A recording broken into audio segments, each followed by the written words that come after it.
Chapter 421 Archbishop.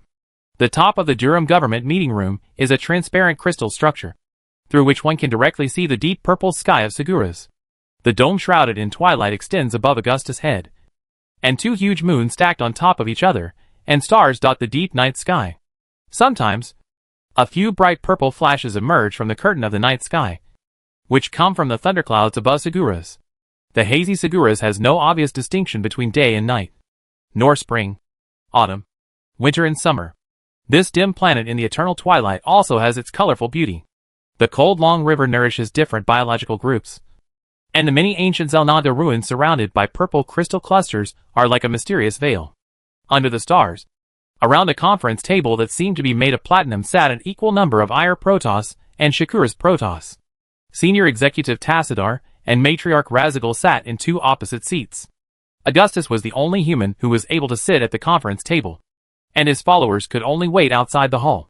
He was sitting on a sunken oval chair, shaped like a golden eggshell peeled from the middle, with soft and comfortable silk cushions inside. But the size was still too big for humans. Kerrigan was quite dissatisfied with having to leave Augustus' side, and was unwilling to leave Augustus for a moment. While Raynor and Tychus were well prepared and were teaching the shadow guards of the female leader how to play cards, trying to win some souvenirs from those cold Dark Templars. There were many flags in front of the conference table, among which the flag of Durham was the most shining, and the others were the flags of many tribes of Ire Protoss and Shakura's Protoss. These flags all represent a certain constellation, a flame or a weapon symbol. Just like other Protoss creations, they are exquisite and extremely beautiful. Augustus could name all the Ire Protoss present. Phoenix, Taldarin, Ulrin and Mojo were all the most outstanding executives and archons under Tassadar. Even the Templars guarding the meeting room were famous Templars, such as Salandis, Karas, Telbras, Caldalas and Taris. As for the Dark Templar, Augustus could not recognize them except for Razigal, Mohandar and Vorazin. The Dark Templar's attire was much more restrained and sharp than the Templar's glittering golden armor, and the clothing was also distinguished by the tribe. If they were not wearing long veils to cover their faces, they must be wearing multi-spike helmets. There was not even a single Protoss of the Arbiter class here, because they had already parted ways with the Templars led by Tassadar and Phoenix. Augustus sat next to Tassadar, and Artanis sat on the other side. As Tassadar's best friend, Artanis should call him uncle in terms of seniority. Intaro Adden. Leader, thank you for everything you have done for us. Tassadar's voice was as loud as a bell, and his will was as clear as light, which could not be ignored. The Zerg destroyed Ire. In this critical moment, it was you and your people who accepted us. We will never forget the kindness of the Nerazim Protoss. His words were recognized by all the Protoss present. The disaster taught the Protoss things that they could not learn in the glorious era, and let us regain the precious humility. The war with the Zerg also brought the opportunity to reunite the Protoss who were separated from each other. This is also a once-in-a-lifetime opportunity. Under the banner of Durham, the Templars and Dark Templars will work together to deal with the threats from foreign enemies. Unity is the source of strength, Phoenix said. Shakura's is the starting point for the Protoss to retake Ire. Yurlin said. The Executor is right. Artanis' reverence for Tassadar is exactly the same as the Revolutionary Army's reverence for Augustus. Almost all Ire Protoss are convinced that Artanis will have the opportunity to take over the position of High Executor in the next few centuries. The Dark Templar who attended this meeting were silent, but they obviously all agreed with Durham's ideas. Otherwise they would not be here. However, that does not mean that the Dark Templar will take the Ire Protoss executive too seriously. It is not easy for the Templar to win the respect of the Protoss of Shakura's. Tassadar may be able to do it, but the Dark Templar has always been lukewarm and unpredictable like ice. Durham is a union and an alliance. The Protoss should unite and face the outside world together. The timely speech of the female leader Razigal made the atmosphere on the scene not too awkward. In the Battle of Ire, Tassadar, the high-ranking executor of the Templars, showed us how powerful Kala is when she merges with the power of the Void. When light and darkness combine, our power will be unstoppable. The Dark Templars present were all Razigal's juniors. Even the Dark Archon Zeradol, who was familiar with Augustus, was just a young man in front of her. When the Dark Templars first came to Shakura's, Razigal was already their patriarch. Razigal has always been the most decisive person in the Protoss of Shakura's. Even Arega, who is considered to be too paranoid, will not go against her will. That's exactly what I want to say, Patriarch. Tassadar took over Razagul's words. As I said before, the Terran government will never interfere in the internal affairs of the Dark Templar. They all follow the principle of self-management. He said, in Terran, the status of Ire and Shakura's Protoss is equal. The purpose of the Terran government is to maintain the balance and unity between the two. The Dalam Protoss will build a homeland and fight together for a common goal. The reunited Protoss will be stronger than ever before. Great, Artanis whispered beside Augustus, not knowing whether he was talking about Tassadar or the Dalam government. Only Tassadar, and you can do this. Unite the Ire and Shakura's Protoss. Maintain internal stability, and ensure that this union will not fall apart too early. Augustus thought that this was probably the loveliness of Artanis. Now there is Tassadar leading the Protoss forward. And what Artanis has to do is to learn from his teacher. Which is a step he must go through. Me? Artanis bowed his head to Augustus. You are teasing me again. Augustus Minsk. It must be said that Artanis was embarrassed like a cat that didn't catch the mouse. This made Augustus almost want to laugh. Artanis is a young Protoss leader, full of enthusiasm and energy. He sometimes shows the overconfidence and even arrogance of young people. But that can't even be called a shortcoming. Don't be too quick to deny yourself. Artanis. Augustus seemed out of place in this meeting. And the Protoss present would not consider his opinion. Augustus really had nothing to say. Fellows, the formation of the Terran United Government is only the first step to unite all the Protoss. The Patriarch and I have decided to form a new council here to lead the Terran Protoss. Tassadar continued. In the new council, both the Templars and the Dark Templars will have equal bishop seats to make the final vote on the decisions of the Terran government. It will only be implemented after the vote is passed. I have something to say. Vorazin, who was sitting next to his mother, raised an objection. Will you, Ire, only let the Templars take up a position? But among the Nerazim Protoss, there is no obvious distinction between the Kalai and the Templars. Vorazin said, the chiefs of the tribes involved in construction and production should also have a seat in the council. And they also have the right to express their opinions. The craftsman tribe of the Dark Templar will also join the new council, because they are powerful warriors themselves and can forge armor and weapons for their tribesmen. I'm just asking. Vorazin's words obviously asked the Ire Protoss Templars present. They looked at each other, as if they had never thought about such a question. That is, whether Kalai should have a seat in the Terran government and parliament. This was absolutely unacceptable in the Protoss Empire in the past, because the system set by Kos could not be violated. However, to a certain extent, the Templars took over the responsibility of leading the Protoss from the arbitrator class. As a young Dark Templar, Vorazin, you may still lack the necessary common sense. Fleet Marshal Yurlin said, as a matter of course. How can Kalai govern a new Protoss empire? Without Kara? How can you understand what we are thinking, and how can you understand our system? This is really unheard of. But I don't object to allowing Kalai's tribe to have a seat in the parliament. Moyo certainly wouldn't object. All the Protoss who believe that class must not be crossed stood on the side of the Supreme Council in the Civil War. Let's do it, Phoenix said. Yeah. Why have I never noticed this? Tassadar said after a moment of silence. I am not as good as you. Vorazin. The tribe of Kalai should also get a bishop seat in the council. Enlightened decision. Tassadar. Razagul praised Tassadar and said, you are the one who created the world. You created a new era. I have only seen one person like you. That is Adin. Vorazin is right. Artanis commented on this at the right time, feeling that he was not qualified to speak out. If the Templars can obtain some of the rights of the arbitrators, then why can't Kalai become a Templar? Artanis, you are very forward-thinking. Tassadar never said that he wanted Kalai to become a Templar. Augustus suddenly thought that if everyone was a Templar, then the Dalam Protoss might not have to face the dilemma of having no soldiers to use and having to vigorously develop intelligent weapons. Augustus's brother, Emperor Arcturus Minsk of the Terran Empire, once said, there are no civilians in this war. The Kalai civilians, who have received the most basic military training, may not be unable to use weapons or drive warships. The Protoss are a talented race. This is really too glorious. We should respect the Kalai, not boss them around by relying on the status of Templars. Artanis explained, looking at Artanis' sparkling blue eyes. Augustus was sure that he had not thought so deeply at the moment. I have another question for Executor Tassadar. This time it was the elder of the Nerazim. Mohanar. Who spoke? Since Ire and Shakuras have equal seats. What should we do if the votes are equal? He asked. They must have forgotten you. Augustus Minsk. You are a human. You are neither the firstborn of God nor a Dark Templar. Artanis suddenly said to Augustus.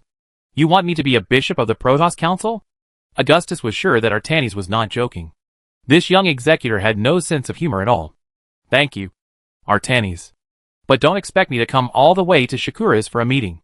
If you can give me a salary, I will be happy to come to work. Augustus smiled. Salary? Work? Artanis couldn't understand. He didn't feel upset. Just thought he had learned a few new words. You always have your reasons. An archbishop should be elected. He is the leader of the bishops. A warrior. A role model, and the guardian of the people. The archbishop should have an incomparable reputation, so that he can make the final decision on key issues. Augustus whispered to Tassadar. In many cases, Tassadar was happy to accept Augustus's advice, and make good use of the wisdom of this human leader. Because in many cases, Augustus was full of wisdom. He had a long-term vision, and many times predicted the next decision of the Zerg. Not to mention that he was a god. Zeratul even doubted whether Augustus had read the complete prophecy. We should elect a new archbishop as the leader of the council of archbishops. And he must be respected by both Ire and Shakura's Protoss, Tassadar said. All the Protoss were attracted by Tassadar's words. And they almost thought that the person he was talking about was himself. I propose that the female leader Razigal be appointed as the archbishop. Tassadar's words shocked everyone. An exile? A Dark Templar? To lead the eldest son? Yerlin almost jumped up, and almost grabbed Tassadar's neck, and asked him what he was crazy about. Is this what you have already discussed? Could it be me? Yulin? Tassadar just said calmly. I ask myself that I still don't have the respect of the Dark Templar. And all the Protoss from Ire know who lent us a hand in times of crisis. And all the sons of Adin know Razigal's tolerance and motherly love. Razigal is Adin's disciple. And she is also the heir of the legend. No one can question the authority of the mother. Vorazin actually felt that Tassadar was much more pleasing to the eye. And his attitude was also much better, Executor Tassadar. I apologize for my past rudeness. And the Shadow Guard will draw the sword for Darum.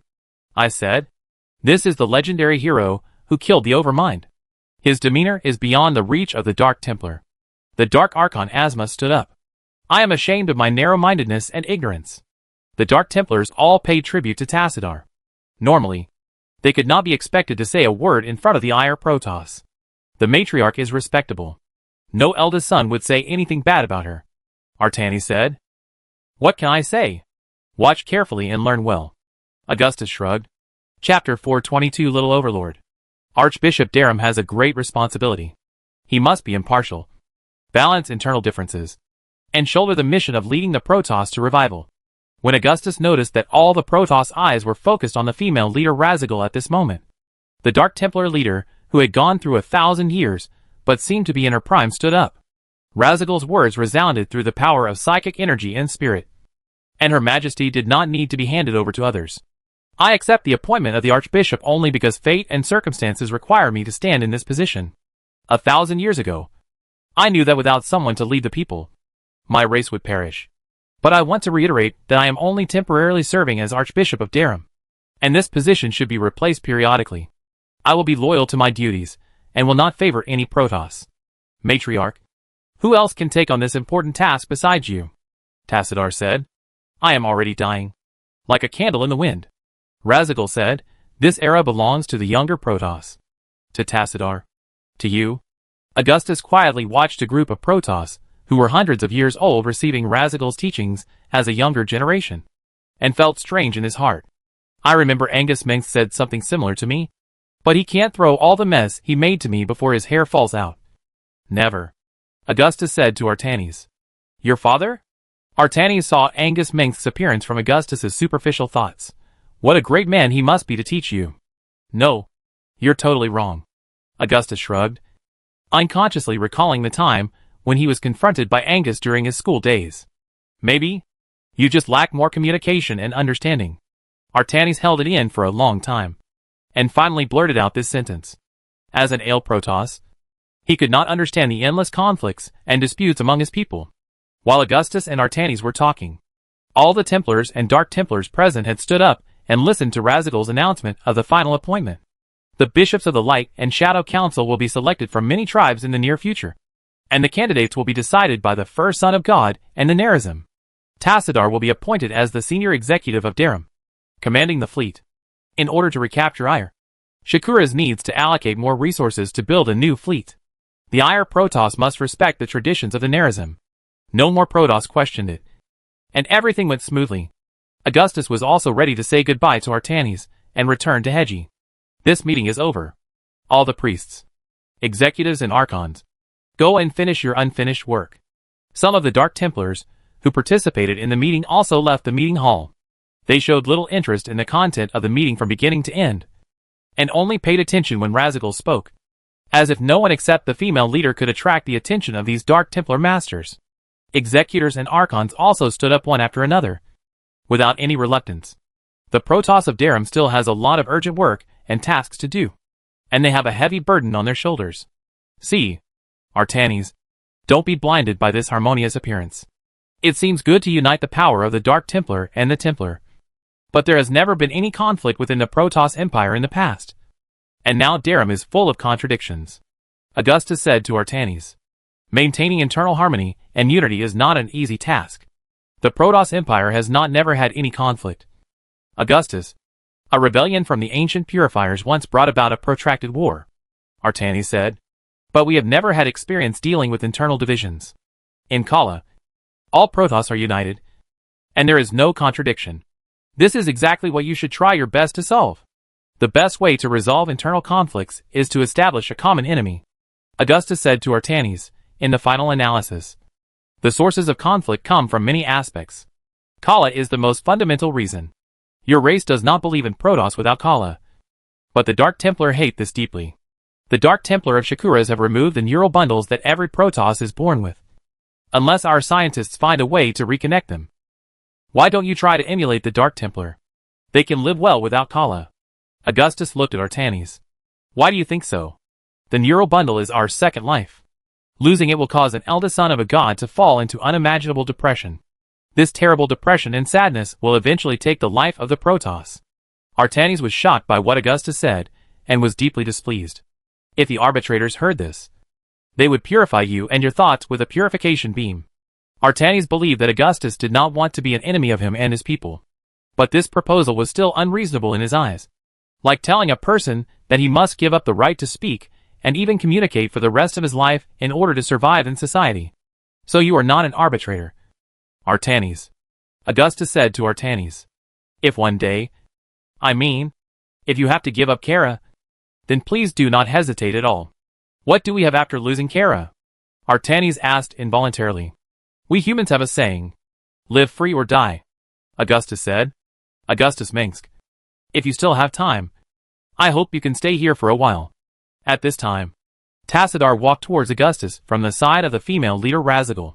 This Protoss executive officer, who was very prestigious after the Battle of Ire, had a blue robe fluttering, and a shuttle-shaped psychic amplifier with a halo of God on his back. When Cyrodiil is not here, perhaps only you can answer my questions. Tassadar has always been frank about his confusion, and does not think it is shameful.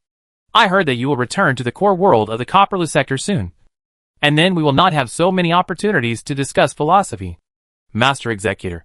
Several huge Zerg behemoths suddenly appeared in the synchronous orbit of Shakuras, and at least one complete Zerg nest is approaching the low Earth orbit. At this moment, a Templar hurried to Tassadar. Zerg? How could they know the coordinates of Shakuras? Artaniston felt uneasy. If this was just a Zerg swarm that left the group after the death of the Overmind, then it would certainly not be a threat to Shakuras. But no one knew whether it was a bad omen of a more terrible disaster. Augustus followed Tassadar, who realized the seriousness of the situation, to Razigar's location. And the new Archbishop Daram had even received the news of the invasion of the unknown Zerg fleet before Tassadar. Shakuras is enough to resist this level of invasion, Vorazon said to Augustus and others who came. The Templars will eliminate these enemies, Artanis said firmly.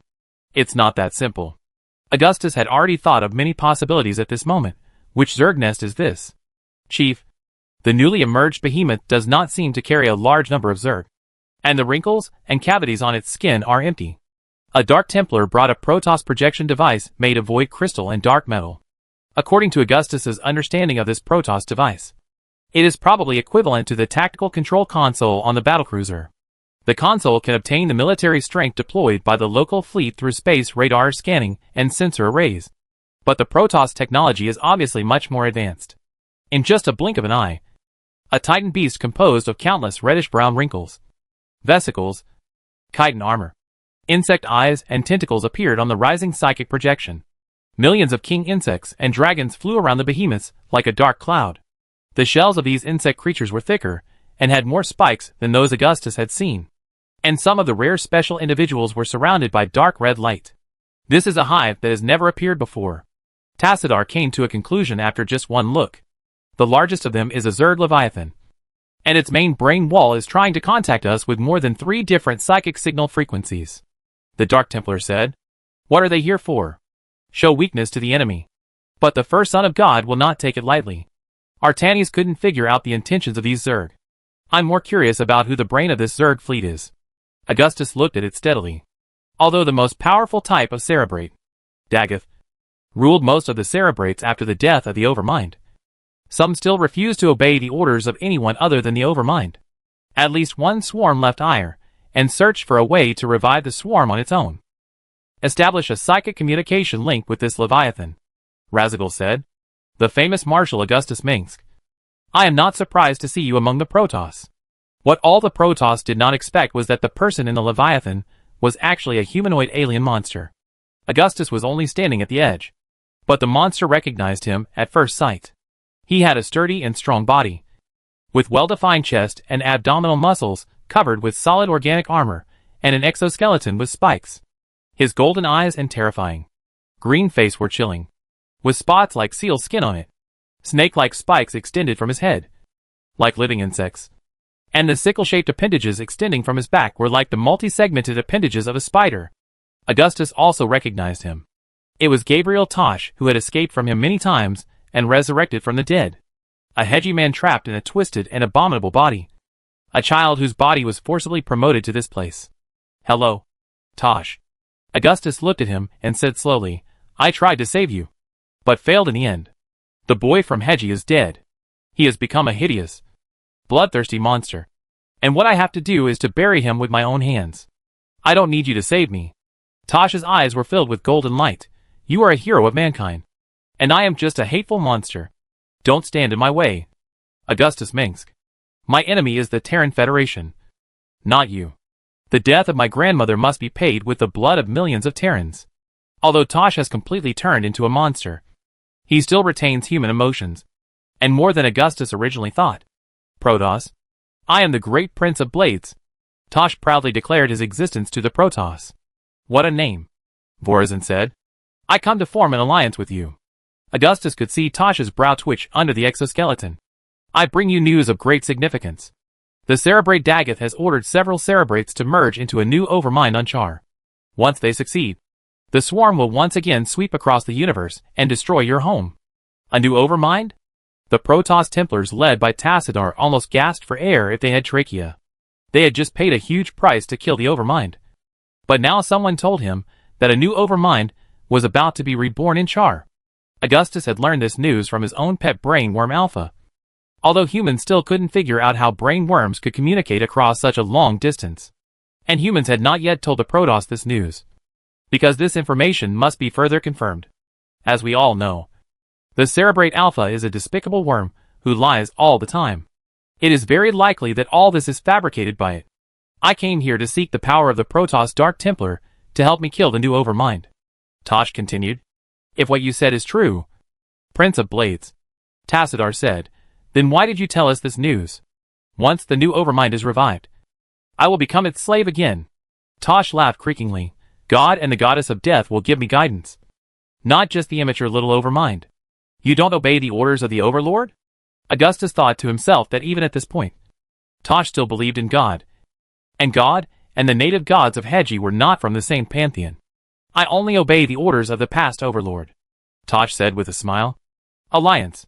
Razigal looked at the gloomy and terrifying face. Even if the Protoss does not ally with you, they can kill the new Overlord. Chapter 423 Witchcraft Swarm. Gabriel Tosh, the former human, raised his hideous face covered with thorns. Surrounding him, several springtails made rustling sounds in the soft depressions of the Leviathan's nerve center cavity, trying to please their master like docile pets. These alien monsters with sharp teeth, shells and claws were all glowing with a strange red light, and many totems and tattoos with distinct hedgy witchcraft sects could be seen on their heavy shells. These strange and twisted lines were obviously not formed later, but were added to the gene pool of the Zerg long before they hatched from the eggs. In the deep darkness of the organic wall of Leviathan, many large snakes with scarlet eyes were tumbling and entwining, and the beating sound from the huge heart was like thunder coming from afar. Augustus observed these newborn Zerg that belonged to Tosh, and for the time being he could not figure out the function of the witchcraft totem on his body.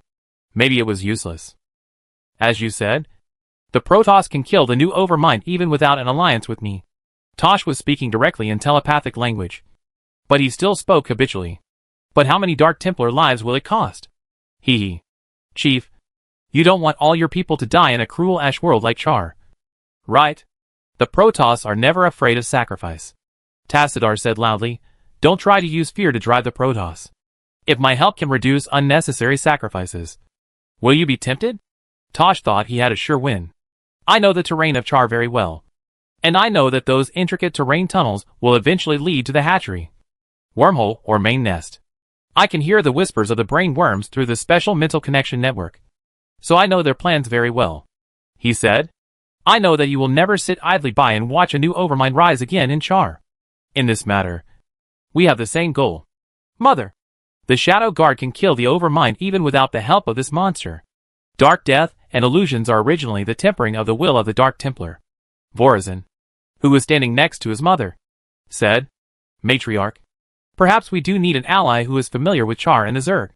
But I don't trust this human who has been completely contaminated by the Zerg genes. Some of Tosh's words moved Tassadar, but the latter still remained cautious about forming an alliance with the Zerg. I know who the Prince of Blades used to be, and I have seen the impact of the Zerg infection on humans. When Augustus walked between Matriarch Razigal and Vorazin, the two Dark Templar turned their heads to look at him. They all knew this human leader, who was already widely known by the Protoss, and they had no contempt for him. I don't know how much human emotion and rationality Tosh still has. I think there must be some, but there must be very little left. He said, to form an alliance with Tosh is tantamount to walking with the devil. In any case, Chief, even if we need to rely on Tosh's power, we must never trust him. Augustus was not afraid that Tosh would hear his voice, as far as I know. Prince Tosh of Blades may have some kind of infectious ability that can distort the will of others, which allows him to control the minds of others and turn them into his slaves. Please tell your warriors to be careful and guard their spirits when they come into contact with Tosh. Thank you for your reminder, Augustus Minsk. You are also a friend of the Nerazim. The crystal headdresses and swaying pendants on both sides of Razigal's cheeks gently collided, and her beautiful and mature voice made Augustus feel that she was still very young. My mother's power is far less than when I was still ignorant. Shadow Guard, you must not let the Zerg's Blade Prince get close to the Patriarch, Vorazin said to the Dark Templars of the Shadow Guard, who were waiting in formation. The Protoss had doubts about Tosh's words, but Augustus had little doubt. I swear in the name of God, I will never lie. Tosh also heard what Augustus said. Whether he had planned to sneak up on Matriarch Razigal and control her in the past, he had no chance now. If you still don't trust me, there is no need for us to talk anymore. I hope you'll keep your promise. Prince of Blades, Razigal is already the Archbishop of the Dallin Protoss, and her words are even more firm and unshakable. I will send an expeditionary force composed of Templars and Dark Templars to land on Char and kill the cradle of the Zerg Overmind. She warned Tosh sternly. Don't try to deceive my children with sweet words. We will examine every word you say. Now, take your Zerg swarm away from Shakura's immediately. How wise. Tosh chuckled. Chief, I am your humble seeker. I will wait for you in Char. Oh, Vorazin shook his head in disgust, and saw Tosh's image disappear on the psychic projection screen. Executor, the Zerg is leaving the orbit of Shakura's. The fleet asked if they need to pursue them? After a while, a Templar reported. No need. Order the fleet to expand the cruising range and be ready to attack at any time. The location of Shakura's is no longer a secret, Tassadar said. Don't you find it strange? he continued. Gabriel Tosh knew the status of the Patriarch as soon as he arrived at Char. Not to mention, how did he know the coordinates of Shakuras? The Zerg must know the coordinates of Ire. But they can't know the location of Shakuras in a short time. Artanis explained for his teacher, the portal connecting Ire to Shakuras is guarded by an entire legion of zealots. Even a land lizard can't get past the Templars guarding there.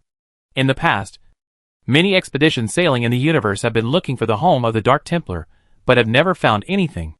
This proves that the coordinates of Shakuras have always been extremely secret.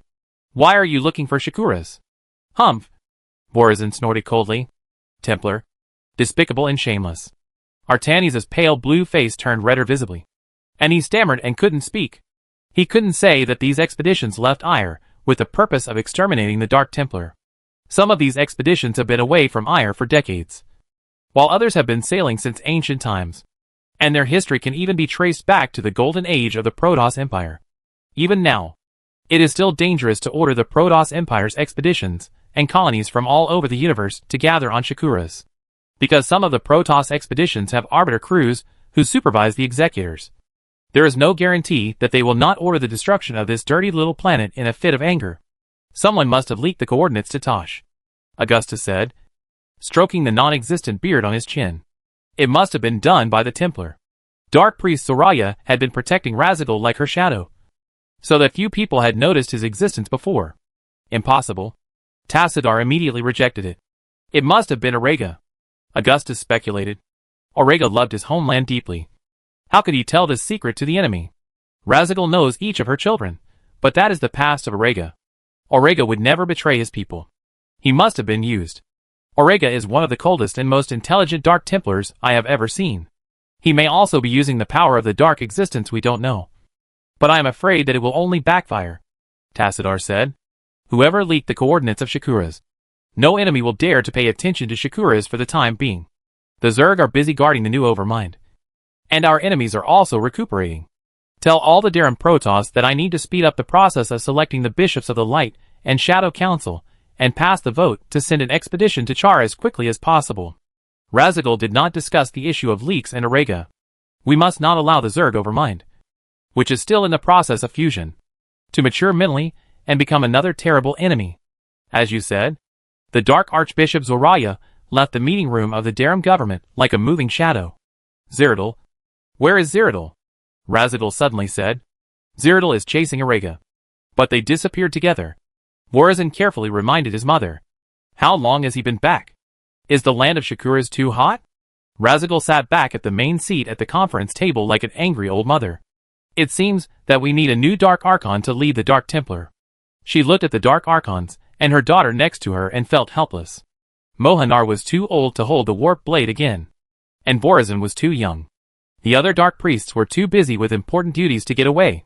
Master, I will lead this expedition, Tassadar said to Rasagar at this time. I have experience fighting in Char in the past. And I also know how to use the power of the Dark Templar. You are indeed the most suitable person. Rasagar looked at Tassadar. Nothing can make me feel more at ease than handing my children to you. It seems that it is time for me to leave as well, Augustus also said at this time. I will also return to Hedgie to organize and send a new fleet to expedition to Char again. This is also a threat that humans must solve. Once the new Overmind is revived, it will destroy the human world. Augustus, I am very happy to join hands with your warriors to fight the Zerg on Char again, Artanis said to Augustus. I will send my most capable generals to Char. Augustus has not yet decided on the leader of this human expedition. Horace Warfield and Jim Raynor are both capable of leading the Revolutionary Army even when Augustus is not around. Augustus is relieved to appoint any of them. There is no need to mention Edmund Duke, who always makes a mess of things other than the Pig's Rush. Duke has made progress in recent years, but he is still not up to the task. As for new commanders like Pryor, they also lack the experience of leading a fleet alone. Augustus Minsk, you will always be our friend. In every corner of the universe. As long as the Dark Templars set foot, the warriors of the human revolutionary army will never be alone. Razagul also looked at Augustus. Praise your kindness and love. Augustus showed respect to Razagul with the noble etiquette he learned in Korhal in the past. Goodbye, Augustus.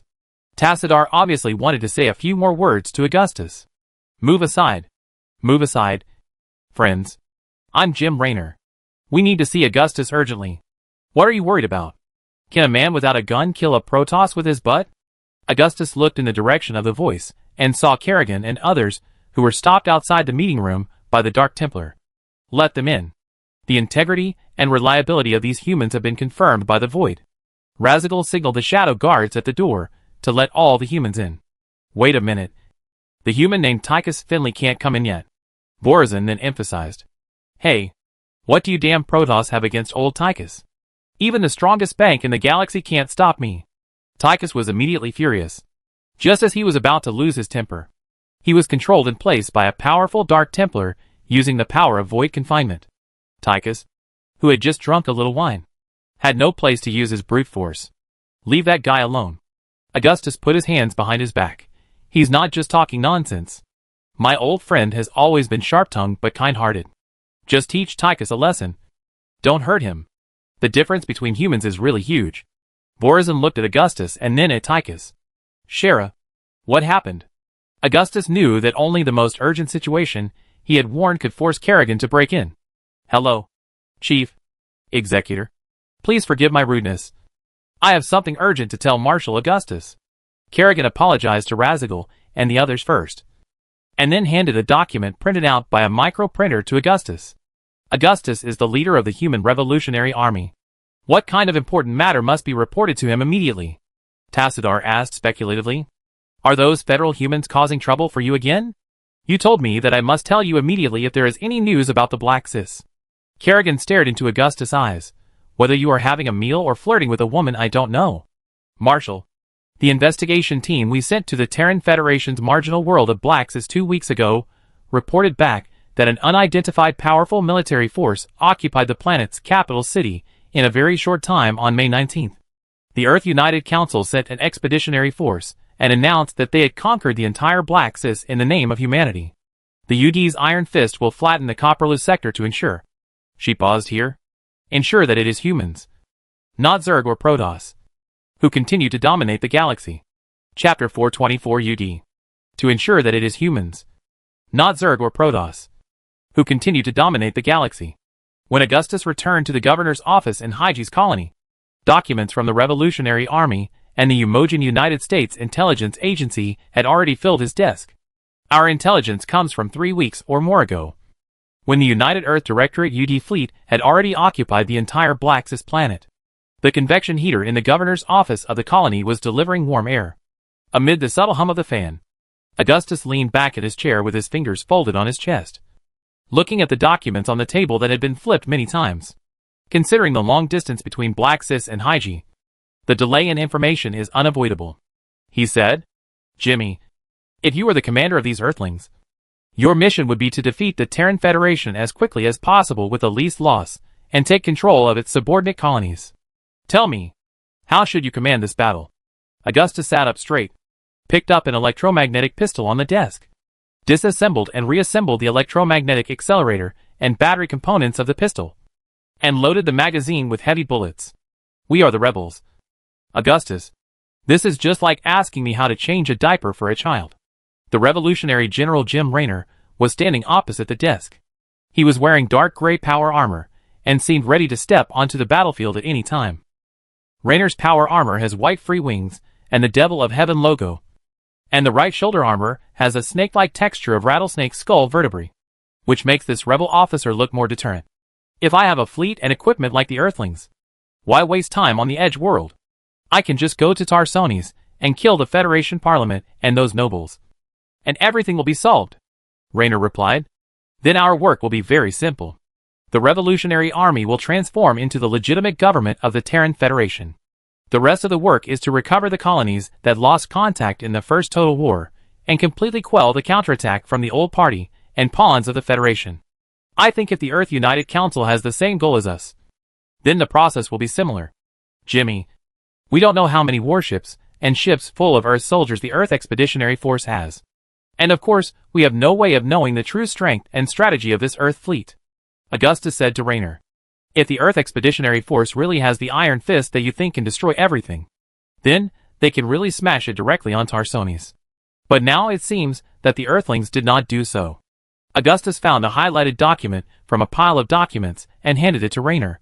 Look. The first thing they did after conquering Blaxis was to hack into the database of the Terran Federation Command Center to steal weapon blueprints.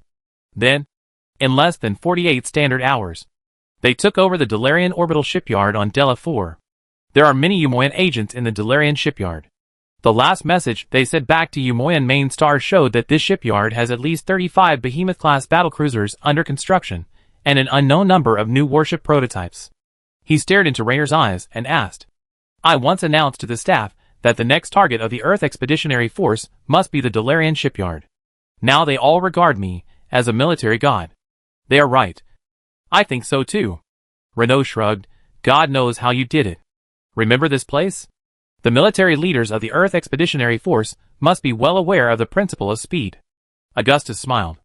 For years ago, we visited the Federation's Dalarian shipyard and almost completely blew it up before leaving. Renault pulled a chair over and sat down, reaching out to grab a cup of coffee that Augustus had just brewed. Every failure makes one wiser. Later, the Federal Congress allocated funds to rebuild the Dalarian shipyard and increased the guard force 10 times more than before. I really don't know how the Earthlings took over this place that is more heavily guarded than the new Folsom prison. I only know that the Federation Navy will never be able to wash away the shame of the Dalarian shipyard in this lifetime. First, it was turned upside down by a group of rural rebels. And now the Earthlings are also vying to visit it. Augustus was surprised by the incompetence of the Federation Navy. Marshal Gasser Duke lost face. And the dominance of the Federation Navy was seen as a joke. Analytically, since the Federation Navy had already had the experience of having its warships robbed once, they would at least not be robbed a second time in such a short time. It seems that the Federation must have lost many more warships this time than they claimed. Renault couldn't help laughing as he skipped over a few ridiculous numbers and words like oil tankers. Since the Zerg invasion, the Federation has been increasing its investment and expanding its fleet, spending almost all of the colony's output and the compensation from the Comorian Federation on this. He said, now, these new warships that can deal with the Zerg and Protoss are all in the hands of the Earthlings. At least, this is not all bad news for us. The rise in the production capacity of the Terran Federation's battlecruisers has mainly gone through 3 periods. The first was during the Kalian Guild War from 2485 to 2489. Many of the Behemoth-class battlecruisers that were put into production on a large scale during this period fell into the hands of the Revolutionary Army. Most of the battlecruisers produced between 2490 and 2492 to suppress the rebels and maintain rule suffered heavy losses in the first full-scale war. And now, the battlecruisers produced to deal with the threats of the Protoss and the Zerg have been intercepted by the Earth Expeditionary Force. The Terran Federation is now in the midst of a new round of war, and most of the Federation fleet has been transferred to deal with the Earth Expeditionary Force on marginal planets such as Blaxis. Augustus turned on a wooden holographic projector on the governor's desk, which projected a complete star map of the Copperloo sector. Before the Federation and the Earthlings beat their brains out, we can continue to advance the process of liberating the fringe worlds. Anyway, the Federation doesn't care about these poor mud planets. It doesn't matter. I care a lot. Do we just ignore the war between the Earth Expeditionary Force and the Federation? Renault put the file back on the desk and said to Augustus, after all, we should stand on the side of the Terrans to deal with those Earthlings. He said, our ancestors fought for 100 or 200 years to build everything we have now. The Earth United Council has never helped us. Why should they take back the colonies now? Even if we help the Federation kill the Earth Expeditionary Force, the Federal Parliament and the Creation families will still try their best to take my head off. Augustus shook his head, as if someone really chopped his slender neck. It makes me feel sick to be courting the Federation. And there is no need for it. The soldiers of the Revolutionary Army all rose up in response to my call to overthrow the Federation. I will not and will never be soft on the Federation. He said, my attitude must be very clear. Before defeating the Terran Federation, this man named Augustus Mengsk will not stop. He will accept surrender, but will never accept the political compromise of dividing the Federation. Cooperating with the Federation also makes me sick. Renault shrugged, but I am worried that if the Earthlings defeat the Federation and gain a foothold, once the follow-up fleets from Earth arrive continuously, we will never be able to recover the land lost by the Federation. I mean, maybe we have to make it difficult for the Earthlings to deal with the Federation so smoothly. and it would be best if both sides suffer losses. You're right, Jimmy. Augustus has always been willing to accept advice, but before that, I have to contact the commander of the Earth Expeditionary Force to see if they need the help of the Korhal Revolutionary Army. At least, we all have a common enemy. You are such a despicable guy. Reno said, what if they don't even look down on these kittens of the Revolutionary Army? If the Earthlings really need our support, it means that they are not sure of defeating the Terran Federation on their own. At that time, we can still cooperate, Augustus said, but don't expect the Revolutionary Army to help Earth get rid of the Federation, and then they will help us establish a regime. The Earthlings do not need a puppet government to rule the Copperless sector. In other words, since this expeditionary force does not have the power to solve everything with overwhelming force, we can still defeat them. In the original timeline, the fleet of the United Earth Council entered the Copperless sector just after Tarsones, the capital planet of the Terran Federation, was destroyed by the Zerg. At that time, a large number of Federation fleets were between the Zerg swarm and Tarsones, and were submerged by the vast sea of Zerg without causing any waves. The Earth Expeditionary Force was facing the severely injured Terrans, and the Terran Empire that Arcturus Mengsk had just built on the ruins of the Federation. The new empire was full of former rebels, and the Federation fleet that had defected. After Edmund Duke's humiliating defeat at the Dalarian shipyard, the Terran Empire had almost no ability to fight back. However, the Earth Expeditionary Force is now facing a powerful Terran Federation. Although the Zerg and Protoss destroyed many of the Federation's fleets, the Federation, which relied on Tarsones and many core worlds to preserve its strength, is still not comparable to the Terran Empire, which is in need of reconstruction. It will not be easy for the Earth Expeditionary Force to defeat the Terran Federation. What if the Earthlings sneer at us? Raynor asked. They will pay an unimaginable price for despising us. Augustus stood up and stood with his hands behind his back. No matter what, I hope that after this war, the Federation and the Earth Expeditionary Force will disappear forever. I really don't know how many people will die. Reno sighed. The endless war of Zerg is threatening the lives of all humans. But we are still killing each other.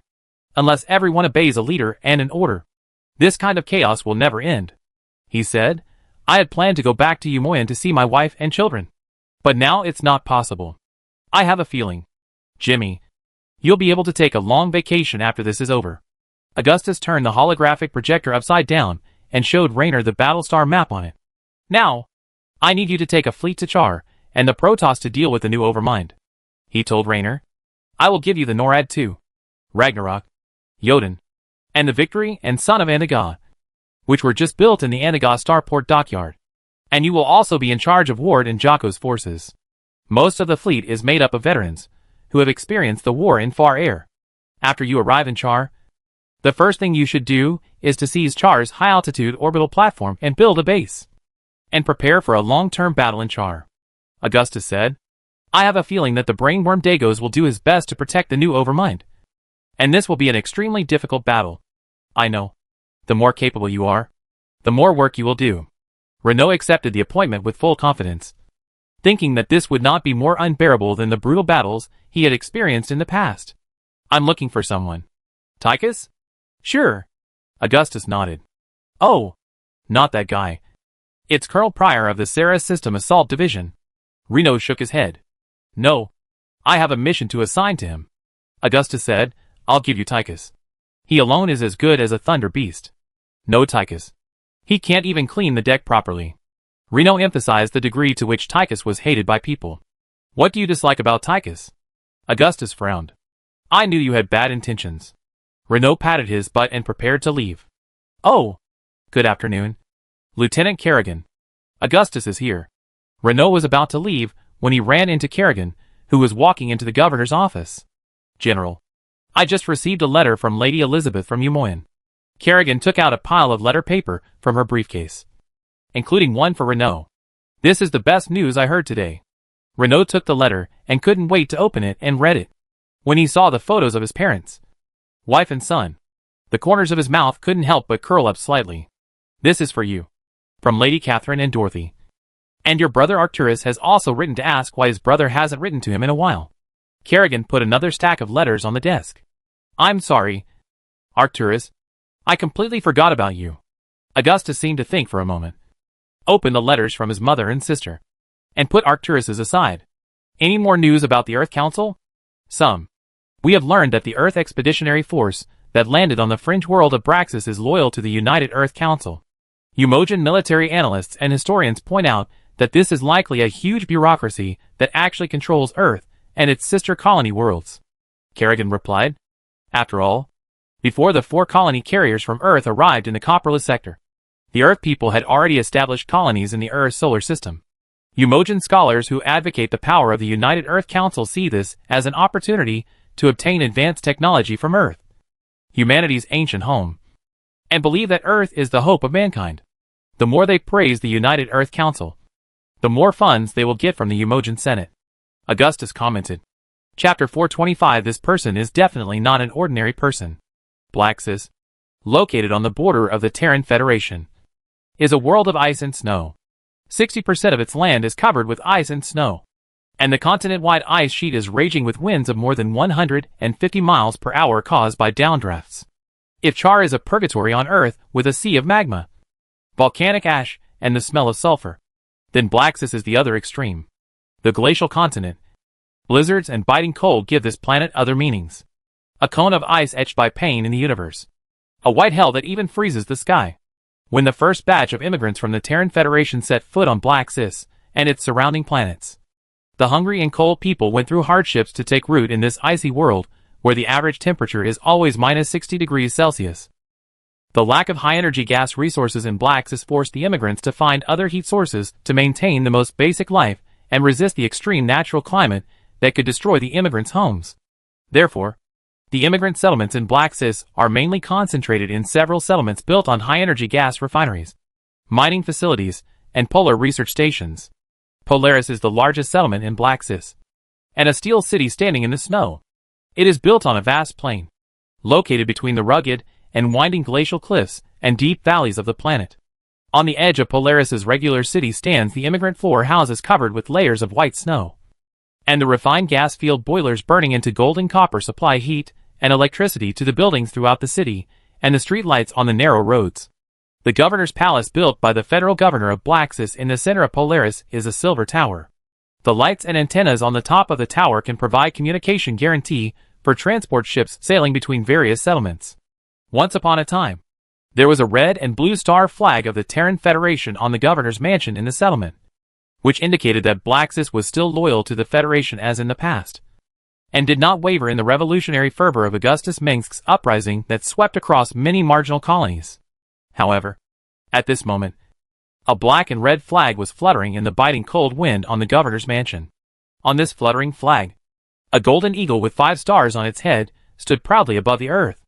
The Earthlings, they and their stories have long become distant history among the humans in the Copperless sector. Only when teachers mention the achievements of mankind in humanities, arts, and natural sciences would they mention a few words about the ancient Earth.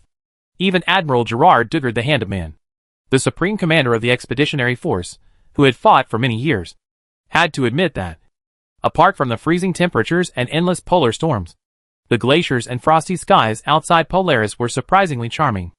Outside the glass window facing the gate of the governor's mansion of the Blaxis colony was the frost-covered ice field southwest of Polaris City. The signal tower and camp of the Earth United Council's expeditionary force stretched for 10 miles from south to north. Under the deep blue sky, the expeditionary base was connected by rows of anti-aircraft towers, anti-aircraft guns and plasma cannons, like countless cold blades stuck in the snow. Alexei, some people say that you hunted naked on the Ursa East Plain in Blaxis, and killed a polar bear with your bare hands while drinking vodka. I am thinking now that this is probably true, because it is worth pondering. Admiral Gerard Dugard was wrapped in a heavy black coat, with medals hanging on the buttonholes of his dark brown military uniform. He has a .50 caliber C-150 Ronin pistol on his waist. This powerful pistol can cut off the back of an earth bison with one shot. Admiral Dugard is a formidable iron-blooded man. He is solid and upright like a monument. Dugard has a pair of deep, firm eyes on his lean and thin face. He is calm and majestic. No council soldier dares to challenge the Admiral's authority. The Admiral is strict and cold, and has never smiled since he appeared in front of the soldiers. Even the most ridiculous clowns can't soften the cold corners of Gerald Dugard's mouth. And even the greatest tragedy can't make this iron-blooded soldier cry. based on countless glorious victories alone. Gerald Duger may also be one of the greatest military leaders in the Earth Council. For most of his service life before the age of 56, Duger has been fighting against the enemies of the Earth. He is a tenacious and perfect soldier. The important members, politicians, and visionary leaders of the Earth United Council almost unanimously believe that Duger is the best person to lead the Earth Expeditionary Force.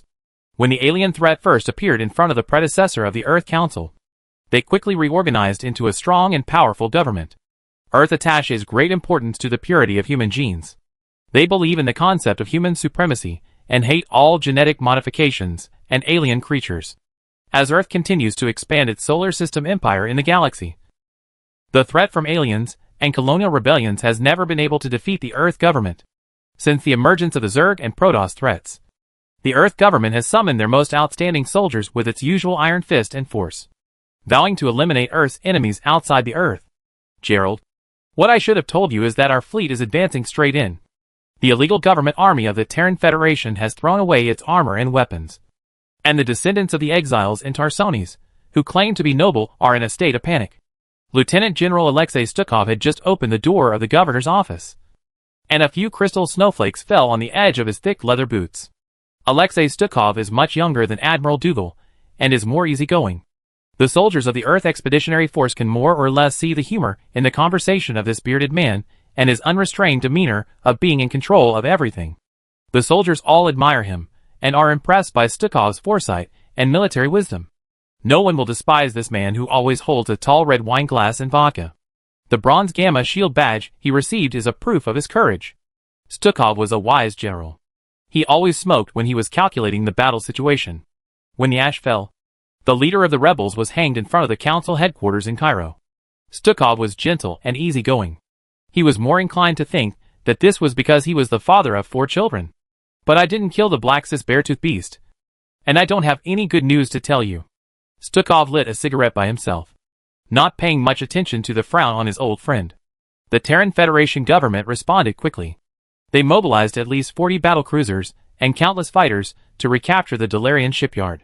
Our fleet escaped the pursuit of the Federation, but the threat of the Federation fleet still exists. He paced on the floor of the governor's office covered with sunwood. There is something wrong with our intelligence. The Zerg and Protoss did not severely damage the Terran Federation, and their fleet commander is not a complete idiot. Stukov's tone became more serious, and he was very annoyed with the intelligence department responsible for monitoring the Copperloo sector. In the original plan, the Terran Federation should not be an obstacle, and the real enemy of the expedition should be the Zerg and Protoss. That means we have to postpone our plan to attack Tarsones, the capital of the Terran Federation. Stukov said at last. This is dangerous news for us. The expeditionary force is far away from Earth, and the logistics and personnel supply are as long as 60,000 light-years. This means that we have to recruit local population and resources, he said. When the bloated administrative machine of the Federation fully reacts, the expeditionary force will fall into an embarrassing dilemma. What exactly does the Council think? If we can use local weapons, do we still need to deal with the Federation fleet? No one knows, and no one questions it. Dougal said, be loyal to the Council and humanity, and leave the rest to war. The Terran Federation will fall like the sun. Damn war. Stukov put one hand in his pocket, walked to Dougal's side, and looked at the snow and wind outside the window of the governor's mansion.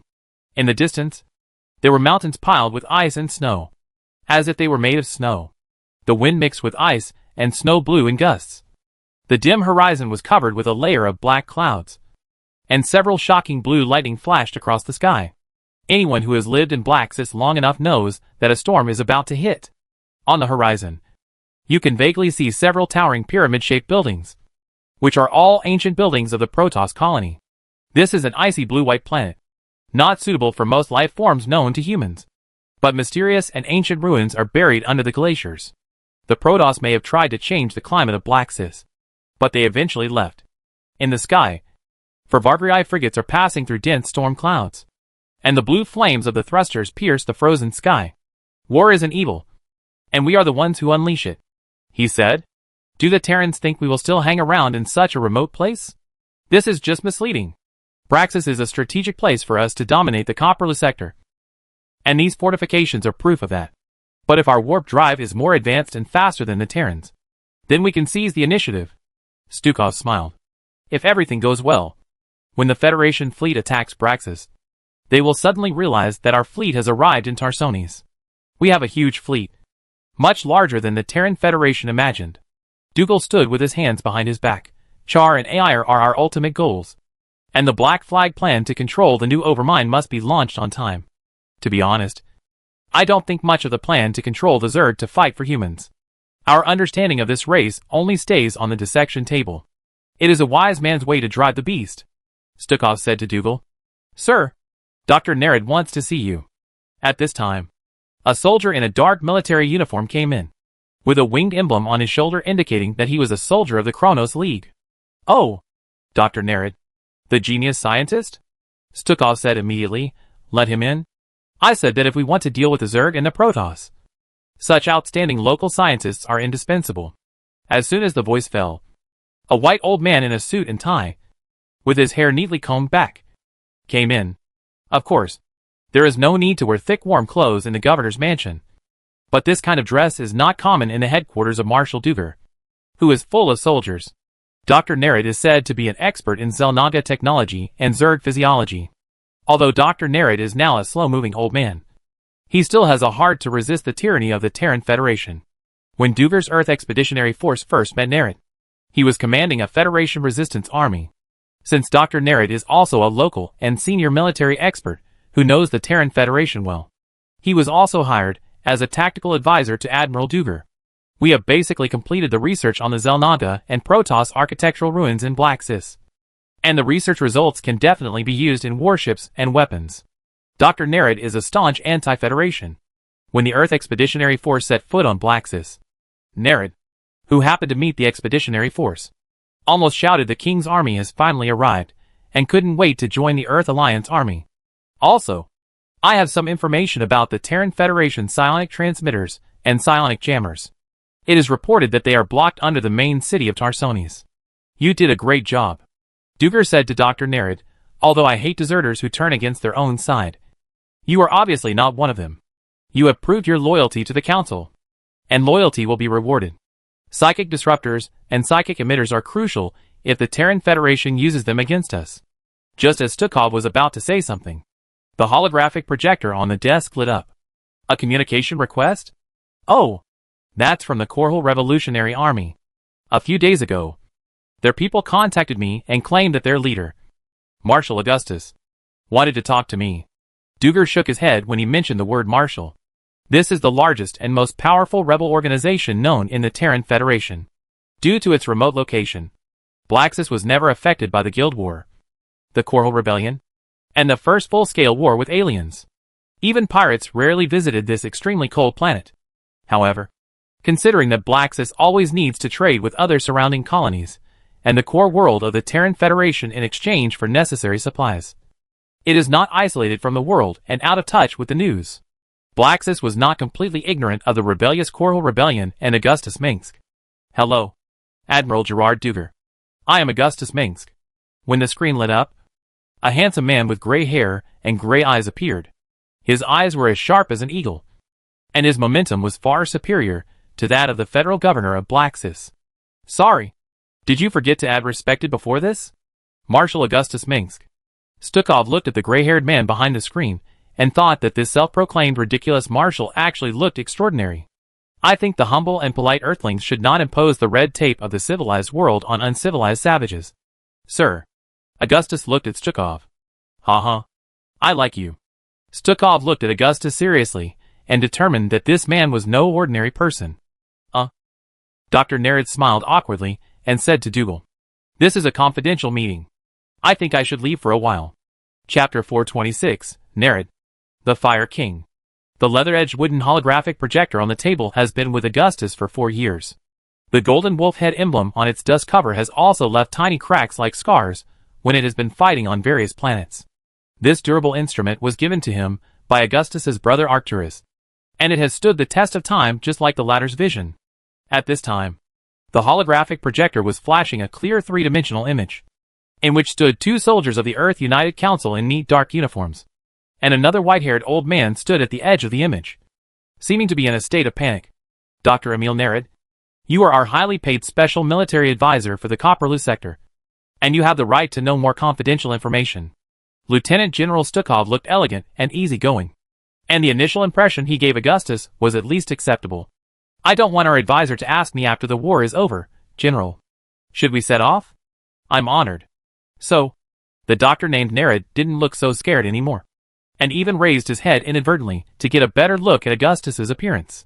Immediately, Dr. Nerid, with his white beard and sideburns and a look of deep hatred, overlapped with an image in Augustus' memory. Emil Nerid, another alias of Samir Duran. In the story of StarCraft 2, this Dr. Nerid was the mastermind behind everything. He was not discovered until the end, and he hid himself very well. Of course, this Dr. Nerid would never have thought that Augustus would strip off his alias completely just by looking at him. Augustus knew Nerid's overall plan. Different paths lead to the same end. Everything Nerid did might not seem to be related at first glance, but the ultimate goal was to resurrect his master, the fallen Zelnaga Amon. However, Nerid and Duran had very different personalities. Augustus was sure that it was because he appeared too early as arbitrator Duran that he used the name Nerid in advance. Next time, he might also change his identity to Rema's. Okay, let's talk now. Admiral Gerard Duggar stood in the center of the holographic image, and his long, shriveled chin nodded. Marshal Augustus Minsk, I know you are the leader of the rebellion. To be frank, I have been fighting against people like you for most of my life. Maybe you are a great hero in this star region, but Koperlu is just a star in the universe. I have seen too many people like you. Self-proclaimed people's fighters with a sense of justice. Passionate revolutionary heroes. Or brave iron-blooded warriors. His expression was colder than the snow in Black Sis. Apart from my position, I have always admired such people.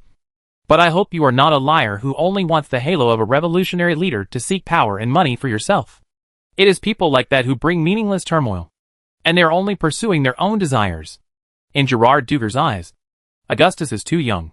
Even too young. If Augustus is self-made, then only a young genius can describe him. Most of the leaders of the Earth rebels sit in oil-stained sheds and command their passionate young people who have been hastily armed with revolutionary ideas, hoping that they can resist the ruthless bullets with their flesh and blood. So, what kind of person are you?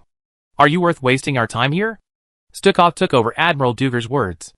General, I am just a person who speaks out for justice for the exploited and oppressed people of the Terran Federation. Augustus said calmly. I hate the ugliness hidden behind the scenes by the federal government, and I've heard enough of the lies of politicians and nobles. What I want to do is to overthrow the Federation and let the truth come to light.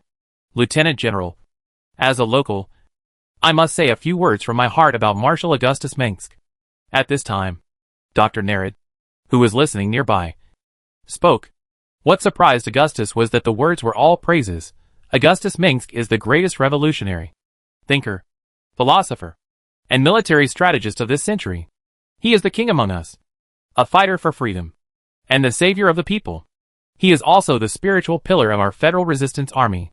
It was after hearing Kora's revolutionary declaration that my old friends and I who had served in the Guild War decided to rise up.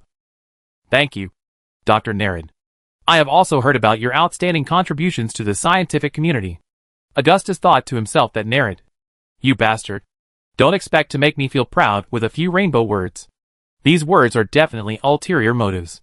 Of course, Augustus had to admit that there was nothing wrong with what Nerid said. Ah, seeing is believing. I have known Marshal Augustus for many days. Dr. Nerid took out a handkerchief from his blue suit pocket and wiped the sweat on his forehead imperceptibly, muttering to himself that he seemed to have not published any works with this identity. Of course, Dr. Nerid would never have thought that there would be someone in this world who could see through his identity. How could he be exposed as soon as he appeared? This can only be explained as Augustus's humble words based on his aristocratic upbringing. If a doctor who can be reused by the Earthlings has not made any outstanding contributions, it seems unreasonable. You are famous, Marshal Augustus. Duggar's face was still grim, and it was unknown whether he had heard a few words from Nerid. Admirable. Stukov raised his chin and paid more attention to Augustus. What is your purpose in looking for us? In the past few weeks, you didn't even know who we were or what we were doing. My warriors and I swore to overthrow the tyranny of the Terran Federation. Since the Earth United Council is attacking the Federation, I am sure we may be on the same side. Augustus' words made Dr. Nereid's wrinkled face tremble, as if he had just said something similar when he surrendered to the Earthlings not long ago. So, you are willing to help us deal with the Terran Federation? Obviously. Duger is the supreme commander of the Earth Expeditionary Force. But it is always his deputy, Lieutenant General Stukov, who speaks. It must be said that Augustus's neither humble nor arrogant attitude has attracted the attention of Duger and Stukov. If this person is just a humble lackey, then the generals of the Earth Council can let their officers send him away at will. Of course, I'd be happy to do so. Augustus smiled. When the Terran Federation is about to collapse, I will definitely give it a push. What can you provide us? Personnel, supplies, or fleet support? Dougal asked Augustus. Everything. Augustus spoke very calmly, and his calm demeanor made people believe what he said. As long as we have what we can provide it to you. The strength of the Revolutionary Army is well known in the Copperless sector. This little bit of material support is just a piece of cake. Dr. Nereid added the professional's approval to Augustus's promise in a timely manner. Very generous. Marshal Augustus. Stukov certainly didn't believe that Augustus would do his best to practice what he said. Moreover, how powerful could a local rebel organization in the Copperless sector be? Earth has been monitoring the colonists in the Copperless sector for centuries, but has never intervened in a practical way. Before entering the hibernation chamber of the Expeditionary Fleet, Stukov and other senior generals of the Earth Expeditionary Force had read the information of the Terran Federation, Zerg and Protoss in detail, and the Augustus Revolutionary Army was also among them. And the length of the information was not small. However, neither the intelligence personnel who collected intelligence nor the generals who read the information believed that this rebel army could threaten the Earth Expeditionary Force or become a stumbling block on their road to conquest.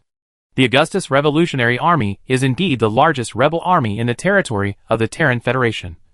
But there is not much information about their specific strength. Since the rise of Korhal, this rebel army seems to have been carrying out guerrilla warfare and sabotage operations. To put it bluntly, Augustus's people have been chased around by the government forces of the Terran Federation. The true strength of the Korhal Revolutionary Army is still a mystery. Generally speaking, the Terran Federation's naval high command always exaggerates the power of the Revolutionary Army, while politicians in the federal parliament emphasize that the rebellion has been resolved once and for all. After all, the intelligence department of the Earth United Council is so far away from the Copperless sector, and the news is always delayed by several years. They are often deceived by the misleading news released by the Terran Federation government. I believe we can cooperate further, Stukov said to Augustus. It seems that we all think that it is an unimaginable disaster and a complete tragedy for the bureaucrats of the Terran Federation to continue to rule the Star region. In this case, you and your people can still help us a little, he said. When we attack the Terran Federation, you can wreak havoc in the rear of the Federation. When the Federation surrenders, the Council will definitely record your contribution. Stukov's words were almost identical to what he said to other Terrans who surrendered to the Earth Expeditionary Force. And the actual situation was not much different from what he said. According to the plan of the members of the Earth United Council, the Copperless sector will become the bridgehead for the Earth to resist the Zerg and the Protoss. A protruding nail inserted between the Protoss and the Zerg. As for whether this nail is hard enough, it all depends on the skill of the expeditionary commander. Indeed, if the immigrants in the Copperless sector can accept the rule of the Earth, then their lives will at least not be worse than before. The ones who are really unlucky are the human psychics and genetic modifiers of Copperlu, who are likely to be liquidated and purged by the Earth after the war. In order to maintain the purity of human genes, the witch-hunting purge has claimed the lives of 400 million people on Earth. Of course, even if you don't say so, my warriors and I have always done this, Augustus said. But I also want to know whether Admiral Duger's Earth Expeditionary Force has the power to defeat the Federation fleet head-on. If that's the case, we can both agree on the time of attack and attack from both sides. It's only a matter of time before the Earth's fleet destroys the Federation. I think, Marshal Augustus, you must be worrying too much. Dr. Nereid added that sentence at the right time. And it seems that he is quite confident in the strength of the Earth Expeditionary Force. Very good. We will contact you then. Dougal's face twitched, and his sharp eyes became more deterrent. However, he couldn't say that his fleet was not sure of victory. Nereid may have exaggerated and put Duger on the spot, but there is nothing wrong with what he said. However, based on the position of an ally, I must finally remind you, General Duger, Augustus said at last. Tarsones Prime is the heart of the entire Terran Federation. The officials of the Federation Council, and the creation families, who truly rule the entire Federation regard it as their foundation. If you want to completely defeat the Terran Federation, you must attack Tarsones, he said. However, Tarsones is the most heavily defended planet in the entire Terran Federation. According to reliable intelligence, the Federation has strengthened the firepower of orbital defense platforms and planetary defense systems several times during the Zerg invasion. It is not an easy task to attack Tarsones. Augustus's kind reminder must have won some favor from Earth's allies. But the intelligence personnel of the Earth Expeditionary Force must have already roughly figured out the defense strength of Tarsones. As Augustus said, as an expeditionary force far away from home, the Earth Expeditionary Force must fight quickly to avoid being dragged into the quagmire of war by the Federation. Even if the worst-case scenario is considered, the Earth Expeditionary Force must defeat the Federation within a few months. Otherwise it will fall into decline and be gradually dragged down. Then, striking the heart of the Terran Federation or completely defeating its proud military strength became one of the few options for the expeditionary commander. As long as Duger and Stukov are not fools like Edmund Duke, they should have found out the defense force before attacking Tarsones. However, after Augustus's revolutionary army invaded Tarsones a few years ago and frightened the elders of the Federation Parliament and the people of the creation family, the Federation further strengthened Tarsones' orbital defense system. This project has never stopped. It has lasted for 4 years so far. Tarsones has almost been built into an impregnable fortress planet. Marshal Augustus is right. As I said, Tarsones Prime may be the most heavily defended place in the entire Copperloo sector. Dr. Nerad said, the greedy and fearful Federation nobles have used the wealth they got from the people to strengthen the fortresses and ring-shaped space-based defense systems of Tarsones' defense. Even with the strength of the Earth Expeditionary Force, it is not easy to take the heart of the Federation. Of course I know this. Admiral Dougal was not surprised by the words of Augustus and Nerad. His voice was still serious and unshakable. The Federation is just piling up their sad graves. Chapter 427 The Curtain. By June 2493, the UD Expeditionary Force's attack on the Braxis and other star systems had gradually evolved into an unprecedented full-scale war. And countless Federation worlds were once again shrouded in the ominous cloud of war. From Braxis to New Trinidad, 7/13 of the Terran Federation worlds were affected. On the central connecting bridge of the Hyperion, the image of the mechanical adjutant was projected on the tactical control console. Bacchus Moon, Asteria, Chas, Alpheon, Onuru Sigma, Artesia Prime, Londale 12, Tura 11S2, Eridos, Timmel 4, Tarkasha, Norris 6. Augustus's face was filled with images of many federal territories, and the colorful flashes on those planets changed color. None of the planets in the federal territories are the same. Their positions in their respective stars and many factors have created different natural environments. The environment and resource distribution of each planet also derive completely different cultural features. And some planets are even very different. The Bacchus satellite is a planet with a vast dark ocean. All its land areas have been transformed into waterfront cities built by the water.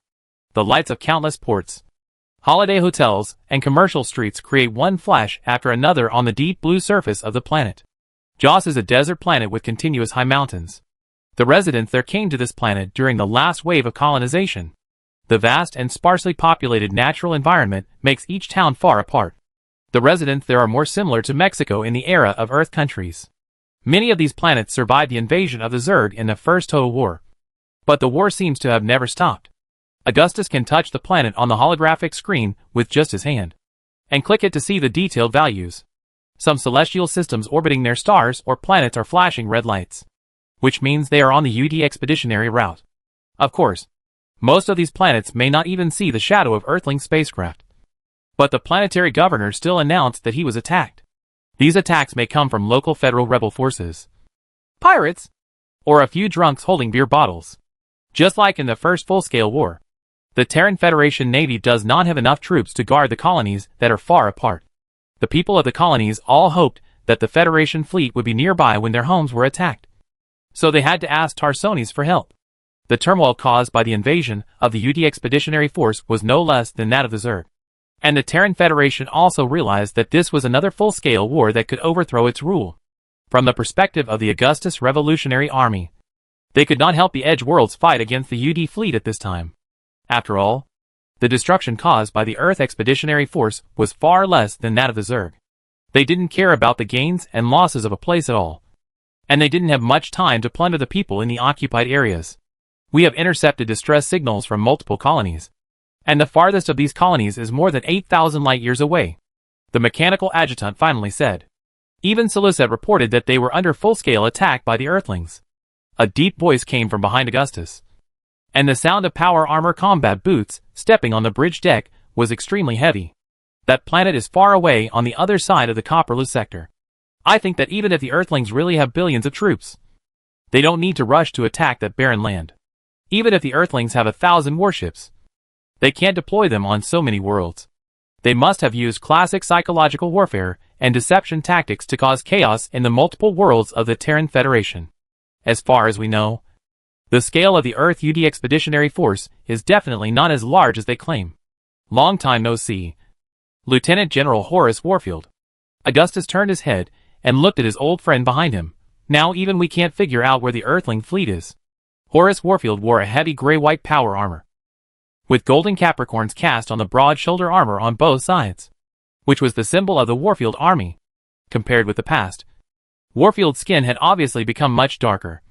His beard was also whiter, and only his deep eyes were still staring majestically. General Warfield was originally stationed on Antigua Prime, guarding the multiple edge worlds with Antigua Prime as the core in the hands of the Revolutionary Army, and was the mainstay of that star field. After the UD began its invasion of the Copperless sector, Augustus recalled Warfield's fleet. A week ago, the Federation's Epsilon Squadron, Deep Blue Squadron, Delta Squadron and Eta Squadron formed a large fleet and launched a counterattack on Blaxis to regain lost territory. Augustus said, "No one knows how the Blaxis campaign went, but the Federation seems to have suffered a great loss there again. The Federation knows nothing about the UD's military leaders, but they know the information of every naval fleet of the Federation." Warfield stood beside Augustus. "The only thing we know is that the UD Expeditionary Fleet has been in constant motion. The advanced warp engine technology and powerful frigates they brought from Earth are the key factors for this fleet to shake off the Federation's pursuit fleet. If the commanders of the Federation are not stupid, they should know that the Earthlings are determined to defeat them completely." He said, "The riots caused by Dougal's people on various planets are just a cover-up. Their ultimate goal must be the federal government of Tarsonis. The Earth is 60,000 light-years away from here. Once the UD Expeditionary Force is defeated, they can only be buried in this desolate universe." As the first senior federal officer to follow Augustus in the uprising, Warfield can be said to have been entrusted with important tasks by the Revolutionary Army Marshal in the past few years. Few people can gain Augustus' unreserved trust like Warfield and Raynor. Augustus knows the truth that if you doubt someone, you don't use him. And his trust has also earned the loyalty and trust of his subordinates. It seems that the Federation is not worried about the possible fall of Tarsonis at all. Augustus retrieved the information of Tarsonis Prime on the tactical console. Warfield, standing behind Augustus, could naturally see the magnificent alloy steel fortresses and orbital defense platforms in the outer orbit of Tarsonis Prime. So many steel fortresses guarded Tarsonis Prime, and the glory of the nebula was obscured by these space-based defense platforms that humans were proud of. At least 4 full-strength Federation fleets formed during the First Total War guarded Tarsonis, and cruised back and forth on the trade routes leading to various prime worlds. At the same time, Tarsonis is also a fully self-sufficient developed world. Hydroponic farms and food synthesis factories are enough to meet the Tarsonis population, which has soared to nearly 4 billion after the Zerg invasion. The federal government of Tarsonis has long been prepared to fight a protracted war of attrition with the Zerg and the Protoss. And the Earthlings are not to be feared. Tarsonis has now truly become the most impregnable human planet in the Copperless sector. The leader of the creation family responsible for the construction of the defense system claims that it will be a line of defense that will never be crossed. Even the Zerg will have to return in regret in front of Tarsonis' orbital defense network. And the Protoss fleet will also be defeated here. Augustus put his hands behind his back. Until now, the Federation has thought they can sit back and relax and command the Federation fleet to wipe out the Earth invaders in the fortress of Tarsonis. It seems that Tarsonis is indeed an impossible fortress. Warfield also said, "Our fleet is completely helpless against the steel plates that are strong enough to resist naval guns and the powerful orbital guns. Only the main guns of the Hyperion can be tried. He said, now, the only worry of the Federation is that this UD Expeditionary Force is just a reconnaissance fleet sent by the Earth. And the real solar system fleet that covers the sky and the sun may be on the way. But if that's the case, there's no need for this advanced fleet to alert the enemy, Augustus said. But Earth's technology is definitely superior to ours. It took the Tarsonis 70 years just to research the warp drive technology of the colony mothership and get back into space. The gap in technology cannot be ignored. I've already mentioned to you the Earth United Council general named Alexei Stukov. He is a far-sighted general. It's no exaggeration to say that he is a god at using troops. He said to Warfield, I believe Stukov is the brain of the Earth Expeditionary Force. He will definitely find a way to break through the Federation's defenses. And what we have to do is wait. Wait for the Copperless sector to really change. Even the Zerg failed to defeat the Terran Federation. You overestimate the Earthlings. Marshal. At this time, the bridge door of the Hyperion opened. Several completely different footsteps came in, led by General Edmund Duke, the commander of the Alpha Squadron, who is now loyal to the Revolutionary Army. General Duke clenched his fists, as if he was pinching the neck of a soldier of the Earth Expeditionary Force. And he was only a little bit away from strangling him to death. The country bumpkins on Earth are just SOSO. And their warships are not that scary. Give me a fleet, and I can destroy those small mud planets of the Earthlings in a few standard months. I never knew who gave you this confidence, General. Or maybe, in the eyes of the Earthlings, we are the real country bumpkins. A magnetic voice made Augustus turn around. Big Minsk is right. You are a country bumpkin. The exaggerated voice of Colonel Honeck Hank followed. Shut up. You country bumpkin. I'm going to send you, the arsonist, to jail. Duke's temper was always bad. Actors? Brother. You're here. Augustus' cold gray eyes lit up. I have a feeling that the final moment for us to overthrow the Terran Federation is coming. Arcturus Minsk wore a black square-collared cloak with bronze shoulder straps and copper buckles, and a red cape with a pattern of Minsk's golden wolf painted in gold thread. Augustus walked forward and hugged his brother. Miss me? Arcturus was 32 years old this year. He was even stronger than Augustus. Like an upright lion, with a storm in his gray brows. All these years, Arcturus has been running his mind outside the Copperless sector. Arcturus was a man who could share the joys and sorrows with his subordinates to achieve their goals. He often participated in the daily work of the mine, and even presided over the work of digging the mine himself. Arcturus never stopped training himself. It is said that no one in the mine could beat him in swordsmanship, gunmanship, fighting and chess. Of course. Augustus thought about it. Probably. A little bit. How are Mom and Dorothy? Augustus asked. Why don't you ask me how I am? Arcturus asked back. Brother, you look as strong as a lion. Augustus thought again. Have you decided to marry Juliana? How should Valerian tell others about his parents? No. The revolution is at its peak. How can I get married? Actors made an excuse, using the words he had read in the ancient books on Earth. I have pledged my life to the revolution. Ha. I know what you fear most is being bound. Augustus smiled. Both my father and the family represented by Juliana and Valerian. Okay. This matter must be resolved. But not now. Actors thought to himself that I mind to support your army. Not for you to bury me. But based on Arcturus' deep love for his brother. He didn't care about this at all. I brought the sons of Korhal, who vowed to be the first to land on Tarsonis and avenge Korhal. He said, you have been waiting for an opportunity.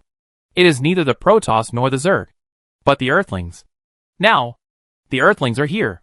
When everything is settled, it will be us, not the Federation and the Earth, who will take over the Copperlose sector. Arcturus' eyes seemed to be condensed with lightning and thunder, which was breathtaking. I am here. Augustus. General Ledbetter of the Terran Federation was appointed as the garrison commander of Tarsonis by the Federation Supreme Command. Many Federation fleets were transferred to the core worlds around the main star of Tarsonis, while the mechanical adjutant of the Hyperion was still relaying the report. Augustus and his generals turned to the bridge window. Outside the window was the entrance to the subtime and space channel like a blue oil film. Thousands of Revolutionary Army gold and red battle cruisers and fighter planes were crossing the channel. Lock the coordinates of New Folsom, the largest prison in the Terran Federation for political prisoners and rebel prisoners. Augustus said to the intelligent adjutant, Let's rescue all the imprisoned revolutionary comrades first. Release the evil wolf of war. Chapter 428 New Folsom. If Char is hell on Earth, then New Folsom is no less. The crater-covered surface of New Folsom is extremely unstable, with moving continental plates constantly colliding to create new volcanic mountains and magma lakes, or erasing old landforms. The planet's peak temperature can reach 800 degrees Celsius, and the scorching air is enough to burn a human trachea. Dry and hot whirlwinds ravage New Folsom's constantly changing surface, and the few volcanic rocks are also burned like red-hot irons. In the Copperloose sector, hostile planets far outnumber those habitable. But the rich geological resources of New Folsom are enough for brave adventurers in the Terran Federation to take risks and establish new colonies.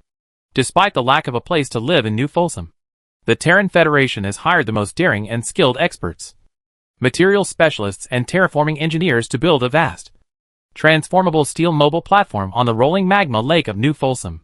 The mobile platform can create the lowest level of natural environment for the staff, and the New Folsom United Mining Company came into being. The gravitational field of New Folsom is unpredictable. If you want to approach it, you could only take a military starship with strong weapons, and pass through two major planetary force fields through an unpredictable orbit. The steel-cast lips of the adjutant of the Hyperion closed up and down. Now New Folsom exists as one of the most cruel prisons, used to detain the most heinous political prisoners, terrorists, anti-government activists, arrested revolutionaries, and rebel officers in the Terran Federation. The mechanical adjutant's cold electronic synthesized voice lacked a trace of warmth. The remote geographical location and daunting terrain of New Folsom Prison in the world ruled by the Terran Federation make prison escape a risk of death. What a hell! Augustus walked through the bridge of the Hyperion and faced the New Folsom planet outside the porthole.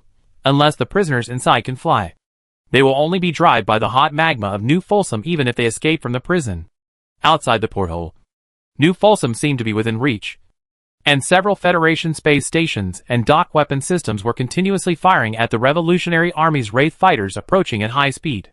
A flash that eclipsed the sun flashed by, and a Federation communication relay station built on an asteroid was hit head-on by the Yamato cannon of the Revolutionary Army battlecruiser Ragnarok, and it immediately burst into flames and shattered into pieces. As the Hyperion's onboard sensor array set back more image data and data, the flying debris of the communication relay station was almost clearly visible, and the Federation flag standing on the relay station was torn to pieces like a rag. Most of the communications sent by the relay station to the core world of the Terran Federation were intercepted by the Revolutionary Fleet, and the scattered data like snowflakes were uploaded to the Hyperion supercomputer. With the help of Protoss time and space acceleration technology, the computing power of human supercomputers is no longer comparable. All low-level encrypted communications were quickly cracked and screened on the main screen of the Hyperion's bridge. The most mentioned words in these messages were Augustus Minsk, the Revolutionary Army, and requests for reinforcements. Behind the Federation space station is New Folsom, a planet with volcanoes and lava oceans on its surface, flashing angry orange-red flames. The gray mobile platform on the lava is so huge that it can be seen from high-altitude orbit, like a peeled coconut shell floating on the red ocean. Until now, New Folsom Prison has been known for its vicious and cruel reputation. Compared to it, the prisons of Chaucera and Ma Sera are as comfortable as a nursery. Revolutionary Army Logistics Sergeant Tychus Finley said, as he looked out the porthole at New Folsom. For decades, I have never heard of anyone escaping from New Folsom Prison, or returning home with a piece of good meat left on his body. If your knowledge in this area is comparable to your knowledge of military regulations, it would be a great help to me. The notoriety of New Folsom Prison is enough to scare the most vicious thugs in the Terran Federation. But most of them are not qualified to serve their sentences in New Folsom Prison, Augustus said, looking at the red planet outside the porthole. Many of our comrades are imprisoned behind this high wall. Most of them were arrested by the Federation while conducting underground espionage activities in the core world of the Terran Federation. Others are our soldiers who were lost or captured on various battlefields. He said, the majority of people in New Folsom Prison are former high-ranking officials in the federal government and highly prestigious orators and agitators in the private sector. They were all arrested for attempting to subvert the government or attempting to steal confidential federal intelligence. Of course, we must enter New Folsom to learn the specific list of charges. This is just one of the reasons why Augustus decided to attack New Folsom. The rich resources on this planet are also the key to his decision to take it. In the Federation's ruling area, New Folsom is the largest source of catalysts needed for casting fine steel. Although New Folsom has become a useless resource after the discovery of catalyst resources, with equally rich reserves and much lower mining difficulty in the Sera Galaxy. Since the Sera Galaxy was completely destroyed by the Protoss, New Folsom has once again become an important source of raw materials. You know, the Sera system is actually under the control of the Augustus Revolutionary Army. Only they dare to approach the Sera system within the strike range of the Protoss fleet. If Augustus takes New Folsom again, the Terran Federation will have to obtain catalysts from other production areas or resource tycoons in the Comorian Federation. And the production capacity of refined steel will be greatly limited, which will in turn affect the production of warships, tanks and other weapons. In other words, Augustus can then use these resources to build his own fleet. It's not easy to break into New Folsom. It's heavily guarded, and not even a fly can get out. Tykes folded his arms across his chest, his expression full of disdain for the New Folsom prison. He mentioned, "Commander, for unknown reasons, the Terran Federation sent troops to strengthen the defense of New Folsom prison many times after the first full-scale war, and also sent more prisoners to the prison." The mechanical adjutant also said at this time, "There is at least an entire Federal Marine Division stationed in New Folsom prison, and the number of people is almost equal to half of the number of prisoners. One division is still not enough." Augustus smiled. "If there are 20 divisions, I will give the defenders here time to surrender." As he spoke, Augustus walked past the wide bridge window of Hyperion and came to the main holographic projection screen, on which the images of the commanders of many revolutionary warships flashed at the same time. NORAD 3. Immediately clear a landing area. Duke, let your landing force prepare, Augustus said. I repeat the order of the Marshal's command for the last time to avoid casualties among the prisoners as much as possible. As for whether they are revolutionary heroes who have been imprisoned and tortured, politicians and righteous men who once spoke for the people, or real thugs who deserve to die, that is a matter for the telepaths to decide. He said, "A quick battle, after which we will also launch an attack on the marginal worlds near Antigua Prime that are still under the control of the Federation, and connect our scattered points on this star map into a whole plate. My Alpha Squadron is enough to deal with the New Folsom jailer wearing open crotch pants. If these lowly bastards dare to ambush us, then kill them all." Duke had none of the elegance of a Tarsonese noble, and he preferred to call this the frankness and heroism of a soldier. Duke's snake-like inverted triangle eyes narrowed slightly, and he roared his orders to the officers of the Alpha Squadron, who were standing with their heads held high. "Alpha Squadron, listen up. Everyone is ready for battle. Blood Eagles, polish your bayonets. This time, they must see blood. The first shot of the revolution will be fired by Alpha Squadron. NORAD 3. Search the defense facilities of New Folsom Prison immediately. Bring the armor. I will personally command the landing force." General Duke swore to serve the Revolutionary Army and Marshal Augustus Minsk. Duke has learned his lesson. If he wants to get promoted, he will have to flatter you more. Tychus wanted to light a cigarette, but when he thought of Augustus standing next to him, he stopped his hands from moving. At least he knows how to flatter. Augustus stood still. On the main screen of the Hyperion, the flagship of Edmund Duke's Alpha Squadron, the NORAD 3, was heading towards New Folsom in the orange-red wake left by the thrusters. More than 120 laser gun groups fired at the same time, and space torpedoes were ejected one after another. The battlecruisers under Duke's command never save ammunition and weapon system energy. They are used to dealing with the enemy in front as quickly as possible and returning triumphantly as quickly as possible. Apart from Augustus's Revolutionary Army, few enemies could withstand the fierce attack and the fierce artillery fire of Alpha Squadron. At the same time, another revolutionary fleet led by Horace Warfield's flagship Iron Justice stepped up the siege of the New Folsom Satellite Sioux and the largest space station. Hundreds of Warfield Iron Legion soldiers landed on APOD transport ships. The Federal defenders were defeated and soon surrendered. New Folsom Prison is indeed one of the most heavily guarded prisons in the Terran Federation. But it is just a prison and cannot withstand the artillery attack of more than 40 Revolutionary Army battlecruisers. There is no need to send special forces to infiltrate New Folsom Prison. Even though the defense firepower and number of guards of New Folsom Prison have been repeatedly strengthened after the Corhole Uprising, Augustus's Revolutionary Army still has enough military force to capture it. If Augustus did not want to rescue the criminals in New Folsom Prison, The Revolutionary Army fleet would not even have to send troops into the prison. It only needs to drop an orbital strike from the high-altitude orbit of New Folsom to detonate the already extremely unstable continental plates of this planet. And all the people in the prison will die without a burial place. The strength of the Revolutionary fleet is no longer what it used to be. With the help of starship experts and technical personnel sent by the Umoyan United States, Antigua Starport and Altera Orbital Shipyard provided Augustus with 10 brand new Behemoth-class battlecruisers. At the same time, the Umoyan United States also provided Augustus with 6 retired Umoyan-class battlecruisers free of charge. However, in Tychus's words, these retired warships are as good as they were when they were just built. At this point, as the conflict between the Umoyan United States and the Terran Federation escalated, the Federal Parliament and the Umoyan Parliament had already torn their faces apart, and even the Umoyan National Defense Army directly put on the uniforms of the Korhal Revolutionary Army to attack the Federation planet. With the first full-scale war just over, and the invasion of the Earth UD Expeditionary Force, the Terran Federation could no longer take care of Umojan. Even the Comorian Federation, which had been completely destroyed by the Federation in the Guild War, was waiting to see if it was time to revive their mining empire. The continuous wars made the Terran Federation intensify its oppression and exploitation of the people to build their huge naval fleet. But that also further ignited internal conflicts. The marginal world went bankrupt due to paying taxes, but the Federation fleet only guarded the main star world. Today, the corrupt bureaucracy of the Terran Federation is no longer able to control such a vast territory, and has to retreat to the core world. A vibration sound came from the bridge of the Hyperion, which was a signal that it was accelerating through the gravitational field of New Folsom. New Folsom under the bridge was rapidly enlarging until Augustus could see the magma column rising from the explosion.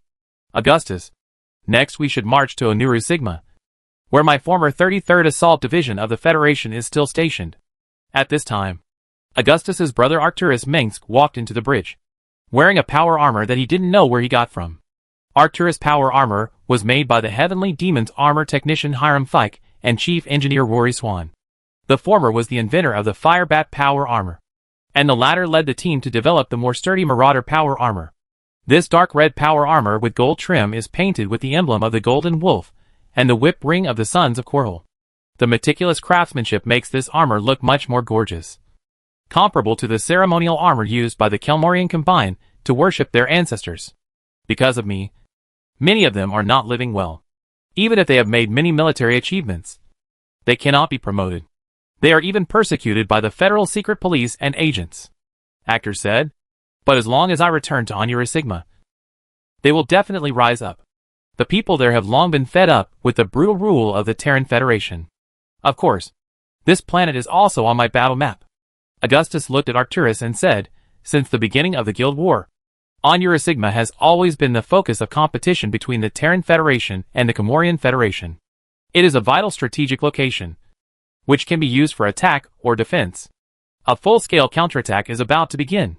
The Federation will once again remember the fear that the Mengsk family once brought to them. Let them tremble. Actors walked to Augustus and asked him, after this, what are you going to do with New Folsom Prison? Of course, we will completely demolish this heinous prison. Since the Antigua Uprising, New Folsom Prison has tortured so many people of noble character to death. Augustus said after thinking for a moment. No, you should leave it. Actor said, leaving New Folsom Prison is the best choice. Why? I don't need this prison. Augustus said. In the future, the prison of New Folsom will make your enemies and opponents tremble. If you want to be the ruler on the throne, you must fulfill your promises and keep your word. If someone violates you, if necessary, punish those who may betray you and attempt to subvert you cruelly. You must make them extremely afraid, so that your position can be stable. As Augustus' expression gradually changed, Arcturus looked at Tychus Finley next to him, and stopped at the sergeant's rank on his shoulder. Mr. Finley, the last time I saw you, you were probably still a major. Now, I have to say, I've never seen anyone promoted as fast as you. I made a minor mistake that was not worth mentioning. Tychus laughed. I just had a few drinks, and had a little discussion with Swan's group. Yes, a member of the engineering corps. Chapter 429. You have changed. Brother, this is a landing area outside the New Folsom Prison. Its solid steel frame is built on a reinforced volcanic rock floating island, with flowing magma on both sides. There is a high ground with federal fortifications in the south, which was just destroyed by the Revolutionary Army Bravo Air Force Squadron more than 10 minutes ago. The fumaroles on the edge of the platform spew out hot steam from time to time. There are not even railings or other shelters there. If you fall into it, you will really be doomed. The rolling heat waves from the magma lake scorch the land under Augustus' feet, and the hot winds seem to be able to scrape off the skin on people.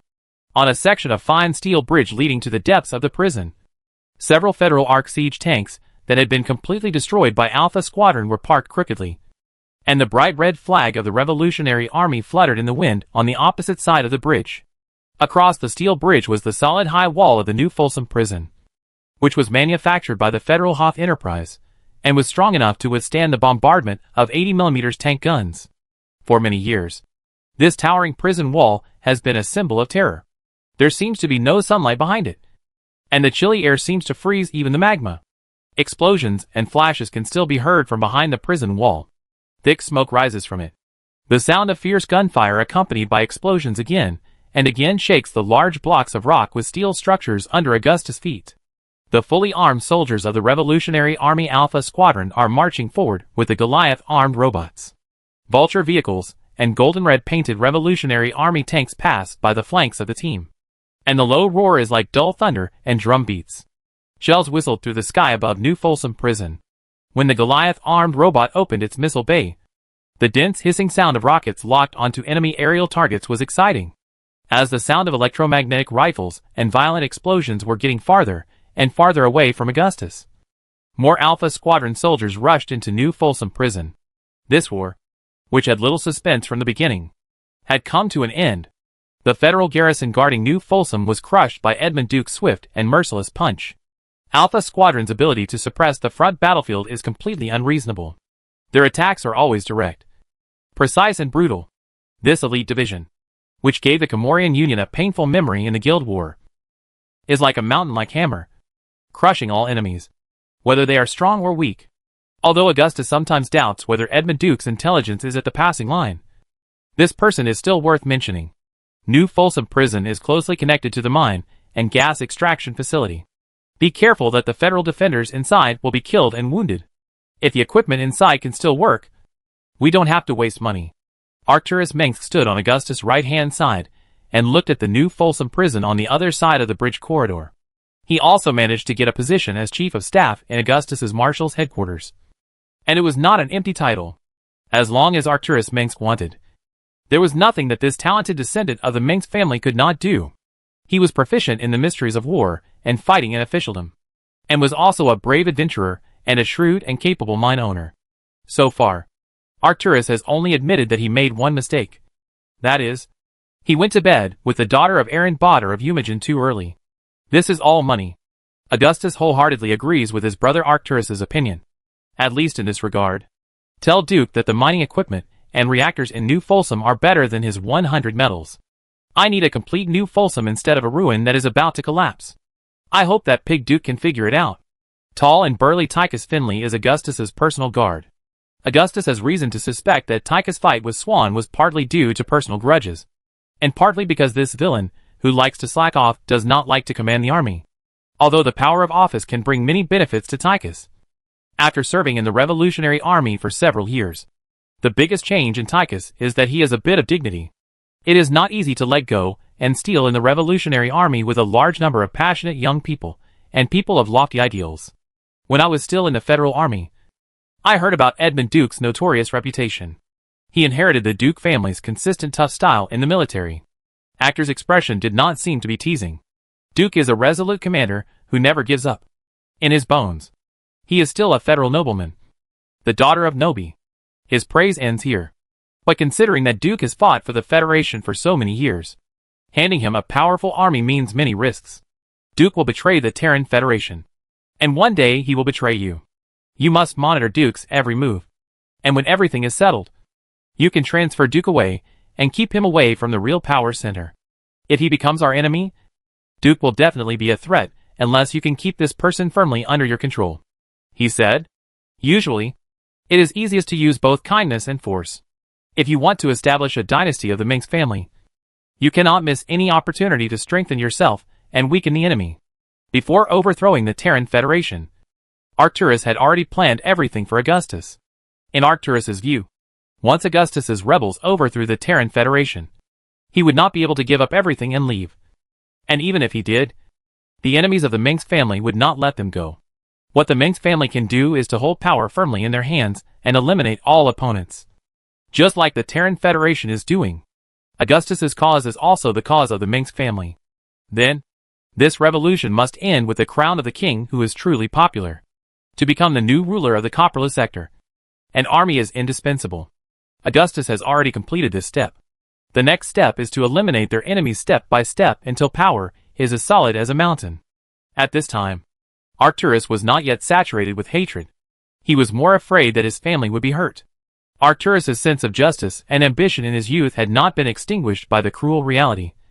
And he placed all of that on his younger brother. No one is perfect. Although Arcturus never revealed his ambition and desire for power in his words, it was ultimately something that a man pursuing the great Mengsk family could not refuse. Edmund Duke's loyalty has been verified by this psyker. If he betrays me, the ghost will bring him to me. Augustus smiled at Arcturus.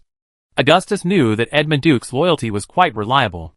In the original timeline, Duke was the only one who stayed with Arcturus Mengsk, the emperor of the Terran Empire, who was beaten and fled by the UD Expeditionary Force. He did not surrender to the enemy until his death in Coral. Duke might not be the best general under Augustus, but he was still a great general. Where did you find these psychers? They almost killed your father. Arcturus's cold gray brows were covered with dark clouds. He didn't like psychers before, and he would not hide it now. It was just a little bit. Augustus said, Angus would not object to my employing psychics. That's because he knows that your sweetheart is a psychic. Actors did not notice the cough coming from the side. And a slender psychic hidden in the light and shadow turned around on the spot. Angus feels guilty about you, and he can't say anything. However, the ghost plan is the only viable one among the many evil plans of the Terran Federation. Arcturus also nodded. They are powerful and dangerous. I am glad that you have learned the ability to hide your thoughts in front of the psychers. If others know your thoughts, they will not be afraid of you. This is why I taught Valerian not to show his joy at any time. Let your subordinates guess your thoughts, and they will be able to do everything they should do with trepidation. Therefore, the monarch must be a fox to recognize the trap, and a lion to scare the jackal. You have changed a lot, Arcturus. Augustus has always known what his brother Arcturus thinks. He wants Augustus to become an emperor like Qin Shi Huang and Augustus Caesar in ancient times on Earth, rather than the president of a republic. If there is no Augustus, then Arcturus will sit on the throne with a few excuses. I would rather they all love me than fear me. He said, I am not a king, and I don't need to act like a king. I have always been like this. It is the world that has changed. Arcturus just shook his head and answered like this. Angus thought that a republic would be able to maintain long-term stability, and a democratic country would be strong. Arcturus said, but that is wrong. There are opponents everywhere in the Terran Federation. The planets are dozens of light years apart. It is difficult to control them if they are too far away. The territory is too vast and difficult to govern. What can a republic and democracy bring? Can equality or order resist the Zerg and the Protoss? Give all the rights back to the people, and they will not give them back to you. If you show them favors, they will be grateful. But if you take it back, even a powerless peasant woman will stand up and fight. There is no room for democracy in the current Copperless sector. Only by holding all the power in your hands can you build a powerful empire. With great power in your hands, you are the king. Only in this way can we gather all the resources and strength of mankind to resist the Zerg and the Protoss, and even defeat them. The Terrans need an empire rather than a weak republic. If the enemy is at their doorstep, what is the use of republican democracy?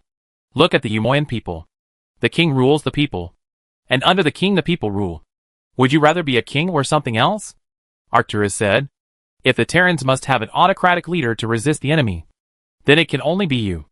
Angus wants to establish the Terran Republic, so let him do it. Augustus pondered for a long time. I would rather go racing. The general trend is, you will understand. Do you think Umoyan is absolutely safe? The agents of the Terran Federation are always lurking in the United States. They only need to succeed once, and our most beloved family will leave us. Arcturus made Augustus' expression darker. Of course, you still have to rely on the power of these ghost agents, but you can't trust them too much. The only people you can trust are your family. He didn't notice the grinding of teeth in the air. Ghost agents are our magic weapon against Earthlings. Protoss and Zerg.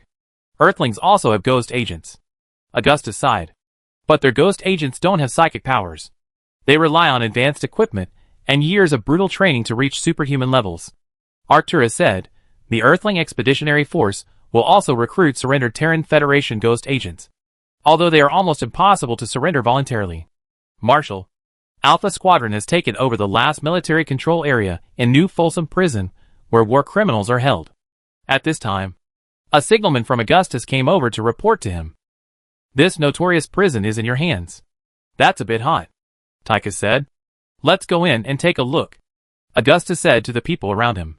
There are probably many federal soldiers and thugs who escaped in the chaos hiding in New Folsom Prison. Corporal Faraday said, you'd better go in after everything is stable. I have fought many battles and risked my life countless times. Can't I protect Marshal Augustus and Colonel Arcturus? Tychus's eyes as big as Bull's eyes glared. Thank God you can take care of yourself. Corporal Faraday was not to be outdone. In the entire Revolutionary Army, except Augustus and Kerrigan, he was not afraid of anyone. Even Jim Raynor, who was a good brother with whom Faraday had a drink. Don't worry. I believe in the ability of the guards. There is no dawn or dusk in New Folsom. The sky always reflects the raging fire in the magma lake below. The whole prison seems to be in the furnace of hell. Augustus, escorted by a whole corps of Goliath-armed robots, crossed the bridge in front of the gate of New Folsom Prison and stepped into the heavy metal gate that had been blown up by the orbital artillery. Not far from the gate is a cage with heavy steel walls and metal doors welded together. Each rusty-looking door has a unique fingerprint and genetic code, which means that the prisoners are either extremely vicious thugs or dangerous people who must never be exposed to the public again. Among the socialized soldiers, those thugs who eat human flesh or kill innocent people at will are not qualified to be imprisoned here. They are just scums that are of no benefit to this society. But in fact, the people here are politically inextricably linked to the Terran Federation. Who is imprisoned here? Augustus stood in front of the blood-stained door. A genetics expert who tried to test a new type of federal enhancer on himself. A captured prison guard said, what about this one? Augustus walked a little further and stopped in front of a cell that obviously had a lot of signal isolation facilities. A level 10 psychic. A rebel from the Terran Federation Ghost Academy. Chapter 430 Ghost Supervisor. Amid the hissing sound of the hydraulic device, the door in front of Augustus, nailed with silver nails and embedded with precision sensors and psychic isolation equipment, slowly opened. This heavy door made of alloy steel is 3 feet thick and weighs several tons. Even if a laser cutting machine used to collect crystal deposits is operated by a dozen mechanics, it will take more than half an hour of continuous work to cut it open. It is not worth it for an ordinary human prisoner to do this, unless the monster inside is able to tear the cage apart.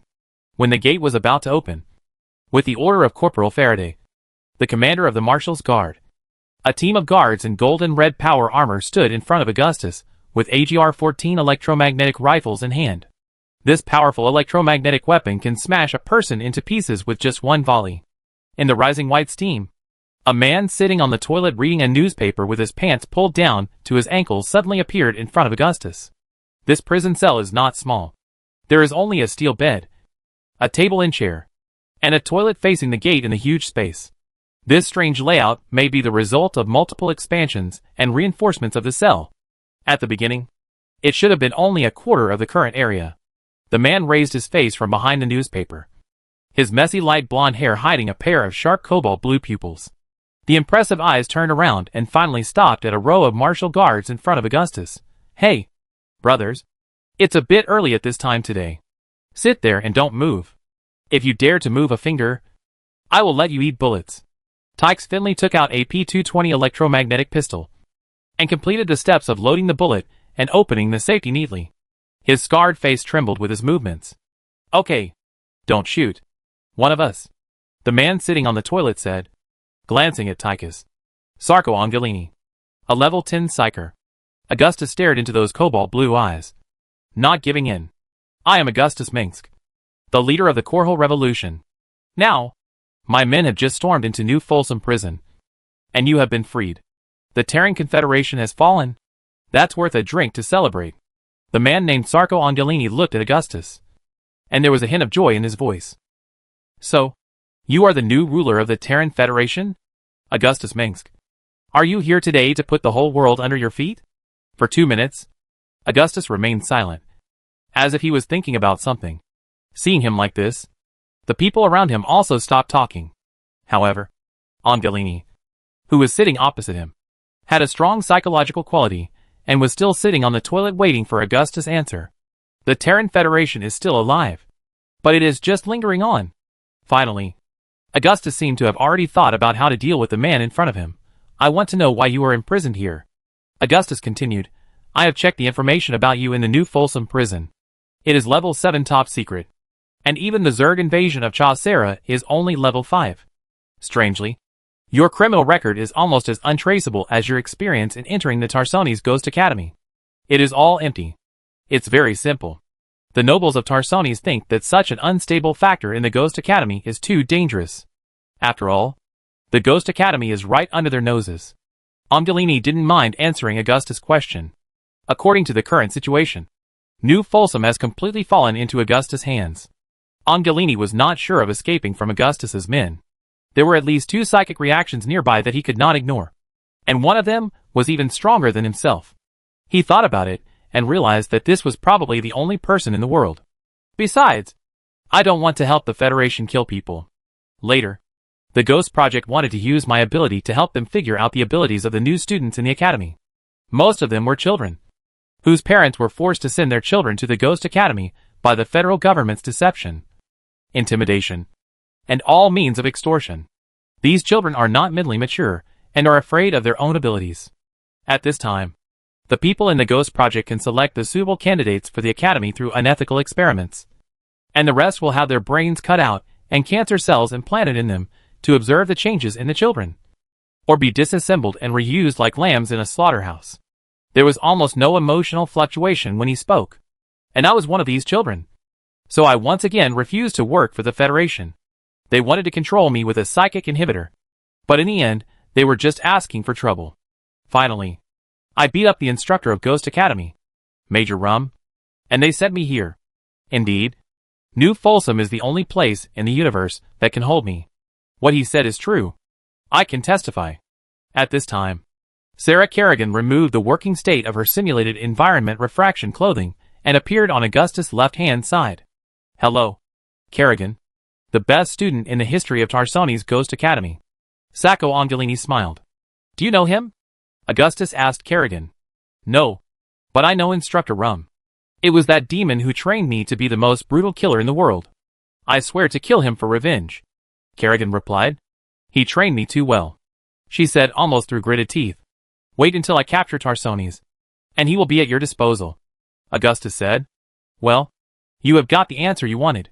Or, where are you going to move me to next? Or kill me here? Angelini said. Very good, Mr. Angelini. Since you are not a person who has done evil deeds, I will give you 2 choices, he said. First, I hope you can join the Coral Revolutionary Army and become a psychic warrior under my command to overthrow the people who once gave you endless power. If you are not interested in what I just said, then I will give you the second choice, freedom. Sacco Angelini, who was sitting on the toilet, still held the wrinkled newspaper with a serious expression.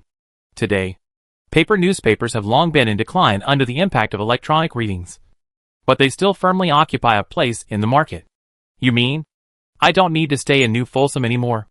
Angelini said after a few minutes. This is getting interesting. The Ghost Project kept me like a starving lion in a pen. And you're going to let the tiger go? Why so much nonsense? Just leave as soon as I tell you to. Tychus didn't realize that he was like a lackey in front of a big shot. Of course, this free-range chicken didn't care. Yes, I will send you back home. From now on, you don't even have to hide your identity. As long as you don't hurt others, you can do whatever you want, Augustus said sincerely. I mean, you no longer need to work for any government or anyone. Augustus waved his hand and said, as I said, you are free. Sacco Angelini. The world is big, and you can go anywhere. Letting this kind of person go may cause a big mess. He is a nuclear bomb that can explode at any time. And how do you know if he will use his superpowers to do bad things? Tychus said at this time. That's not what you say. Augustus shrugged.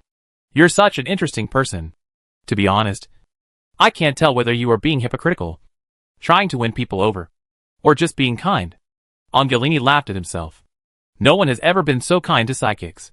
The Federation imprisoned us, tortured us, and tortured us to the utmost to stimulate every bit of psychic potential in our bodies. He shook his head. But what do you think I can do after I stop being a Federation killer? The first half of the life of the ghost agents is a tragedy. And after that they will never be able to become ordinary people again. I choose the first one. Angelini didn't believe that Augustus would let him go. I am a Federation ghost agent, proficient in human psychic knowledge, and can be said to be an expert in this field. Moreover, I have a unique ability, which is to be able to see the special abilities of other telepaths. He said, you don't even need to pay much salary to hire a psychic expert. I can not only help you train new ghost agents, but also deal with hostile telepaths, such as the ghosts of the Terran Federation and the shadow warriors of the Humagins. I can also not ask for salary, Mr. Augustus, as long as you still let me be responsible for the work related to Ghost Academy. Angelini stared into Augustus' eyes, as if he wanted to see more from those cold gray eyes.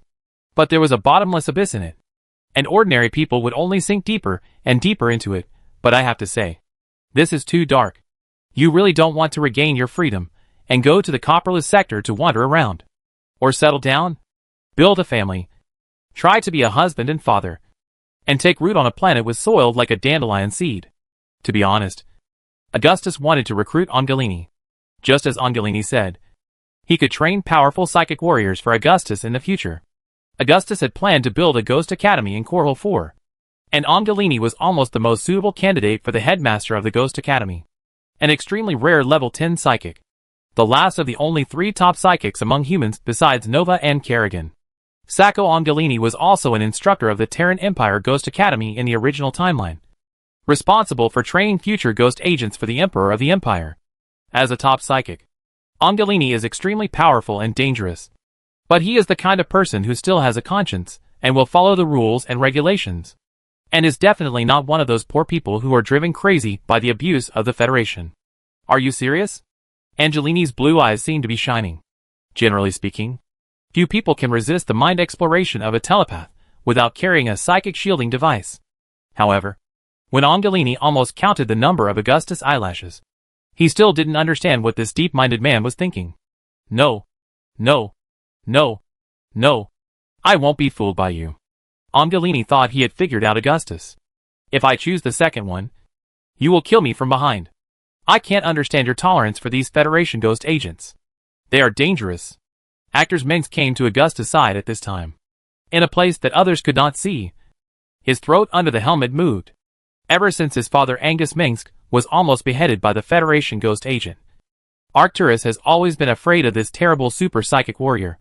It is true that Arcturus hopes to use the power of psychics, but he is always on guard in his heart, fearing that he will be hurt by them.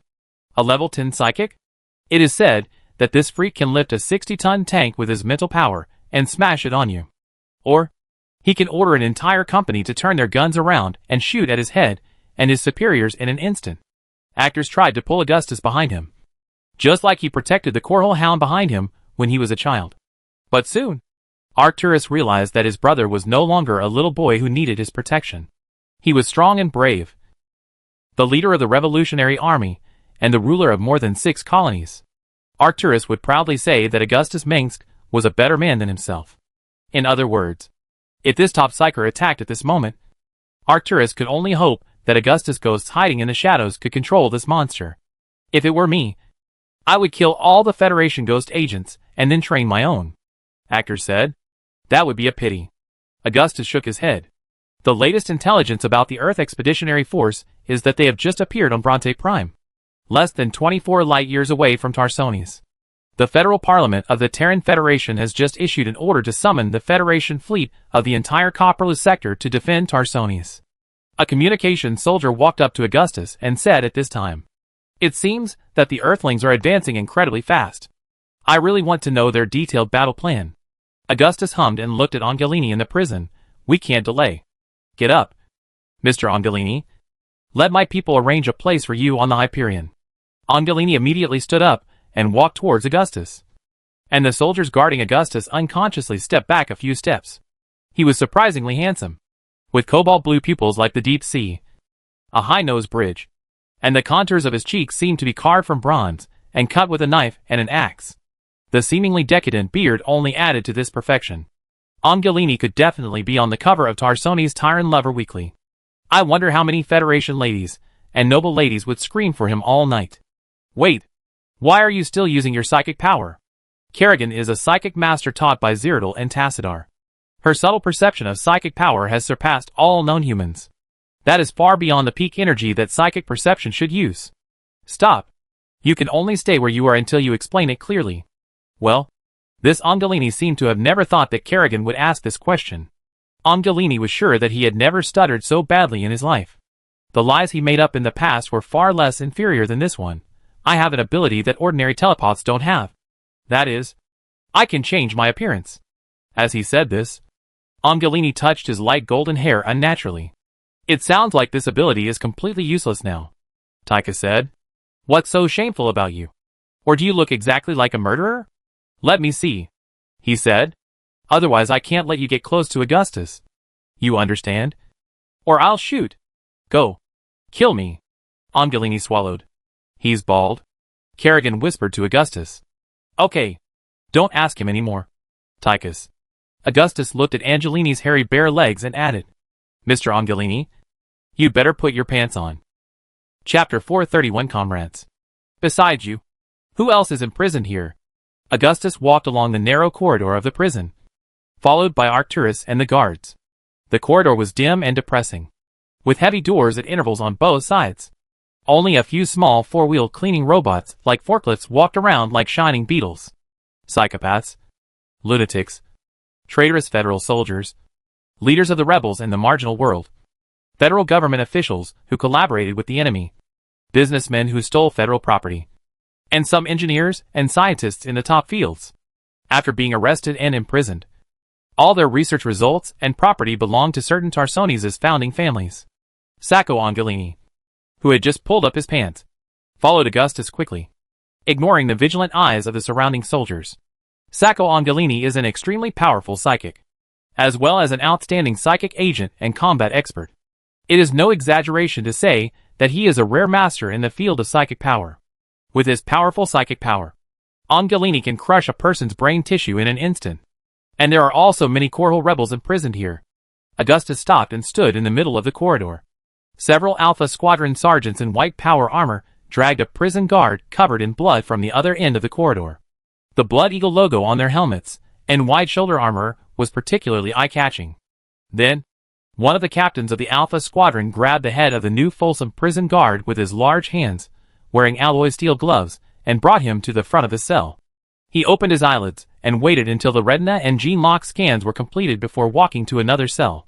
Slowly, criminals in dusty gray prison uniforms poked their heads out. They were either skinny or had dull eyes and dry hair. In the new Folsom prison, where daily necessities were scarce, Angelini, who had a sleek face, was just a rare flower. Marine, are they sending us to the execution ground? A prisoner with silver hair on his temples came out, with a heroic attitude of being martyred. He had probably been imprisoned for many years, and he didn't know the newly rising Augustus and his revolutionary army. Just do it, soldiers. The merciful God will forgive you, even if they send a good man who is loyal to him to the execution ground. It is not your fault, brother. We are not the lackeys of the Federation. Tychus Finley stepped forward and stood in front of the prisoner like a giant. Tychus pointed to the Revolutionary Army logo on his power armor. Look carefully. We are the Revolutionary Army, and we are going to overthrow the Terran Federation. Did you hear it clearly? Arcturus Mengsk was standing next to Augustus, and his voice echoed throughout the prison corridor with the help of the loudspeaker. We are the Korhal Revolutionary Army. We only do the right thing, which is to fight for justice and freedom for all Terrans. He is a natural orator and agitator, with well-groomed hair and beard, creating a majestic image. Actors is a charismatic leader, and even Augustus cannot dim his brilliance. We will fight to the last man until the brutal rule of the Terran Federation is overthrown. Gentlemen, we have conquered this notorious federal government and punished the butchers who have committed heinous crimes. Today is a climax of the revolution, and it will surely become the most glorious moment in history. The prisoners gathered together, their lips trembling, still in disbelief. For so many years, no one has ever stepped out of the walls of New Folsom. The Terran Federation is a cold and powerful government. They have won the war with the Comorian Union, and it seems that they will continue to be as strong as before. When the expected cheers did not appear, Arcturus could not help but frown. These people seem to have been imprisoned for too long and became numb because of it. Is this a farce? Or am I really crazy? A bald man with sickly white skin stared at the blood on the ground. You are just an illusion in my mind. What about the Terran Federation? Another sturdy man asked loudly. The Federation still rules Tarsones and many core worlds. But as long as more people like you join the Revolutionary Army, it won't take long for us to overthrow it completely, Augustus replied. A shocking explosion came from outside, and the sound of a group of military steel boots stepping on the prison corridors, and the porches of the restricted area was getting closer and closer. The prisoners who finally realized that they had been saved could not help but burst into tears. Most of them had lost their families and lost hope for the future. But it was inevitable that they lost control of their emotions. These were people who were still valuable to the Terran Federation, or who could not be executed because of their great influence and could only be detained for a long time. Many of them were frequent readers of the UNN Universe News Network and the hottest electronic magazines and weekly magazines. Fame and wealth were once so easy for them. Are you their leader? The white-haired old man walked quickly to Arcturus and asked. No. The leader of the Revolutionary Army is my brother Augustus Minsk. Arcturus pointed to Augustus next to him and said, Hello. Mr. Flingard Follett, the father of the second-generation warp engine of Tarsones, the founder of the Terran Interstellar Era, and a great man of that era. Augustus stretched out his hand and shook it tightly with the other party. I always thought you were a person from the last century. The kind of person who only existed in textbooks. Later, your daughter announced that you died in a terrible space-time accident, and your body was not found. Oh, that's in the past. Mr. Follett recounted his past in a calm tone.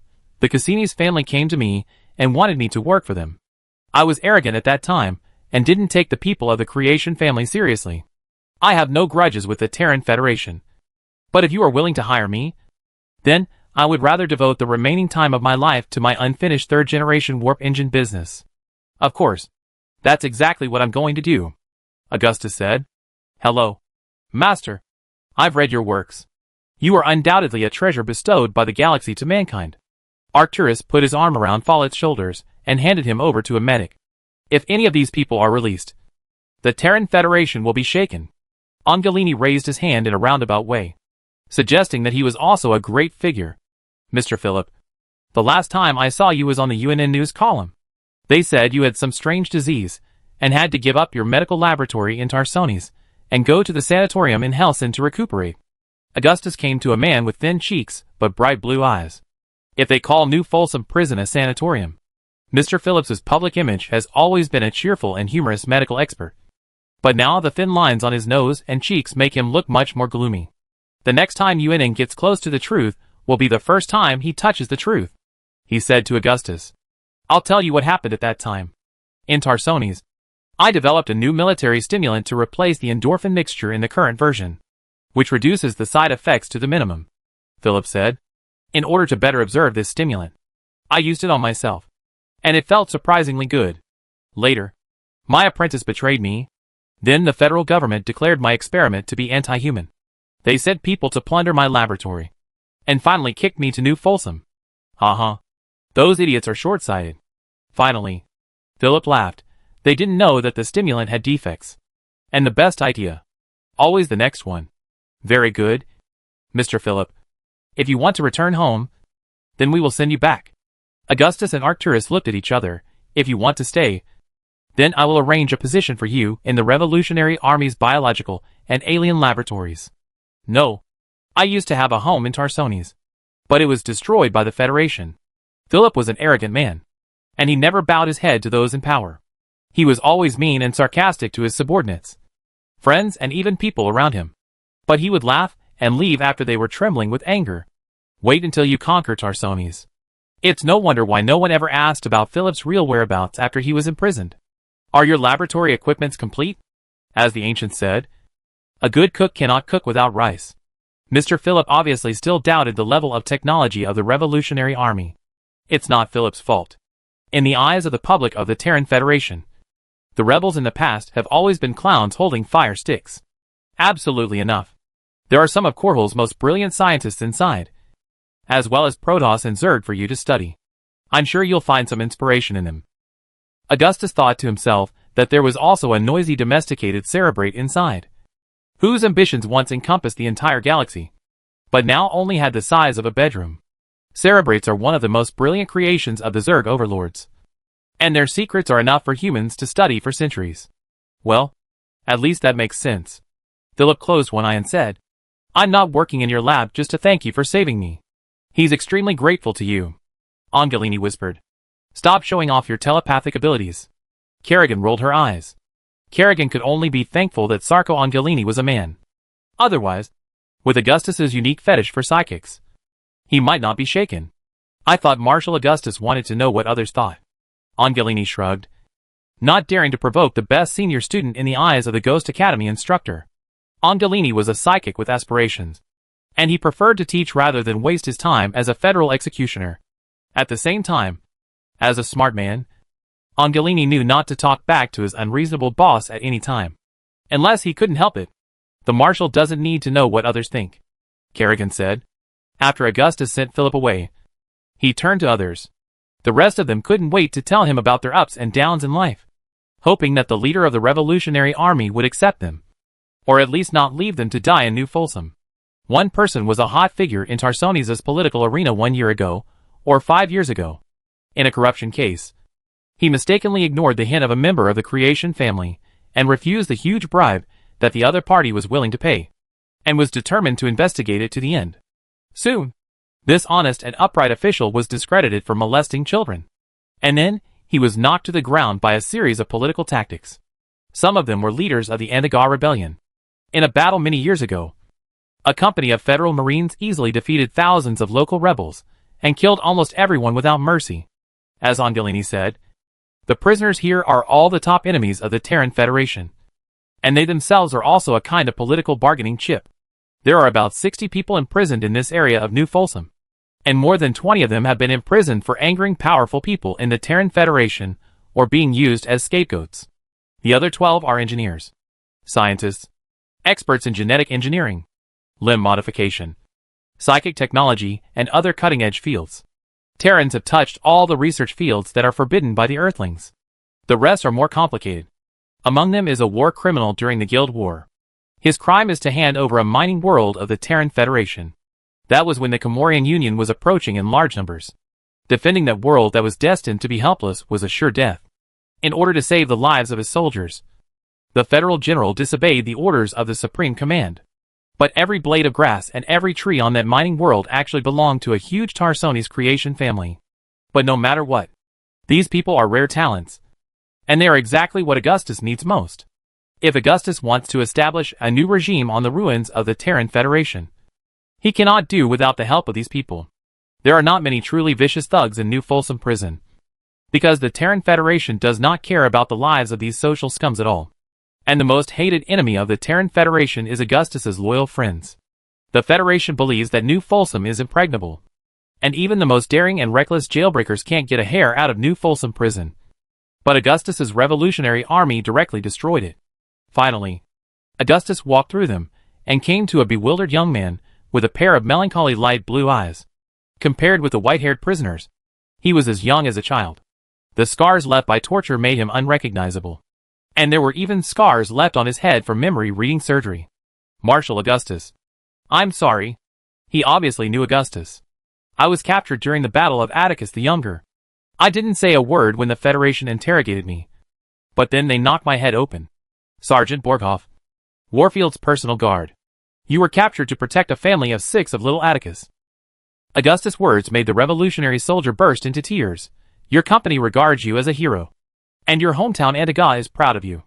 You did not betray. Chapter 432 Hero. A series of planet hoppers took off in the rising thruster airflow and the rolling heat waves of New Folsom, loaded with emaciated prisoners. This is a large helipad in New Folsom Prison, with a signal tower with radar and signal receiving devices on it.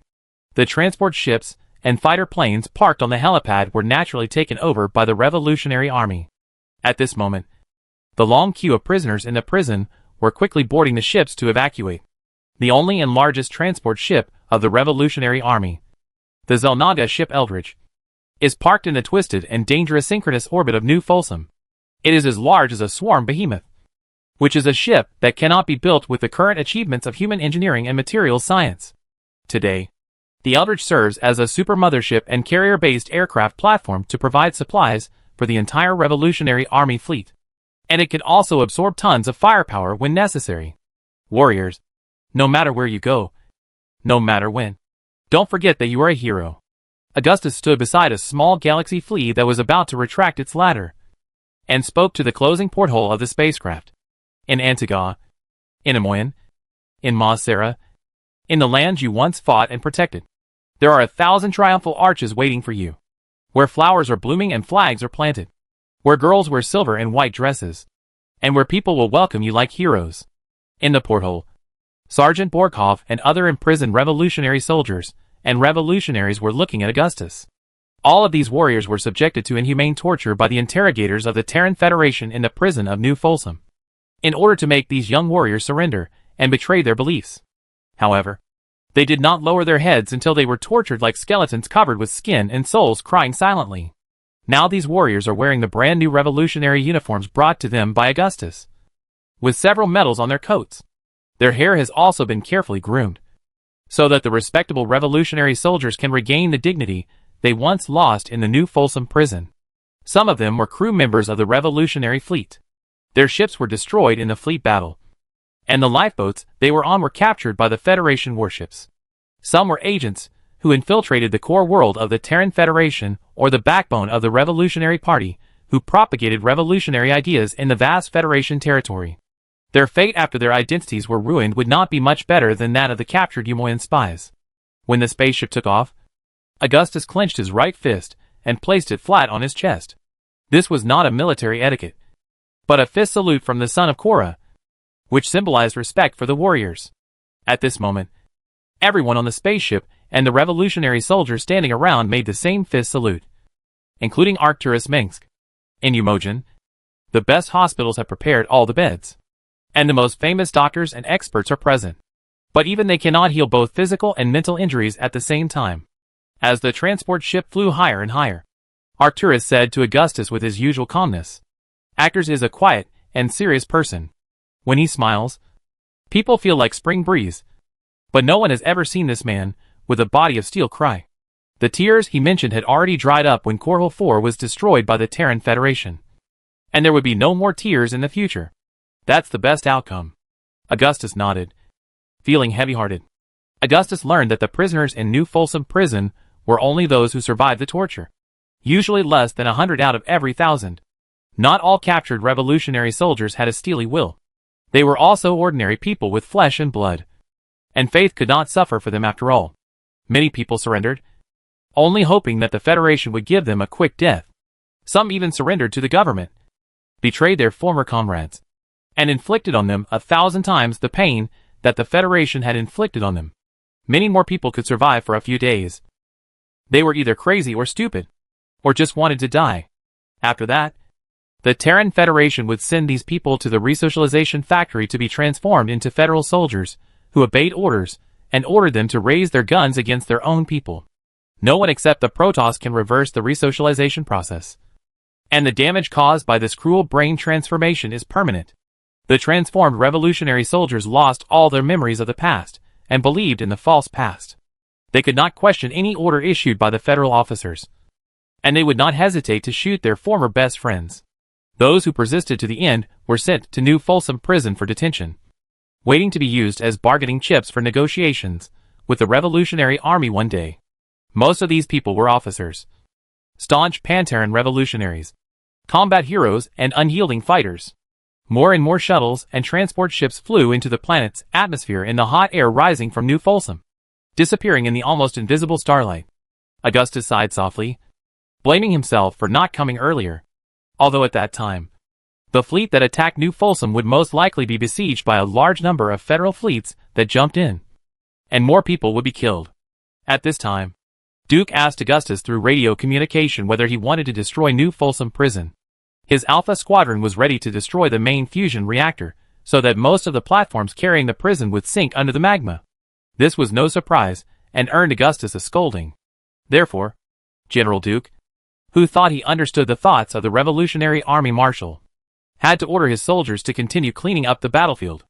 The military control area of New Folsom Prison and the armory near the main base were filled with boxes of weapons and ammunition. More than 40 Arclight siege tanks covered with green cloth were quietly parked in the warehouse. As the hero of the capture of New Folsom Prison, Alpha Squadron was honored to use these weapons. Just like I said before, as more and more transport ships rose into the air, Arcturus, standing next to Augustus, pointed to the high walls of the prison, the bunkers on the road, and the dense anti-aircraft missile towers and said, "New Folsom Prison will be where you punish the rebels. You should be kind to the people, so that they will regard you as a wise ruler. You must also let those who oppose and betray you know the consequences of their actions. Arcturus, it shouldn't be like that. This horrible prison once left such terrible memories for my most valuable warriors." Augustus said so. "It is impossible for everyone to love me. Being feared is also a way of ruling. But I don't want to be the one who is eager to put people in prison as soon as he hears opposition," he said. "I decided to stay in New Folsom to leave a home for the former rulers of the Terran Federation. Blood for blood. Tooth for tooth." Actors laughed. And there was no warmth in his laughter. The Federation built this nightmare prison with their own hands, and they should enjoy it themselves. This will be the only right I will give them in the end," Augustus said. At this point, the two men of the Minsk family looked up at the sky at almost the same angle. The Federation just happened to have offended the most difficult group of people in Copperloo. Sacco Angelini stood on the other side of Augustus, as if he was also standing next to a hero, pointing out the world and threatening him. "Move over. Man, you should take a shower. You stink like a poor worm infected." Tychus expertly used his armored butt to push Angelini out of the way, a move that always worked. "What are you doing?" Angelini thought Tychus had something to report. But as he probed the fool's brain, which seemed to be filled with rotten bonito, old Tychus was imagining himself doing a striptease to disgust the powerful psyker. He did do such a tasteless thing. "This position is the privilege of the old devil of heaven," Tychus said. "This is the first time I've met someone like you." Angelini quickly realized that Tychus was a bad guy, and decided that he must stay away from him when working for Augustus. At this time, almost all the transport ships on the apron had taken off, and the Hercules transport ships carrying the Revolutionary Army Engineering Corps and collection facilities occupied the original berthing area. These huge transport ships lowered the pull-up doors of the cargo hold and dispatch cabin, and at least 100 T-280 space engineering vehicles drove to the apron. Under the orders of their respective captains, they lined up and immediately started to repair and expand the New Folsom Prison. According to the plan, New Folsom will build more mines and steel catalyst extraction facilities to meet the growing demand for various alloy steel resources in the Revolutionary Army's docks and heavy factories, relying on a huge mobile platform floating on the sea of New Folsom's magma lake. This rusty prison will be built into a new Revolutionary Army base and fortress, and the empty cells will be temporarily used to detain the original jailers and federal soldiers. From now on, this place will also become a nightmare for federal officials. There is no point in increasing the defense facilities of New Folsom Prison. When the war comes, the extremely unstable geological movement and the magma lake may cause more damage to the prison than the enemy.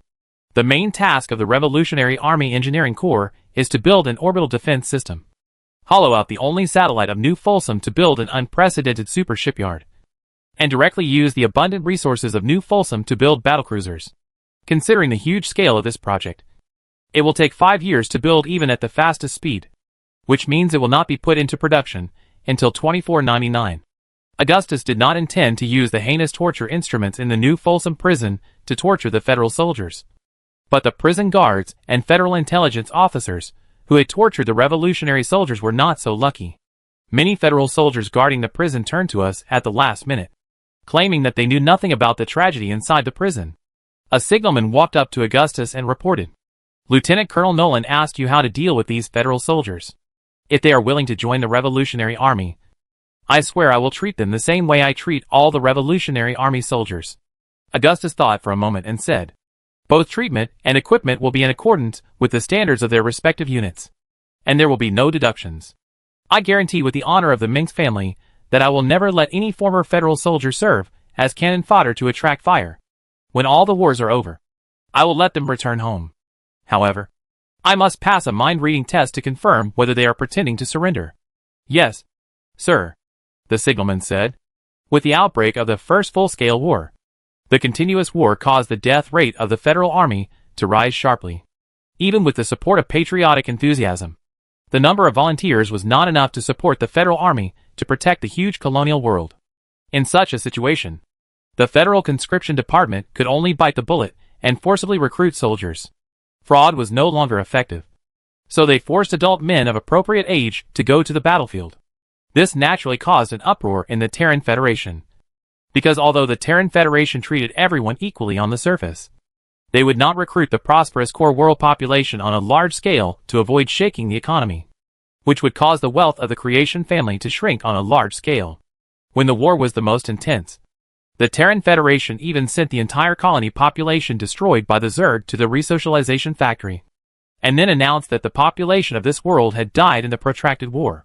Therefore, Augustus knew that the ordinary Federation soldiers in the war were not at fault. They were just those who were dragged to the battlefield in this era. Many Federal soldiers still believe that they are fighting for justice and honor, but the Federation is just using them as cannon fodder. As for the most elite Federal troops, most of them stay in the core world to guard the rear and the property of the nobles. Most of those fighting on the front line are those resocialized soldiers who can't think in marginal world militias, who are determined to fight to protect their homes. Although the quality of new recruits has also declined a lot in recent years, as the training time of new recruits has been shortened. They are well-trained professional soldiers after all, not local militias. Arcturus was hinting. Absorbing these Federation soldiers can greatly enhance our strength. They are just joining the wise master. You are right, Arcturus. Augustus nodded, turned and walked towards the shuttle in the middle of the apron, not intending to stay any longer. UD is also ordering surrendered Federation soldiers to fight for them. But compared to the Earthlings, they are definitely more willing to join us, who know everything about us. He said, if the Earthlings' offensive is fast enough, they must have looted a large number of people from Bronte Prime to expand their army. Marshal, this is an urgent transmission from Jim Raynor's flagship on the expedition to Char. Kerrigan walked towards Augustus at this time. After the latter nodded slightly, an unfolded triangular bracket projected Jim Raynor's bearded face. I am Jim. This is the message I sent back from Char. How does it say that? Marshal Augustus Mengsk himself. This is a video. We fought the Zerg as soon as we arrived at Char, but there was not much damage, Raynor said. The Protoss said that the new Overmind has been integrated, but its mind is still immature and in a state of chaos. This is what I want to report to you. Phoenix and I are preparing to make that monster suffer. He finally said, everything is fine here, except for the volcanic ash that keeps drilling into my boots and the overwhelming howling insects. I hope it's the same over there. Chapter 433 Prince Arcturus. Terran Federation Territory. Onuru Sigma. The barren cobalt blue night sky is dotted with stars, and the bright starlight pours all the way to the towering glacier mountains and the vast tundra. The frozen lakes and the white snow reflect the light of the stars. Due to the blackout and other factors, the city of Onuru Sigma is dark, and only a few lights from private land vehicles can be seen. Only a few pedestrians are still walking on the streets in the biting cold wind, with their collars raised high to resist the falling snow.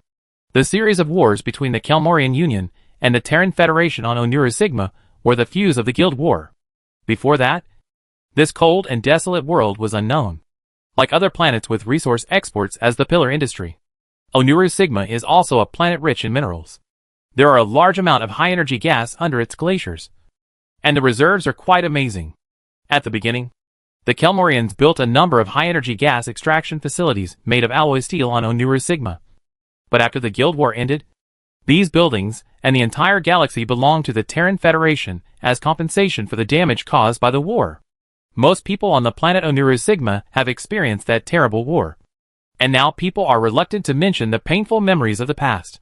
When the air defense alarm sounded again, most of the planet's residents were still asleep. When they opened their eyes, they could hear the voice of the federal sheriff on the radio, ordering everyone to take up arms to defend their homes. Although Sigma was once the focus of contention between the warring parties in the Guild War, after the war ended and the Terran Federation incorporated most of the Federation worlds into its territory, its borders expanded significantly, and Onuru Sigma was no longer an important and dangerous place in terms of geographical location. The Federation Navy only symbolically stationed a small fleet of old and dilapidated ships on Sigma to deal with the pirate threat on the trade route. About 1.5 Federation Army divisions with less than 20,000 people guard the planet Sigma. Considering that this desolate planet cannot support more professional soldiers, such a decision is understandable.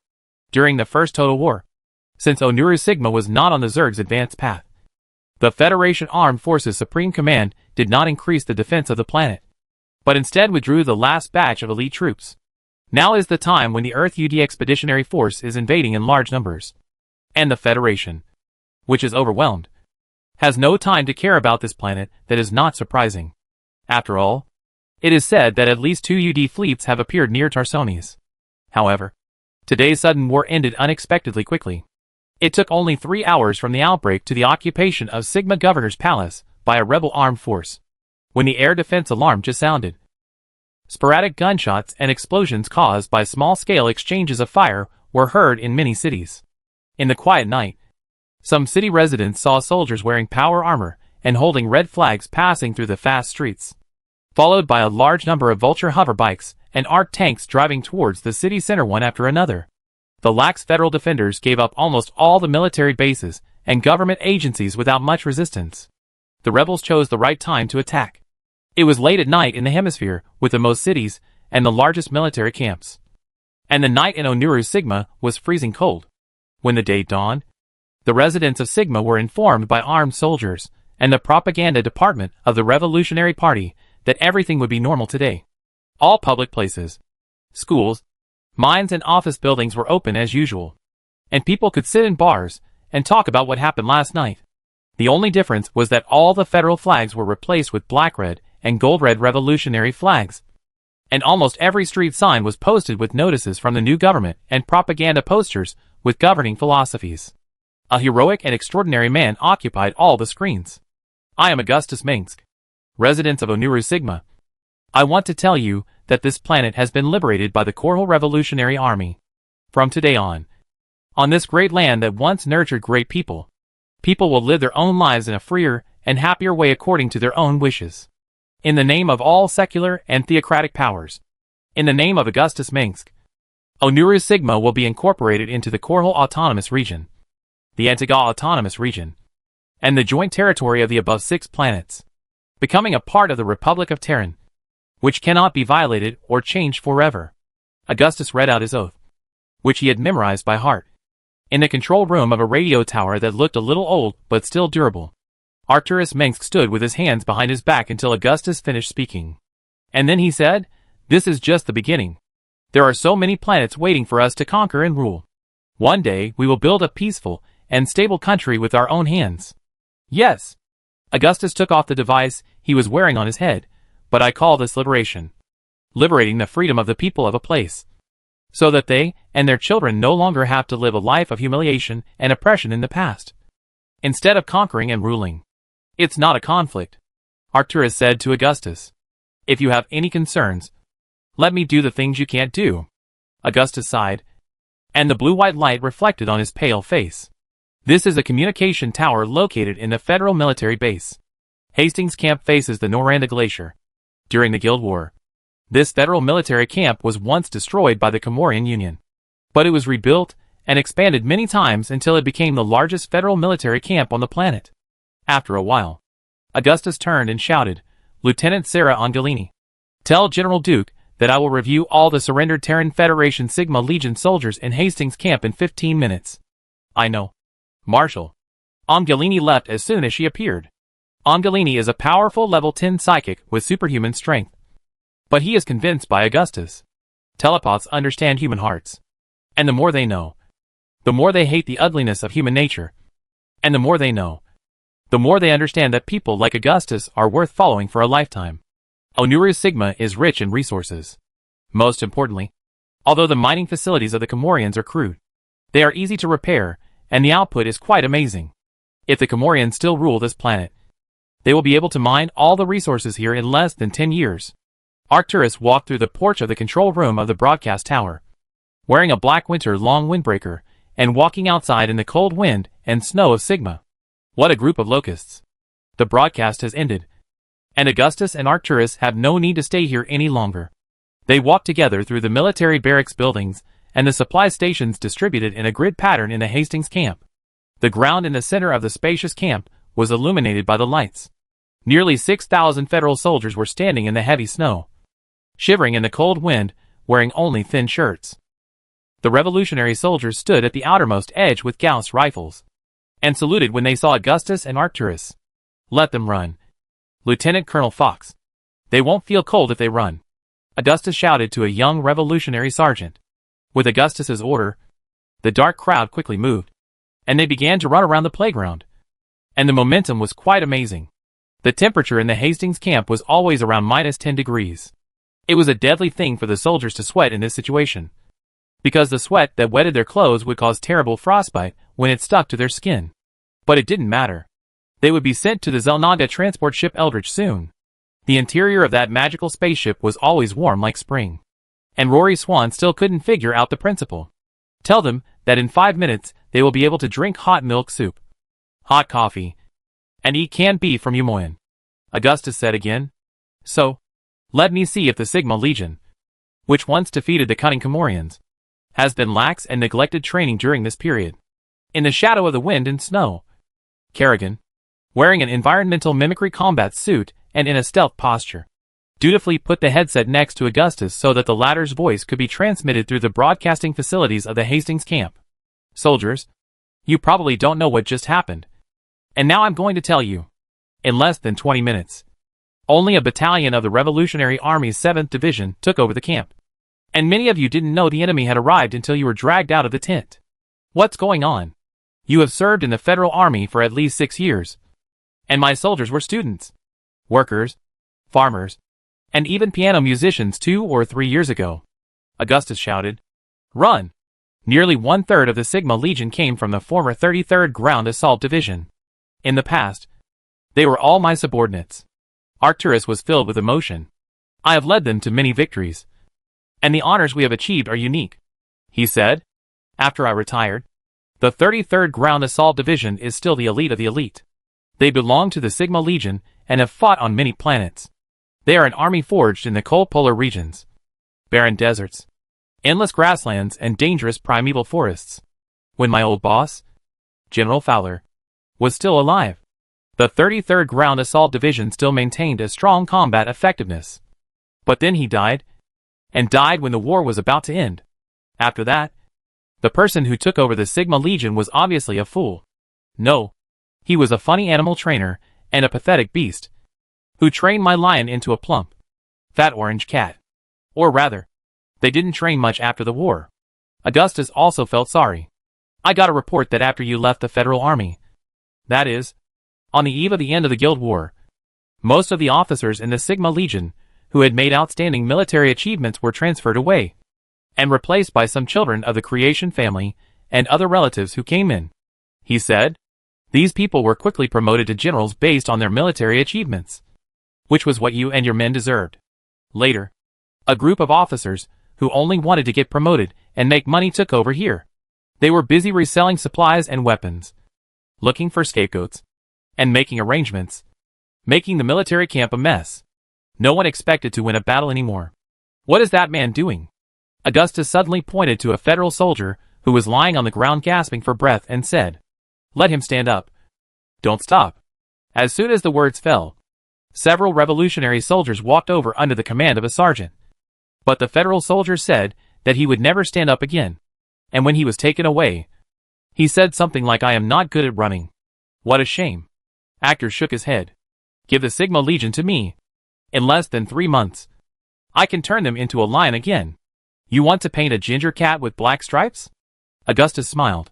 Have you finally decided to lead an army? Arcturus has spent the past 4 years mining resources on the Rim worlds.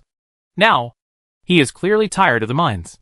As a young boy, Arcturus Mengsk was determined to become the greatest explorer and mine owner who would amass countless wealth, earning his wealth through his own efforts rather than inheriting his father, which is why he preferred Augustus to inherit the Minx family. Arcturus would rather work hard on his own than compete with his brother for the family fortune. Maybe Arcturus is a cold and ruthless person, but there is absolutely no doubt that he loves his mother and brothers and sisters deeply. Just like everything Arcturus has determined to do in the past, he has fulfilled his original dream. Now, Arcturus is driven by an ambition called ambition, and begins to miss the time when he led the army in the past. Arcturus has opened up enough mines, and it will not be exhausted even if it takes more than 30 years. The current revolutionary army can operate normally even without Arcturus to explore new mines. At this time, Augustus invited Arcturus to help him command the growing army. Besides that, there is nothing else I can do. Arcturus said, let me command an army of the Terran Empire. With me, neither the Zerg nor the Protoss can threaten the great empire. An empire again. But Angus wants to establish a republic. Augustus shrugged. Angus is too naive. Arcturus smiled, his gray beard trembling. Do you dare to say that in front of your father? Augustus asked. Who told him to say that to me? Arcturus said. You really hold a grudge. Augustus said. It is hatred that supports me. Arcturus said, but I don't hate Angus. On the contrary, I think what he said in the past is not completely unreasonable. But the Terrans must have a strong government, and the Earthlings do a good job in comparison. He said to Augustus, remember the game we played when we were young? You are the emperor of the empire, and I am the prince. Who remembers such things? Augustus said, is there an emperor wearing a skirt? Chapter 434 Valhalla Prototype Weapon Laboratory. This is the UNN Studio, the largest and best news agency in the Terran Federation. It is your best choice for first-hand information and the truth. I am Donnie Vermillion, bringing you live coverage of the riot on Xanadar Prime from the Comic Nova Bastion. In the officer bar of the Hyperion, Augustus and Arcturus had just finished a tense military meeting and once again adjusted the attack route on Tarsones Prime. At this moment, they were sitting behind the same table watching the UNN news broadcast a week ago and taking a short break. In late June, the revolutionary fleet led by Augustus set sail again on the third day of occupying Onura Sigma, further penetrating into the core world of the Terran Federation. Augustus left behind a mixed army of the 11th Polar Hunter Regiment and the 44th and 56th Army Brigades to guard the planet to ensure that the newly appointed colonial government officials could manage and implement new policies more smoothly. After that, during the counteroffensive war, Onura Sigma will become a transit station for the Revolutionary Army to transport supplies and replenish warships and troops. All subsequent fleets can stop at Onura Sigma to replenish high-energy gas fuel supplies. This UNN reporter named Donnie is a new face. He should be the son of the old Vermillion. Actors held a glass of expensive Hellson wine in his hand, which came from his collection in the wine cabinet for many years. Do you remember him? Augustus' taste for wine is different from that of Actualus. He was tasting a glass of brandy at this time. On the TV screen in the bar, a young reporter was introducing the unrest on Xanadar Prime to the audience. The young reporter named Donnie Vermillion had black hair combed back and a determined look in his eyes. He was standing next to several Marines of the Federation Omega Squadron who were standing with guns. I remember everyone. I have a photographic memory. Arcturus said to Augustus, he is a promising talent. One of the few reporters who dare to tell the truth. It just means that he will be hidden by the UNN soon. Augustus turned and nodded to several Revolutionary Army engineers who were greeting him. Usually, the bar of a battlecruiser is only open to officers, because the entertainment facilities on a sky battleship are obviously extremely luxurious and cannot accommodate too many soldiers. There is no such rule in the Revolutionary Army. Soldiers and officers are treated equally in many aspects. But the Revolutionary Army soldiers usually have no time to rush to the bar. Most of them spend their free time training and reading revolutionary books to ensure that their thoughts do not deviate from the wise leadership of Marshal Augustus Minsk. Donnie Vermillion's live report was soon replaced by an urgent report, and the images of different anchors of multiple news flashed on the TV screen one after another. The Coral rebels led by Augustus Minsk launched a full-scale attack on the government forces, and more fringe planets lost contact with Tarsones. In response to the call of the rebels, the riots on Viridia Prime almost paralyzed the public order of the planet Viridia Prime. Before Amon intended to trigger the geological movement of Viridia Prime to destroy the entire planet. She was a prosperous, beautiful, densely populated resort. Federal Finance Minister McGregor was previously arrested for assault. Murder and possession of banned books. Recently, investigators found a bright red rebel flag and welcome banner in McGregor's home, which means it will be more difficult for him to clear himself of the suspicion of selling out federal confidential intelligence and treason. We just captured Oniru Sigma and sent small-scale troops to the nearest dozen planets. Augustus was speechless. The Federation is already a frightened bird. They probably know that they are about to die. Actor said with a smile. UNN News was still playing. Bronte Prime was lost, and the largest shipyard under the Falk Interstellar Transport Company was controlled by the Earth Army. The largest circular orbital city in the synchronous orbit of Artesia Prime fell into the planet's gravitational field, and more than 600,000 people died in this horrific tragedy. General Cullen of Artesia believes that the disaster was caused by the invading Earth agents who infiltrated the orbital city to carry out sabotage. The star system 16 light-years away from the main star of the Tarsones galaxy observed disturbances in the subspace-time channel. Experts believe that it is just a natural phenomenon. If I were Duger, I would definitely capture the main star of Tarsones within 2 weeks. Because once this deadline is exceeded, most of the Terran Federation fleet in the Copperless Star Zone will have heard the news and rush to the main star world. Augustus said to Arcturus. By that time, the UD Expeditionary Force can only sigh in despair. What if this is what Gerard Duger expected? Arcturus drank the wine in his glass. I can't believe that the arrogant Terran Federation would be beaten by the Earthlings. If I were the one ruling the Federation, it would definitely be a completely different ending. Augustus coughed and said, the Terran Federation doesn't know how many warships the Earthlings have. But in the eyes of the members of the Federation Parliament, the Earthlings will never dare to break into the Copperloo sector with only a few warships. The Federal Parliament has always been in a passive position, and this unfavorable situation will only continue to worsen because we have also taken action.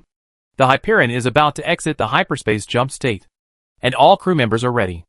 At this time, the captain's voice came from the Hyperion's radio channel. So soon? Arcturus stood up and walked out of the bar with Augustus, while waving to the newly recruited bartender Cooper.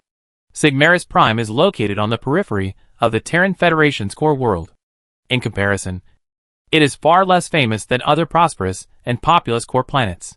Sarah Kerrigan appeared beside Augustus at some point, wearing a bright white tight ghost combat suit.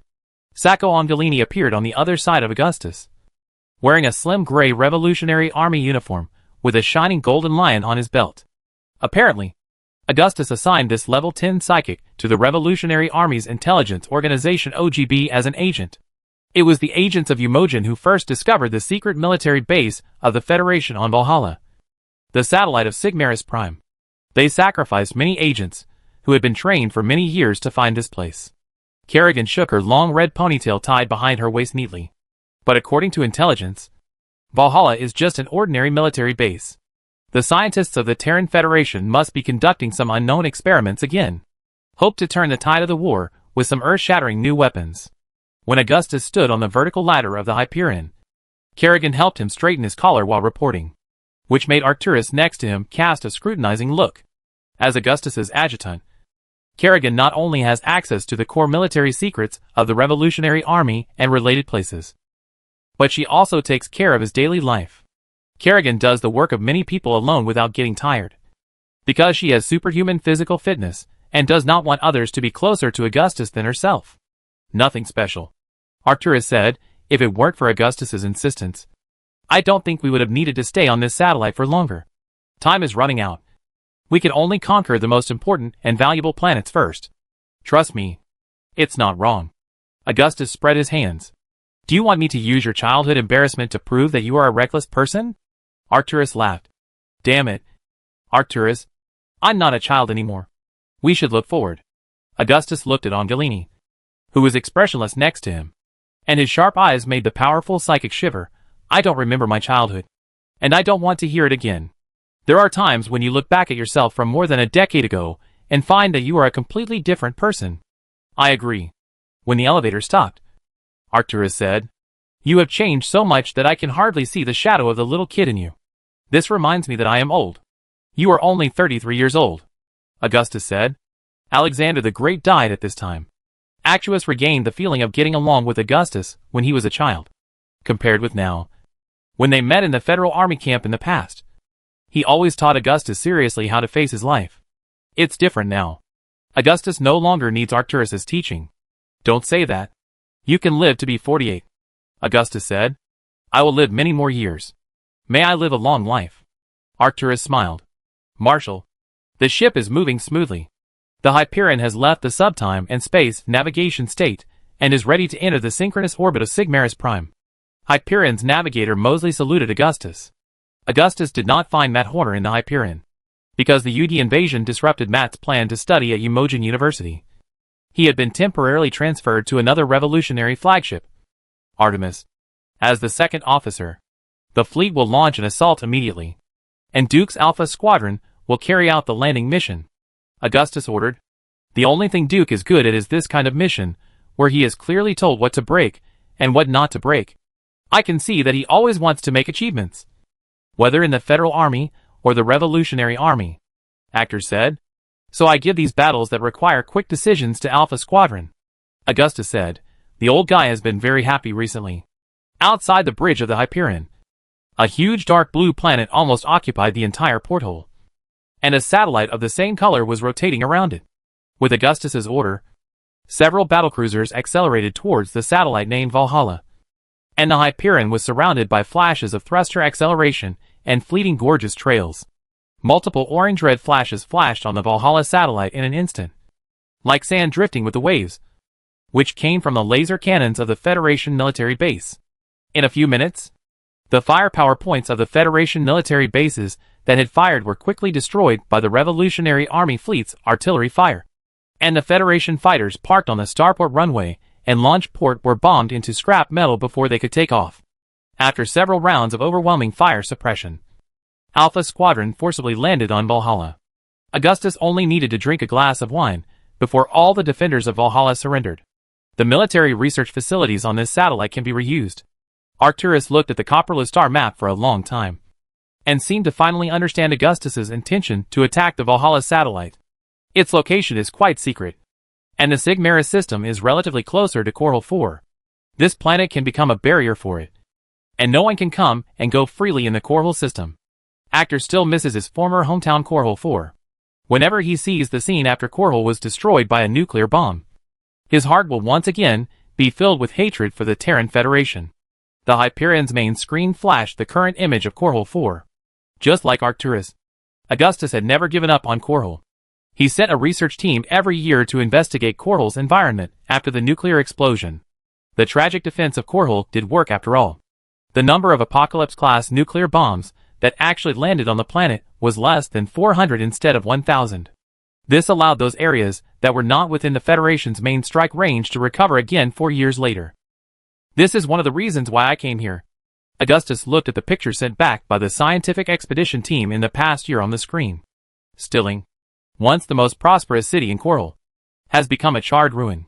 Large areas of land have turned into ashes, becoming dangerous deserts and radioactive wastelands. It is almost impossible to rebuild the cities in this area. In comparison, the other side of Korhal suffered much less damage, and now it has regained new vitality. Here, Augustus pointed to a spot on Korhal. I will build a great city here that is no less than the old Sterling. I will name it after our grandfather. Korhal will once again become the center of the Terran world. That's your name too. Arcturus sighed and said. It's a pity that the beautiful Korhal of the past will never come back. Maybe the Protoss will have a way. Augustus said. Protoss? I heard you talk about them. How much money do they want to help us rebuild Korhal? Arcturus doesn't like the Protoss. The Protoss don't want compensation. I helped the Protoss in the past, and this is one of their rewards. Augustus said. Not wanting compensation is the most worthy of vigilance. Actor thought to himself that he had to help his foolish brother beware of the Protoss. After returning to the Revolutionary Army, Arcturus not only took over a newly formed legion, but also obtained the ownership of the Cerberus Hazard transformation plan. Marshal, General Duke reported that his technical sergeants found many unheard-of weapons in the Federation Weapons Laboratory in Valhalla, which used a large number of incomplete next-generation technology theories. At this time, Kerrigan pointed to a picture that had just been uploaded to the main screen of the Hyperion and said, "This seems to be a prototype weapons laboratory. Many weapons currently used on the battlefield, such as CMC power armor, are completely tested here." Augustus looked at the weapon on the screen and his eyelids twitched. It was a blue monomolecular lightsaber design. Chapter 435 Earth-Shattering Cannon. A lightsaber. A pretty cool weapon. Augustus made a brief comment and turned to Kerrigan. Still in the experimental stage? A prototype of an energy sword that must be activated by psychic energy. The one in the Valhalla Weapons Laboratory is just a glow stick. The Terran Federation does not seem to be prepared to invest more research and development funds in this kind of individual psychic weapon, Kerrigan replied. The designer was inspired by the psychic blades of the Protoss. So the color of the lightsaber is also determined by the type of psychic energy of the user. The blade of this light blade is only 1 molecule thick and can cut through armor and energy shields. How long will it take to develop the first prototype lightsaber that can be used for testing? Augustus asked. Not only the psychic lightsaber that looks quite novel, but also many design blueprints of electric pulse weapons, plasma weapons, virus weapons, etc. on the screen, some of which may be epic-making even from today's perspective. It depends on the investment of funds and the actual progress of the team. Kerrigan said, now it seems that the concept of psychic weapons is too advanced. Moreover, ordinary soldiers without psychic powers cannot use such weapons. Perhaps the Protoss phase technician Kerrix can help us? Augustus thought. The Protoss must be experts in this area. Kerrigan shrugged. Most of the weapons here are not suitable for mass production. They are either specially equipped for special operations forces such as psychic agents, or they are too expensive. Arcturus's eyes stopped at a super cannon called Earth-Shattering Cannon. The description above made him very interested. Range 131 kilometers. Move mountains and fill the sea. Masts and oars are reduced to ashes. Build the Earth-Shattering Cannon. And the fate of billions of lives is at your fingertips. According to the design drawings, these epic super cannons will be unprecedented in size and caliber, and are the product of increasing the caliber of cannons to an incredible level. In the eyes of the director of the Valhalla Weapons Laboratory, this weapon is so incredible that he described it as the Caesar Cannon. Although this Earth-Shattering Cannon does not even have a complete design drawing, it is only at the stage of routine bragging by the designer. If we want to fight against increasingly powerful enemies, the weapons of the past are obviously outdated. Augustus pointed to the design drawing of the Earth-Shattering Cannon. I think this can continue to be developed. Well, if we can build 2,000 or even more super cannons in Korhal. These words touched Arcturus hard. He had a paranoid obsession with the destruction of Korhal. Get all the weapon designs sorted out as soon as possible. I'll see them in the captain's room of the Hyperion tomorrow, Augustus said. Then I'll pack them up for Swan and Kaczynski, and let them worry about it. Federation warships were found in the Sigmaris system. Coordinates M7. 118. About 4 astronomical units away from the Hyperion. At this time, a bridge observer reported. They're finally here. Augustus' expression remained unchanged. How many warships are there? 7. And more warp signals are appearing. And radar scans are being uploaded. The observer replied. A few seconds later, the main screen of the Hyperion showed radar scans of several Terran Federation battlecruisers. Which Federation squadron is it? Arcturus's gray eyes flashed with brilliance. It's Delta Squadron, a crew member reported. According to reliable intelligence, the most powerful Federation squadrons, such as Omega Squadron, are guarding Tarsones.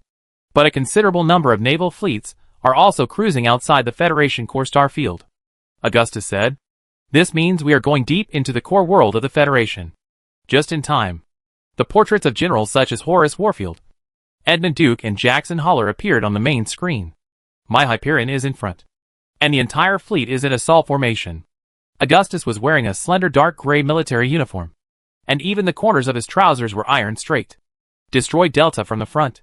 The bridge of the Hyperion tilted to adjust the direction. Hundreds of frigates, destroyers, Avenger fighters, Wraith fighters, and Hercules transport ships passed under the bridge windows. And 2 Revolutionary Army Behemoth-class battle cruisers painted in gold and red approached here from one side. Delta Squadron has more battlecruisers than the formation standard requires. A total of 27. Duke's tone was a little sarcastic, and I didn't know if he was being sour. The skin shows that part of this fleet comes from Beta Squadron, an observer from the Hyperion said. The flagship Thanatos of Sigma Squadron jumped in. More than 35 Federation battlecruisers are attacking our fleet.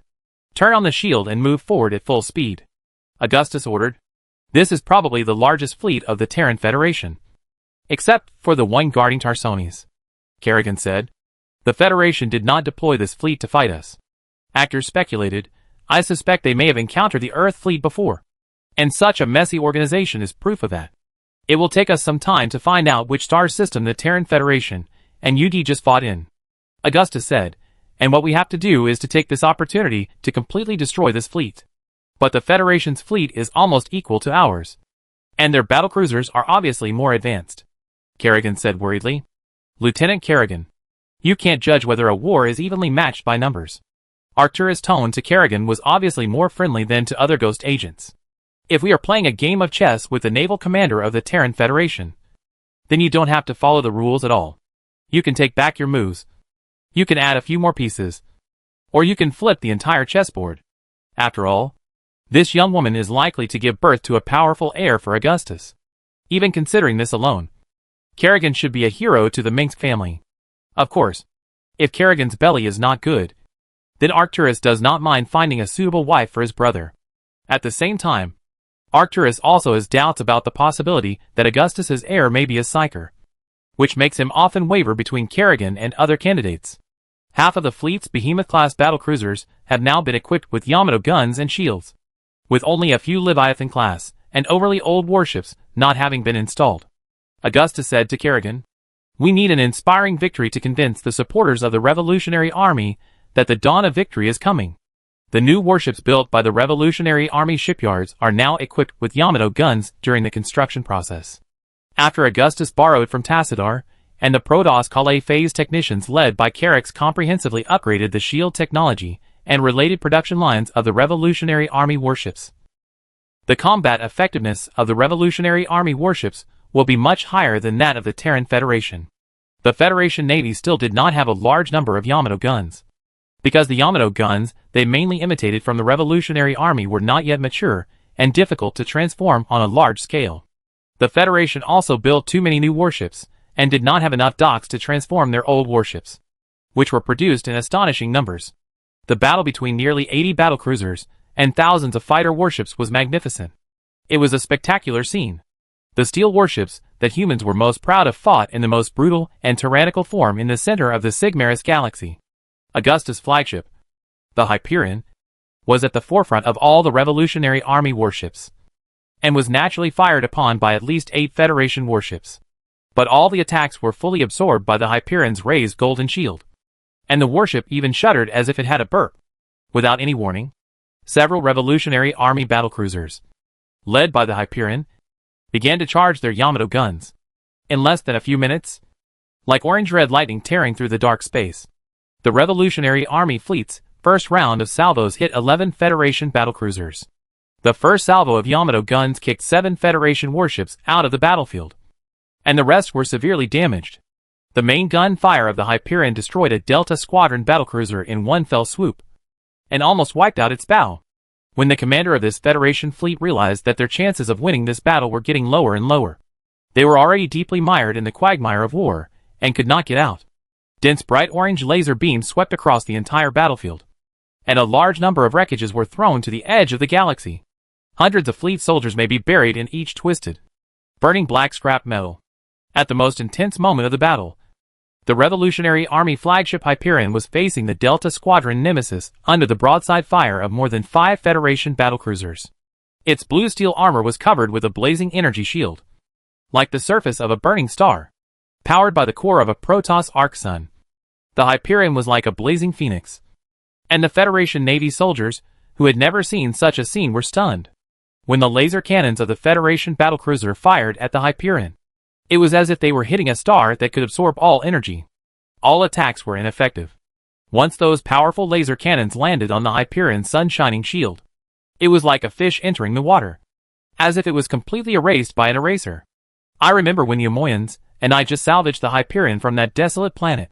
It was still a difficult-to-repair spacecraft. Even after it was fully repaired, it was out of touch with the new technology of the new era of battlecruisers. Arcturus had never seen the Hyperion's guns roar. As Augustus ordered the Hyperion's shield energy output to be continuously enhanced, the bridge windows became brighter and brighter, as if 1,000 suns were rising. Protoss technology. Augustus looked at Arcturus and said, "For my sake, the Protoss helped me to slightly modify the Hyperion." Before Augustus finished speaking, The Hyperion's main guns fired. If this was not in a vacuum, the roar at this moment would be enough to make the people of the entire city tremble. A Beta Squadron battleship was hit head-on, and a golden beam split the entire ship in two, like a hot knife cutting butter. The Nemesis is only 12 miles away from Hyperion. 9 miles. 4 miles. It will collide soon, the radar observer on the Hyperion reported. From Augustus's perspective, the Delta Squadron flagship Nemesis was getting closer and closer, so that he could almost see the orange lights and an ironic smiley face logo on its bridge. Who is in command of this warship? What does he want to do? Actors was not flustered at all. He almost laughed. I used this tactic before. Last year, I followed an exploration team to find new high-energy gas deposits, but encountered pirates in a galaxy. At that time, I only had a few small boats that were not much bigger than canoes, he said. But the pirates were not much better than us. I ordered my pilot to drive the spaceship into the Viking pirates' pirate ship. And when the other party tried to evade, I hit the belly of its spaceship with a harpoon torpedo. 1 life for 1 life. Crash it. Augustus grabbed the iron railing connecting the bridge and said, "Our shields and armor are stronger. Prepare for impact." Augustus stretched out a hand to Kerrigan, indicating that she could hug him, while Arcturus just stared at the bridge window quietly, as if no matter how big the tremor was, it could not shake his mountain-like majestic body. I am wearing the latest magnetic boots designed by the Umagins, which can fix me on any deck. A strong flash lit up the entire bridge. The bow of the Hyperion collided head-on with the Delta Squadron flagship Nemesis. The latter's bow immediately tilted to one side, but the Hyperion was unscathed. The violent collision almost made Augustus' hands tremble constantly. It was only because Kerrigan pulled him up that he didn't fall to the ground. The shield energy has been consumed by 75%. The captain of the Hyperion reported to Augustus. It is expected to be fully charged within a minute. At the port side window of the Hyperion, the completely dented and smashed bow of the Nemesis was passing by it, and its solid fine steel armor was now rotten beyond recognition. Even in this situation, the Hyperion and Nemesis's flanks were still firing continuously, and the orange-red laser barrage was tilted at a close distance, as if to melt the armor. The damage to the Nemesis was much more serious, and its bow almost completely shrunk by 90 feet, and the armor was full of burn marks left by the Hyperion's firing. "Send out the landing craft. I want to take down this battleship," Augustus shouted after he stood firm. "Where is Tychus?" Chapter 436, Battle of Sigmaris. As if swords were colliding, the Hyperion collided and passed by the starboard side of the Delta Squadron flagship Nemesis, and all the twin laser guns, plasma cannons, and J-23 ship-to-ship missile launchers were firing at the same time. The two towering steel ships were intertwined with flames that were enough to flatten the city. The fine steel armor of the Delta Squadron flagship was already scarred, and the wounds that were penetrated kept splashing out bright red plasma and fireworks. The charred and broken fine steel debris, as well as the electronic components in the warship and the instrument panel near the hatch, were all sucked into outer space. The two most incomparable steel ships of the Tyranids were still colliding with each other, and the shining light they released repeatedly lit up the bridge of the Hyperion, where Augustus was standing. The Hyperion was shaking like a ship in a stormy sea, and the upper deck and main deck of the bridge were affected by the impact. A terrible, sharp whine came from the steel structure that collided with the Nemesis. Those who were not in the command chairs and accelerator chairs were staggering or had their heads broken and bleeding. From this position, Augustus could clearly see the formidable hull of the Nemesis and the yellow smiley face logo painted on it. The roaring broadside guns of the Hyperion were blasting holes and bullet holes larger than a person on the orange-gray ship's surface.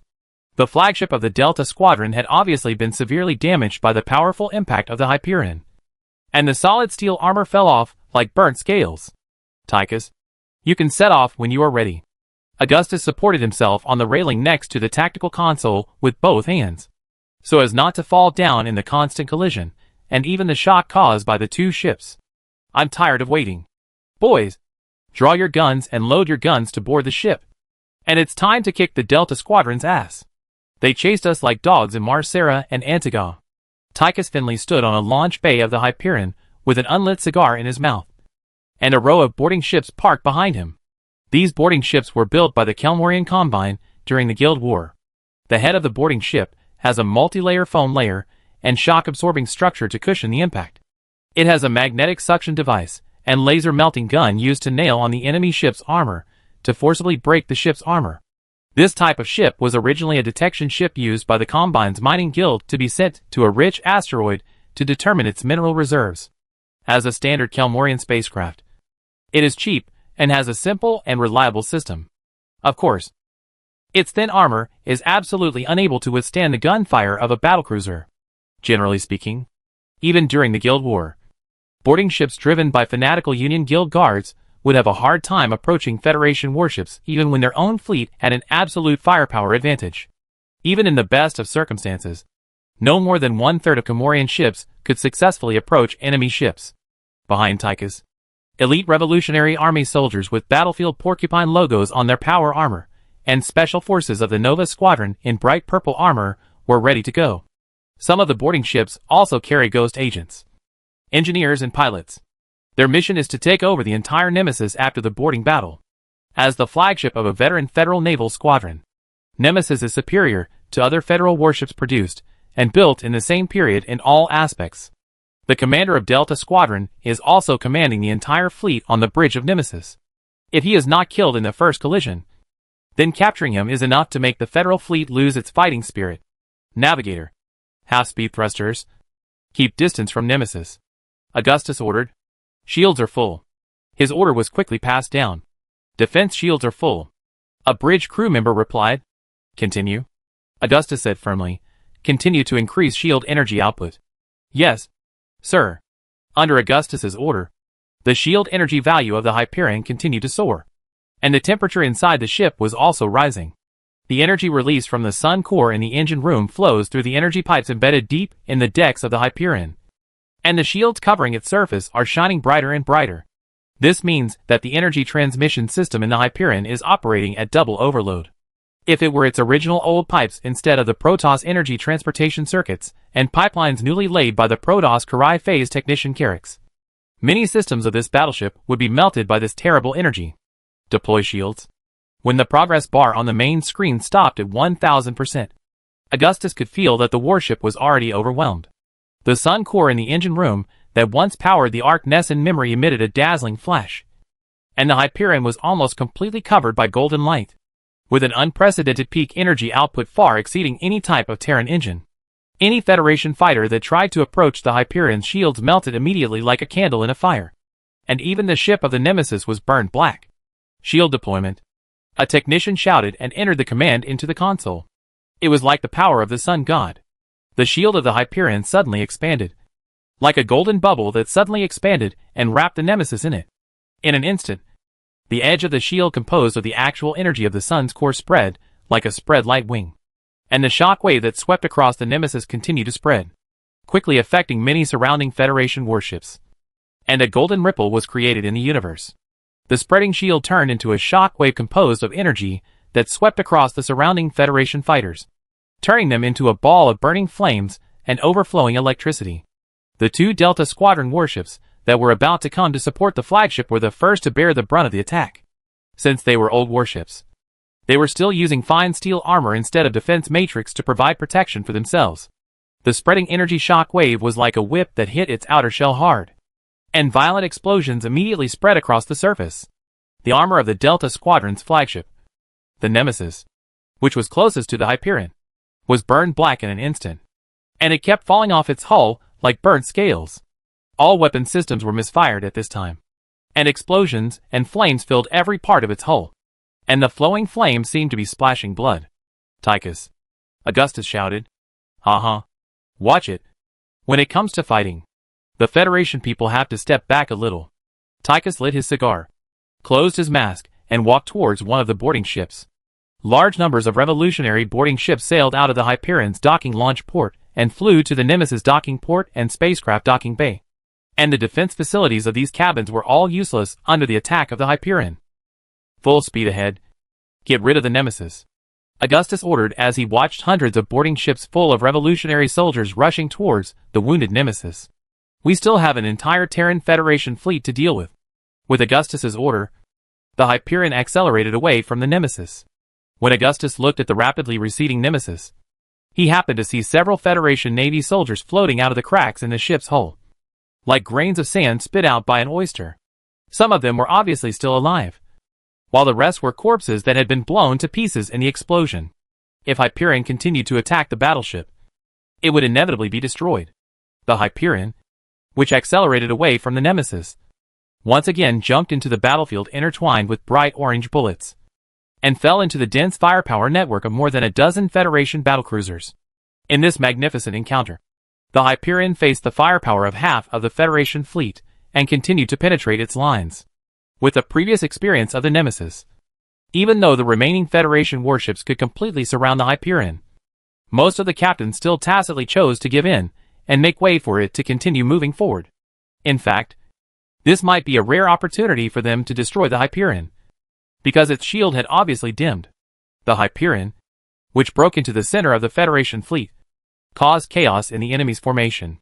After losing more than 10 battleships, and the flagship was severely damaged, the Federation fleet was retreating. This was the first time that the transformed Hyperion appeared in front of the Federation fleet, and the Federation Navy still couldn't figure out what changes had taken place on this warship. What kind of human weapons can penetrate the shield of the Hyperion now? I'm afraid only the native technology of the Earth can do it. Arcturus was surprised at the amazing changes that the Hyperion had undergone. You should know that the warship was originally just an ordinary Federation Behemoth-class battlecruiser that crashed into Umogen due to a navigation system failure. This is just a way of hurting the enemy by 10,000 and losing 8,000 of your own. Augustus shook his head and said, "The energy of the Hyperion comes from the solar core of the Protoss Arkansas. In comparison, our warship is not even as big as its orbital gun. Using this powerful energy is constantly consuming the service life of its various systems. After each battle, it has to undergo a thorough overhaul. If I hadn't been able to ask Protoss engineers to help me with the repairs for the time being, I would never have used this tactic," he said. "I have to stay away from Swan during this period. Otherwise he will definitely jump up and slap me in the face." Thinking in this way, it will take 3 months to completely replace all the systems of the Hyperion due to overload. At this time, the Hyperion was facing 3 Federation warships head-on. The opponent was obviously aggressive and intended to force the Hyperion into a desperate situation. The orange laser barrage bombarded the golden shield, and waves of ripples passed through the porthole beside Augustus like ripples on the water. The Hyperion's main gun was fully charged again, and with just one shot, it wiped out a quarter of the area of the midrange area of a Beta Squadron battlecruiser. This extremely majestic steel giant ship was quickly broken in half, and thousands of Federal Navy soldiers were burned to ashes by the flames. Even from Augustus's perspective, the Hyperion loaded with the arc core was quite powerful. At least, among warships of the same tonnage and level, the Hyperion was already invincible. At the same time, the remaining Revolutionary Army fleet was also advancing steadily under the leadership of the always calm and experienced General Horace Warfield, and was not exposed to the firepower of the Federation fleet because of the eagerness to support the Hyperion. Warfield led the echelon to surround 7 Federation warships, and sent a large number of boarding ships to seize those Federation warships that were unable to move due to damage. After losing more than half of the Federation warships, the Federation fleet, which was numbed by the head-on attack, was doomed to defeat, unless they are supported by other fleets. Most of them will be destroyed in the Sigmaris system. Now there are less than 22 Federation warships, with varying degrees of damage left to maintain the front line. It is undeniable that the hastily launched battle in Sigmaris was a wrong decision from the beginning. The commander of this fleet obviously did not know the strength of the Revolutionary fleet and mistakenly regarded them as the hastily assembled rebellion fleet 4 years ago. You know, Arcturus, this method is not a long-term solution after all. I must find a new warship for this solar core as soon as possible. Augustus stood on the bridge, watching the broken end of the Federation warship that was cut in half by the main gun of the Hyperion, which was still burning, and countless crew members and equipment debris were being sucked out. I have seen the solar core. Even if you build another warship twice as big as the Hyperion, it cannot carry it. Actor still remembers the scene when he first saw the solar core. He was indeed almost shocked. Arcturus had very limited knowledge of the Protoss. He had fully estimated the height of the Protoss civilization, but in the end, he found that he was just a frog in the well. All the engineers' overestimations of the Sun Star have proved to be far from enough. When it comes to the ability to build warships, we are not as good as the Protoss. Actor said, "Fortunately, you have turned this most terrible enemy into a friend. But you must never take a group of aliens lightly. They are not human beings. And those who are not of my kind must have different hearts. I know a ship that can carry the energy of the sun's core. Augustus leaned over the console, staring at the Federation warships disappearing one after another on the radar scan map. His own fleet was launching a full-scale attack, and he found that his equipment was actually lagging behind a group of rebels. The Federation fleet was still retreating. Protoss? If they could have such a warship, why would they give it to you? Arcturus said. Augustus said, the Protoss will help me build a new capital ship, or even give me a Protoss warship directly. But that doesn't mean they will always help me like this. Human favors are limited. If you keep asking for things, everything will look like a naked exchange of interests. Even saints can't escape this. He said, I know that there is another kind besides the Protoss. And that is the Zelnado warship. That's hard to find. Actor shook his head. This is just a stopgap measure. Augustus turned to look at Kerrigan beside him. Try to establish a communication link with the flagship of Sigma Squadron. I'll give them a chance to surrender. Chapter 437 Another Victory. 7 hours after the outbreak of the Battle of Sigmaris, Augustus' flagship Hyperion and the subsequent Iron Justice, NORAD 3 and King's Wrath pursued the victory and jointly destroyed the flagship Thanatos of the Sigma Squadron and another Federation battleship Mortis, which refused to surrender. This decisive blow was the final word, and it also brought an end to the most tragic battle in the history of mankind in the Copperloo sector. There were countless wrecks and debris, and tens of thousands of people died. It was a tragic event. Only 11 lightly damaged Terran Federation battlecruisers managed to break through. The rest were either completely destroyed and became a huge piece of scrap metal floating in space, or were surrounded and unable to use the secondary engine to open the emergency jump channel. Unable to fly. It's all over, Arcturus Mengs said in one breath. Directly below the Hyperion, the Federation battleship named Mortis was heading towards destruction uncontrollably. The focused and compressed Yamato cannon of the Iron Justice hit the Mortis squarely, and the explosion penetrated multiple decks and caused an even more horrific disaster in the engine room. Cracks and orange-yellow flames covered the surface of the Mortis. Its newly installed fine steel armor seemed outdated and old in the era of Yamato cannons. Since the humans in the Copperless sector re-entered the starry sky, there has never been such a weapon that can completely make a capital ship that has wasted countless resources lose its combat effectiveness with just one blow. In another direction, the Thanatos, the flagship of the Sigma Squadron, sandwiched between the NORAD 2 and the King's Wrath, was still trying to speed away, but the violent explosion was tearing it to pieces. This federal flagship carried at least 4,000 to 6,000 crew members. They were in a real hell on Earth. Every moment, soldiers and crew members were torn to pieces by explosions or burned alive. The Thanatos would become a real death tomb. The captain of the Mortis contacted us through the public channel and said that he was willing to surrender if the Revolutionary Army sent a lifeboat to rescue his crew. A communications sergeant of the Revolutionary Army sitting in the command chair reported to Augustus. Let Captain Davis do this. Augustus turned to the main screen, and a photo of a Revolutionary Army officer appeared on it. It was a young female officer with beautiful light golden hair. This is the order of the Marshal. The Thanatos is finished. It is a flagship. During the war, it took hundreds of thousands of people working day and night to build such a ship. Arcturus turned and walked down the stairs between the two ships. See what we can do? It is not wise to step onto a ship that is heading for destruction. Augustus looked back at Arcturus and said, if there are still thousands of people on this ship, they would rather be burned to death, poisoned to death, crushed to pieces by uncontrolled gravity, or live to see tomorrow. Arcturus did not look back. His gray eyes were motionless, like hard neo steel. After I kill all those who disobey, they will know who they should crawl under. Bring my guards. Augustus sneered, almost forgetting that his brother Arcturus was once a star-studded figure in the army. He was a master of military tactics, cold and decisive, with superb military ability and broad qualities. When Arcturus walked out of the bridge gate, the guard saluted. Arcturus was now wearing a standard Revolutionary Army staff officer uniform, a dark blue uniform with the wolf head logo of the Mengs family, and the red trouser line made his straight waist stand out. Augustus had almost all of the most famous generals among the Terrans under his command. Edmund Duke, Horace Warfield, Jim Raynor, and Matt Horner were all generals of the Terran Empire at different times, which made him almost ignore Arcturus's military talent. There is a monster in Arcturus' heart. Sarah Kerrigan, who had been standing next to Augustus, said, "Those federal soldiers who resisted him are doomed to be in big trouble." Not out of interest in Augustus' family, Kerrigan once wanted to use her powerful telepathic ability to explore Arcturus's thoughts, but unexpectedly found that this man was quite honest with her.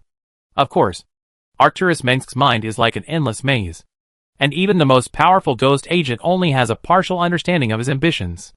In Arcturus' heart, his mother, brothers and sisters are the most important, followed by Angus's family, and then his ambitions in the political field. Arcturus also believes that he has nothing to hide from Kerrigan. He even bluntly said that this woman can stand by Augustus' side only because of his brother's preference. Arcturus would never allow anyone to hurt his brother. Since childhood, he has always protected Augustus and his sister Dorothy. This love is genuine even in Kerrigan's eyes. Of course, Arcturus doesn't like Kerrigan very much. That's for sure. A dangerous woman who came out of nowhere and stayed by Augustus' side all the time really made Arcturus uneasy. He preferred Kerrigan to be a woman who was easy to control. After all, she should be a noble daughter like his mother Catherine. He won't tear those people into pieces. Augustus shook his head, not worried about his brother at all. Actors was a clear-headed man who always knew what he was doing. He didn't do things out of hatred and passion. Few people could see through the true nature of Actulus hidden under his kind and gentle face. He was a real monster. Augustus still regarded Actulus as a close relative, instead of alienating him because he knew what he had done. At least now, Arcturus has become much more mature and sophisticated than the young man who didn't care about politics and didn't understand or even felt embarrassed about his father's enthusiasm for the revolution. Arcturus hasn't lost everything yet. His hometown, all his family members, and tens of millions of people in Korhal. Report a rough statistical report. The fleet completely destroyed 14 Terran Federation warships, and the landing forces sent occupied 7 damaged warships. There are still 3 warships that are still fighting back, but their final defeat is only a matter of time, Kerrigan said. What about us? Augustus asked immediately. 4 were badly damaged, and 2 were completely destroyed. They were all old Leviathan class, and the earliest built Behemoth class battlecruisers. They lacked a defense matrix, and their engines were relatively backward. They were unable to escape the desperate counterattack of the Federation warships, Kerrigan said. 8,000 to 10,000 revolutionary soldiers were lost in this battle, while the Federation army lost more than 10 times that. I heard reports that 2 Federation warships directly rammed our warships to cover the retreat of friendly forces, causing the Antigonus and the Fist of Freedom to be almost destroyed. Augustus knew that if the Hyperion had not shown its might, the casualties and losses of the Revolutionary Army would have at least doubled. Although the casualties of the Revolutionary Army made Augustus feel uncomfortable, it was still within the acceptable range. This was a huge federal fleet, not pirates who only dared to bully caravans and military outposts. Considering the worst result, this was most likely a bitter victory. After losing most of the fleet, even the size of the Terran Federation Navy was inevitably seriously damaged. You know, they are now gathering forces to deal with the Earth-UD fleet that may have already penetrated deep into the core world. The lost warships are hard to be replenished in a short time. Both the Revolutionary Army and the UD have made it difficult for ordinary Federation Navy squadrons to cope, unless the Federation Navy wins a key victory in the next short time. This situation of being attacked from both sides will only get worse. Considering the popularity of the Terran Federation in the Copperless sector, the Comorian Federation and Umoin will only applaud and add fuel to the fire. These 2 Federation warships may be full of soldiers who have undergone social transformation. Even if the commander orders them to crash into a satellite, they will not hesitate at all, Kerrigan replied. Where do they get so many criminals? Even the number of soldiers killed by the Federation over the years far exceeds the number of death row prisoners. Augustus snorted. We already knew that they were experimenting on ordinary people, transforming living people into dead soldiers without personality. But if we can control the mainstream media of the Terran Federation and make this public, more people will definitely respond to the call for revolution, he said. Unless we occupy the UNN headquarters building in Tarsones again, the Federation will always be able to hide its crimes. But as long as the revolution can achieve the final victory, the settlement of the Federation's crimes will win the praise of the people, and the smooth transition of power will be a matter of course. As long as the people of the Terran Federation have heard about the Federation's evil deeds such as human body modification, genetic programming, and the introduction of alien insects, they will know how evil and untrustworthy their government is. Kerrigan thought of her miserable childhood. There are so many scandals about the federal government that these things are not the most frightening ones. Augustus turned his head to look at the main screen of the Hyperion and opened the communication channel of the entire fleet. I am Marshal Augustus Minsk. The entire fleet is clearing the battlefield as quickly as possible. Deal with those enemy ships that are still resisting. Rescue the wounded. Salvage the wrecks. And search for all valuable spoils. Each battlecruiser is of astonishing value. For the Revolutionary Army, which is used to living a poor life, they can be repaired and reused. The large number of weapons and nuclear bombs carried are enough to make up for the losses of the Revolutionary Army in this battle. At the same time, there are tens of thousands of captured federal soldiers who can become a new force for the Revolutionary Army. Outside the bridge window of the Hyperion, a landing force led by Arcturus Minsk is forcibly landing on the flagship of Sigma Squadron, Thanatos. This is an elite force mainly composed of the sons of Korhal and the Old Guards. And Arcturus, who was collecting money at the mine some time ago, has rushed in with a nail gun. I am Tychus, and the flagship of Delta Squadron has been captured by me. At this time, Tychus's old face, which had become fleshy due to his good diet, appeared on the screen. This is their commander. What's his name? General Green? He was about to shoot himself when I rushed into the bridge. But it seems that this guy is reluctant to give up his life. Tychus brought a bruised and swollen Federal Navy general to the screen in a very rough manner. He was a middle-aged man with sunken eyes and a tuft of black beard. His originally shiny Navy uniform was stained with blood. Well done, Tychus. Augustus shouted for a reward. You are General Green, the hero who fought against the Zerg during the First Total War. Hundreds of millions of Federation people were saved because of your heroic fighting on the Atticus front. He recognized this man. Hail. I am Augustus Minsk. Minsk boy.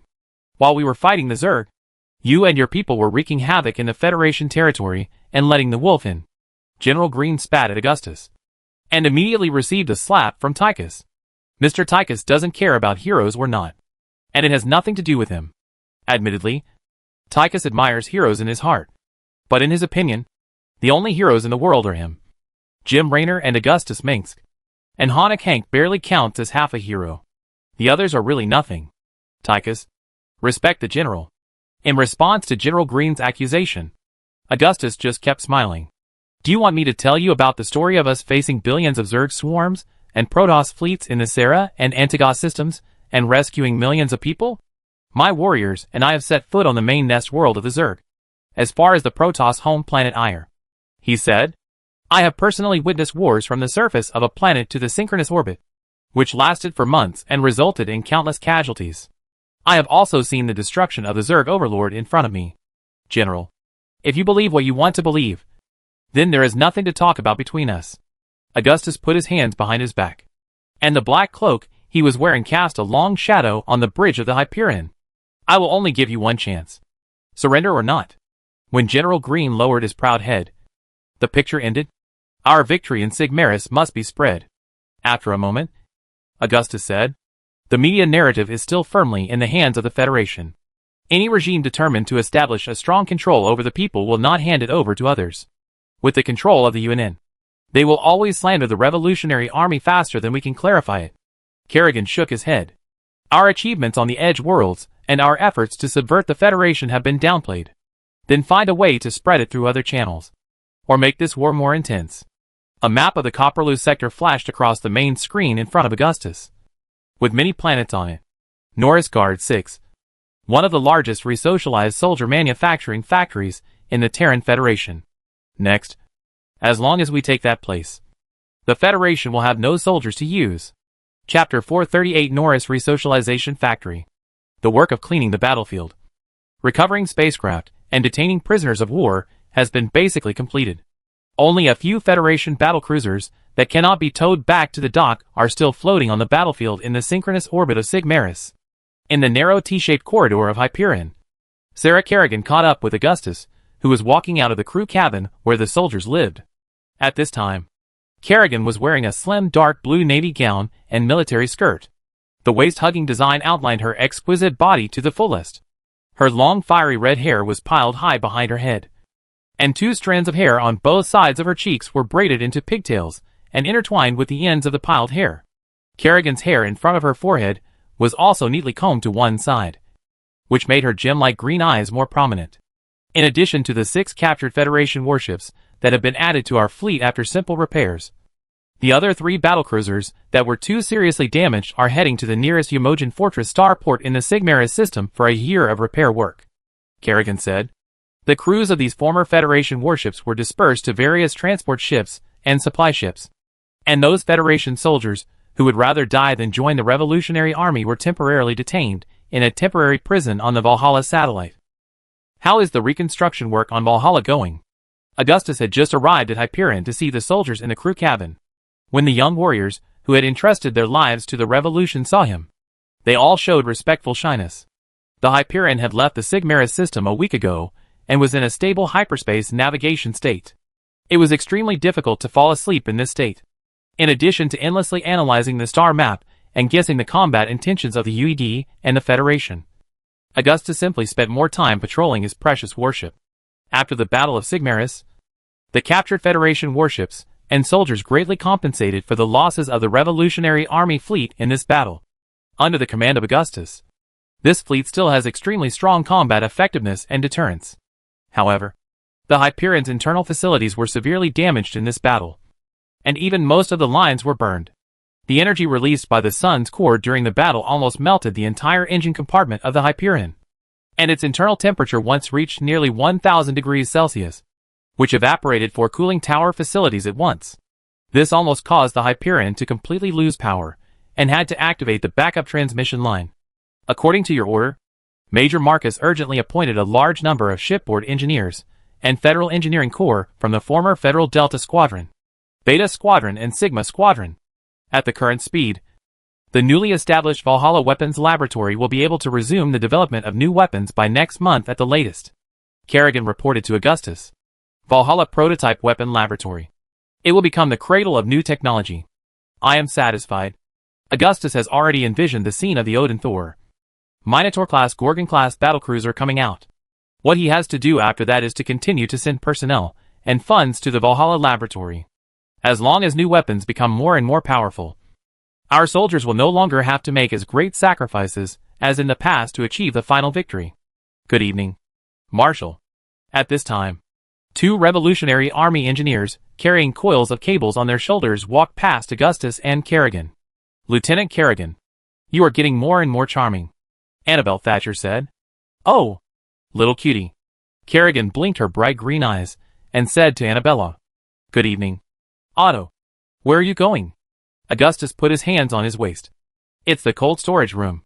Sir, if you must ask why, I have to tell you that you broke it. Thanks to you, we've been eating canned food for a week. Otto is a tall man with dark brown skin, which is natural and comes from the strong sunlight in his hometown of Mainhof. Besides, we have to go to the security control room and the dock control room to clean up the mess. It's a mess there. It's all my fault. Brother, Augustus coughed lightly, when the war is over, I will definitely treat you to a big meal.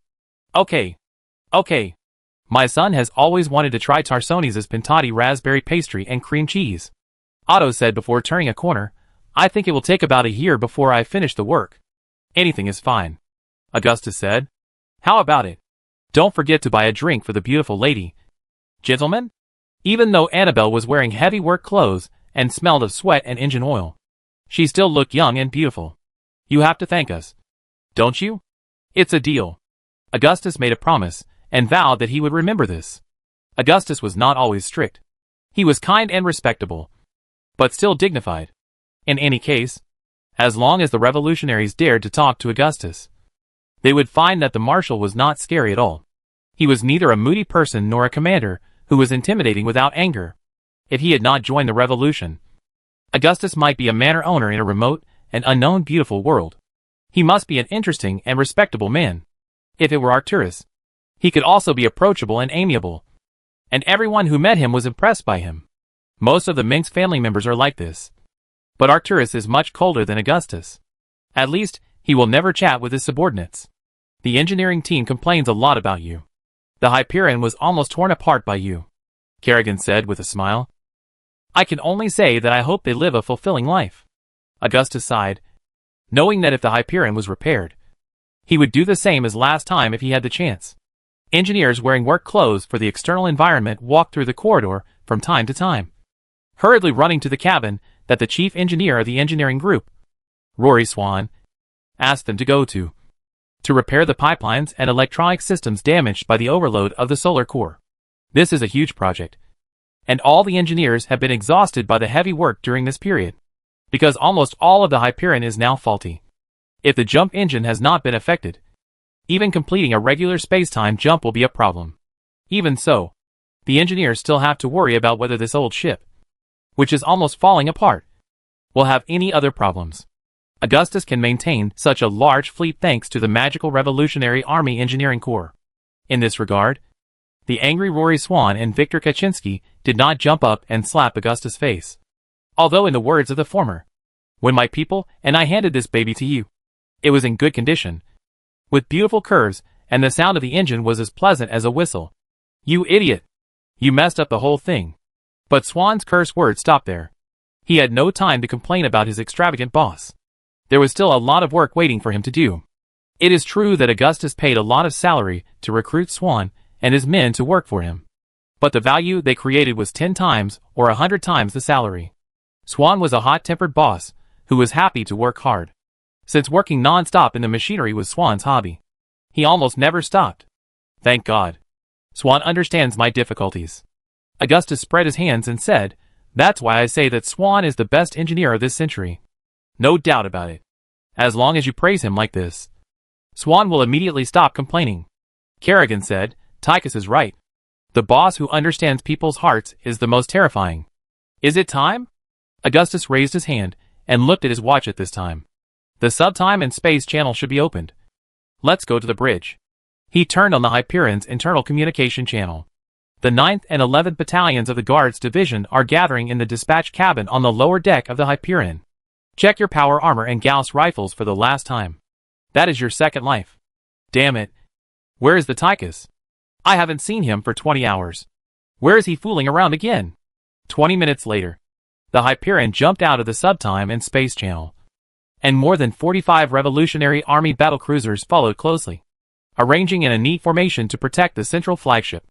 These incomparable behemoths were lined with red lights and sensor arrays. Countless portholes flashed with dots of light, and hundreds of escort fleets and fighters jumped out of the irises of the subtime and space channel exits one after another, creating a dazzling beauty in the blue light of space distortion. The starlight poured down on the flagship of the Hyperion, and this strange but beautiful starry sky jumped into Augustus's eyes. A pale blue planet seemed to have suddenly jumped out, and it was shrouded in the brilliance of another incomparable huge deep yellow giant gas planet, which was more than 1,000 times the size of the Earth. The star of the Norris system is a bright and dazzling point of light, and its distorted temperature can be felt even at this distance. This is a young main sequence star with a violent temper, constantly releasing bright light, heat, and terrible radiation to the outside world. It is so bright that it looks dangerous and dazzling. Norris 6 is one of its many satellites, with a thin atmosphere and cold and dark oceans all over its surface. This satellite is even larger than the Earth, with a cold climate and strange giants living in the dark ocean. Towering mountains stand on its only continent, and those majestic mountains can be seen even from outer space orbit. These mountains are so high that a person without any equipment will die of lack of oxygen when climbing halfway up the mountain. Among the many planets of the Terran Federation, Norris Way 6 is not a planet that was incorporated into its territory because of colonization. Since it entered the desk of the Federation Parliament, it has existed as the main base of the resocialized soldier program.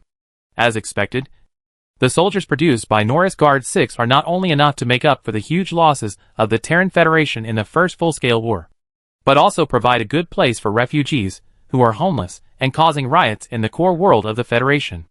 In the cold blue-green flash of Norris, a huge gyroscope-shaped starport located in its synchronous orbit has an amazing throughput. When the Revolutionary Army fleet arrived, many Federation transport ships were rising and falling in its vast berthing port. As soon as they entered this galaxy, the Revolutionary Army fleet was attacked by a Federation Navy fleet. The space stations and sentry turrets in the galaxy fired rows of orange-red bullets into space, like the bright red fangs of a venomous snake. A thrilling war ensued. The local Federation garrison had obviously received the news that the Delta Squadron had been defeated in the Sigmaris galaxy. More than 16 Tyranid Federation warships guarded Norris Guard 6, equivalent to a full-strength squadron. A series of missiles attacked the revolutionary fleet, and the shining laser cannons densely wove in the starry sky. From time to time, revolutionary ships were hit and turned into a ball of fire. Attack! Augustus ordered. Large numbers of revolutionary warships accelerated towards Norris Guard 6, like 1,000 arrows, and the flames of the giant cannons turned the entire starry sky into a sea of light. What's going on? I heard that we can't get off the ship until tomorrow. Tychus Finley was wearing a power armor, and the pattern on his shoulder armor had been replaced with a woman wearing black stockings and with delicate red lips. You're wrong, Augustus replied. Actors Manx and Hank came up from the other side of the bridge. Their crimson power armors were both emblazoned with golden wolf heads, and Hank's celestial demon emblem indicated his special relationship with Augustus. The Federation's defense in this system is extraordinary. Actors carried an AGR-14 rifle, a reliable weapon from a deceased comrade. I suspect that there are many ugly secrets in Norris's resocialization factory that the Federation is unwilling to disclose. For us, it is no secret that the Federation is transforming innocent federal citizens rather than death row prisoners into soldiers. But we have always been suffering from the lack of substantial evidence. You are right. Augustus nodded. The Federation is unwilling to give up Norris. Not only because there is a factory here that can produce thousands of resocialized soldiers. The Federation brainwashed those who knew nothing about their tragic fate and turned them into killing machines. No one with a conscience and morality would accept this practice. Only we can save the people here, Actors said. Warfield. While Augustus was speaking, Warfield's serious face had already appeared on the main screen of the Hyperion. We have an absolute advantage in the number of warships. I order you to defeat Norris's Federation fleet as quickly as possible. Attack immediately and show no mercy, he said. Now, commanders, I need a victory. Go and win it. Chapter 439. You know too much. The Revolutionary Army's attack on Norris Guard 6 was as resolute and swift as every battle they had fought in the past. Augustus was standing in front of the huge bridge window of the Hyperion, his face with a resolute expression illuminated by the continuous artillery fire outside the window. Thousands of miles away, a behemoth-class battlecruiser belonging to the Terran Federation Navy was under the intensive firepower of several Revolutionary Army warships. After a dazzling flash of light, multiple fireballs exploded on the Federation warship, and the terrifying gap that followed immediately caused it to completely lose power, turning it into an iron coffin floating in the universe. Gradually cooling down, countless crew members and soldiers died, and they were wiped out in a flash. Augustus closed his eyes, and immediately appeared in front of him the image of soldiers wailing and struggling in the burning wreckage, both from the Federation and the Revolutionary Army. I have sinned deeply. A Federation ghost fighter with its engine on fire broke into Augustus's field of vision, and a dense barrage of bullets followed closely under the guidance of the sensor array. And then it melted in the laser like a flying insect flying into the flame, leaving only fleeting sparks. More Federation fighters, chased by more revolutionary fleets, tried to approach the famous revolutionary flagship, the Hyperion.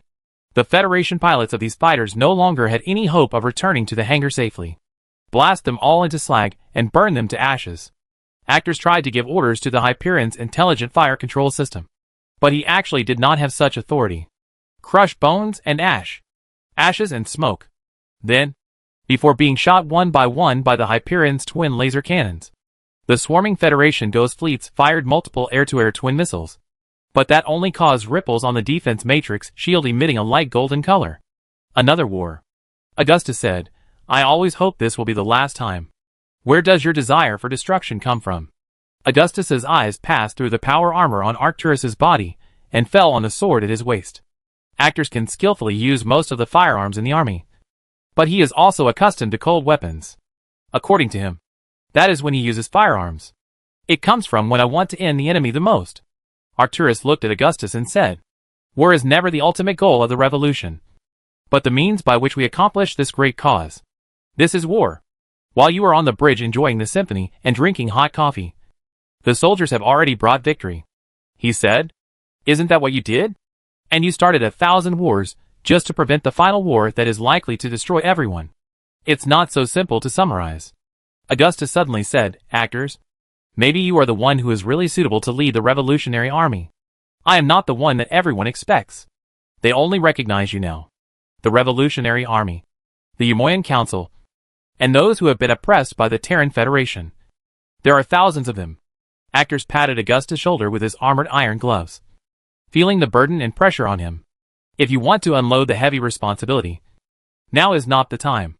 How many people are waiting for you to fulfill your past promises, overthrow the Federation, and create a truly beautiful world, in which hard work is rewarded. Upright and fair people will not suffer injustice, and kind and selfless people will not be harmed," he said. "You know, that's an ideal world." Augustus sighed. "Idealists build gardens." Actors smiled. "It's too late to escape now. This is all Angus's fault." Augustus put his hands on his hips. "I should have killed Angus and told the people of the Federation that my father was just insane and that Carr had no intention of rebelling." "I agree." Actors asked, "I want to ask why you didn't do that." "Augustus, you are not destined to be ordinary. The Mengsk family is born to build great achievements. You think too highly of me." Augustus said, "I wonder what will happen if one day they find out that I am not as good as they thought. I am sure you can do better. If it were me, I would not think of forming an alliance with the Protoss, a group of monsters that steal minds." Actor said to Augustus, "Imagine that you have done well enough, and all that is left is to keep it up. You're going to make it." "Augustus, those who discredit us only make us stronger." He recalled what he had said to Augustus in the past. He said, "Since you were born in the Mengsk family, it would be too boring to live a dull life. No matter what, we always support you." Although Angus never said it, he was always worried about you. Mom was afraid of hearing bad news about you, so she stopped watching the news. "Dorothy still reads the stories you wrote. But isn't that too childish? That's a fairy tale." Augustus felt relieved. "That's great."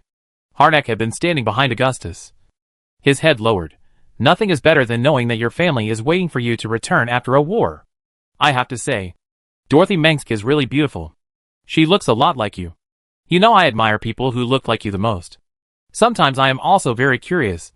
Why are you so similar? Almost. Are you actually twins?" "You know too much, Hank." Augustus knew that Harnack coveted his sister. Of course, the red-haired boy liked all beautiful women and never rejected them. "Dorothy has grown up." Actor pointed this out with heartache. "She is already 20 years old. A big girl. Umoyan suitors have lined up in front of Dorothy. But those bastards will never succeed." "What did you do?" Augustus guessed something. "You did a good job, Arcturus. They should wait until they are 22 to meet her. And then Dorothy would not make the wrong judgment. I hired several psychers to read those random thoughts. I couldn't believe it. Ah. Even greyhounds are good at running and killing. And pigs are sensitive and loyal. But they are indeed worse than pigs and dogs." Actor said. "Perhaps. Love is hazy. And it's better to put all your thoughts on the surface." Kerrigan, who had been listening quietly, said carefully, "Dorothy may be much smarter than all of you. Of course. But who can guarantee that she won't fall in love with a treacherous man?" Augustus loved his sister the most. There are so many people who are good at deceiving people. The person Arcturus was talking about was himself. Many years ago, he had defrauded the love of Valerian's mother Juliana. Women who fall in love are slow, and clever thieves will take advantage of that. "But if that's the case, how can Dorothy have a chance to grow up?" said Harnack. "Take care of yourselves first, gentlemen." Kerrigan could not help but reveal her potential for sharp tongue. "I am Warfield. The Federation fleet is retreating." At this time, Warfield's report came. "They are jumping away. Should we order the fleet to continue chasing?" "Stop chasing. It may be a trap." Augustus made a quick judgment.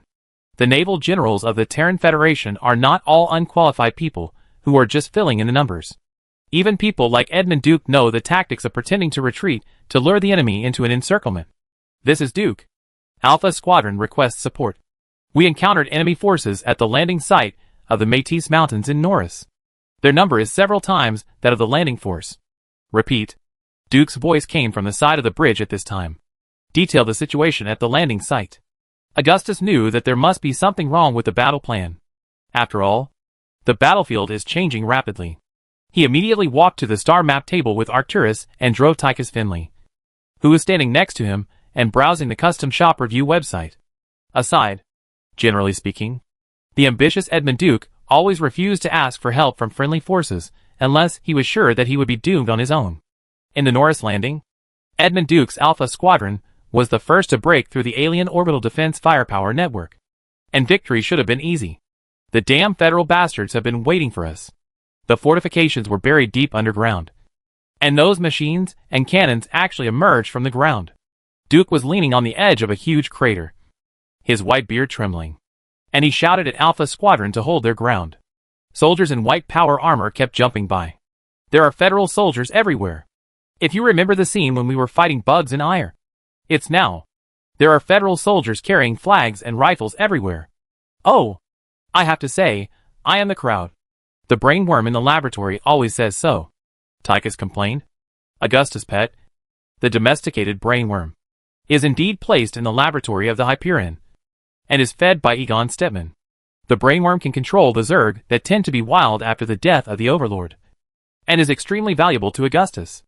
Arcturus also has high hopes for the brainworm, because he hopes to be able to control the Zerg swarm to fight for him instead of human soldiers. However, it is not easy to control a proud brainworm, and they will never be controlled by creatures other than the Overlord.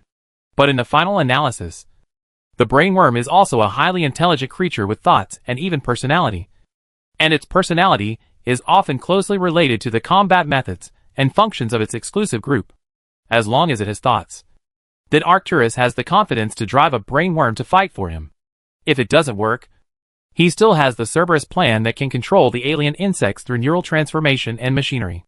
Norris is the largest resocialization transformation factory in the Federation and the central hub for transporting soldiers to the entire Federation. They are likely to send all the newly manufactured soldiers in the factory to the front line, Arcturus said. After so many years, socialized surgery no longer requires doctors to perform brain surgery one by one. Support will be here soon. Augustus looked at Tychus, who was looking around. General Huller. He then connected to the communication of the commander of the Nova Squadron.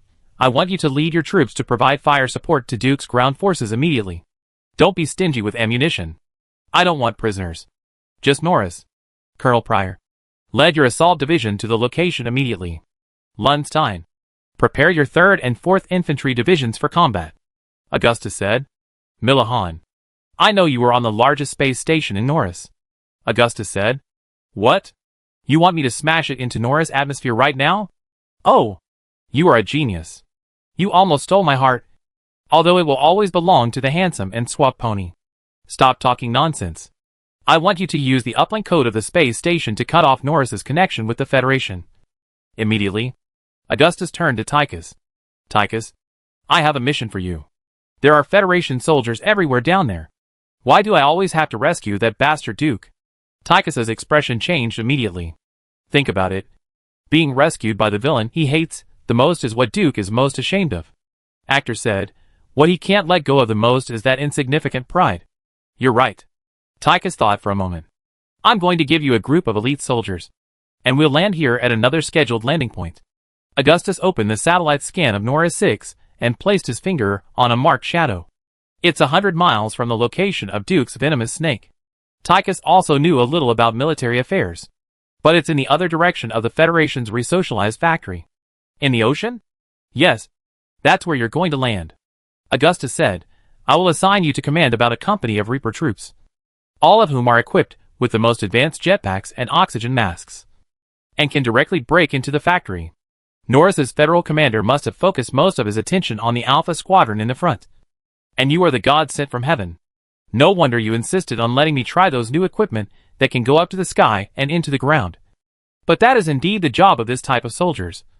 Crossing the dangerous terrain that ordinary people cannot cross, and launching attacks from unexpected positions of the enemy. Tychus thought thoughtfully. The Reaper Company has assembled on the deck. Kerrigan said, it is expected that the transport ship will be able to take you to the designated landing location in 15 minutes. You are very smart, Mr. Finley. Actors also thinks that Tychus Finley is a real warrior. Such people are extremely difficult to tame. Just like wild beasts, it is difficult to get close to and trust humans. But Arcturus is convinced that the reins that bind Tychus must be in Augustus' hands. I like people like you the most, Mengsk, who are honest and reliable. love their soldiers like their own sons, and never abandon their comrades. I'll be back soon, Tychus said. We'll talk later. As Augustus's brother, Arcturus was a great man in Tychus' eyes. Rich. He's mocking you, Augustus said. Mr. Finley rarely praises people. Actors frowned, as the saying goes. Even evil people can say good things. Chapter 440. Bad guys go in. Good guys come out. Norris Guard 6. Terran Federation Resocialization Center. Burn it! Burn it all! Burn it all! Dr. Stanley Burgess roared. His cheeks with protruding cheekbones and his thick neck turned red with extreme anger. And his beard and hair stood up. Next to him was a heart rate monitor that was burning fiercely. Many scientific researchers wearing surgical masks and head scarves were frantically throwing priceless precision equipment into the fire. And piles of documents recording experimental data were curled in the fire. The price the Federation paid for these sophisticated devices is unimaginable. The precious data is the foundation of the resocialization project. Every minute and every second, the fire burned with cash. But now it is thrown away. Rows of operating tables are on both sides, surrounded by tables and chairs piled with knives and gauze, stained with blood that is not yet dried. On some of the operating tables, there are people lying quietly in shackles, almost naked. All the shackles are powered, so even if the people on them wake up after taking anesthesia, they can calm down quickly. You know, most of those who come here are murderers, rapists or traitors, and some of them are addicted to drugs and abuse enhancers. Many conventional drugs have little effect on their bodies. This is the Resocialization Center of the Terran Federation located on Norris 6. It is built on a cliff adjacent to the Norris Black Ocean. The area is unusually large, far beyond the reach of ordinary starports, and is almost equivalent to a city. 1/3 of its main building is built in hard granite rock, resembling an inverted wide-brimmed hat, with a circular landing pad on the outer edge. And the protruding part is the electromagnetic acceleration track for launching interstellar transport ships. Signal towers and missile launch platforms are scattered all over its titanium alloy steel guardrails. Although its history is not as good as that of New Folsom Prison, the Norris Resocialization Center is also one of the most heavily guarded areas in the Terran Federation. Far surpassing any criminal prison, it only provides access to authorized Federation military ships, and any unknown ship entering its airspace will be shot down. Even during the Guild War and the First Total War, this place was regarded as the most secret and safest area and never fell. These took us several years to complete. Minimally invasive resocialization surgery has been achieved in your hands, and that will create one after another unmatched resocialization legion, which is the hope of mankind to resist the Protoss and the Zerg. A researcher wearing glasses was trying to save the equipment and data in the fire, and was almost pushed in by his colleagues. You will be regarded as a hero, and your name will go down in history. He stood in front of the furious chief scientist and wiped his tears. Resocialization can create an experienced soldier who is not afraid of death in a few minutes. And mass production means tens of thousands of soldiers. Think about it. The Terran Federation is surrounded by powerful enemies in the copperless sector. Resocialization is the only hope for mankind to survive in this cruel universe. If Augustus Mengs clearly understood this reality, he would never give up this plan. Shut up, idiot! Instantly, Dr. Boggs turned into an enraged giant bear, grabbed the researcher and threw him out. How dare you tell me what to do and how to do it?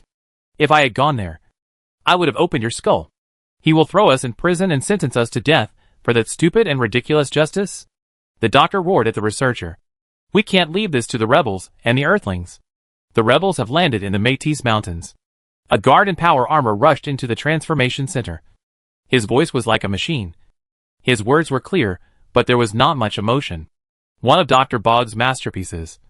A loyal and brave resocialized soldier. He would never surrender to the enemies of the Terran Federation and stop killing until he shed his last drop of blood and took his last breath. Resocialized soldiers are almost perfect, but the lack of independent thinking ability is both an advantage and a disadvantage. Quick! You stay here and destroy everything. I'll go activate the defense system. Dr. Boggs looked at the equipment in the operating room and realized that he didn't have much time to destroy the facilities and renovations of the Resocialization Center. We still have time. Norris has several resocialization corps. More than 100,000 perfect soldiers. Norris will never fall. In fact, unless the self-destruction program of the resocialization center is activated. It is just a pipe dream to destroy all the equipment and data. Dr. Boggs knows this deeply in his heart. But he has no intention of being destroyed with the resocialization center. Boggs left the terrified researchers behind, walked out of the operating room with a few guards who obeyed his orders, and passed through a dark corridor. Is my lifeboat ready? After walking a little further, Boggs began to run faster, asking the soldiers who followed him while running. Under the gloomy white light, Dr. Boggs' tall but thin-hooked nose looked even more gloomy. Boggs was a burly man, and he was definitely not a weak man. For a long time, he has been regarded by his subordinates as a perverse butcher, a dark, evil wizard who likes to tinker with scalpels and human bodies. Ready, sir? A resocialized soldier saluted while running. At the 44th apron, the pilot, Mr. George, said that the fuel is full and can take off at any time. I hope that bastard will not take the ship away before me. Not performing a craniotomy on him is the only mistake I have made in my life.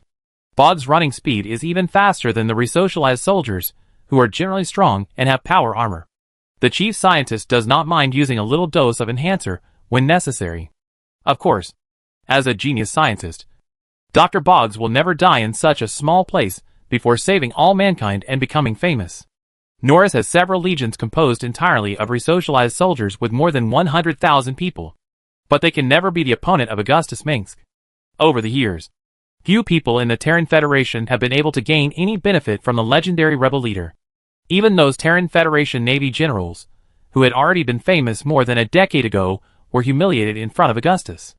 Alpha Squadron, Nova Squadron, Delta Squadron, these well-known Federation Navy fleets have all been defeated in front of Augustus. As long as Augustus is not dead, the copperless sector will inevitably continue to be turbulent for many years. Augustus's rebels are certainly no match for the Terran Federation.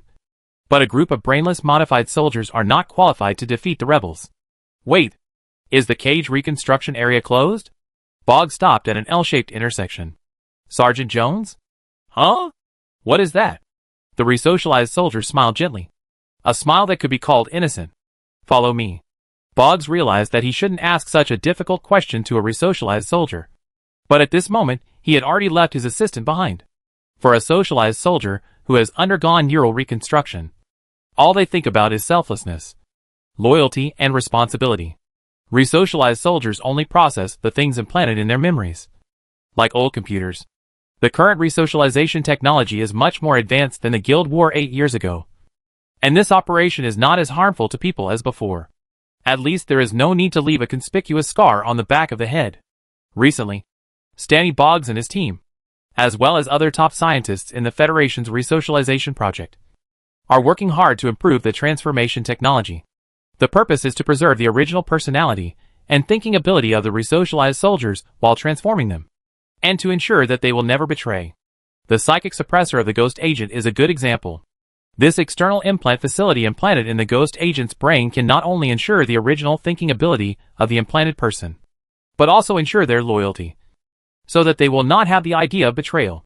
But in the final analysis, erasing a person's memory and forcing them to be loyal to an idea and become fearless. Erasing a person's past memories is killing him.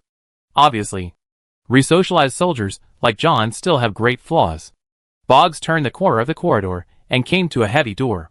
On the wall of the door was a simple admonition, which roughly means, bad people go in, good people come out, considering that everyone who goes in will undergo a complete change. Dr. Boggs actually prefers to call it, men go in, women come out. After completing the retina and gene unlocking, the door opened with a bang. This is a wide area with a high dome, which is densely packed with cryogenic tubes several people tall. Its alloy base is connected to a pipe as thick as a person's arm. The inside is filled with viscous green liquid, and a large number of bubbles are constantly floating to the top of the cryogenic tube. In each cryogenic tube, there is a naked person. Their eyes are closed, and their hair is floating like algae in the river with the flow of liquid. The cryogenic tubes are labeled with numbers, which have the names, genders, and places of origin of the people in the cryogenic tubes. But that's all. These cryogenic tubes are called resocialization cages, and the people inside are just fish kept in the cages waiting to be slaughtered. Today's resocialization technology no longer requires doctors to personally remove a piece of the brain. They can be quickly completed by pushing them into such cages. As efficient as a production line in a factory. For the Terran Federation, resocialized soldiers are indeed just a number. A number of weapons piled up with credit coins and crystal ore. And their value is not even as good as the armor they wear. At the resocialization center, the re-enlisted soldiers will be labeled with barcodes, QR codes, and tags, like livestock in a corral. In the past, resocialized soldiers had not yet entered the public eye, and the nobles only knew that these people with modified brains were the most suitable candidates for servants. Purchasing a servant robot is just the beginning of the expenses. The cost of maintaining the robot and reporting repairs will not be lower than hiring a living human. Resocialized servants are absolutely loyal, and their service life is very high before they get old. The same is true for resocialized soldiers. The Federation does not need to pay salaries or funeral expenses for these soldiers. When they die, it is all over. There is no need to prepare a coffin. As one of the largest resocialization factories in the Terran Federation, Norris's Transformation Center can produce a large number of soldiers every day. Here, there are many more people with transformed brains than those with normal brains. I hope Rosen has completely deleted the database about these people's backgrounds. If the rebels get it, Boggs stood at the door, but did not go in. Those who were originally sent to the resocialization center must be death row prisoners and hopeless social scum. But these people are not enough for war. In this transformation cage room alone, more than half of the people are not criminals, including ordinary soldiers who voluntarily enlisted and knew nothing about the truth, refugees who were forcibly brought to Norris, active federal soldiers who voluntarily accepted transformation to prove their loyalty and value, gamblers who were desperate because of debts, or other unlucky people who came to Norris Guard 6 for their own reasons. In any case, regardless of whether it is immoral to transform these federal citizens with independent will, once it is leaked, it will be extremely disadvantageous to the Federation. Although they have too much black material, Boggs didn't care about the reputation of the Federation at all. As a senior member of the resocialization program, the doctor had long abandoned morality, which was of no benefit to scientific research, or he had no moral values. But if August knew that Boggs was conducting inhumane human experiments and transforming living humans into resocialized soldiers, he would most likely shoot him immediately. However, Boggs had already prepared a retreat. District 8 is under attack. There are rebels. They are, go ahead and kill them. It's the rebels. The vicious dog Tychus Finley is leading the way. District 8? Dr. Boggs' heart skipped a beat. These sounds did not come from the communication and broadcasting facilities in the laboratory, but because the location of the rebel invasion was nearby. Judging from the sound, it was on the way that Boggs had to take to get to the lifeboat at the berth. This group of rebels was likely to have invaded from the helipad. Just as Dr. Boggs was about to escape into another corridor, a flash bomb wrapped in white paper was thrown in. On it was a red heart shot through by an arrow, and it was written, "Tychus loves you." After a burst of extreme flashes, Dr. Boggs was almost blinded by the flash. A few seconds later, he heard a roar, and the roar of guns. Several resocialized soldiers around him fell to the ground. Blood splattered on the spot. A man as tall as a mountain stood in front of Boggs, and his rusty power boots were covered with blood. Revolutionary soldiers with jetpacks kept passing by Boggs, creating a wave of air in the corridor. "I am Tychus Finley, a hero of the people." Tychus opened the helmet with the skull of the heavenly devil painted on it, and the cigarette in his mouth had not yet burned out. The ashes were scattered in the servo system of Tychus's power armor, but he didn't care at all. Boggs was so frightened that his legs went weak, and he knelt on the ground, his eyelids twitching uncontrollably. He had heard of Tychus Finley's reputation. He was the most cruel of Augustus Mengsk's generals, and he was said to be a man who could tear a man in half with his bare hands. "Don't get excited, brother. This is what it's like to meet a big star. If you want an autograph, I'll be happy to leave a mark on your ass." Tychus chewed the cigarette in his mouth and showed an evil smile. "This is the disadvantage of being too popular. Look how excited he is. Pray while I shoot, you scum." Chapter 441. The Man Serving in the Body. Norris Guard 6 has fallen. Even during the period of the massive invasion of the UD Expeditionary Force on Earth, the Terran Federation was in a desperate battle and lost troops and territory. The fall of this planet was a heavy blow to the Federation. When Augustus stood on the open-air apron of the Norris Resocialization Center, the commander of the last Federal Marine Division that was still resisting announced to surrender. Before that, they had already inflicted unimaginable losses on Edmund Duke's Alpha Squadron, almost putting the Alpha Squadron in danger of annihilation several times. The situation was reversed only by the firepower support of the fleet and the efforts of Colonel Pryor, who had made great contributions in the war, and was promoted to the rank of general. The area of this apron is more than 10 times that of the upper deck of the Hyperion, and it is only one of the smaller parking areas of the Norris Resocialization Center, a military airport that emphasizes pragmatism and has cold lines, which is exactly the same as what Augustus had seen in the federal military bases and interstellar ports in the past. The apron is full of revolutionary transport ships and shuttles, and rows of revolutionary soldiers standing with guns on all sides. The red and blue federal flags have been removed and replaced with red revolutionary flags. More revolutionary transport ships were landing, and even the tracks of fighter jet thrusters could be seen at the far end of the horizon. At this moment, the dark sky of Norrisville 6 was thundering and lightning, and the wind was surging. Augustus could hear the sound of waves hitting the cliffs while standing on the tarmac. The weather on this planet was unpredictable, sometimes sunny and sometimes cloudy, just like a coquettish and angry girl. However, in Augustus's opinion, this planet had no beauty at all. Norrisville 6 Resocialization Transformation Center. Arcturus Mengsk walked down the shuttle ramp behind Augustus, wearing a knee-length khaki trench coat, as elegant and timeless as the clothes in his wardrobe. It is conservatively estimated that at least 1.5 million resocialized soldiers are sent here to the Terran Federation Marines and Navy every year. This is an astonishing number, but in fact it must be much more than that. This resocialization factory that will continuously produce a large number of fearless warriors is ours, and the Federation will definitely regret it. Actress, it's not wise to accept this mess. Augustus wore a dark blue military uniform with a high collar and a bronze-buckled belt around his waist, exuding an abstinence-like aura. Without enough criminals, the Federation will have to go down the old path of using ordinary people to fill the numbers. It won't be long before the evil deeds of the Terran Federation in Norris will be known to everyone. They are transforming innocent people into zombies, who can only kill people. He took a few steps forward and spoke as he walked. Those people were originally ordinary people. Ordinary people like us, trying their best to survive in this world. They are flesh and blood people, and there must be families waiting for them to return in distant places. Just like you and me. Brother. That's a pity. Actor shook his head and followed Augustus. But he also agreed with what the other said in his heart. Actor's character has many ways to meet the production needs of the resocialized factory, such as increasing the criminal law and throwing anyone in the Terran Federation who disobeys Augustus into the resocialized factory. Arcturus could do such a thing. Even if half of the people in Tarsones opposed him, he would put them all in prison. Corhol is Arcturus's hometown. He no longer has much mercy to give to his enemies. Do you really think that the Terran Federation is right in Norris? Augustus asked Arcturus. You want me to discuss with you the significance of philosophy or morality for the survival of a race? However, the Zerg and Protoss don't have such things. Arcturus said, you will understand one day. When the cruel Zerg are rampant in our homeland. When the Protoss set planets on fire.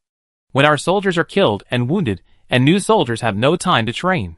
We will have to use these factories. He said, you can let those soldiers whose legs are weak at the sight of the Zerg resist enemies who are tougher, more cunning and more bloodthirsty than them, instead of letting them sacrifice in vain.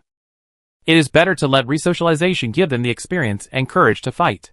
I don't deny your opinion, Arcturus, nor do I think that humanity will necessarily reach that point. In this vast universe, humanity has unimaginable enemies in all directions, and Copperlu's human regime has already fallen apart.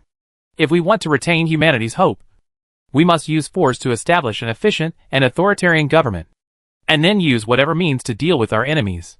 It is precisely because Augustus fully understands Arcturus's thoughts that he refutes his point of view. But look at the soldiers standing here. Why do they support me? And why do they stand firmly beside you and me?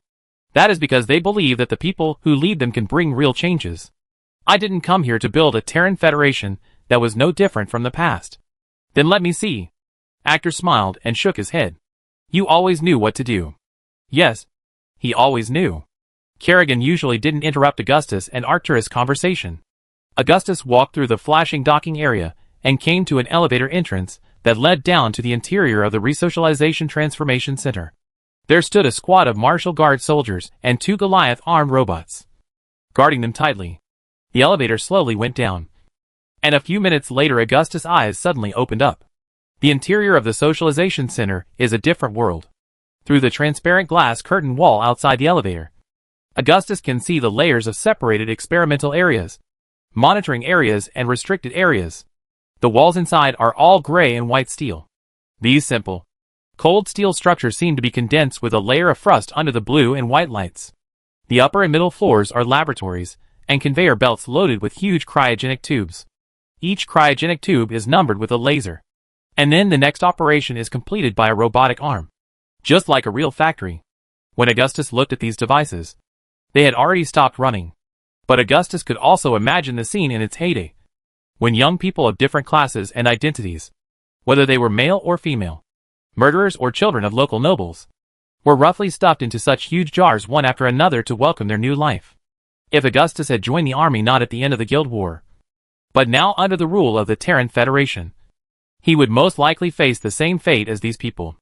The resocialization factory will transform his brain, replacing the past with a false memory, making him a completely different person from the past. But the past memory still exists, still trapped in a pathetic walking corpse. How sad, Kerrigan said. I know this kind of transformation. Resocialized soldiers have always been called brainless idiots. No good officer would want to lead such an army. Those cryogenic tubes in the resocialization cages replace doctors and scalpels. They are truly torture instruments. She said, have you heard that people in Teledor still use cages to raise fish in the ocean? Those people in the cryogenic tubes are such characters. There are at least 100,000 people who are undergoing or about to be transformed in this socialized factory, and most of them have no idea of the fate they are about to face. There are indeed people among them who are unforgivable, and I will not give them any mercy, Augustus said, but I have ordered the release of the innocent among them, and they will be taken in by the Revolutionary Army. The director of the Resocialization Center destroyed the data on these people. It is now difficult to figure out whether they are criminals or people forcibly brought here by the Federation, Kerrigan said. Then let the ghost agents read the minds one by one, Augustus said. The judicial and executive departments of the Federation have long been a mess. Framing is very common. How can we trust their data? We only have less than 100 ghost agents, and most of them have to perform missions. How can we read the minds of so many people one by one? Kerrigan said. I just need a plan, Augustus said. Kyrax and his engineers are still on the Hyperion. Okay. I will go and ask for their help in person later. However, the Protoss don't like to read human thoughts. In addition, there are actually many high-level Templars and Dark Templars on Augustus Hyperion. Only a few people know about this, and most of the Hyperion crew members are unaware that there are Protoss on the spacecraft. The former is mainly to protect the solar core and engineers, while the latter is more like serving Augustus himself. Unless necessary, Augustus will never ask for help from these Protoss. This is not because Augustus bribed these Protoss or hired them. In fact, it is impossible to use money or interests to manipulate the Protoss, because they don't care about these things at all. After the Battle of Ire, Augustus has won the respect of many Protoss. Dark Archon Zeratul has sent his Dark Templar to secretly protect Augustus many times. As the dust settled on the First All-Out War, Zeratul disappeared into the vast sea of stars and the endless void. A small number of his former followers, the Dark Templar, decided to stay with Augustus, the human who impressed them. This is absolutely incredible. In the eyes of the Protoss, humans are not much better than monkeys. The deeper reason is that some of the Xel'Naga prophecies collected by Zeratul talked about Augustus, saying that he was the man of destiny. Of course, Augustus knew nothing about this. He really thought that he had conquered the Protoss with his personal charm. Usually, the Dark Templar never showed up in front of humans. Even Augustus didn't know where they were. He only knew that they lived near the engine room of the Hyperion. This kind of life was normal for the Protoss, especially the Dark Templar. They always tried to avoid being exposed to others as much as possible. However, sometimes, the revolutionary soldiers who gathered together to play cards would notice something wrong. They would often hear whispers in their ears, and the cheater would be exposed and embarrassed. Only extremely powerful human psychics could find their tracks. Leave it to me, Marshal. I will do this. At this time, Sacco Angelini, wearing a bright white Ghost combat uniform, appeared in front of Augustus. I am an expert in finding spies and traitors. Very good. Augustus was quite confident in the ability of this level 10 psychic. Angelini disappeared again, and he seemed to enjoy this feeling of being elusive. The elevator continued to go down. The lowest area was the most confidential core area, which was very different from the minimalist layout of other areas. Augustus could even see a small park created by artificial light. The green lawn, the winding path surrounded by hazelnut trees, the fountain with colorful lights below, and the white wooden benches created a quiet and comfortable atmosphere, which was closely connected to the living area of the internal researchers. The federal architects who designed this resocialization center tried to create a comfortable environment for the staff inside. But after staying here for a long time, the isolated researchers still seemed numb. One of Tychus Finley's subordinates was waiting for Augustus at the elevator exit and took them to the main control room on the lower floor. There were many researchers tied to electric chairs, including men and women, tied in strange postures. Their mouths were blocked, and they stammered and couldn't say anything. I never knew that Mr. Finley had such a unique hobby. Actor's face was as hard as steel, and he said this after a long time. That's because you don't know that bastard. Augustus said, when Raynor and Tychus are together, you will know what the black and white thieves are. Boss, I did a good job, didn't I? Tychus was just teasing a researcher who was about to pee his pants, and he ran over immediately when he saw Augustus. Good job, Augustus said, and Tychus immediately smiled. Tychus was not like this in the past. He didn't care about anyone. Look at this scumbag. Dr. Stanley Boggs, the chief consultant of the Federal Resocialization Program, who has killed so many people. Tychus pointed at one of the researchers in a white coat and said, "These words have changed when they come out of your mouth."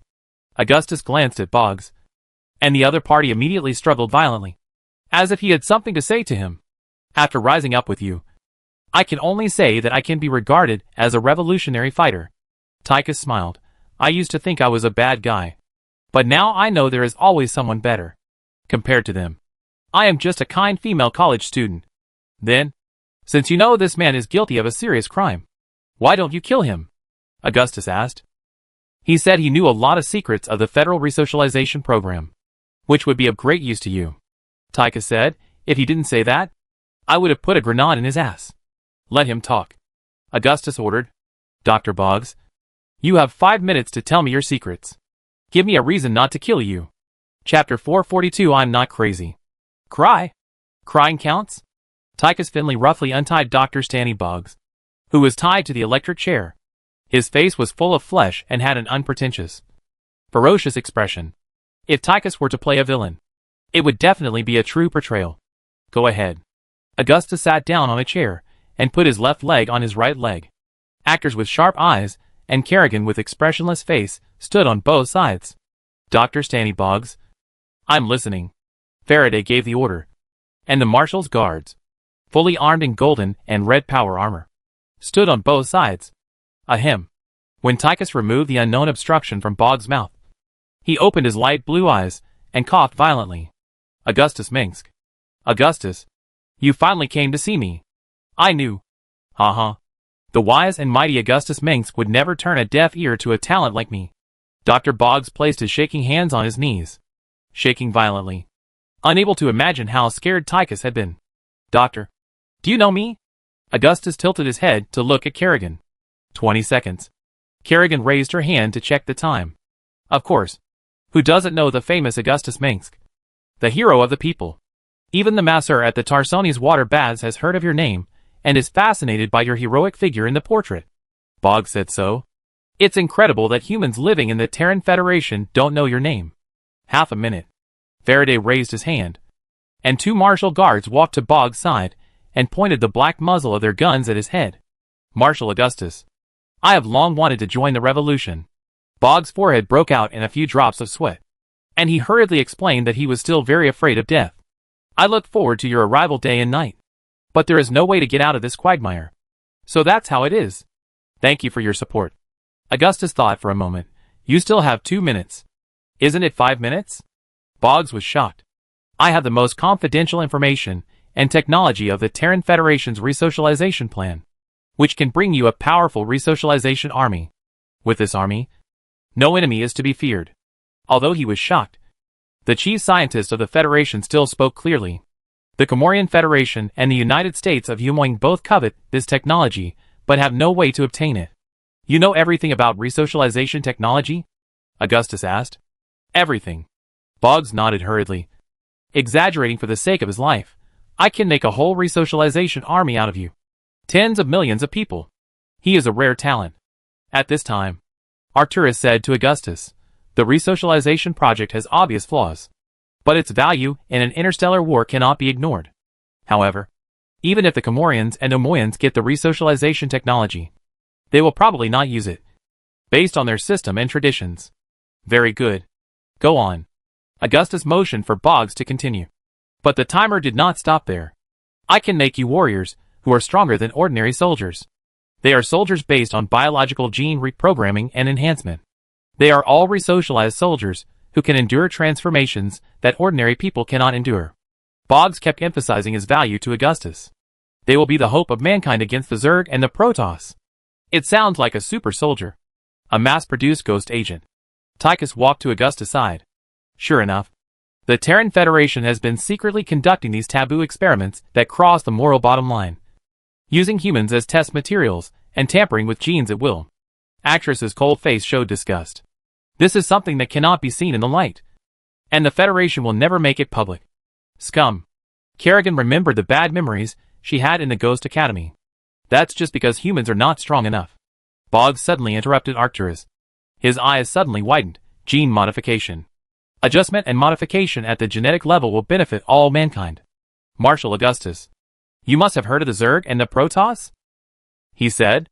We can use their genes to modify humans, and then mass-produce humans who are stronger than the Protoss and Zerg. The ambitious Boggs obviously has an evil plan.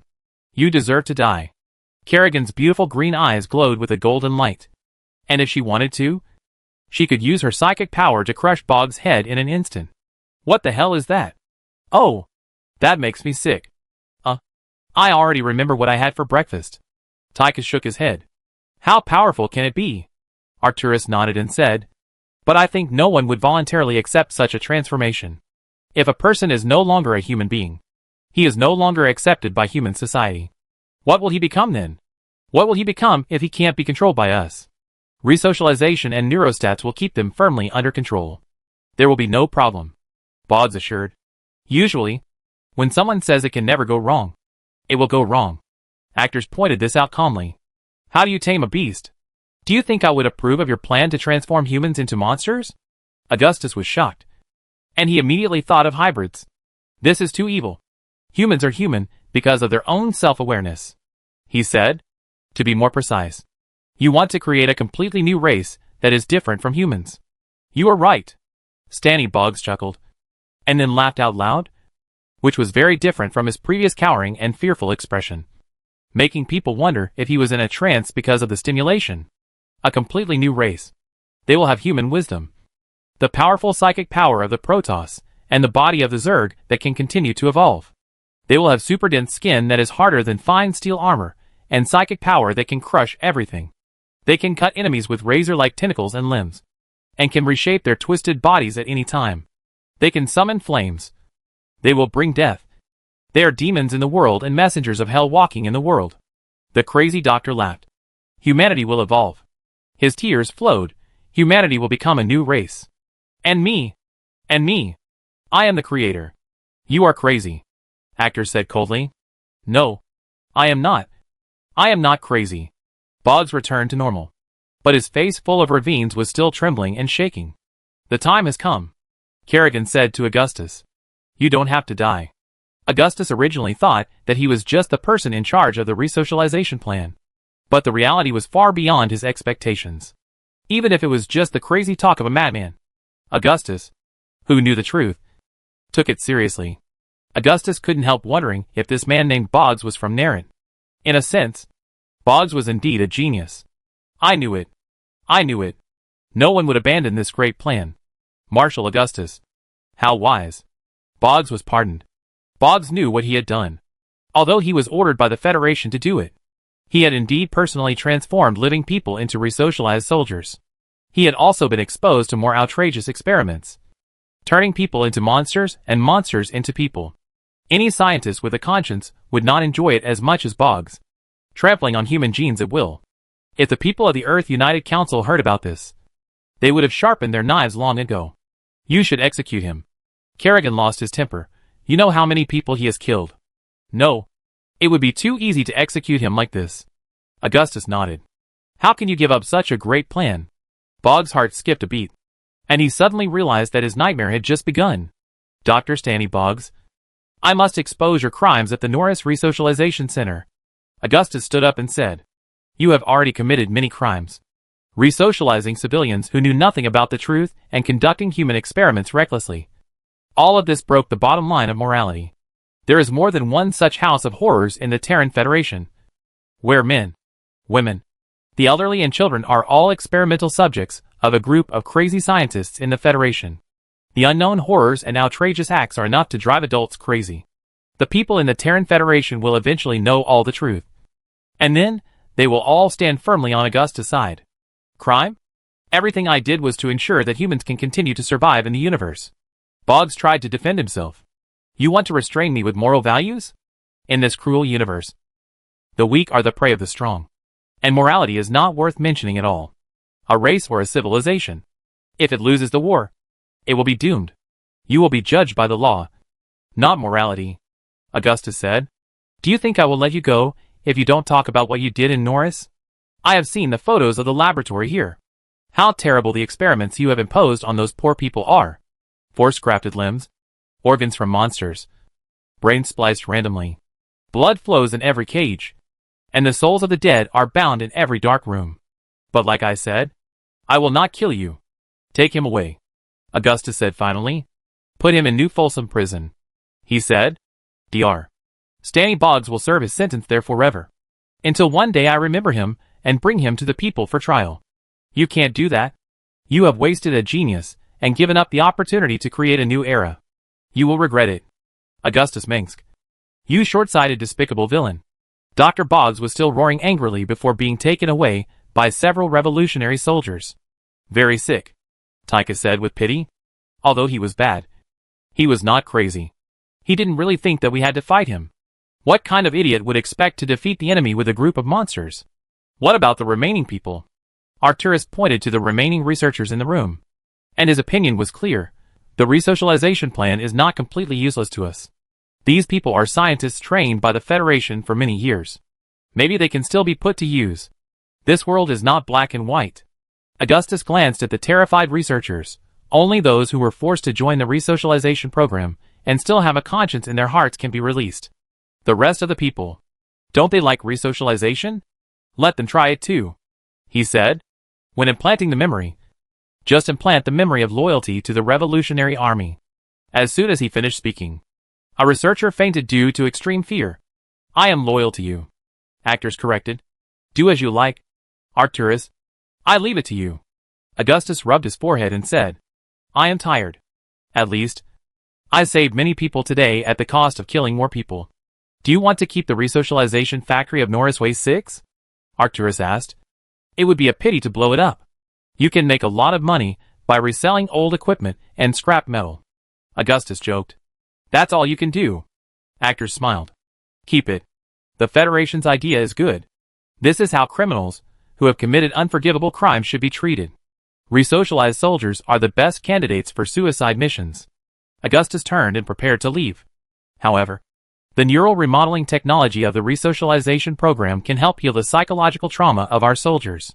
At the same time, it can also further promote the development of the Cerberus program.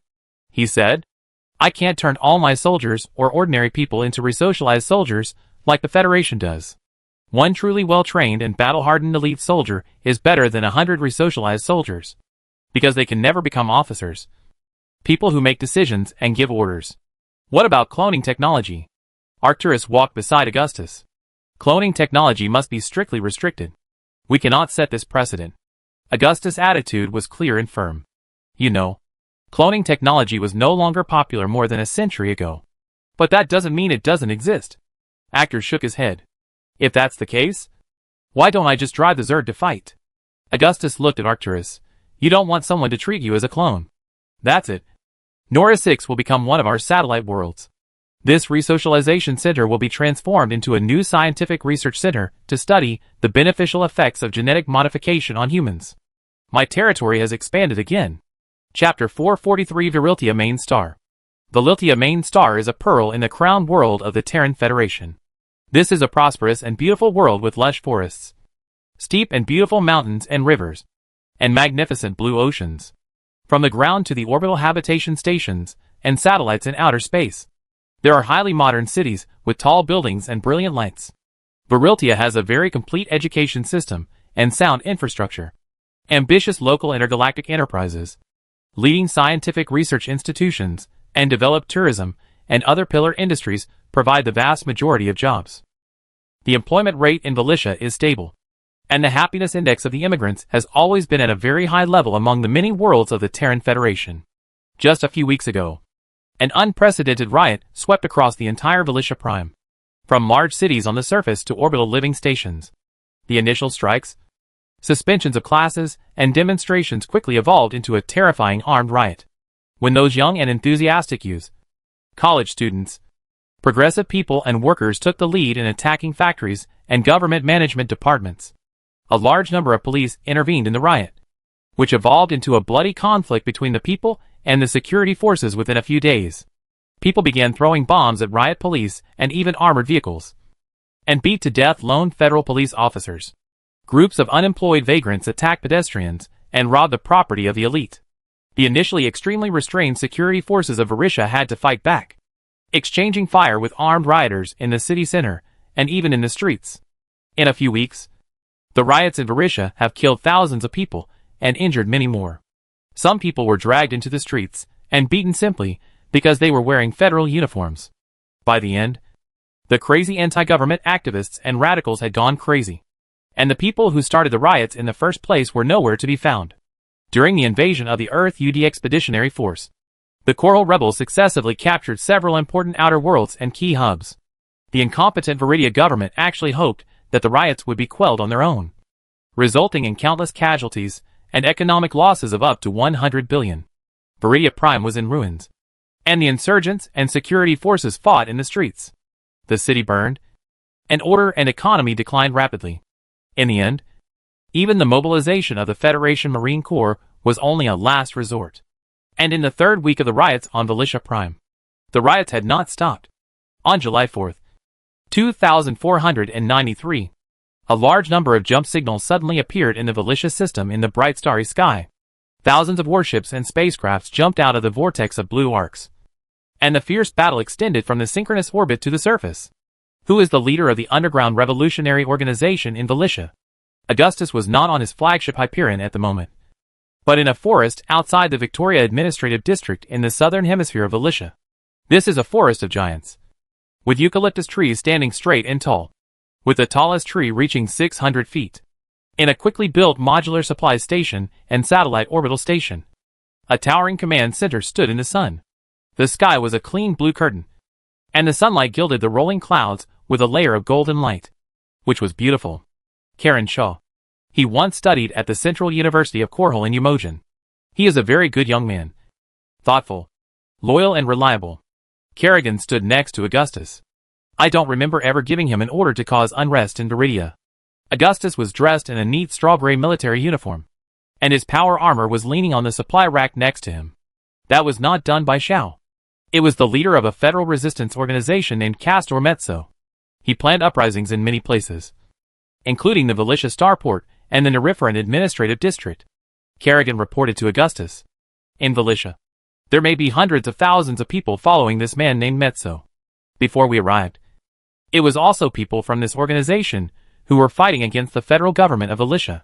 There are many such organizations in the Terran Federation. Their number is much greater than what the federal parliament knows. But most of them are some inferior organizations, and most of them are losers in society, anarchists and other people of all kinds. Arcturus was holding a set of telescopes, observing the main city of Viriltia in the distance. Outside the capital administrative district was a large area of hills and rivers, with beautiful gray walls surrounding elegant garden-style buildings. The spherical hydroponic farms built of white glass were like a circle of jewels outside the city, just like pearls in a clam shell. The main city of Varisha was a giant city built with glass curtain walls and fine steel frames. The huge aerial train tracks were like silver-gray halos above the city. There, high-speed maglev trains were running across the city, and huge screens were still playing advertisements. This city was somewhat similar to the stilling of coral, which inevitably made the usually cold Arcturus a little more sentimental. In the distance, the sound of artillery roared, and long-range rail guns and missiles passed through the sky above the main city of Varisha, like blue currents flying along the arc boundary of the horizon and the sky. And rows of fighter planes lined up, like a flock of geese in the sky. At this moment, two temporary Revolutionary Army groups, commanded by Generals Pryor and Duke, were heading towards the main city of Varisha.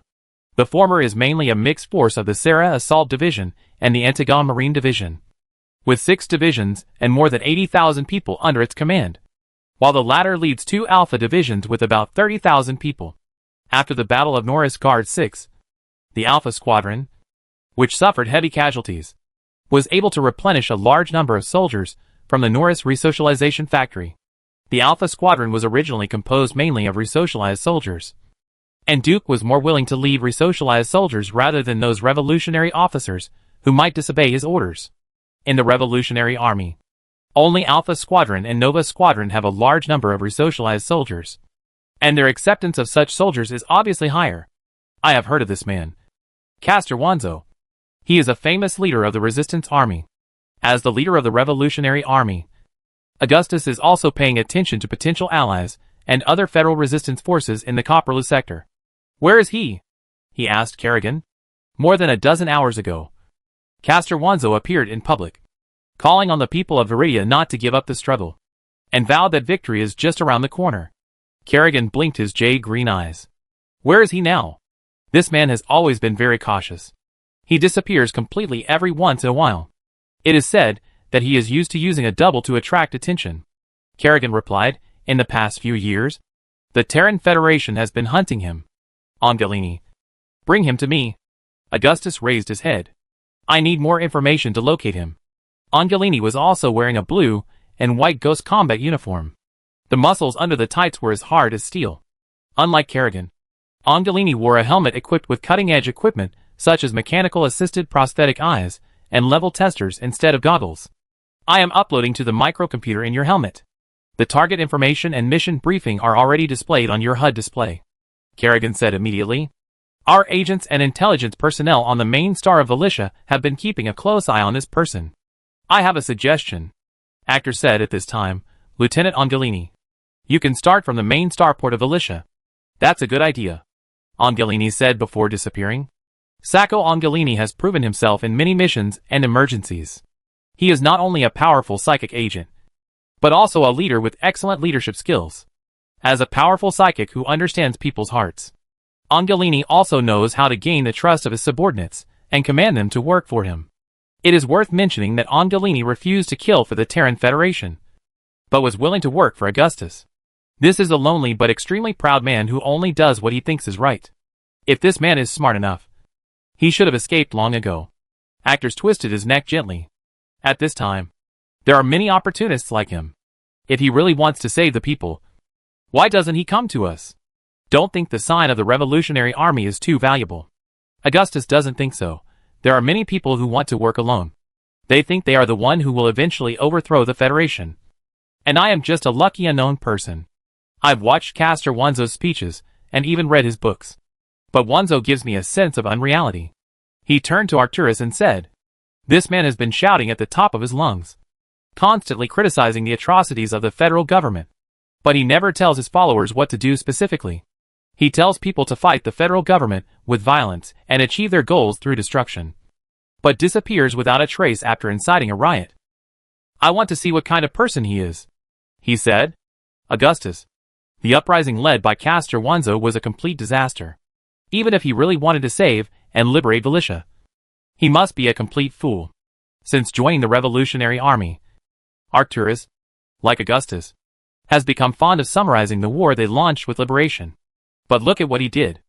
After stirring up people's hatred of the Federation, he did nothing, neither providing weapons and equipment nor any military training for the rebels, leading them to fight against the Federation's electromagnetic rifles and fine steel armor. How could they have a chance of winning? He said. Has he not thought about how many people he will kill? Without us, the uprising on Valicia Prime will surely fail. Even Angus is 100 times stronger than him. That's not what you would say. August knew that if he didn't have time to save his family and the tens of millions of people on Korhal 4, what Arcturus would do would be no different from what this Wanzo did. Valicia was already in our hands, and the local people's support for the revolution has always been high. Arcturus had already regarded Valicia as a planet under his rule. Look at what this idiot has done.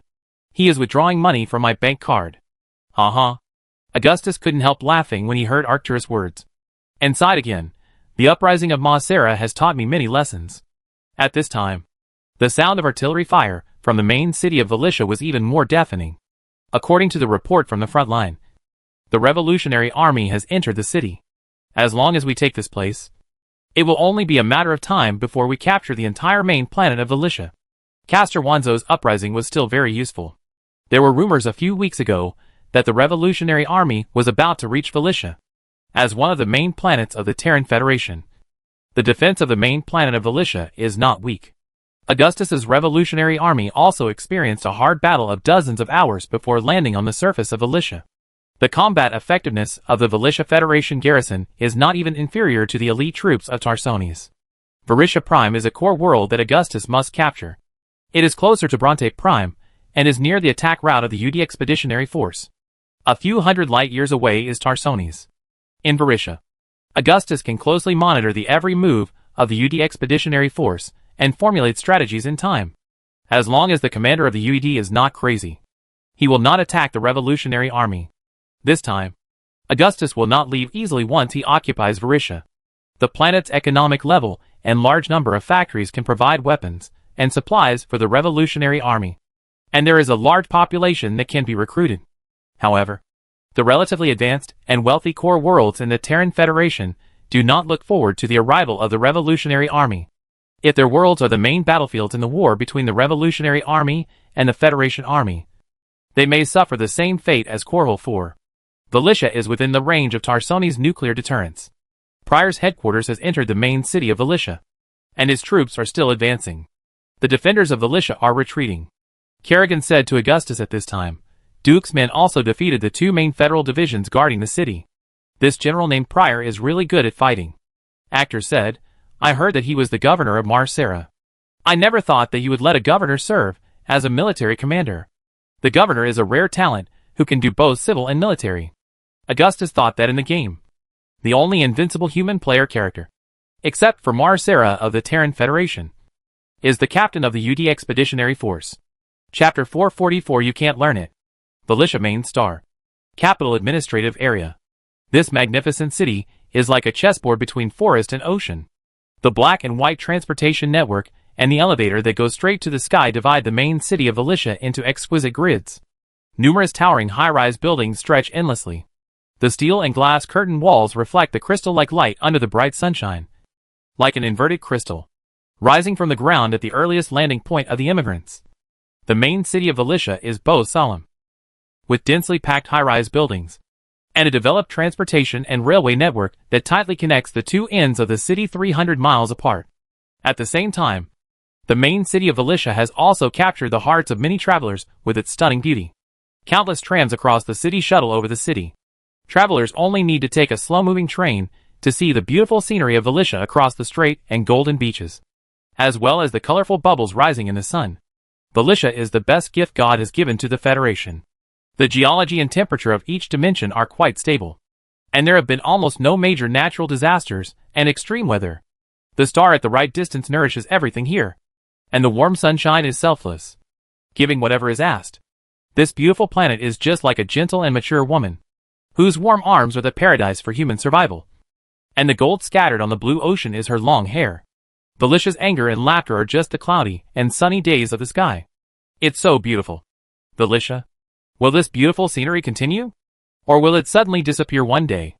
Opposite this skyscraper built by the sea is the rippling ocean. The sunlight cut by the blinds is swaying on a mahogany table with a warm sea breeze. At one end of the table sat a middle-aged man with cold sweat on his forehead and a dark brown beard. He had an oily face that was obviously not taken care of, and even the old lapel long coat exuded a foul smell. His whole face was hidden in the hood of the coat, and his expression was as stiff as stinky bacon. On the other side of the table was a young man, wearing a wide-brimmed military cap of the Venus Revolutionary Army. He was leaning back in his chair, tapping the tabletop with his right index finger. The amber Tarsoni's brandy in the glass beside him was swirling and dancing with the rhythm of his tapping. "I'm asking you, Castelvanzo." Sacco Angelini was just holding up his head with one hand and staring at the ocean outside the window. The next moment, he suddenly turned to the middle-aged man opposite him, who seemed calm, but had trembling calves. A few days ago, the city where Angelini was now was in chaos, with people attacking each other and smoke rising everywhere. But as the Revolutionary Army entered Velitia Prime and controlled all major cities and towns, places like Velitia Prime quickly returned to their former tranquility. The frequency of various violent incidents was reduced to the lowest in the shortest time, and more than 100,000 people were imprisoned. The chaos on the streets was cleared up by the decisive and severe crackdown by the new governor of Velitia Prime, Arcturus Minsk, and the order of the city quickly stabilized. Under the golden and red flags of the Revolutionary Army, the Revolutionary Army replaced the Federation security forces and the Marines, and Velitia Prime quickly returned to its pre-war state. Angelini is an ambitious man, and he is determined to follow the footsteps of Augustus Minsk because he really wants to do something great. People think that ghost agents are twisted lunatics and mental patients, and are terrible murderers. But in fact, most of these sensitive and powerful psychics are kind. They look cold and melancholy. But it was just the effect of the mental inhibitor, and the loss of their most ardent expectations for their lives. What? The man named Castelvanzo was sitting and speaking calmly. In fact, as the leader of the largest federal resistance organization in Velitia, Castelvanzo was sitting in the shuttle and preparing to leave the planet more than 10 minutes ago. But he didn't know what happened and was hit by a club. And even a large part of his hair was pulled out. And he was brought here in a daze. This is incredible. Wanzo's personal bodyguards once served important figures of the Terran Federation. They are all tough veterans of the Guild War. A powerful ghost agent who escaped the control of the Terran Federation is responsible for providing Wanzo with more powerful protection. He has helped him escape the pursuit of the Federation ghosts several times. However, all these security measures have lost their effect today. The blonde man in front of him was just introducing himself to him in a friendly manner, saying that he was an ordinary soldier of the Korhal Revolutionary Army, and later added that he was Augustus Minsk's vanguard. The Korhal Revolutionary Army. Wanzo was certainly not unfamiliar with it. The largest federal resistance army at present. Compared with Augustus' Korhal Revolutionary Army, other resistance forces were just gangsters and bandits who took advantage of the influence and turmoil it brought. And it was because he heard that the Revolutionary Army was coming that he was ready to leave Velitia in a hurry.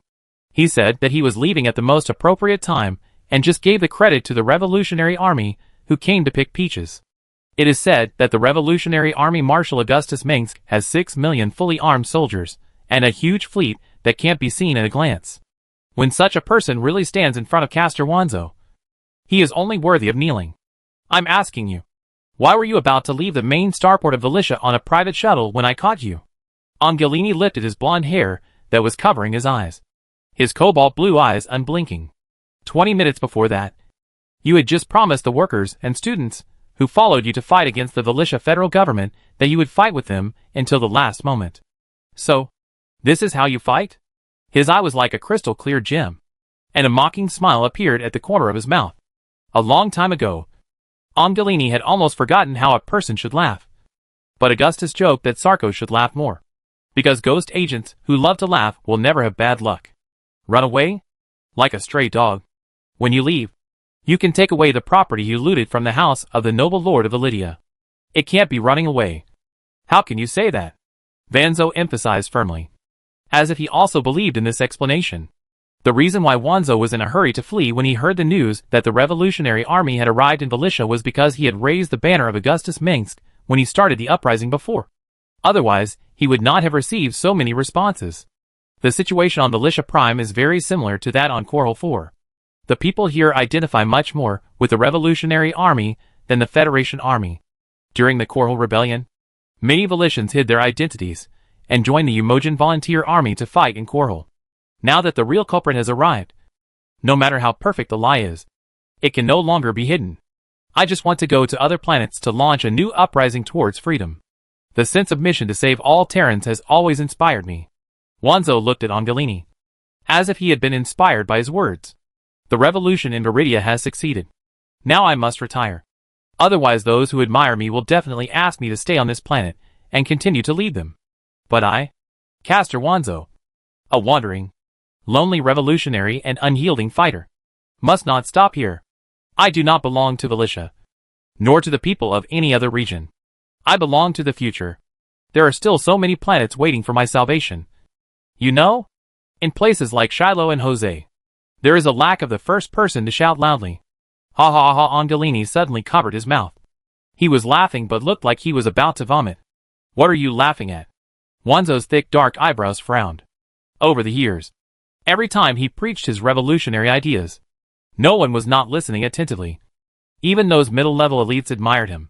But the man in front of him was laughing at him. If he hadn't been defeated, Wanzo would have severely taught the other party a lesson. Sorry. I couldn't help it. Angelini was about to laugh with tears, and kept hammering the table with his hands, almost making Wanzo's face red with anger. Bring salvation and freedom to those worlds? I don't like this statement. I call it the Great Conquest. What about those artifacts and crystal hard currency worth tens of millions of credits? Operation funds? They were given to me by the revolutionaries who followed me, Wanzo said, during the war. Interstellar travel is dangerous and expensive, and I have no choice. Ha ha ha! Angelini almost laughed to death. This was the happiest time he had encountered in all these years. Except when he was rescued from New Folsom Prison by Augustus. The world is difficult, and even a great man like you has to bow to life and the daily necessities of life. The other party obviously didn't know that he was a super psychic with a PSI level of 10. Hypocritical people can never escape the sharp eyes of psychics, unless the psychic is unwilling to explore the true nature of human beings. What's the matter with the whole ship of beauties? There are 12 of them. There are Tusonis, Vidona, and Viridians, noble ladies, and young and beautiful ladies. Among these people are the personal bodyguards of the former federal congressman, who are highly skilled in martial arts, and the beautiful farm girls. Angelini pushed a photo on the table towards Wanzo, who was drooling. It showed beautiful women in white nightgowns. Some were fixing their hair at the dressing table, while others were lying on the bed swinging their legs, their round buttocks raised high, and the scenery under their skirts was endless. Is this the winner in life? The confidant of an entire football team. There are all kinds of them. Look! Look! Angelini's face was distorted with jealousy. Is this reasonable? I'm going to put 2 deuterium cluster charges and detonators in your asshole. Ha. You misunderstood, Mr. Angelini. Wanzo smiled awkwardly. These are poor women who were illegally imprisoned by high-ranking officials and corporate executives of the Terran Federation. Alas, they were just rescued by me, and they temporarily lack the ability to make a living in this society. If I don't take them away, they will eventually have to sell their bodies to make a living. The greater the ability, the greater the responsibility. When I think of those suffering women who will be bullied, I can't abandon them. Angelini was speechless. He seemed to have heard similar words from a man named Tychus Finley. People like him can easily make up all kinds of lies to justify their actions. Tychus is simply shameless and has no manners. But this man named Wanzo makes Angelini feel really disgusted. So, before you left, why did you sell out your followers to the pursuers of the Terran Federation? It was just because they could delay your escape time. Angelini sneered, no longer hiding his contempt for Wanzo. So many people were killed by you. Don't you have a little guilt? You are worthy of borrowing the reputation of our revolutionary army? It's disgusting. How can you say that? They stayed voluntarily. The native Arishans are reluctant to leave their hometown, which is worthy of respect. Wanzo said, I begged them with tears, but no one was willing to follow me. So you are really a respectable revolutionary leader. After a few seconds, Angelini handed the brandy on the table to Wanzo. Please drink this high-end wine. We found it from the assets of the officials of the Validia Federation that were seized. It is a very good wine even in a place like Validia Prime. He stood up and handed the wine to Wanzo with a bright smile on his face. Wanzo took the glass of wine handed by Angelini and was surprised to find that the wine was warm and bubbles were rolling in it. It looked a little abnormal. Drink, Wanzo. Angelini put away his smile. Gulp. Wanzo swallowed his saliva, thinking that if the other party wanted to kill him, He would have done it long ago. This should not be poisoned wine. Ah! Suddenly, Wanzo let go of the wine glass in his hand. And the brandy that suddenly became hot fell to the ground and splashed everywhere. Do you know what the ignition point of brandy is? Angelini shook his hand. And the wine on the ground immediately burned. And the wine that stuck to Wanzo made him jump in fear. Who are you? Wanzo had only heard that some special ghost agents had the ability to ignite fire out of thin air. I am a partner of justice. Angelini pinched his hand joints and made them crackle. Guess how I will punish you. Will I whip you to death first, or peel your skin and pull your tendons? Or reverse the order of these 2 steps? Are you worthy of being compared with Augustus Minsk? Seiko. The Revolutionary Army never used these tortures. At this time, a gray-haired man in a gray military uniform walked in. He was tall and majestic, and his aura was far beyond that of the sloppy Wanzo. Wanzo deliberately pretended to be a miserable federal wanted criminal. But Augustus didn't have to do that. Augustus.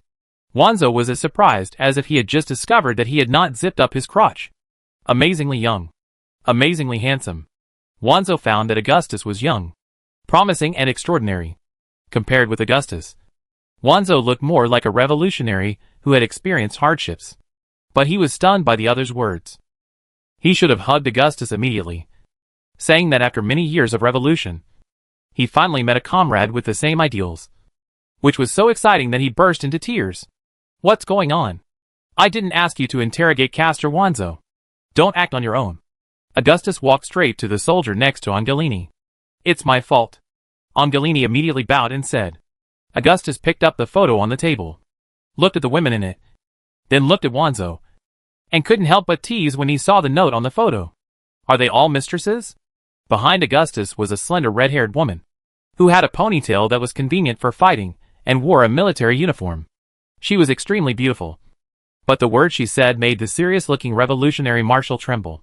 Augustus can't learn this. Chapter 445 UD's Iron Fist. How can I have so much time to deal with so many insignificant and boring women? Augustus put down the photo in his hand, saying that he would not envy such a thing at all. But he was muttering in his heart that Kerrigan was getting stronger and stronger with age. And her queen-like control was also growing. Don't you still believe me? Hee. Kerrigan walked around behind Augustus gracefully and looked at him with only one eye open. Sacco. Why are you still sitting here? She glanced coldly at Sacco Angelini, who was still sitting on the stool and had no sense at all. Her bright and moving emerald eyes contained obvious anger. Move over. Angelini's breathing stagnated, and he immediately stood up and asked Augustus to sit in his chair. It's ridiculous. Marshal Augustus Minsk has always been chaste and not close to women. Angelini must have said something good for his boss, who took care of him a lot. Colonel Arcturus recommended many innocent ladies from the Corhel nobles to Marshal Augustus. But didn't the marshal reject them without hesitation?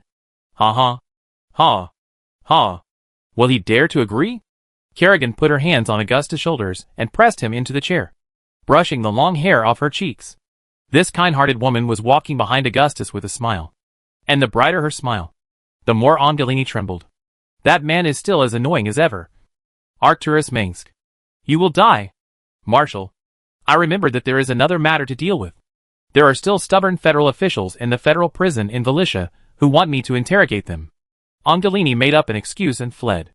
Angelini had no idea what this beautiful red-haired woman was thinking. But she couldn't hide her eyes when she wanted to kill someone. In this world, even a tough guy like Tychus was no match for Angelini. Only Kerrigan could completely surpass him in psychic power.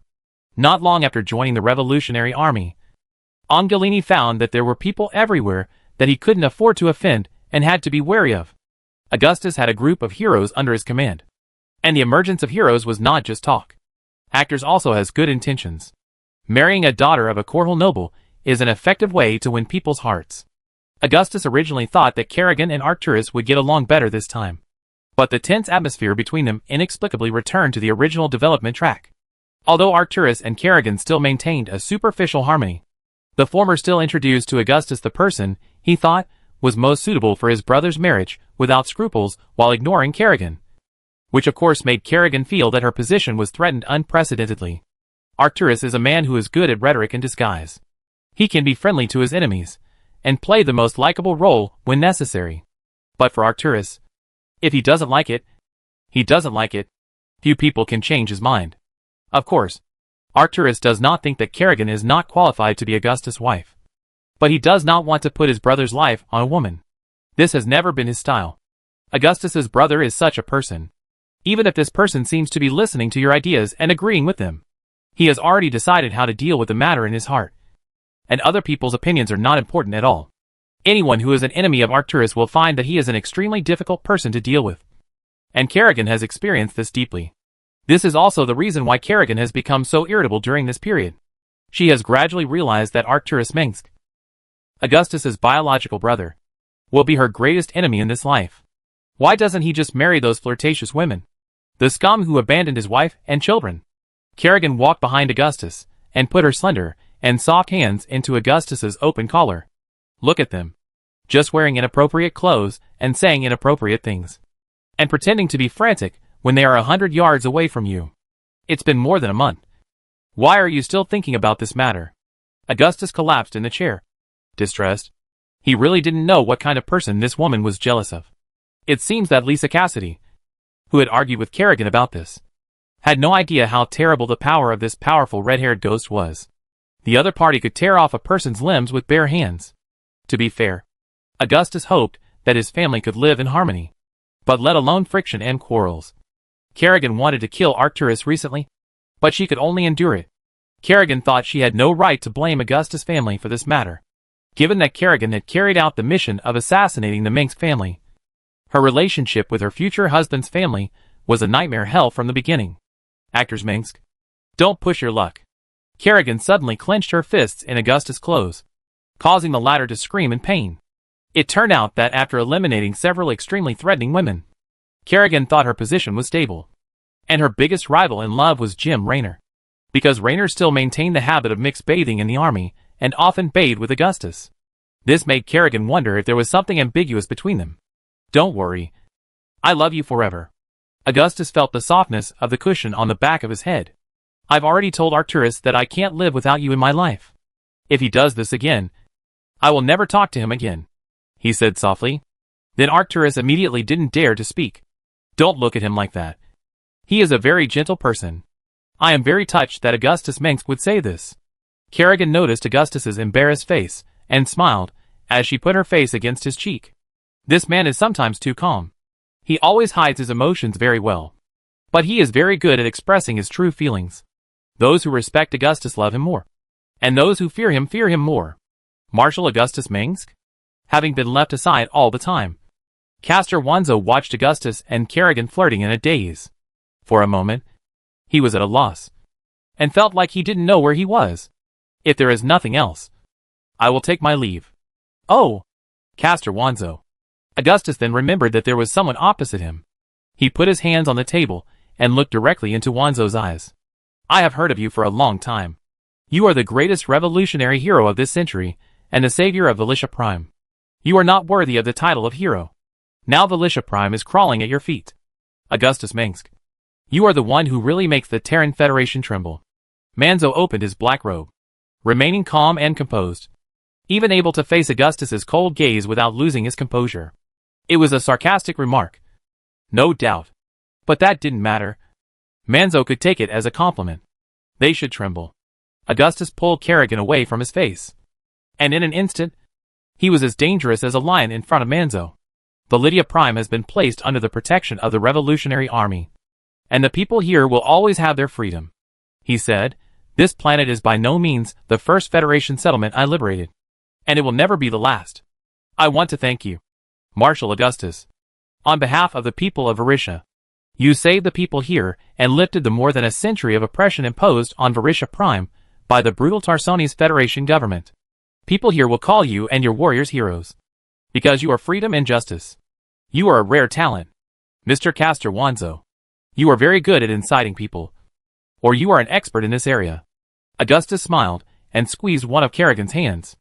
If he hadn't heard about the disgusting evil things that Manzo had done, Augustus might have made good use of Manzo's talents and arranged a position for him in the Revolutionary Proclamation Department. Just like Augustus would recruit capable miners from Comorian and hire highly educated management talents in Umogen. He always knew how to appoint people to the right positions, and was not stingy in rewarding his subordinates. Incite people? I didn't expect that you, the leader of the Car Revolutionary Army, would say the same thing as the Federation. Wanzo sighed to the sky, with a feeling that it is difficult to find a soulmate, and almost scared Augustus. I am just doing what I think is the most correct thing. Isn't that what Carrefour can do? If a government cannot fulfill its duty to protect the people, it should be overthrown. This is the most unquestionable right in the world, and it is the birthright of the people. If the people in power don't care about their people, then the people will not help them. Manzo knew these words by heart, and it was not the first time he said them. There are 20 billion people in the Terran Federation who are about to drown, and the people in power in the Terran Federation are watching the fire from the other side of the river, living a life of drunkenness and dreaming. He said, the Federation Council and the creation family of Tarsones only care about themselves and only do things that benefit them. They swore to protect all the people of the Terran Federation, but they only fought hard in the war against the Comorian Federation. But they tolerated the alien creatures. When the Zerg and Protoss first appeared before people, the rulers of the Terran Federation only knew how to get promoted and indulge in pleasure, and once again casually abandoned their people. One day, the awakened Terrans will overthrow him. When the first person stands up and shouts, thousands of people will follow him. You said it very well. Augustus listened patiently and felt that what Wanzo said was correct. There was nothing wrong with it. A few decades ago, if Augustus' father Angus heard Wanzo's words, he would definitely regard him as a confidant and entrust him with important tasks. Mr. Wanzo, do you know how the first planet that stood up and shouted suffered destruction? His eyes flickered, of course. You are right. Absolutely right. You will also say that the first person to stand up will always face great danger and sacrifice is indispensable. But you are different from us. Everything you do now is for yourself. You say that only because it is not you who has to sacrifice. If it is for myself, I don't have to go to the most dangerous place in person. Wanzo reiterated. But in fact, you don't believe what you just said. Kerrigan looked at Wanzo, not a word. You don't even care who the successor is after overthrowing the Terran Federation, because you will continue to fight against the new government. And that's your job, isn't it? She said. I want to remind you that I am a telepath, and all your secrets cannot be hidden in front of me. Including the man named Sacco Angelini just now is also a telepath. No one will believe your lies. How come? Wanzo was sweating coldly. He certainly knew what a telepath was. Have you been teasing me? It turns out that this has been a waste of time. Augustus admitted it just like that. I have seen many people like you, Wanzo, and it is people like you who are ruining the reputation of the Resistance. You are humiliating me. Wanzo wanted to stand up angrily, but found that his body was bound to his chair by a pair of invisible hands, and he could do nothing but speak. Aren't you doing this for yourself? Once you become the new ruler of the Terran Federation, the Mengsk family of Korhal will step out of that small planet and become the master of a federal regime spanning multiple star systems, he said angrily. Before this, the Mengsk family was already the most powerful family in Korhal. So what you are plotting is not the entire Terran Federation. In the past, I never thought about it. And my father didn't think about it either. He really wanted to change something. This is why I admire him. Augustus recalled what he said when he first entered the Federal Recruitment Center. He once again began to think about what he could bring to the world. I will rebuild a new order and save mankind. Rights are just a means, not the ultimate goal. If mankind no longer needs me, I will pass the rights to my successor. Haha. Who doesn't cherish rights? How can there be such a great person? How is it possible? Wanzo said with a smile. You are not qualified to question Augustus. When Kerrigan's eyes glowed with golden light, the man with a thick beard immediately burst into blood. My dear, you don't have to explain to him. Take him to the court of justice. Someone must be held responsible for the unnecessary deaths and injuries caused by the riot. Augustus waved his hand. Take him away, Kerrigan shouted. And Corporal Faraday, who was standing outside the door, took Wanzo away with his men. I know. You are just explaining to yourself. In fact, it doesn't matter what you really think in your heart, she then said to Augustus gently. Who else but you will lead us to establish a new order and move forward? But suddenly, a call from Augustus' personal terminal device rang. Marshal, today the UD Expeditionary Force launched a full-scale attack on the federal capital planet Tarsones. Tell me more specifically. Augustus stood up. The communication network in Tarsones is in chaos. and we have completely lost contact with the Tarsoni's Revolutionary Party organization and agents. Answered from the other side. We have contacted Umoyan. But they are also confused. Chapter 446 Nova. Tarsoni's is a black dragon with silver blood flowing through its body. Its majestic scales, claws and wings are shrouded in the morning mist. This unparalleled metropolis is the center of the Terran Federation, and should be the center of the world. No! Novambi Annabelle Terra woke up from her sleep, and sat up from her bed in a cold sweat. A French window faced the gradually brightening sky, which was dotted with stars. Thousands of giant buildings and tens of millions of roads and streets were shining brightly under the night sky. Sometimes, silver meteor showers streak by, which are traces left by spacecraft passing through the atmosphere of Tarsoni's. The giant chandelier on the top of the room is 50 feet above the ground. Most of its parts are made of mirror-like natural crystals, which can reflect light of various colors and create light and shadows like water flow. The shield stand device designed by Comorian Lars Technology Company, an ATVX company, covers the entire Terra Sky Tower. Occasionally, the polygonal matrix network will block all flying objects that are judged to be threatening, and larger ones will be immediately shot down by laser cannons. The Terra Sky Tower is one of the buildings closest to the sky in the main city of Tarsoni's. It overlooks the brightly lit urban buildings. Anyone who has been to Tarsoni's will be impressed by this spectacular building. What is that? She turned on the wall lamp with intricate and gorgeous decorations beside the bed, stroked her aching forehead with her right hand, and looked around in her warmly dressed room. An intelligent drone servant driven by a VTOL turbofan and a vertical stereoscopic stabilization device automatically turned on, and a holographic projection screen with an indigo hue unfolded in front of it, showing the weather interface of the main city of Tarsoni's. Nova's IA-115 horsefly robot is a humanized and highly intelligent robot servant. It is the latest design of the robot manufacturing factory owned by the Terra family. Nova is the nickname used by Novambi Annabelle Terra's family. I saw blood and death. Nova opened her eyes wide, her pupils trembling. Scenes flashed quickly in front of Nova's eyes, like a revolving lantern. Gunshots were heard everywhere in the darkness. One after another, Terra family security personnel fell in a pool of blood. The wailing of broken metal and the wailing of people dying seemed to still ring in her ears. At the last moment, she saw the face of her father Constantine. Dad. Nova got out of bed, put on her shoes, and walked quickly to the closet. In the golden light of the morning sun, Nova was rotting in her nightgown. Her smooth, tight skin was as smooth as sheep fat, and her golden hair was shining with golden light. Nova was 10 years old.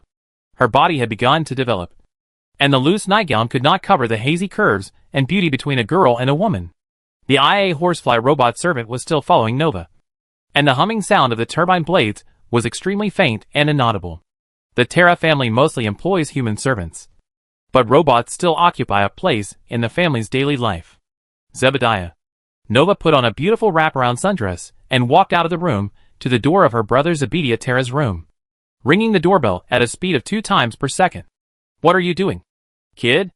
After a while, a boy wearing a sponge-colored nightcap came out, and the beautiful eyes inherited from the family showed a dead fish eye due to the sleepiness and surprise in the past. It's only 6:30. Nova, what's wrong with you today?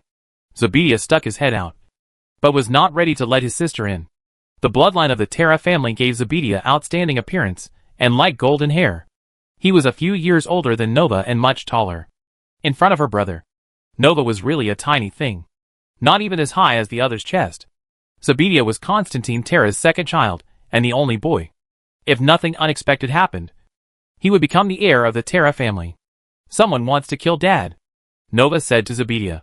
Children don't say that word. Zebediah raised his eyebrows and widened his eyes. Who wants to kill Dad? Are you having a nightmare again? He moved aside a little and motioned Nova to go in from the side. You can sleep with me. Nova pouted. Her face puffed up like a balloon. I'm telling the truth. I had a dream. I dreamed that many people died. Anna, Lacknock, Anson. I also saw the servants. She named many servants of the Terra family in one breath. It was strange that a 10-year-old noble girl could remember so many servants. How is that possible? Don't let your imagination run wild. That was a dream. And dreams are not real. Zebediah blinked. He knew that his sister was different from ordinary people. To be precise, Her ability to perceive emotions was much stronger than that of ordinary people. In ordinary families, she would be called a psychic child.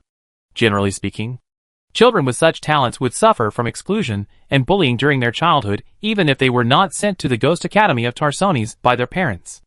Only the most loving parents and families could ensure that these children could grow up healthily. Fortunately, the Terra family is one of the founding families of the Terran Federation, and no one can take away Constantine Terra's most precious little daughter from his hands. Well, before you fall asleep, I will tell you the story of General Augustus defeating the braggart Duke again. Until you fall asleep. Zebedia never thought that Nova was different from others because of her telepathic ability. Zebedia is a fan of the revolutionary Marshal Augustus Minsk, and he has always condemned the atrocities of the federal government army against the people of Korhal. Occasionally, Zebedia would hear the servants at home call Nova a witch and a terrible child. But that would undoubtedly lead to his anger. There is no kinder child in the world than his sister Nova. Zebedia's fate with Augustus came from the birthday party of Andrea Tagore, the leader of the Tagore family, a few years ago. At that time, they only met briefly. There is no doubt that Augustus is the most outstanding young noble in Zebedia's memory. Oh! Nova frowned when she heard Zebedia's words. I'll go find my father myself.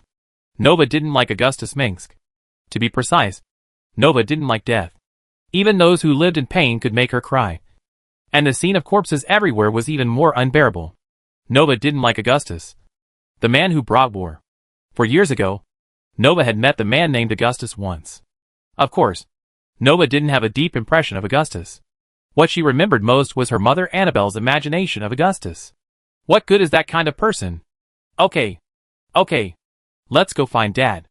Zebedia casually put on a coat and walked out. Although Zebedia has always been a humble and elegant nobleman in the eyes of outsiders, he is quite casual at home. Where's Clara? Nova just looked at Zebedia again. Clara is the eldest sister in Terra's family. She has reached the age to be married but still stays at home. Clara has an ancient court etiquette class today. It's not wise to wake her up. Zebedia shrank his head, remembering the scene when his sister beat him up when he was a child.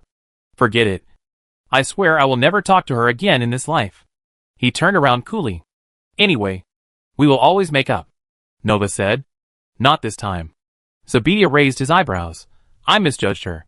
I thought Clara was a like-minded partner. But it turns out that there is an unbridgeable gap between her and me in our interpretation of Marshal Augustus. What does she think of Marshal Augustus? How could such a man marry a vulgar woman like her? Ever since she met Augustus Minsk at the ball, Clara Annabella Terra could never forget him. Clara was not a love-struck woman. She had had many boyfriends before she was 20. But she thought no one could compare to Augustus. That shouldn't be said to her face. Nova sighed. Clara should have faced this fact a long time ago. She is willful and capricious, neither cute nor considerate. Zebedia pulled Nova away. Zebedia and her sister Nova walked through the wide corridor of the house. It took them several minutes to cross the huge rooms. The servants of the Terra family, who got up early to clean the house, bowed to Zebedia and Nova one by one. And they were used to it. Ephrasia. Where is Dad? Zebedia found a tall young woman with curly red hair among the servants. She was a mistress of her father Constantine. He's in the reception room on the top floor. Ephrasia has always gotten along better with children like Zebedia, and even cares about them more than their mother. Is he meeting the ambassador of Umoyan? Nova asked. She can read minds. So Ephesia's thoughts are certainly not hidden. You can't tell anyone else. 3 months ago, the federal parliament expelled the last foreign minister of the Umoyan United States and announced that no Umoyan people can enter the country legally. If others knew about this, your father would have a headache again. Ephlesia is a beautiful woman with a smile on her face. I know, Nova said. You are such a smart little angel. Ephlesia leaned down and said, Take us to find Dad. Nova said to Ephlesia, He is in danger. You have a nightmare again.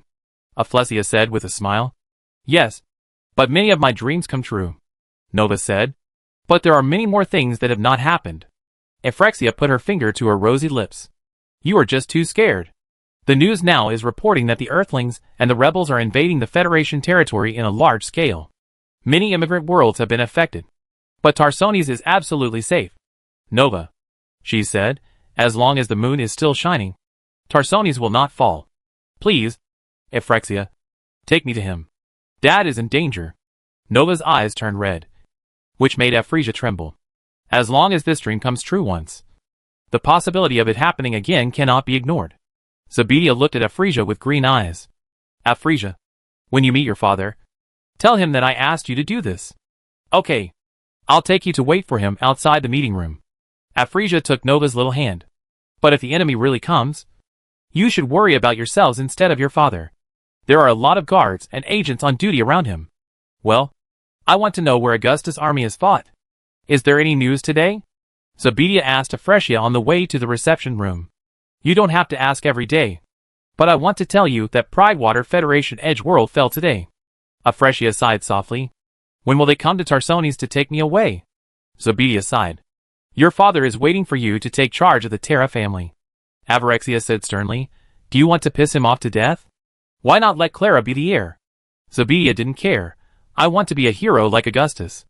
Many people don't see Augustus as a hero. Avarexia said. Don't you know that he wants to overthrow the founding family like the Terra family? He is my father's best friend. And our family has been secretly helping the Car people and the Revolutionary Army. Zebedia revealed a shocking secret. Who knows if he will destroy the Terra family after achieving his goal? Even if he doesn't do that, Augustus will definitely take the opportunity to weaken the Terra family's strength, so that he can more easily control the family and its huge corporate assets. Afresia is obviously more than just a lover. She has a lot of inside information. Never trust a person who really holds power. Augustus is different, Zebedia said. How is it different? Asked Afresia. I don't know. Zebedia shrugged. Who knows? I don't care. Suddenly, Nova grabbed Zebedia's pants with her right hand and almost pulled it off with great force. A twisted figure shrouded in black smoke appeared in Nova's mind, followed by broken limbs and the dead man's wide-eyed expression of fear. Don't take off my pants. Zebedia pulled up his pants. What happened? The next moment, a huge explosion came from the top floor of the Terra family. After that, several servants who were wiping the statues in the corridor tore off a rag, took out a miniature electromagnetic rifle from their work clothes, and ran towards Nova and Zebedia, while the other servants were so frightened by the sudden change that they stood there. Chapter 447 UD Offensive. Protect Master Zebe and Miss Nova. They were not enemies, but family guards that the Terra family had trained for many years. After the assassination of the Minx family, the Terra family also strengthened the defense of the family mansion and strictly restricted those who could enter the Terra Sky Tower. The families of these servants have served the Terra family for generations. They have all received relief and help from the Terra family. In order to repay this favor, they sent their children to the master of the Terra family. Block the Sky Tower. Contact the headquarters of the 4th Marine Division in Tarsones, and have them send a transport ship immediately. As the mistress of Constantine, the head of the Terra family, Avarexia is not just a pretty vase. She tightly grasped Nova's delicate little hand while commanding the servants around her. More Terra family servants armed with electromagnetic guns and nail guns came out of the complicated corridors and aisles. The maids tore open their skirts, pulled out the daggers and pistols from their boots, and exposed their bright white thighs. There were staggered footsteps and orders from the supervisors of each floor everywhere. They had already controlled all the main intersections without anyone's orders. Ms. Afresia, all communication equipment has failed. A manservant holding a short-handled AGR rifle held a sophisticated handheld terminal, and the screen was full of snow-like garbled characters. The sudden strong static interference paralyzed many of the equipment and defense facilities of the Terra Sky Tower, and the communication channel was in a deeply disturbing silence. Fernando, take Zebe and Nova and leave the Sky Tower immediately and go to Terra Port. It is no longer safe here. Afresia gritted her teeth. Lorenzo, go find Miss Clara. Fernando is loyal to the Terra family because it was Constantine Terra who brought him out of the swill-smelling Tassones slums and let him escape from the family and nightmare life controlled by his drug-addicted and domestically violent father. Lorenzo grew up in the Terra Sky Tower since he was a child, so he naturally regarded it as his home. In an instant, a more violent explosion sounded from the upper floors of the Terra Sky Tower, knocking down the expensive paintings and precious porcelain statues hanging in the corridor. Damn it. This doesn't look like an assassination. It's clearly a violent attack. Afresia handed Nova to the family servant named Fernando. So far, Afresia has not been able to determine whether the enemy is the Terra family's enemy in the political or business circles of Tarsones, or the rebels. I'll go find Constantine. He must be the enemy's main target. She emphasized again. Remember your duties. Give me a gun. Zabidia Terra took an assembled AGR-14 electromagnetic gun from a servant and drew and loaded it skillfully. And Nova just held her brother's hand and bit her lip. Although she was very worried about her family. She knew that now was not the time to act willfully, and that staying here would only cause trouble. Zabidia not only knew how to use firearms, but was also proficient in close combat skills, which came from the strict education of the Terra family for their heirs. He was a true federal noble, and was definitely not comparable to those self-depraved dandies. At this time, the explosions gradually subsided, but the corridor leading to the main corridor was filled with the sound of hurried footsteps and fist-fighting. The servants looked over there vigilantly, but did not see any human figures. But they could clearly see that the red carpet in the corridor was dented little by little, and from time to time porcelain vases suddenly exploded. And even the walls had dents that looked like they were hit by elbows. It was like two ghosts fighting. There was a flash of lightning, and a nearly smashed helmet fell to the ground, revealing a face covered in bruises. And it was almost impossible to tell what it looked like. Then, his body was revealed in a trembling state. It was a ghost agent wearing a brown tie combat uniform. He was pressed down by another ghost, who was in an invisible state. He was still struggling and kicking, but his movements were getting weaker and weaker until a diamond-shaped dagger pierced his chest, under the muzzles of the dark guns of many armed Terra servants. A ghost agent in a black ghost combat uniform appeared. His hands and legs had been replaced with mechanical prostheses to varying degrees, and there was a striking red Corval Revolutionary Army logo on his shoulder. I am Revolutionary Army Agent 24718. Ordered to protect Constantine Terra's family. This place has been invaded by the UED, and terrible monsters have landed in Tarsones. He wore a breathing mask, and his voice was so distant that it seemed to come from under the ice. The person I just killed was an Earth agent. He had no psychic power and relied on equipment to hide and fight, so he didn't notice that I noticed him. The dead agent also had a clear golden eagle emblem of the Earth United Council on him. Both sides obviously did not hide their identities. He is not an enemy, Aflesia said. 24,718. How many enemies like this are there? Her eyelids jumped a few times when she heard UD. Where is Constantine? The UD should be thousands of light years away from Tarsones. When did they infiltrate Tarsones? In other words, Tarsones' impregnable orbital defense network has fatal loopholes that have not yet been discovered. If the UD attacked the Terra family, then the Federal Council and the Operations Command that truly control the Terran Federation must have suffered a larger-scale attack. Even if the Terran Federation's top brass cannot be completely destroyed, its command system can be thrown into chaos. But even so, the UD could not break through the orbital defense network of Tarsones. Constantine is protected by the Umojan Shadow Guards. No one can hurt him. Agent 24718 replied intermittently. Take Zebe and Nova away quickly. As Afresia urged the servants, dense gunfire and explosions sounded from the T-shaped corridor on the other side. After a sharp roar, the gunfire stopped instantly, and only some heavy and strange footsteps could be heard in the entire corridor. The strange scream came suddenly, causing the people present to feel a dull headache and a desire to vomit. Nova's reaction was particularly strong, and her eyes seemed to be filled with golden light that was fighting against the sound. What is that? Afresia took an electromagnetic pistol from a servant and watched a man with his hands covering his mouth and nose tremblingly retreat from the corner of the corridor, with blood pouring out from his hands uncontrollably. With a plop, he fell on his back, and even his eyeballs popped out of his eye sockets when he died. A two-toed giant foot covered with hard chitinous scales stepped on the servant's body and walked out, and the flowing blood spread like a tide. Multiple pairs of tentacles with spikes on the tip pierced into the walls and floors, supporting the nightmare-like monster to climb the walls and ceiling like a leap. Its body was comparable to a heavy armored vehicle, almost occupying the entire corridor. It was hard to imagine how such a terrible monster could sneak into the heavily guarded Terra Sky Tower. It was simply unbelievable. Hybrid, Agent 24718 said, how can there be such a monster in the UED? Get out of here quickly. I'll cover you. Quick, said Afresia.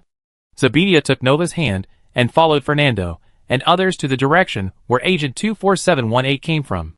More people ran in the opposite direction to the hybrid monster that was staring at these humans with interest. This hybrid has more Protoss features, with only a pair of blood-red eyes on its smooth face.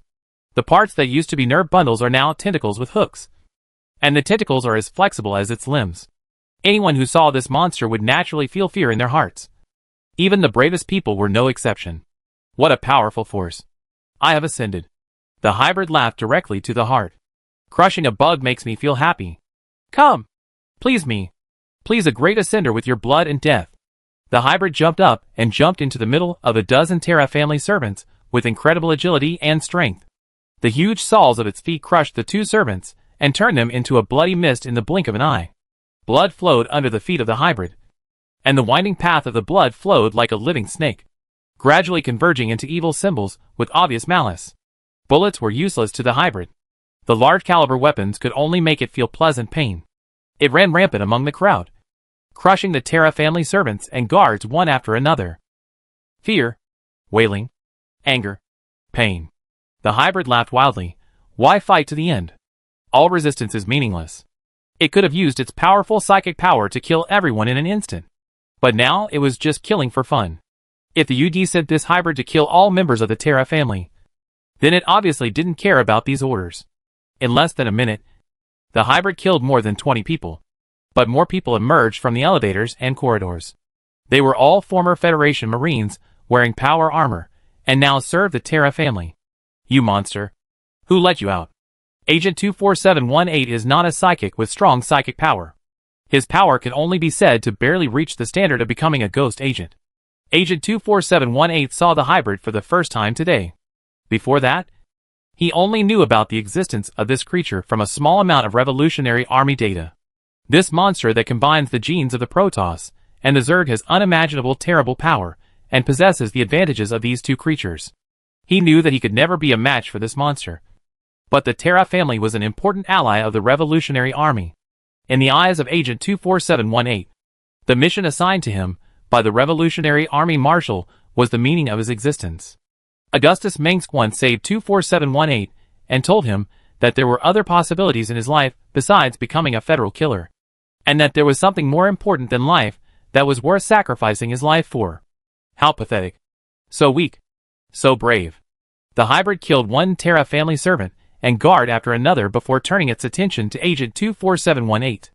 To it, it was just a slightly stronger bug. I can take your life in a moment. You are trying to stop a chariot with a mantis arm, overestimating your own strength. Nova ran with her brother Zebedia's hand, panting for a while. But this was nothing compared to the pain in her heart. She had never been so close to death, let alone such a tragic scene. The last memory of the deceased before his death uncontrollably poured into Nova's mind, making her feel miserable.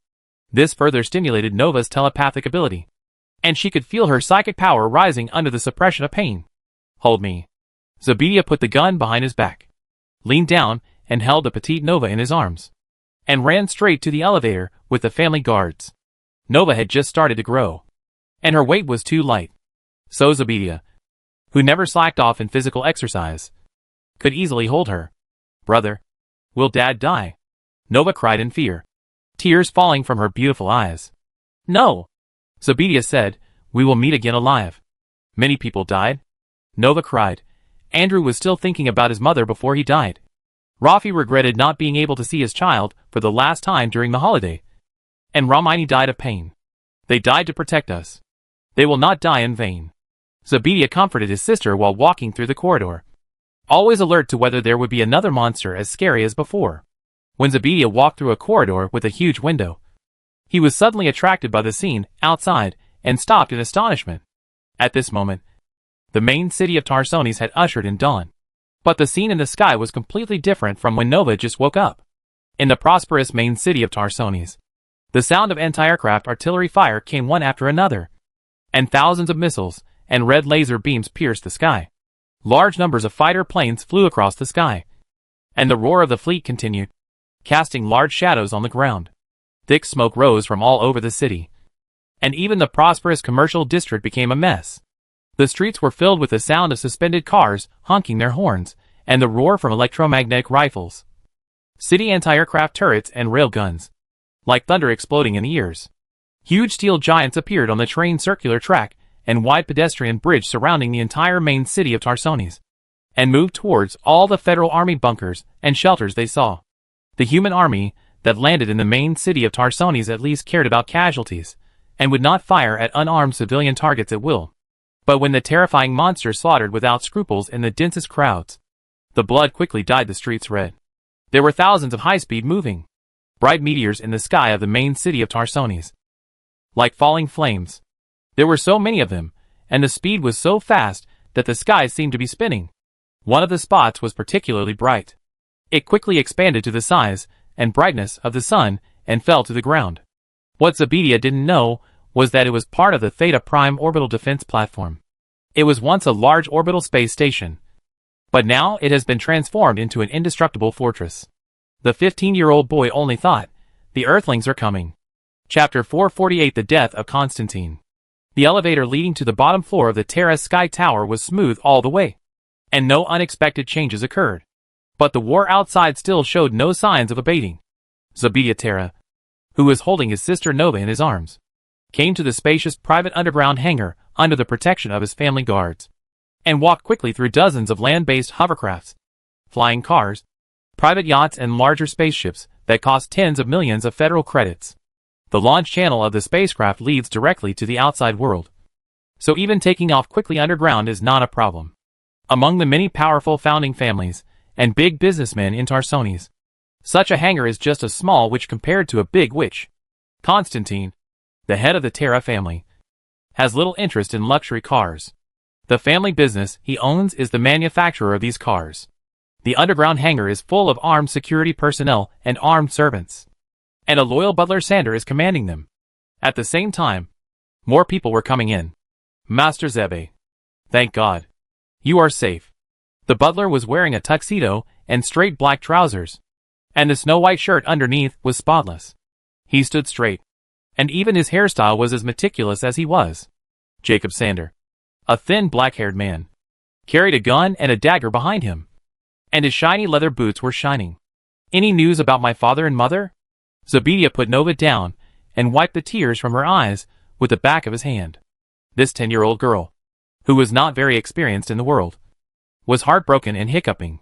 The last time Zebedia saw Nova crying was when she was very young, and since she got older, she showed more maturity than her age. We can't contact them, Sander replied.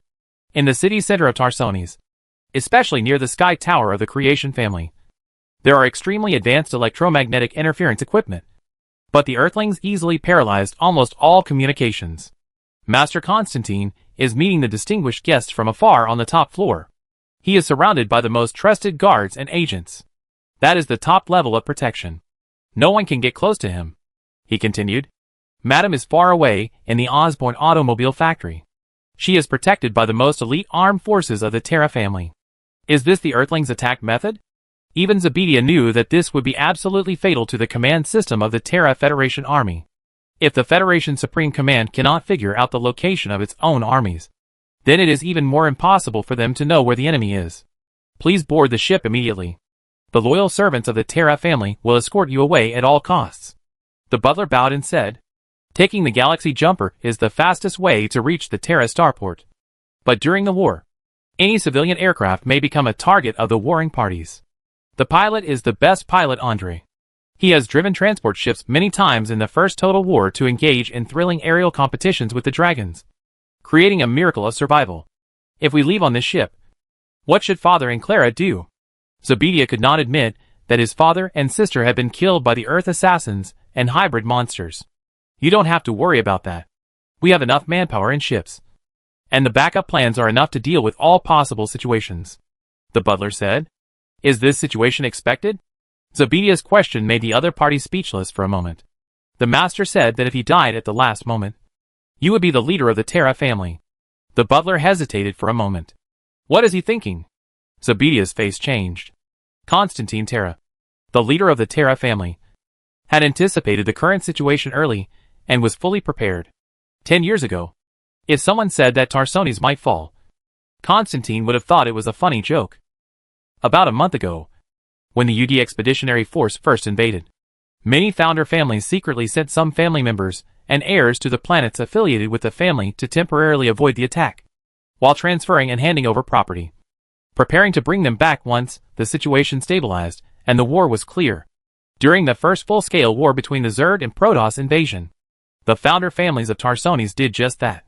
However, quite a few members of the creation family still stayed, because Tarsones had their accumulated heritage, and it was impossible to leave it alone.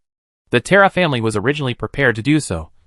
For example, another family that was friendly with Korhal sent its heir to Umojan, but the eldest sister Clara was unwilling to leave, and Nova was too young, so her parents were naturally worried. Moreover, at that time, they did not expect that the UD Expeditionary Forces offensive would be so swift and fierce. What is going on outside? Have the orbital defense forces and planetary garrisons in the outer space orbit of Tarsones been defeated? Why did the enemy appear in the urban area of Tarsones?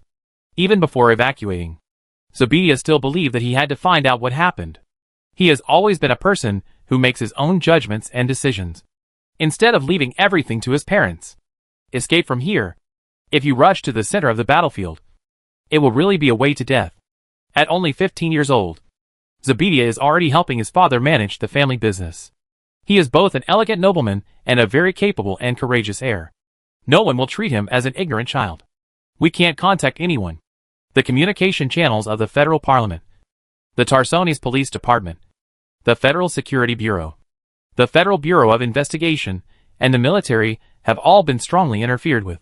Butler Sanders' expression was grim, because the communication equipment had failed. Even the floors of the Terra Sky Tower could not be connected.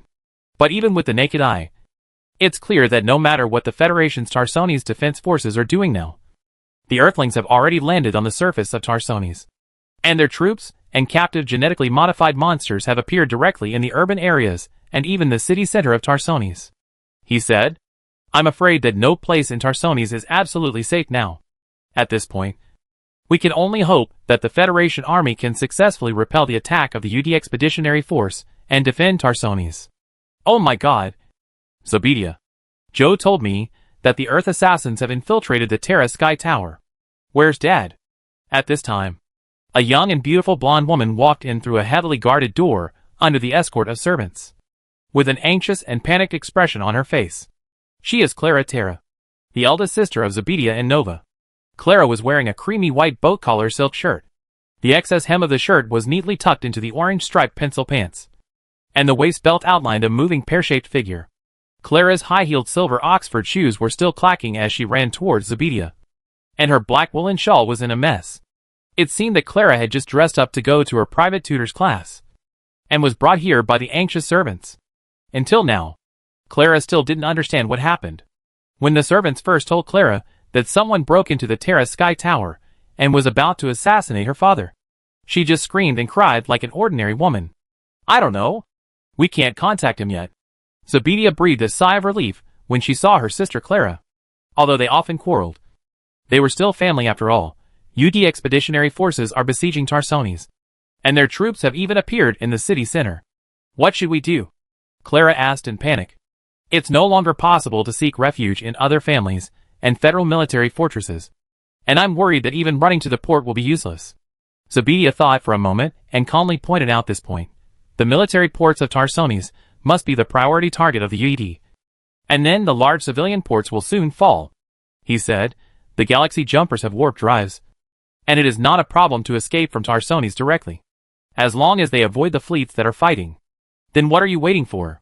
Clara turned around a few times, her high heels clicking. "Dad will be fine. Right? Let's go quickly." Zobedia gritted his teeth, knowing that he had to make a decision immediately. "Dad is coming." Nova, who had been holding Zobedia's clothes tightly and buried her head in his back, suddenly said. Zobedia immediately raised her head and shouted, "Get ready for battle." Several more family servants walked quickly into the underground hangar, but almost everyone was injured. They were full of terrified expressions, as if they were avoiding some unstoppable man-eating monster. These people were Constantine's personal guards, and they were all familiar to Zobedia. "Where is Constantine Terra?" Zobedia grabbed one of them and said, "Monster! Monster!" But the other person's face was pale, and his pupils were shaking and never symmetrical. He was trembling all over and could hardly speak a complete sentence. He was a man with light blue eyes. He was a pilot of a ghost fighter and had made great achievements in the war against the Zerg. He should have seen many strange and twisted Zerg. But he had never been scared. Who can answer my question? Zebedia let him go with a gloomy face. He's dead, said another person who just walked in. He was a captain of the Federation Navy. After retiring, he accepted Constantine's high-tech job as an instructor for Terra's servants. That monster killed everyone. He cut open people's arteries alive and used the flowing blood to draw pictures of evil gods on the ground. He held Zebedia's shoulders and kept coughing up blood. Run, or it will be too late. Run, little rat in the gutter. A huge shadow appeared outside the door. And then two arms covered with dense shells opened the door that was about to close. The collapsed door immediately crushed the family guards guarding there, followed by the sound of bones breaking. If you want to live, then draw your sword against me. That was not the hybrid that Zebedia had seen. This one was obviously much larger. It moved forward on the blood-stained marble floor with a pair of extremely thick legs, holding a dead person in each of its arms. It had a terrifying huge mouth, and its gap seemed to be big enough to swallow a car. How could it be? Clara collapsed to the ground when she saw the monster. She covered herself with her hands and couldn't stop crying. Her father, the man who had regarded her as a treasure in his hands for the past 20 years, was bitten in the mouth of the monster. Only half of the body of Constantine Terra, who was powerful in Tarsones, was left, and blood kept dripping from his drooping hands. Zebedia's hands and feet were cold, and he always had a fluke, thinking that his father might have escaped. But it seems that in front of such a monster, no human can be its opponent. Even human psychics seem small and fragile. Hybrids are born for destruction. A piercing pain almost broke Zebedia. He just wanted to cover his sister's eyes, but it was too late. Zebedia was surprised to find that at some point, Nova's beautiful green eyes gradually lost their luster, and suddenly turned completely golden, and an unprecedented psychic wave was rising rapidly. For a long time, Nova has lived a life as comfortable as a princess, and she has never seen real death. And now, she is watching her beloved father die in front of her. For a high-level psychic, strong stimulation can greatly stimulate its hidden psychic power, which is why the psychic plan of the Terra Federation always seems to be crazy. What a delicious delicacy! The hybrid almost immediately locked onto Nova in the crowd. It still had the remains of Constantine in its mouth, but it used psychic power instead of its mouth to speak. Then, in the eyes of everyone's fear, the hybrid exposed its neck covered with hard scales to the humans, and proudly raised its huge head with a pair of huge crowns. It opened its mouth like a snake and swallowed Constantine directly. Is this the feeling of swallowing? This is the ascension. I have ascended. It roared violently. This feeling is so good. Suddenly, the extremely terrifying psychic power frightened everyone, and everyone present knelt on the ground under the pressure of some invisible pressure. Even the seemingly extremely powerful hybrid could not move. Zebedia half knelt in front of Nova, with blood flowing from his mouth and nose, as if he was about to be crushed by gravity. He moved to Nova with difficulty, grabbed her face, and made her look at him. Nova, you still have us. As Zebedia spoke, blood also dripped from the corners of his narrow eyes. He hugged Nova with all his strength, and even if he had to pay great pain to say a word, he was still comforting her.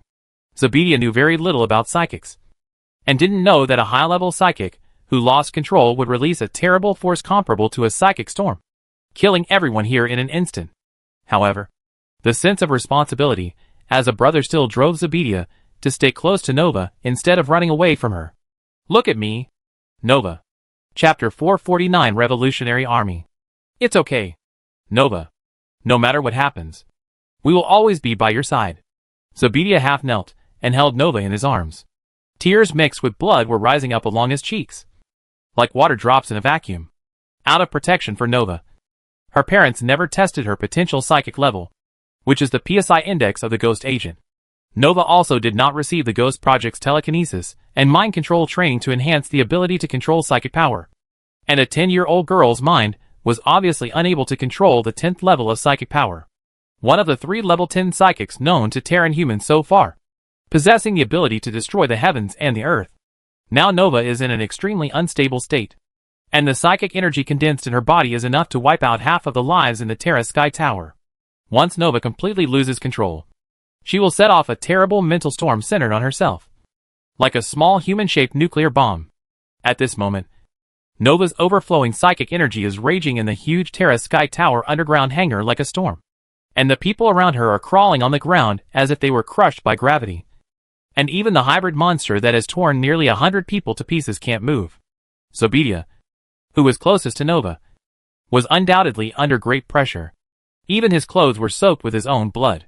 He was at risk of being torn to pieces by his sister's powerful psychic power at any time. Nova, when blood oozed from the nails of Zobedia's fingers. His mind had already fallen into a trance. And the memories of his childhood reappeared in his mind like old film.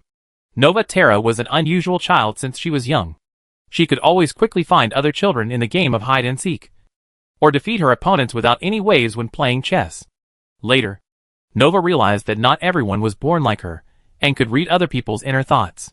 Therefore, Nova was obviously regarded as a weird existence by the people around her. Although they didn't say it, Nova, who had telepathic ability, could read it.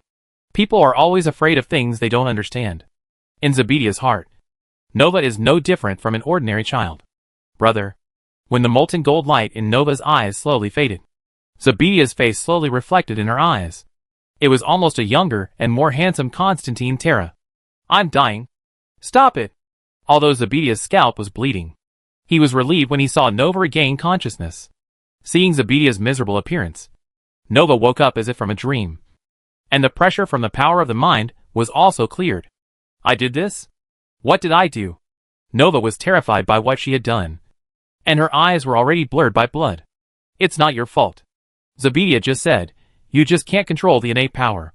You are just too painful. After Nova woke up, Zobedia and other Terra family guards and servants were able to stand up again and move freely. Of course, this also included the immobile hybrid. How is it possible? A mere human. I am already an ascender. And I have been awarded the ascension. I am the blade of the gods. The hybrid opened his blood-red eyes like car lights. And the tentacles on his back spread on the ground like snakes. It was roaring with extreme rage. And the terrifying roar shattered all the fragile glass products in the underground hangar. I am the best in the chain of ascension. I was blessed by the Lord and ascended to the strongest body created by God. I have gone through hardships and thousands of years to be reborn. A human? A human.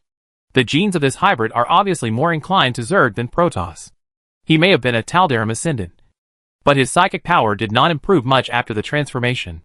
It is reasonable that it will be suppressed by Nova's psychic power, because there is no force psychic like this among humans. Sander, go and start the spaceship. Zobedia staggered as he stood up, and his bones and muscles seemed to swell and ache. Even so, he pushed Nova to the butler, who had followed Constantine for many years. Take her away. Nova is in your hands. Zobedia just raised his head, his hair stained with sweat and blood drooping to cover his gray-green eyes. Who wants to stay with me to stop this monster? At this time, all the Terra family security personnel, family members, guards, and armed servants gathered in the hangar. There were about 200 of them, some of whom were wearing power armor and heavy railguns. So they were not completely powerless in the face of a terrifying hybrid. It's time to repay the Terra family's kindness. Fernando, the servant beside him, shouted, and immediately received a response from the crowd. When facing such a twisted and strange creature, fear would arise in the hearts of humans involuntarily. And this mental suppression was particularly effective in frightening species with fragile minds. But at this moment, except for those who were completely frightened, no one retreated. Mr. Sander, take the young master away. We are here, Fernando shouted. As long as Constantine's descendants are still there, the Terra family still exists. And our family can still be protected. He said to Zobedia, you are the heir of the Terra family, the son of Constantine and Annabella. And you should not die in such a place. Ordinary and ordinary. Let me go! Several servants carried Zobedia, who was covered in blood, and ran back, while the rest began to shoot at the approaching hybrid. For a moment, the entire underground hangar was filled with smoke, and a large number of electromagnetic weapons, magnetic rail weapons, and Avenger missiles rising from the ground were all fired at the hybrid. Protect Master Zebe. Sander looked thin, but he was able to run with Nova, who had fallen asleep due to excessive sadness and fear, and Clara, the eldest daughter of Terra, who was in a state of dismay. In front of us is a hangar that is being opened. Inside are 3 galaxy jumpers that are ready to go. There are several crew members standing on the gangway below. These galaxy jumpers are not the cheap models commonly seen on the market. Their outer shells are as round and smooth as the skin of whales. The warp engines they carry are enough to support long-term superluminal travel. Galaxy jumpers can start the warp engine in the atmosphere to complete short-distance jumps. The technology and casting process they use are top-notch in the human world. The maintenance of these ships is done by the servants of the Terra family. They have received professional training to ensure that they can quickly take off and evacuate Tarsones when necessary. The heads of the ships are all tilted high, and the cold blue light of the liquid nitrogen cooling device flashes on them. Above is the track that is being opened and connected directly to the ground. At this time, the lights in the track are lighting up one by one, casting large shadows on the ground. Hurry up. How long are you going to dawdle? A crew member is still urging, and just hearing the roar of the hybrid makes him tremble. Even from hundreds of yards away, the hybrid's malicious roar could be heard as it broke through the human defenses, crushing their skulls like a giant. Only heavy weapons that could shake the Ultralisk could penetrate its thick and dense shell. When Zebedia was loaded onto one of the star jumpers and stuffed into the seat, he was truly drained of all his strength. The pain of losing his father, the hatred of his own powerlessness, and the pain of being able to survive only at the expense of others suddenly hit Zebedia. His 2 sisters were strapped to their seats separately. Clara was speechless and just shed tears. A day ago, she was still a noble lady, but now she seemed to have lost everything. As for Nova, maybe fainting and not having to face the tragedy in front of her would be a good thing for her. When the Galaxy Jumper drove into the launch channel leading directly to the surface, Zebedia could still hear the screams and cries of the hybrid as it went on a killing spree like it had lost its mind. It seemed that the monster's mind was not very clear, and it was easy to fall into a state of rage, just like a twisted mind placed in an overly powerful body. Does the UD know what kind of monster they have released in Tarsones? When the Galaxy Hopper started up, it only made a slight hum. The process of flying was as fast as a light spot. The bright blue thrusters burned the marble floor below and sent the entire spacecraft into the sky. It seemed that it was only a matter of a moment to jump out of orbit and reach the ground. The Galaxy Hopper continued to climb, and when Zebedia reacted, it had already arrived thousands of feet above the main city of Tarsones. The once prosperous city was completely abandoned at its feet. The fallen orbital defense platforms and the wreckage of the warships ignited Tarsones, causing a raging fire in the city.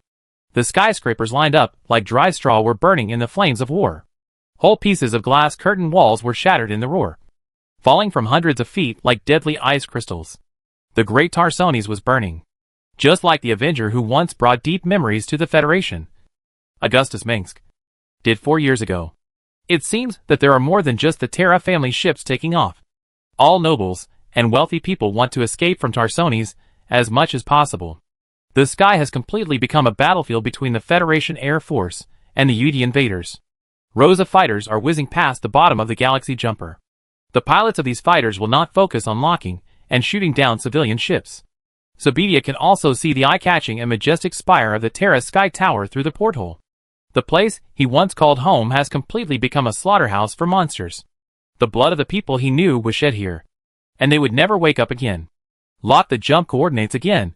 Terran Federation territory. LV-555, the planet that appeared in the 0th issue of the StarCraft monthly comics, is located in the galaxy. The operator confirmed the second time. The pilot driving this Galaxy Jumper was indeed a former Federation Air Force ace. He performed acrobatics to shake off the firepower of multiple Federation fighters and anti-aircraft sentry turrets, and decisively started the jump engine while constantly rising in altitude. At the moment when Zebedia held his breath, Tarsones was instantly left behind him. At the same time, Zebedia, who had relaxed, finally fell asleep. When Zebedia woke up again, it was already 18 hours later. He was lying in the narrow medical cabin of the Galaxy Jumper, and the anesthetic was taking effect. Master Zebe, we are on our way to the planet LV-555. The Terra family owns a continent on that planet. Butler Sander was standing nearby, while Nova was sitting nearby, holding Zebedia's hand and sleeping soundly. All 3 Galaxy Jumpers were safely launched and left Tarsones. At this moment, the Galaxy Jumper had already sailed out of the subspace-time channel, preparing for a longer distance jump. Outside the window was the endless Milky Way and the bright stars. A huge gaseous galaxy was rotating far away, and the size of the galaxy jumper was not even as big as an asteroid on its halo. The Terra family has multiple accounts in the Umojan National Bank, and only family members can open them. With this money, you can spend the difficult years before the end of the war in LV-555. When will the war end? It will spread to LV-555 sooner or later.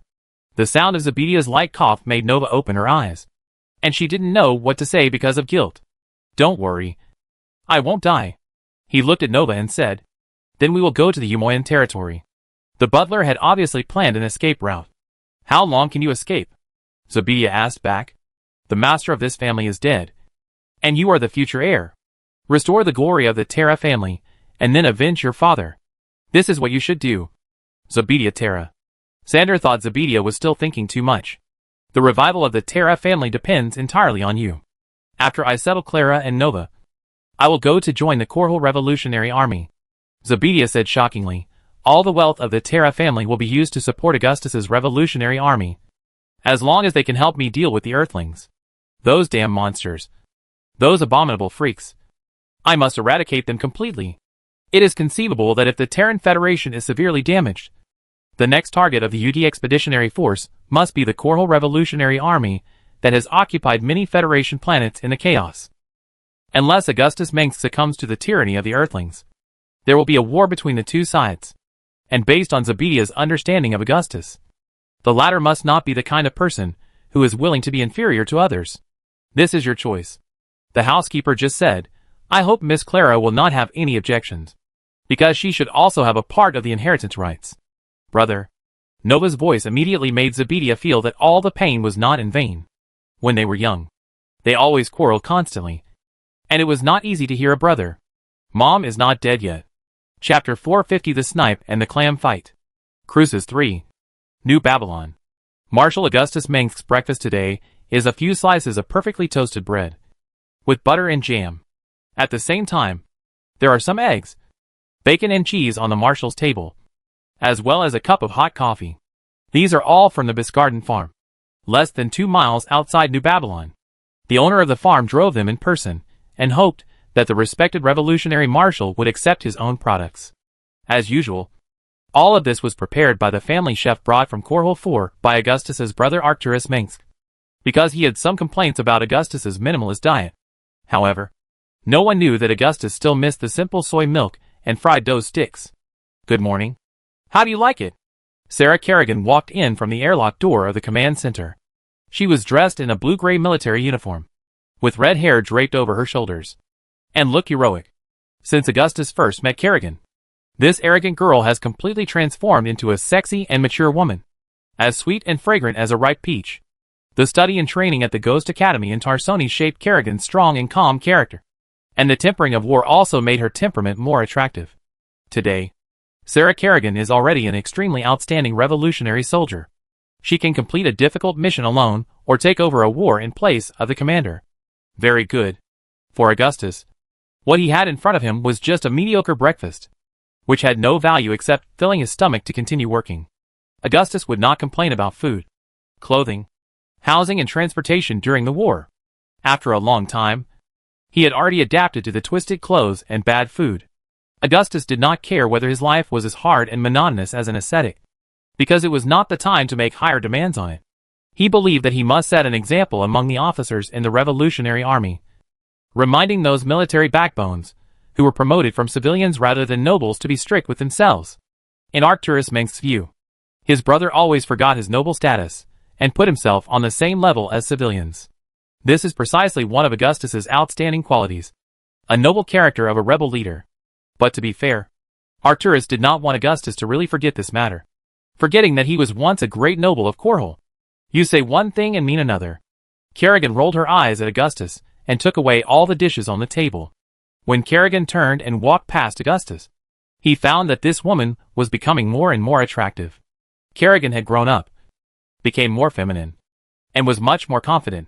Augustus had to admit that he felt quite safe standing next to Kerrigan. Well, let's get to work after eating. Accepting the administrative management of Cruces 3 is just the beginning, and reports on the latest developments of the UD must be submitted to you immediately. Kerrigan took away Augustus's empty plate. I'm going to count the new supplies in the command center warehouse, including some parts for repairing facilities. See you later. Reliable? My dear Sarah. Augustus shook his head, stretched his arms, and the holographic projector next to him slowly turned on. Before that, he opened the sunshade roller blinds on the huge windows of the command center, and the gentle sunlight made Augustus feel comfortable and warm. Even at this altitude, there are still blue flowers blooming on the mountain peaks. This plant family can be found almost everywhere in Cruces. Of course, I can't imagine what I should do if you leave. This command center was built on a ridge 3,000 feet high. It originally belonged to the federal garrison of Cruces Guard 3, and now it is used as the martial headquarters of the Revolutionary Army. Compared with the flat old command center during the Guild War, the one Augustus was in had more parts, a stronger reinforced frame, and fine steel plate armor, so the overall shape was more square, like a bulging apple. The large booster and support arm were firmly placed on the steep mountain, and the ablated and electroplated shell shone in the sun. The support frame of the lower layer alone was as high as a 3-story building. At the same time, the command center also had a complete T-280 space engineering vehicle production line, which could automatically melt crystal or to build machinery. To the north of the command center is a steep mountain range, and to the other side is a pure blue lake. New Babylon City is located at the foot of the mountain, and its dense buildings are as majestic as the nearby Gesos Mountains. In this area of the Copperless sector, the sky is also clear and pure. A company of Revolutionary Army recruits undergoing climbing training is crossing the steep rocky path outside the command center, carrying guns and green canvas backpacks for storing ammunition on their backs, and moving forward breathlessly in a single line. The sergeant at the front of the team held a flag in his hand and kept cheering up the exhausted recruits. When was I as motivated as they are? Knowing nothing about my future? Augustus said this. His eyes seemed to pass through the steep mountains and fall on the vast New Babylon plain. It was a barren and dangerous land, ruled by a group of terrible insects called carrion worms. The territory of Crusavi 3 Terran Federation was not a unique planet. Early immigrants had to fight against the ferocious wild animal groups on it to survive. By now, the residents of Cruces 3 have established a self-sufficient society, and the magnificent cities and the residential areas formed by the cities have begun to take shape. The technology and level of this planet are maintained at an extremely high level, and it is a planet that has been thriving under the rule of the Federation. The Cruces people have also tempered their tenacious and tough qualities in the struggle for survival, and their nature seems to strangely carry a certain kind of Terran nationalism and great unification plot, believing that they have the mission to unify and unite the humans in the Copperless sector, which also makes Cruces 3 provide a considerable number of troops for the Federation in the Guild War. In this huge war that affected the entire Terran Federation territory, Cruces 3 stood on the side of the Revolutionary Army almost without hesitation. Just when it was confirmed that the Revolutionary Army was about to arrive in Cruces, the local Federation officers launched a military coup to overthrow the federal government of the planet. Its governor Alex Stant was tied to an arc tank to meet Augustus Minsk. This was unexpected by Augustus. Cruces 3 was not a planet keen on rebellion in the past. In other words, this planet has always made the Terran Federation government quite assured, because many high-ranking officers of the Federation Army came from here. Augustus took Cruces 3 without any effort, avoiding too many losses and casualties, and also obtained tanks produced by Cruces factory, and more than 200,000 armored infantry, mountain infantry, and excellent pilots. Not only that, the conscription department of the Revolutionary Army easily recruited 100,000 new soldiers in a few weeks. The soldiers that Augustus is looking at now are the young people from Cruces 3, who are determined to help the Corhol Revolutionary Army defeat the brutal and corrupt Terran Federation and the cruel Earth invaders. The Cruces are descendants of the Tissonis, and the iron-blooded side of their ancestors is fully demonstrated in this nation in a corner of Copperlu. And with Augustus's style of doing things, he will definitely not let these planets that supported him at the critical moment regret this timely help. When this team of recruits gradually went away, Augustus retracted his gaze and looked at the dark green star map interface on the holographic screen and the information uploaded by the intelligence department. Augustus had handed over the internal affairs of Cruces 3 to Arcturus for management, and he did not actually arrest or dismiss many key federal government officials. He just removed the overly bloated administrative system and the departments that were paid for nothing, as if removing the withered branches and retaining the essence. considering that the governor's government of Cruces is relatively clean. The assets that need to be seized and recovered will not cause Arcturus' subordinates to be in a hurry. Moreover, Arcturus' political toughness is very different from his gentle father, and his talent in this regard makes Augustus admire him. As for the war going on Tarsones Prime, it is what Augustus is most concerned about now. With Tarsones, the capital planet of the Federation, as the center, the core world has become a mess.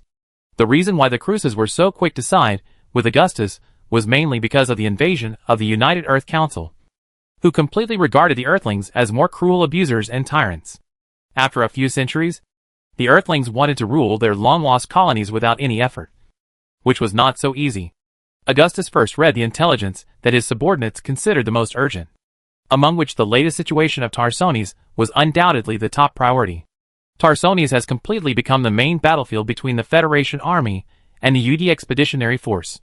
In contrast, the other core worlds of the Federation have not been invaded on a large scale, because the commander of the Expeditionary Force, Gerard Duger, obviously put the main force of the army on Tarsones, and had no time to worry about other planets. In Augustus's view, this is an obvious gamble, because once Duger is defeated in Tarsones, or fails to defeat the main force of the Federation fleet and capture the planet as soon as possible, the reinforcements from other Federation colonies will surround them. In fact, Augustus helped Duger a lot.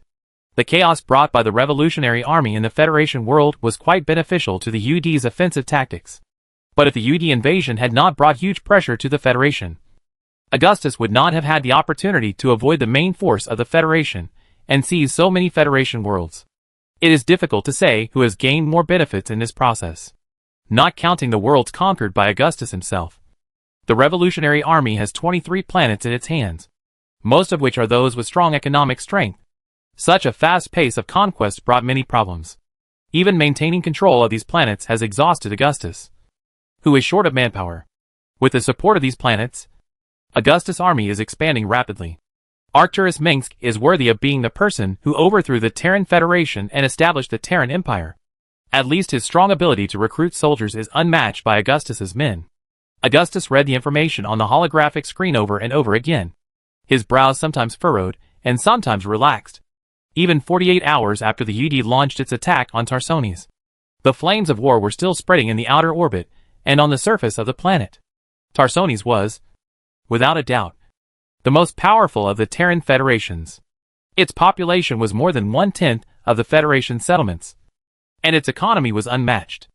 According to the latest intelligence, the agents of the UD Expeditionary Force had infiltrated Tarsones long before the outbreak of the Tarsones battle.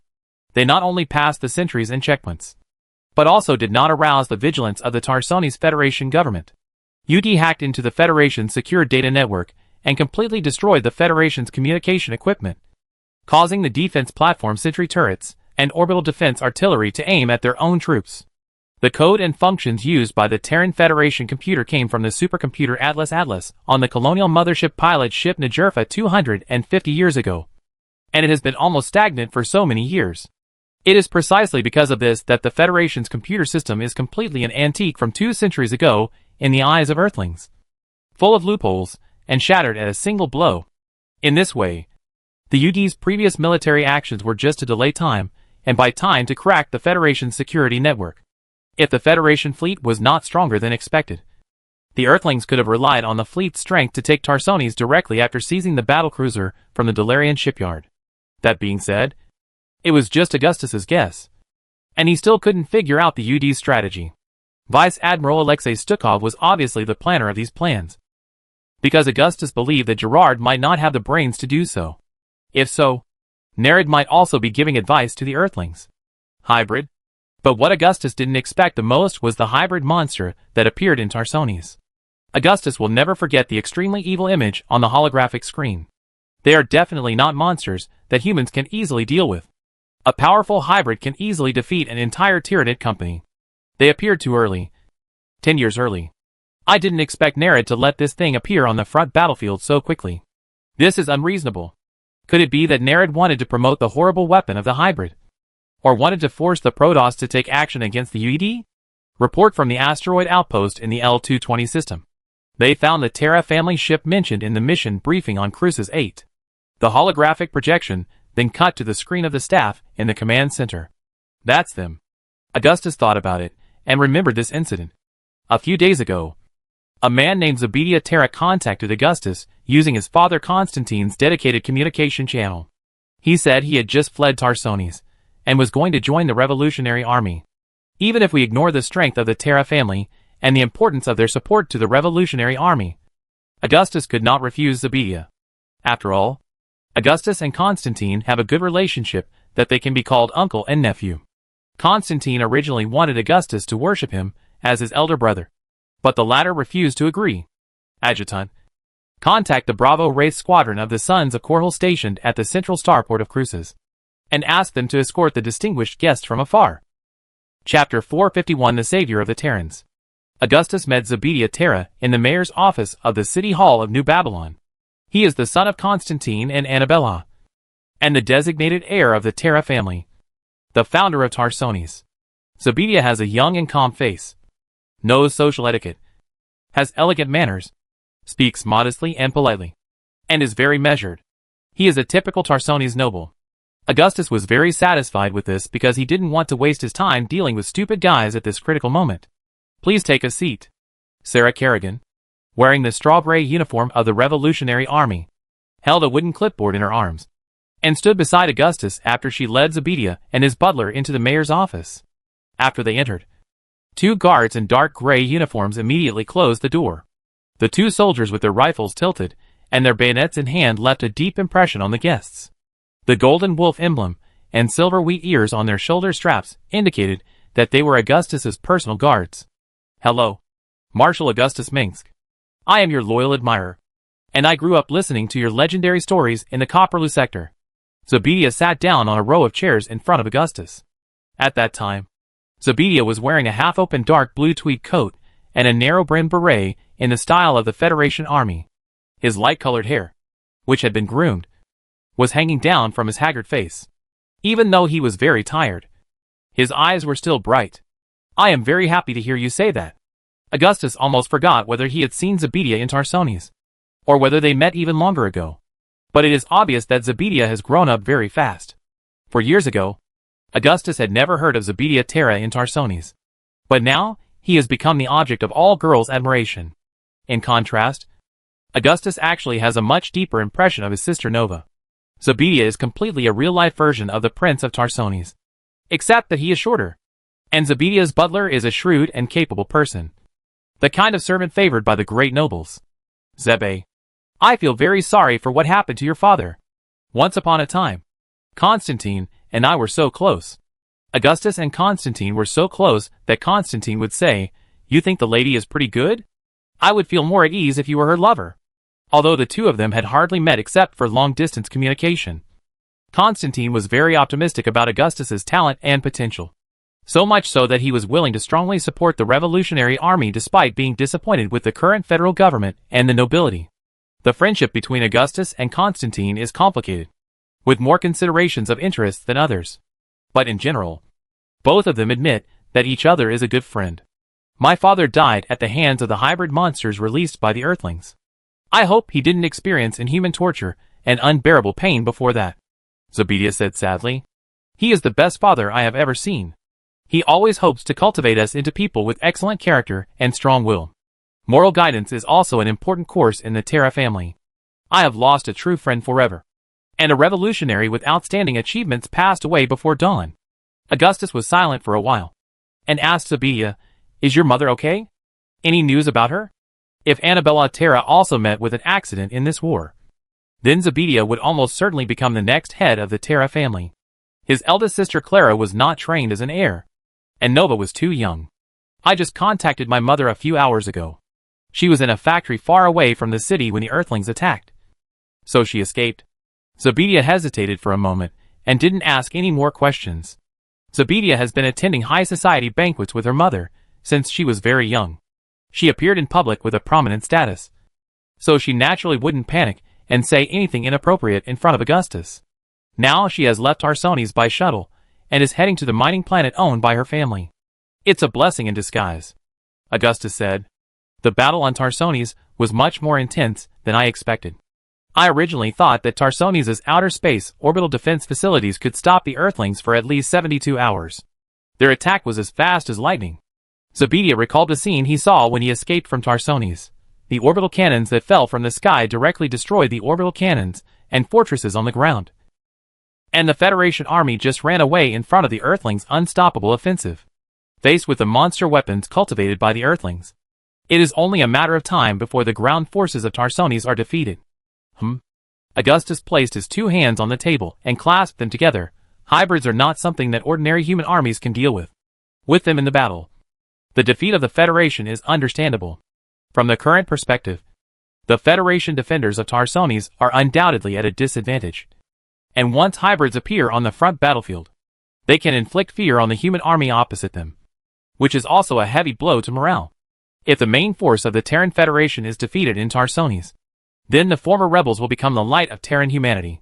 Marshal Augustus, I came here hoping that you can save the people there from the Earth invaders and the monsters that ravage Tarsones.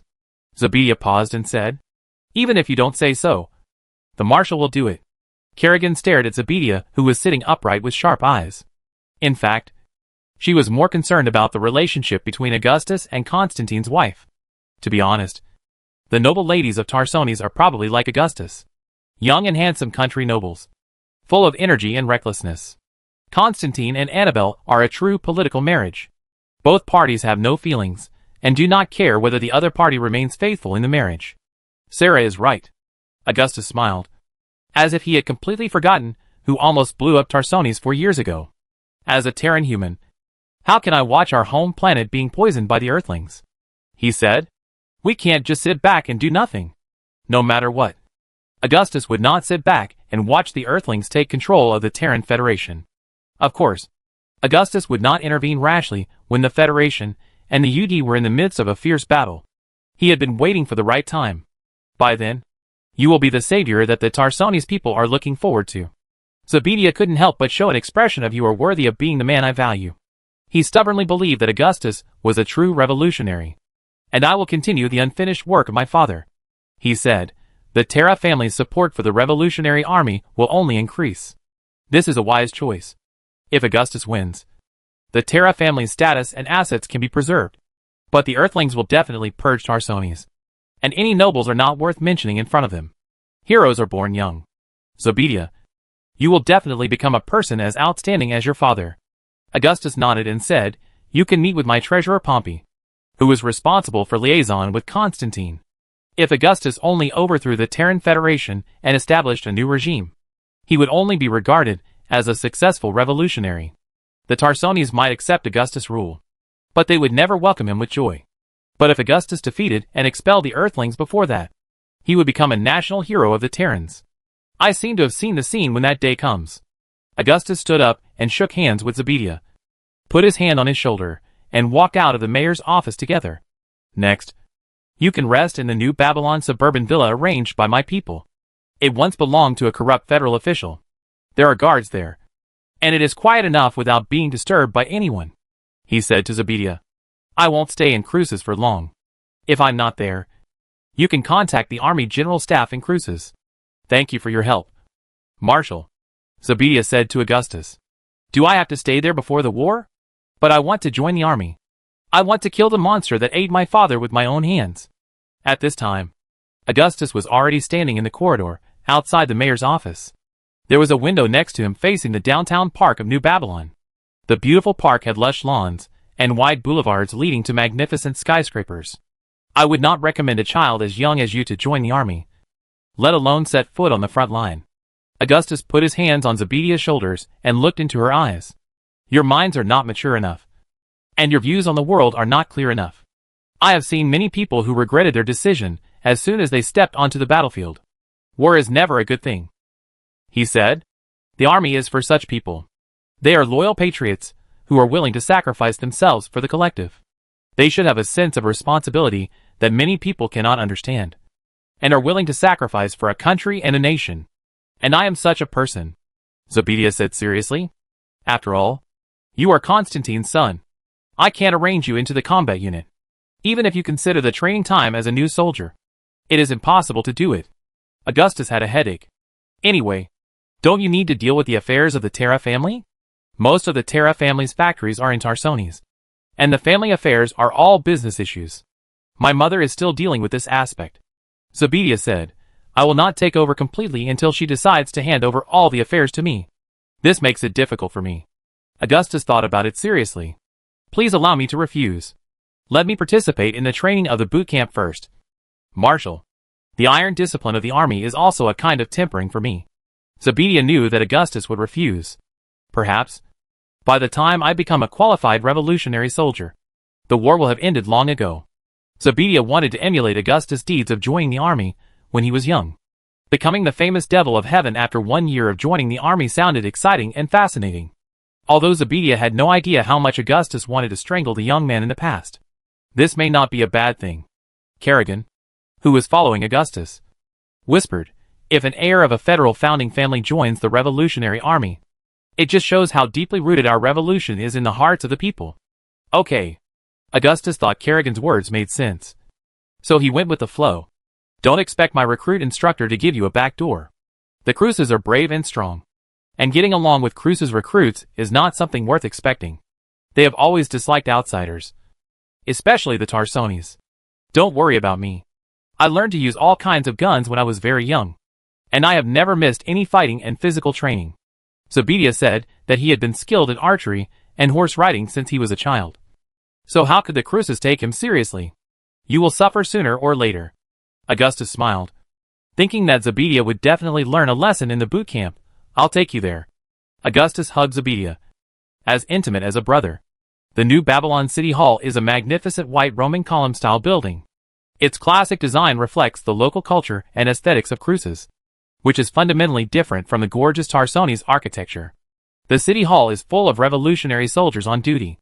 For them, protecting Augustus is an extremely sacred duty. Can you still get in touch with other people from the Genesis family? They must have left Tarsones. Augustus said to him, as he walked down the stairs with Zebedia. Can't get in touch. Zebedia shook his head and replied, the Terra family has made many enemies in Tarsones. And the families are also disunited. We can't get in touch for the time being. I have received confirmed news that almost all the creation families have been attacked. August said without any regret. I don't know how many of them can survive after the war.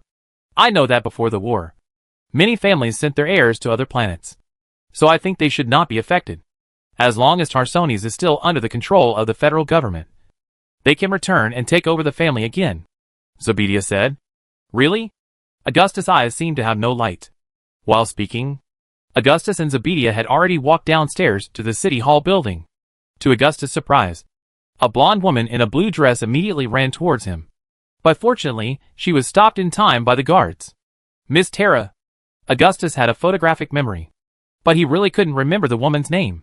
But Augustus remembered the little girl named Nova Terra, who was not far from her. The girl had a short golden ponytail, was wearing black sports pants and a long-sleeved shirt, and was standing under a tree, with a cold expression on her face. It's been a long time since we last met, he said politely. Augustus. My dear. Clara tried in vain to separate the two Revolutionary Army soldiers in power armor, regardless of Augustus's confused expression. It's been a long time since we last met. Chapter 452 Ghost Academy. Your old lover in Tarsones? Sarah Kerrigan came out from behind Augustus, her hands on her slender waist. I don't know her. Augustus' voice was so low that only Kerrigan could hear it. Then she is just a frivolous woman who flirts openly, and is proud of her sluttishness instead of being ashamed. Kerrigan's face was almost touching Augustus's, and the earrings carved from Terran anima crystals seemed to be swaying with the cold wind blowing from her mouth. Augustus thought to himself that what the lady said made sense. This is my sister, Clara Annabelle Terra. Zebedia reluctantly introduced to Augustus. That's Novabe Annabelle Terra. We all call her Nova. I remember her. Augustus was talking about Nova. Get out of my way. Clara tried hard to squeeze out of the high guard soldiers in power armor. I'm from the Terra family. I think no one dared to stop Clara when she went in and out of various clubs, banquets, dance halls, and opera houses in the past. Considering Constantine Terra's influence in the political and business circles of Tarsones, the federal military also had to give him some face. But Augustus's guards didn't care about Clara's identity. They were all 5-year veterans, who had fought against the Protoss and Zerg through the line of fire. And they only obeyed the orders of the guard Captain Faraday and the revolutionary marshal himself. Let her come over. Mr. Constantine is my old friend. Augustus didn't want to make things awkward. There's no reason to turn away a friend's daughter. Humph. I'm sorry, Miss Clara Annabella Terra. You can't come over now. Kerrigan raised his chin and said. The two guards were confused. But after thinking about it, they decided to obey Augustus's order. Let me see you. Young Marshal Augustus Mengsk. You are becoming more and more heroic. Clara happily lifted her skirt and walked towards Augustus. Clara is indeed a symbol of beauty. As if the characters in court paintings are all elegant. This is indeed a delicate template carved by laser minimally invasive plastic surgery. Even the most picky people cannot find any faults in this angelic face. It's so happy to see you again. Clara gently covered her mouth with her hands in white lace gloves, and then reached out to Augustus's hard cheeks with trembling hands. Kerrigan's eyes were stern, and she shook her red ponytail and separated Clara's two hands with one hand like a knife.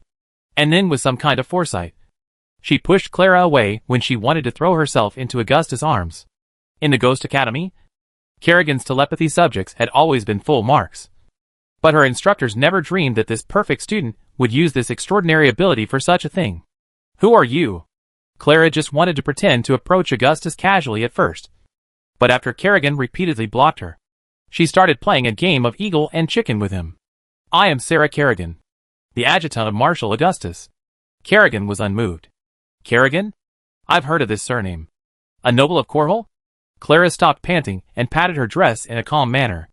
I'm just a commoner from Tarkosian, Kerrigan said calmly. Oh, at this moment, Clara thought she had seized an opportunity to break through Kerrigan. She dodged to the left and shook off Kerrigan, and pounced on Augustus like a tiger. What do you want to do? Kerrigan easily caught Clara from behind.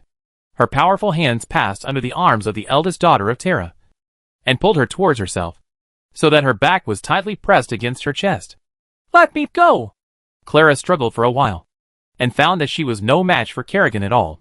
At first glance, it looked like Kerrigan was hugging Clara from behind. Not yet.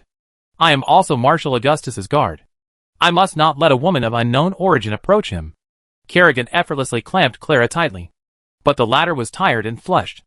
I am not a person of unknown origin. Clara coughed and gasped because of the excessive movement. But you are a woman. While speaking, Kerrigan moved his left hand down to hold Clara's slender waist, and pinched her chin with his right hand to make her turn her head to look at him. For some reason, Clara's face suddenly turned redder. Sarah Kerrigan was undoubtedly a heroic woman. She was wearing a straight military uniform, and her red hair was neatly pinned behind her.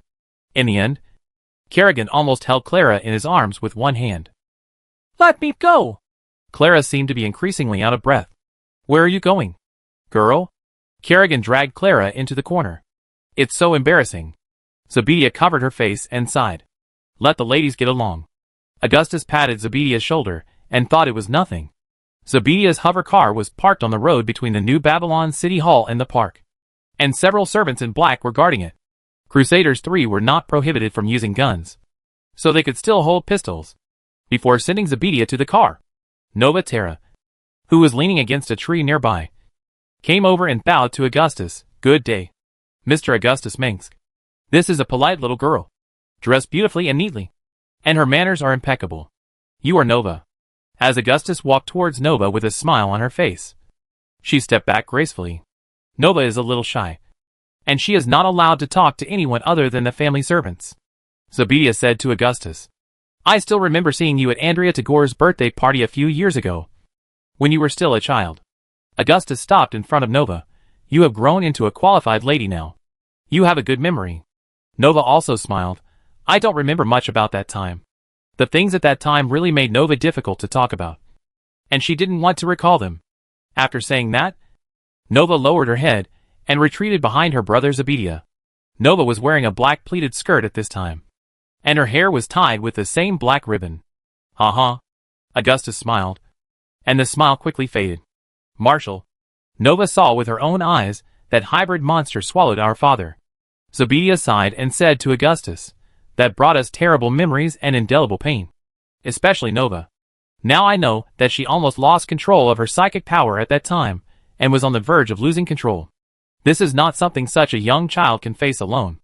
Augustus could imagine the scene at that time. The scene of Angus Mengsk's head falling in front of him. And he could also understand Nova's silence now. In contrast, her sister Clara seemed to be unaffected by her father's tragic death. Augustus didn't know whether to say she was exceptionally strong or heartless. Is Nova a psychic? Augustus asked knowingly, glancing at Nova, who lowered her head and said nothing. Yes, she is a psychic. Zebedia had already understood Augustus' attitude towards psychics, and believed that he would not kidnap his sister and erase her memory like the federal government did, training her to be a cold-blooded killer. The Terra family has been keeping this a secret from the outside world, and we all think it's to protect Nova. Have you tested her psychic power level? Augustus looked at Zebedia and said. No. Zebedia said, my parents don't want to mention anything about psychic power in front of Nova. Do you mind if I find someone to test Nova's psychic power level? Augustus explained to Zebedia, I've learned that if an untrained psychic has too strong psychic power, she may hurt people around her without knowing it. Yes, I also think it is necessary to know Nova's psychic power level. If Zebedia had not witnessed Nova's near out-of-control rampage, he would have rejected Augustus' proposal without hesitation. He was indeed almost killed by Nova, and Nova felt very guilty about it afterwards. If Zebedia's understanding of the power of psychic power was still very vague, then it was obvious that Nova had taught him an important lesson. I hope to learn more about the power of psychic power. Nova also heard what they said, and she walked in front of Augustus again. I don't want to hurt the people around me anymore. Sacco. Augustus snapped his fingers. A man in a blue and white ghost combat uniform jumped down from the tree next to him, and when he landed, he proudly shook his light golden curly hair. I guess he must think that his appearance was quite handsome. Lady from Tarsones, you have a powerful force, like a volcanic eruption hidden in your body. Angelini stood beside Augustus. What level is it? Augustus asked him. A conservative estimate is level 8, and it will never be lower than this. Angelini looked at Nova and said, we need professional testing equipment to find out the details. Very strong? Zebedia didn't know much about psychic power. Not inferior to me. Angelini's face was serious. But this child has not received any training on how to restrain his psychic power and eventually master it. He looked at Zebedia and said, this is a potential danger, because the psychic power in her body is too strong compared to her spirit. I used to think that the training of children in the Federation Ghost Academy was not advisable. But later I learned that the children of the Protoss can skillfully use their innate power at a very young age. Angelini put his hands behind his back. I think human psychers must also receive the same education. Not teaching 3 to 5-year-old children to kill, but giving them the knowledge to better control their psychic power, so that these children will not hurt themselves and others. It turns out that when they grow up with children who have the same talents as themselves, they are less likely to be excluded and discriminated against. Sacco Angelini is a rare level 10 psychic, and Augustus found that he has a very outstanding talent in education and imparting knowledge. He is more suitable to stay in the rear to educate a new generation of psychics rather than fight on the front line. I am also thinking about where the psychics in the Terran Federation should go in the future, even if they were once regarded as unstable factors. It is not a government elected by the people to take young children from their parents. Augustus also said, so, I built a ghost military school on Antigua Prime to provide a safe campus for psychics under the revolutionary government. You want to train psychics to become revolutionary soldiers? Zebedia asked. The ghost military school is divided into elementary and advanced colleges. Only children who volunteer to join the army will receive military training at the age of 16. And the rest of the children will graduate at this time and go to college. Augustus said, I will assign corresponding positions to these psychics to ensure that their talents will not be wasted. People who can read minds are most needed in places like the inspection posts, police stations, education and political review departments. I think I can understand, Zebedia said thoughtfully, but I hope to hire a tutor instead of sending Nova to a school far away from home. If all goes well, we will transform the Federation's Tarsones Ghost Academy into our own. Angelini scratched his head. It's almost as if we will definitely take over Tarsones. But? Zebedia was still worried. Brother, I want to learn about psychic power. Nova said, I don't want to hurt you again. Nova is such a good kid. Augustus bent down and brushed away the golden hair on Nova's forehead. People are always afraid of the power of psychics, which comes from their pathetic ignorance. What is important is always the person who holds the power. not the power itself. Nova, you are kinder and braver than anyone I have ever seen. Don't be afraid of that power. One day, you will use it to benefit the world and protect the world of Terrans. Nova looked up at Augustus's dark gray eyes and took note of the scene. Okay. If Mother has no objection. Zobedia looked at Angelini. Do you think I still have psychic talent? Angelini stroked his clean-shaven chin and said to Zobedia with a little regret, I have good news and bad news. Which one do you want to hear first? Bad. Zobedia said. Your psychic index is about level 3. A little higher than ordinary people. But it's useless. Angelini said. What's the good news? Zobedia was not disappointed. Better than the man who is hooking up with your sister. Angelini said. Zobedia was silent. Dear. Clara Terra finally returned to Augustus, but was still hugged intimately by Kerrigan.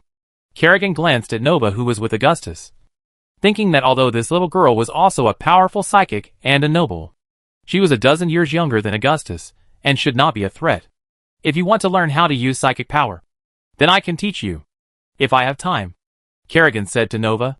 Chapter 453 Young people should not always try to make big news. Tarsones is the center of the Terran Federation. A dazzling pearl.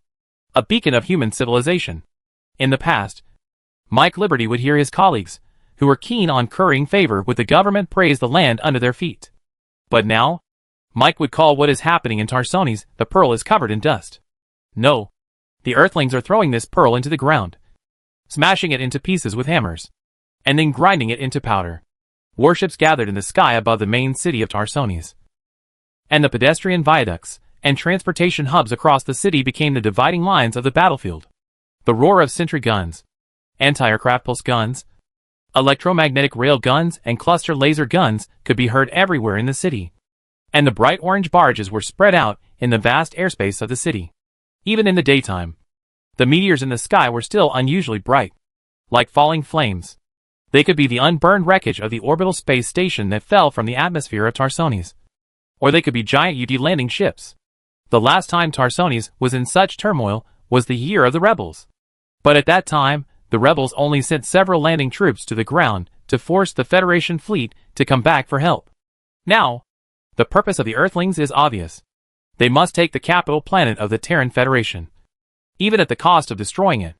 In the first few hours of the war, Mike and his colleagues in the news department, who were working overtime, were trapped in the headquarters building of the UNN Universe News TV station by the continuous artillery fire. There was nowhere to escape, and they ran around like headless flies. Some people say that the UED, or the Earthlings, have landed on the surface of Tarsones. Their landing craft and troop transports have landed in the downtown area of the main city of Tarsones, and soldiers of various factions are exchanging fire downstairs of the UNN headquarters building. It was a mess, with corpses everywhere. When the UED attacked, it was still dawn in this hemisphere of Tarsones. Since then, the continuous sound of artillery fire has never subsided, as if every corner of the city is fighting, and people of different identities, bloodlines, and beliefs are shedding blood on the streets, roads, and train tracks in the sky. At sunset that day, Mike and his colleagues were still waiting for someone to rescue them from the crumbling building. The communication was completely cut off from the beginning, and nothing was useful. Later, even the electricity was out. Even in such a situation, Mike remained calm as a former UNN reporter. In the midst of the continuous gunfire, he was in the mood to get a few bottles of Coke and hot dogs from the vending machine in the lobby on the 4th floor, and stuffed his pockets with snacks. Since it was not working hours when the war broke out, there were not many people in the UNN headquarters building. Now they were scattered on various floors, or fled without paying attention to the two armies fighting outside. There were not many people here. Would you like some beer? Mike said, as he took out a can of beer from the glass of the vending machine that he had just smashed with a fire hammer. Why are you being polite to me?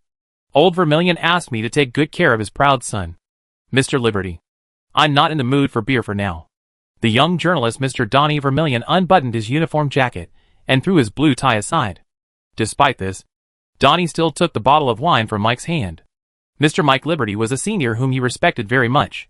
It was said that when the rebels were active in Corhole, he had already gone to the front line of the war as a reporter. Originally, Donnie had no intention of working for such a large company so early. But with the rebels' activities on the edge worlds of the Federation becoming more frequent in recent years, UNN Universe News Network urgently needed to send more reporters to various planets that were previously ignored. So it recruited new graduates with high salaries. For Donnie, who is new and not famous, this is a golden opportunity. Tarsones is the largest and most prosperous city in the Terran Federation. And living here faces a lot of pressure. Unless they are nobles or their relatives. People in Tarsones must work hard to get a place in this prosperous place. Donnie, you look scared. Mike opened a bottle of Coke and sat down with his back against the damaged vending machine. I'm not afraid at all. As a UNN employee, this is just a small scene. Donnie also sat down next to Mike. But his words sounded more like he was cheering himself up. At this moment, accompanied by a deafening roar, a lot of debris fell on Donnie's head in the violent vibration. The young man with thick, fluffy black hair immediately couldn't help but hug his head and shouted, "What should I do? I still have family outside. And my brothers are still in the city. Will the Earthlings kill them?" He couldn't help but regret it. I really shouldn't have come to work overtime. Donnie has been in this empty building in fear for more than 10 hours. And it is almost dark outside. However, the continuous artillery fire outside shows no signs of abating, and even has a tendency to intensify. This is really a nightmare. After the editor-in-chief pulled his tie and yelled at him yesterday, poor Donnie worked until he fell asleep. When he woke up, he heard that the Earthlings were bombing Tarsones. The Earthlings don't care about the cultural heritage on Tarsones that has experienced centuries of wind and frost. Because even the youngest buildings they built in the solar system are older than that. Things have already come to this. There's no point in worrying.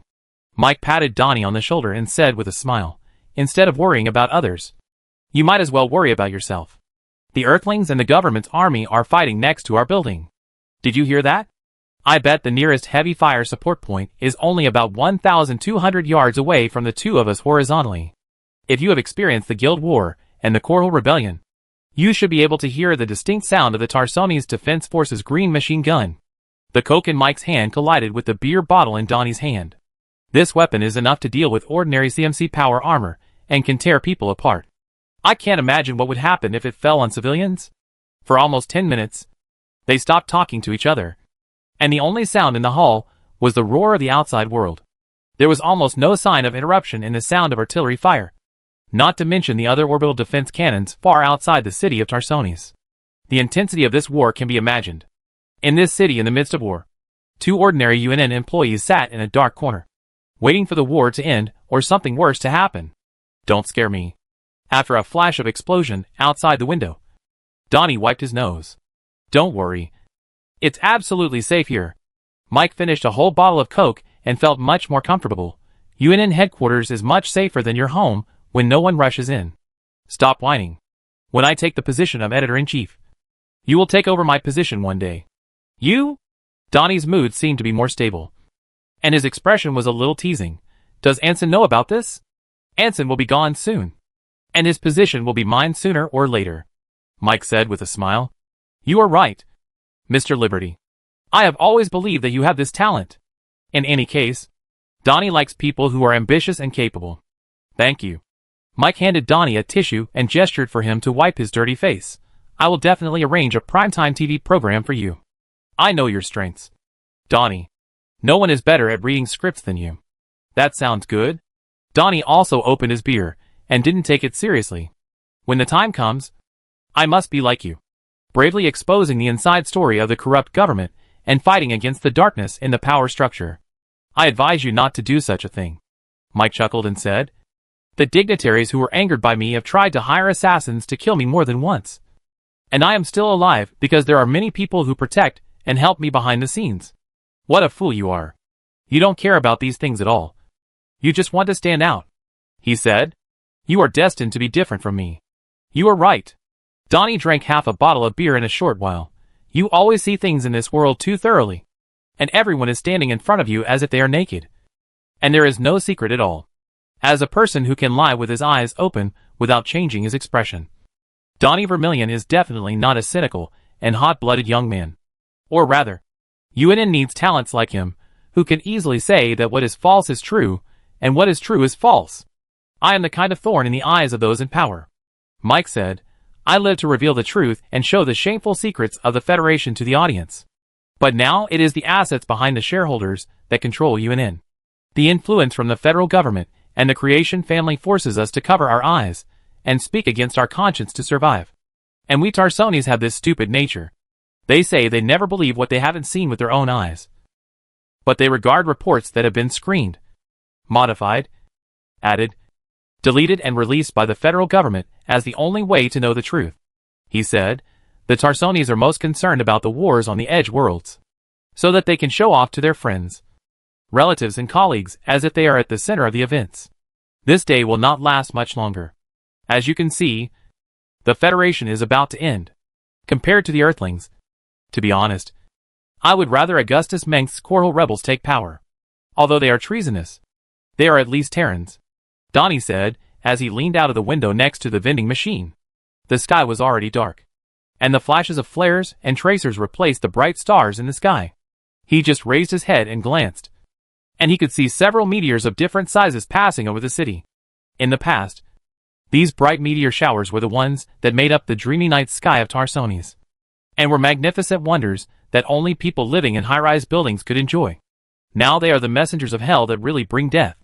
The sky was filled with colorful clouds, and the flashing orange light meant that a battle far more intense than on the surface was going on in the sky and even in the high-altitude orbit. Every ship wreckage that fell on the ground caused a raging fire in the city of Tarsonis, and the once beautiful and prosperous city buildings were covered with a thick layer of black dust. Oh, I thought you didn't like the rebels? Mike looked at Donnie in surprise. Mike was also a Revolutionary Party. He voluntarily joined this organization to pursue something called justice and freedom. No. You know how many big news the rebels have created. Thanks to Augustus Mengsk. All the columns related to him are very popular. Even the stupidest talk shows can get a share of the profits. Donnie smacked his lips. That Mengsk is my lucky star. Thanks to him, I got a big bonus for writing. He said, to thank him, I named my cat Augustus. How about that? It's best not to tell the person involved. Mike laughed. If Augustus sees the materials you criticize him, you may suffer a lot. What a notorious rebel leader. A bloodthirsty madman who kills people without a trace. A butcher who kills the elderly, women and children. He must be very angry. You are worthy of you, Donnie. I only report the truth. If Augustus is really innocent, he will not resent me. Donnie is a genius of logic. Or will he notice me from all the criticism? How is this possible? I am just an unknown nobody. Or is there something unusual about this name? Be careful. I heard the Revolutionary Marshal is narrow-minded, Mike said, but I think the Earthlings can't take Tarsonis. There is a huge Federation fleet between Tarsonis' orbital defense platform and the atmosphere. This epic fleet that the Federation is proud of is composed of multiple naval squadrons and is not so easy to defeat. At this time, there was another burst of Gauss rifle shooting outside, which sounded very close to here. Donnie Vermillion climbed up and ran to the window behind the vending machine, carefully lying on the edge of the window and looking out. In his eyes, several soldiers in gray power armor were running quickly past a bus stop in front of the headquarters building, quickly passing the temporary bunker of the Federation army that had become a reinforced concrete ruin. A giant Goliath-armed robot strode from the road on the other side. Its sharp cockpit edge was bathed in the flames of the machine gun, and the emblem on the flag showed that it belonged to the Spartan company of the UD Expeditionary Force. And Donnie swore that this Goliath-armed robot was much larger than any he had seen in the Federation army. Perhaps only the crazy mechanics of Comorian could build such a big thing. In front of this Goliath, the Federation was a dwarf. If we could broadcast the live footage of the Earthling invasion, the ratings would definitely be the highest in history. Chapter 454, Copperloo War Records. You want to die? Mike Liberty rushed forward and pulled Donnie Vermillion, who was looking out the window, back and pressed him under the window. That's the army. They use real guns and bullets. Even stray bullets can kill you. Mike almost strangled Donnie's neck and roared in a low voice. They won't wait until they find out your identity before shooting. What a pity. We missed an opportunity to make a name for ourselves. I bet you will regret it in the rest of your mediocre life. Donnie's voice was so small that it seemed to be squeezed out from between his teeth, and it became as funny as a duck's voice. If it weren't for Donnie Vermillion shaking legs, Mike almost really thought he was a fearless young boy. Give up. Unless we use the backup generator in the basement. We can't start the equipment in the studio. And then you have to find a crew who doesn't care about his life to follow a group of soldiers who are shooting at each other to complete the whole filming process. Mike pulled Donnie again, trying to drag him back to the vending machine. And this saved his life. Almost at the same time, with the roar of the Goliath robot cannon, a row of thick bullet holes appeared on the wall behind them. The bullets shattered the finely carved limestone and tiles with indigo glass inlays, and the ceiling decorated with colored glass shattered with a bang. And the falling glass fragments looked like sharp knives. Ah! Donnie, who was frightened, ran out immediately without Mike trying to pull him, and ran quickly in the wide hall of the headquarters building. I thought you weren't afraid of death. Mike followed him closely. It was completely dark now, and the lighting equipment that lost power supply was no longer working, and it was pitch black everywhere. Mike had to work hard to catch up with Donnie over the collapsed chair. Donnie ran for several minutes before rushing into a reading room for UNN employees to relax and entertain, and dived into the dense bookshelves. You? Who are you? Unexpectedly, there were several people hiding in the reading room, wearing the same uniform with a golden UNN logo on their clothes. I'm Donnie. Yes, the one most loved by the audience. Donnie was so nervous that he didn't know what to say. It took him a long time to realize that the person in front of him was his own. There are at least 3 Donnies here, but this guy doesn't seem to be a threat. Everyone, come out. When Mike also stepped into the reading room, a tall and thin man poked his head out in the light of the flashlight. There were many people following him, all wearing gray-blue uniforms. What surprised Mike was that he actually knew that person. The unforgettable mustache and the ridiculous middle-parted hair immediately associated with the image of one of Mike's colleagues. This is a rare thing in the UNN headquarters, where there are thousands of employees. Many people do not know their colleagues working on the same floor until they leave. Max Spear, I thought you had been transferred to Valicia. I didn't expect to see you here again. Mike greeted the man as he walked into the reading room. Oh, Liberty. I almost thought you were dead after offending the Titus family last time. It turns out you are still alive. God grabbed your butt and threw you out of heaven? The blond man with middle-parted hair hugged Mike excitedly. When hugging, they both repeatedly confirmed whether they remembered each other's faces correctly. Old friend? It seems that you are very familiar with each other. Donnie stood next to Mike. After all, the latter was the only person he was familiar with here. Listen, I don't have any friendship with this guy, and I haven't even spoken to him a few words. Generally speaking, I don't like him, and he doesn't like me either. Suddenly, Mike took the confused Donnie aside and whispered to him. A pompous circus clown. A 2-legged frog that makes people laugh. So that's it. Donnie said he understood. Spear is the best news anchor I've ever seen. Speaking, Mike took Donnie to Max Spear, who was staring at him suspiciously, occasionally guest starring as a war correspondent. Spear waved his hand behind him, and several UNN employees came out from behind the tall bookshelf carrying large and small bags of equipment and backpacks. A small, spherical camera was suspended behind them, shaped like an eyeball. This advanced drone camera device is driven by a battery with amazing capacity, and is used by UNN reporters to conduct on-site reports in the most dangerous areas of the Copperless sector.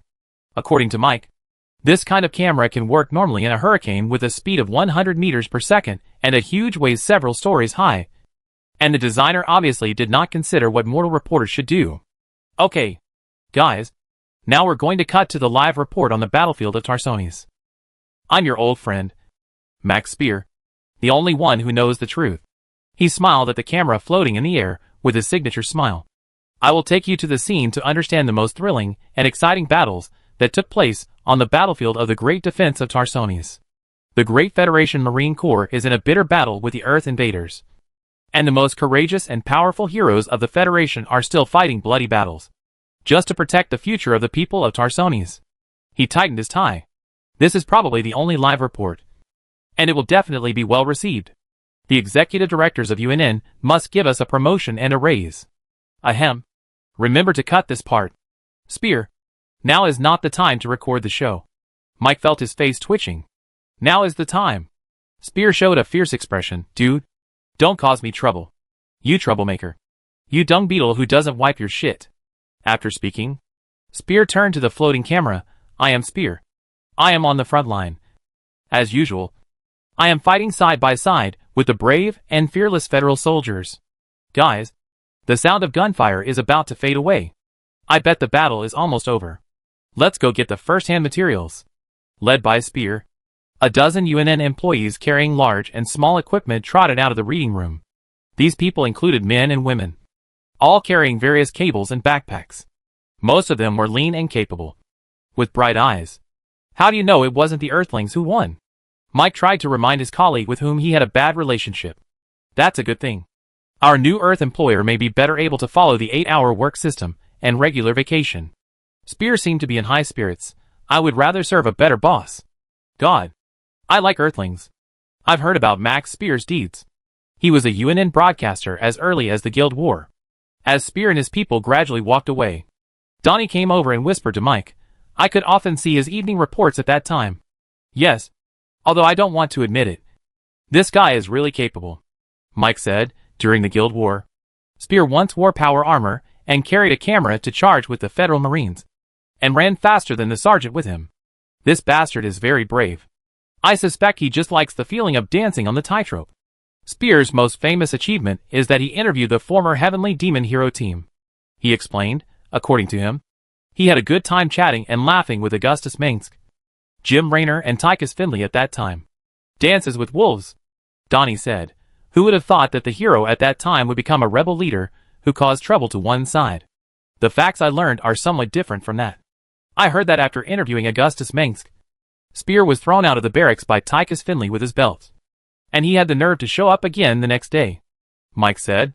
Later, this idiot got into some trouble because he was accused of colluding with the rebels because of his pro-rebellion reporting, and was almost arrested by the Federal Intelligence Agency. He said, if you ask Spear, he will also tell you the story of him drinking whiskey with Augustus Minsk. I think several people here have some connection with Augustus. Augustus is actually the boss behind Mike. And Spear once followed and interviewed this future revolutionary marshal. And Donnie Vermillion scolded him without any mercy. We UNN people. What shame do we have? Donnie agreed. Do you want to follow him? Follow him and see. Mike said, staying here is not a good idea. I want to see what tricks he wants to play. Mike followed him. And Donnie ran over faster and stood with Spear, as if he also wanted to get a shot. They walked through many corridors, carefully looking for a way out in the dark and deserted headquarters building. So far, no military personnel from any side have tried to enter the building. But any officer with a strategic vision should not ignore the strategic location of the UNN headquarters. It controls the main traffic route to the federal parliament. If someone can set up heavy firepower points, such as machine guns and electromagnetic cannons on it, it will definitely inflict heavy casualties on the enemy. This is Max Spear, reporting to you from the front line. The Earthlings' offensive seems to have been hindered, and they finally stopped in front of the Federation Army's indestructible fortress. Finally, Spire arrived at the staircase, staring at the camera in front of him as he walked, as if he was not worried about falling. I am Donnie Vermillion, a special correspondent, reporting to you from the front line with Mr. Spire. Donnie tried to push Spire away. Hey, what are you doing? Spire was furious. Don't mess around. UNN viewers don't know Donnie. I will be famous in Copperless sooner or later. Donnie was so shameless. This is the center of the battlefield. If the noise is so loud, I believe the Earthlings will take you away. Spear took out a cane from somewhere and hit Donnie's head. You idiot are going to destroy everything. Suddenly, everyone was sure that they heard footsteps and the sound of bolts being pulled. Several soldiers in gray-white power armor rushed out from the stairs with thunder. One of the officers raised the pistol in his hand and shattered the spherical camera suspended in the air with one shot. The power armor he wore was obviously very different from that of the Federation Marines. The cooling equipment of its reactor was much smaller and lighter, and the armor plates were connected by thin and tough nanowires instead of the servo-skeleton of the Federation armor. He wore a cross helmet with a blue mask, and various contracted geometric symbols and numbers could be seen on the head display. Some of them wore white power armor, and the front of their arms were equipped with some kind of injection gun. And there were also reserve units of laser scalpels and automatic suture machines on them. Their wall-mounted shields were painted with red and white crosses, and the storage room below the shields contained nanomedical kits. UD Medic. You're right. Now, throw away everything in your hands and stand against the wall. Country bumpkins. The officer waved his hand, and more soldiers came in from behind. You're lucky to have run into me. And I need a few locals who know the terrain and translators. His voice was thickly accented, mixed with a lot of difficult slang. Maybe this guy is thinking this is a refined and pure solar accent, while someone like Edmund Duke would call him a dirtbag from the Edge world if he heard it. The regions are so far apart and so different that it sounds like another language. Mike, standing in the back, had to raise his hands along with his panicked colleagues. After all, the Earthlings are humans, not Zerg, and they will at least talk to you. Then, with the light of the searchlights on the power armor of these Earth soldiers, Mike could see the strange symbols on their bodies, which were some kind of ancient runes, representing the Earth satellite Luna, a colony of the United Earth Council. Moon people. Mike was speechless. He had some knowledge of Earth's history. Long before the ancestors of humans in the Copperless sector set out from Earth, Earthlings had established colonies on Earth's satellites.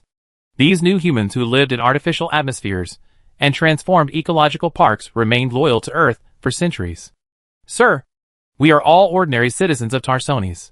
Spear raised his hands as the other party said, feeling sorry for his expensive photographic equipment. No ordinary citizen would run around the city at this time. The UD officer never opened his helmet visor, so the uneasy UNN employees could only guess the face underneath with trepidation. What do Earthlings look like? Maybe they are no longer ordinary humans. This media building has now been requisitioned by the UD Expeditionary Force. You can choose to serve us. He didn't seem to offer any other options. You mean we should be traitors to the Terrans? I tell you that is absolutely impossible. This great nation will never bow to invaders. Unexpectedly, Donnie Vermillion on the side immediately jumped up, raised his arms and shouted, claiming that he would never be a traitor to the Terrans. This guy might have thought that the camera behind was still working. Threats can make a coward surrender, but they can't make a brave Terran fighter betray his nation and country. Chapter 455: The Fall of Tarsonis. Earth United Council officers. Don't shoot. Don't shoot.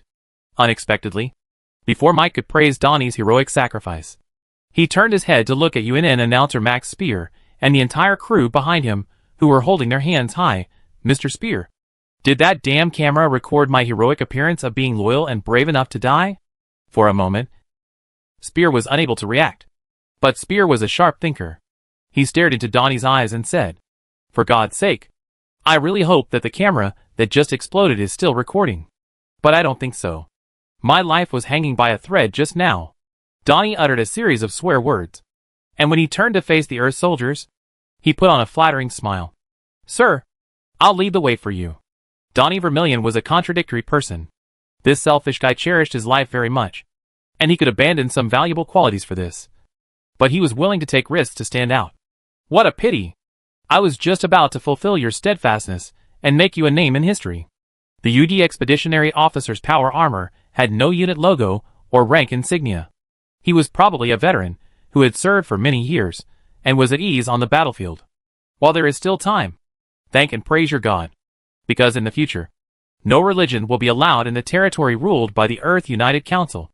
Mike resisted the urge to complain and stood against the wall with Spear and other UNNs according to the instructions of the UD soldiers, while Donnie, who forced a smile, got the opportunity to lead the Earth invaders. To be honest, many people in the Federation have strong resistance and hatred towards the UD Expeditionary Force. They would rather die than surrender. Most of these people are educated young people and elites.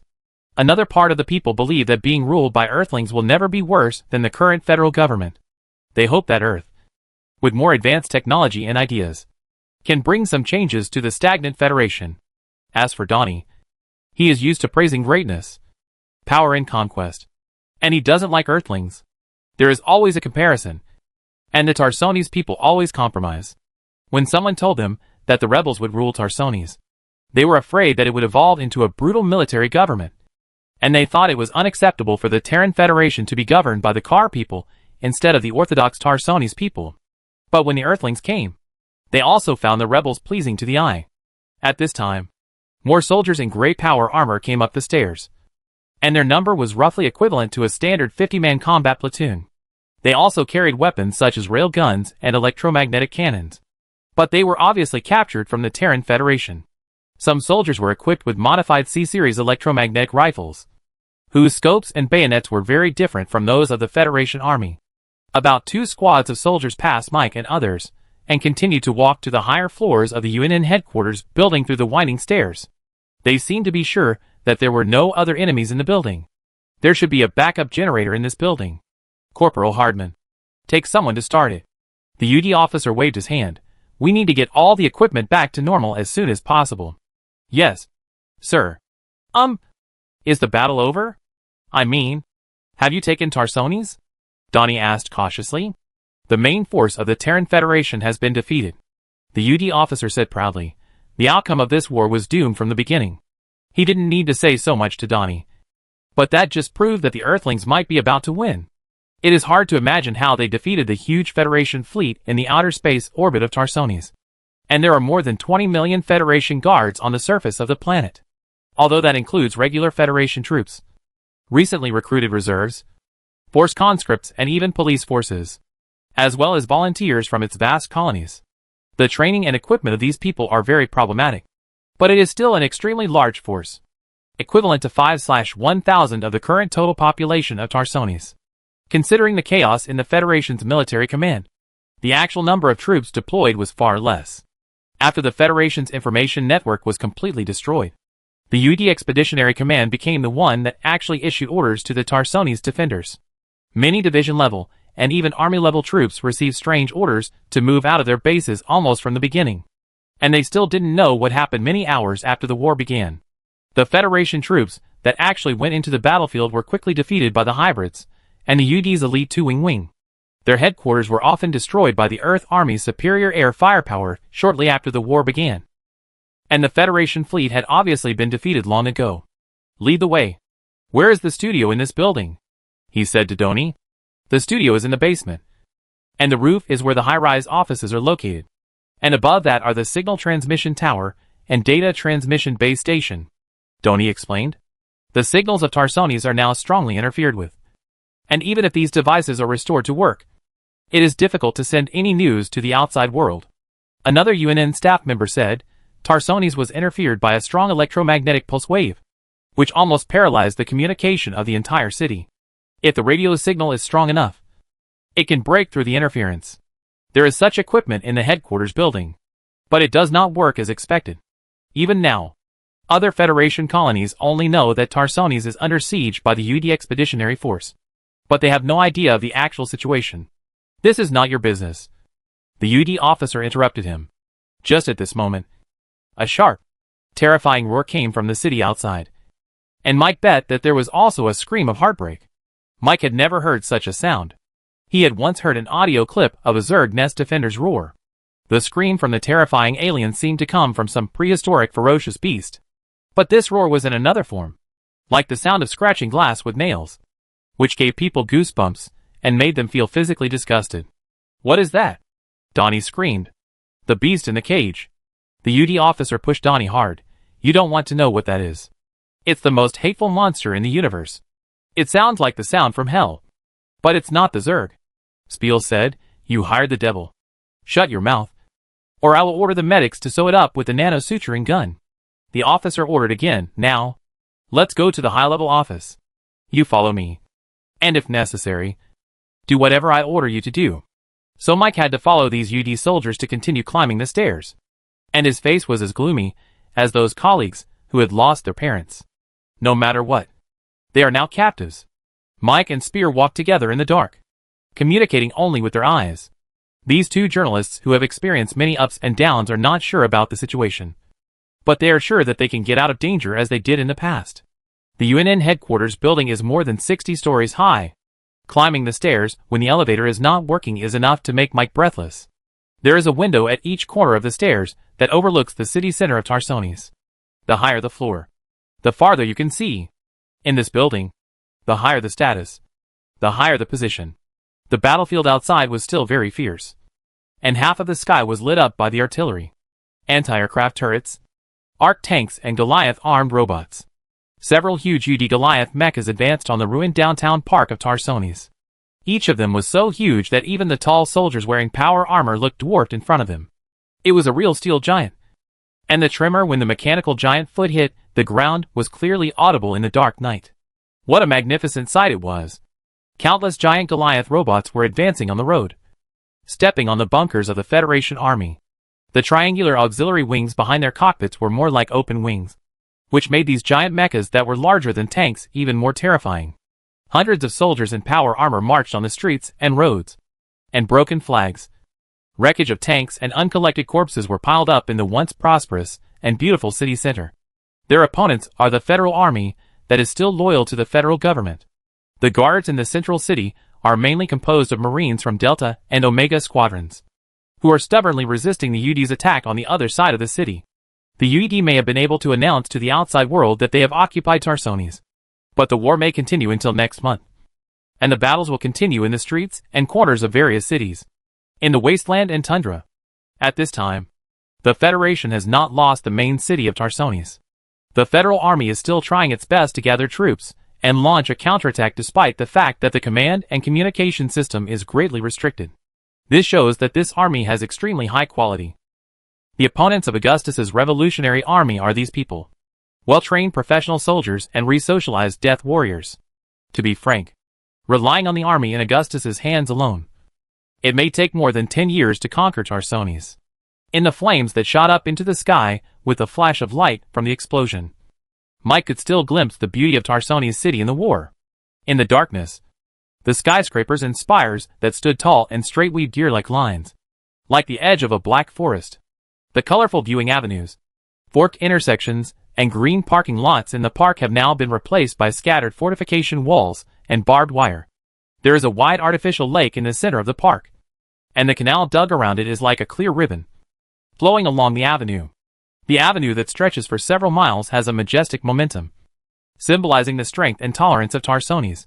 But now it has been destroyed by artillery fire, and is in ruins. There used to be a statue of a Marine cast in brass in the Central Park, which was originally cast with money donated by the children of federal soldiers who died in the Guild War. Now, it also collapsed in the fierce artillery fire. Blazing fire and thick smoke covered the entire city center, and the pungent smell of gunpowder filled the sky above the city.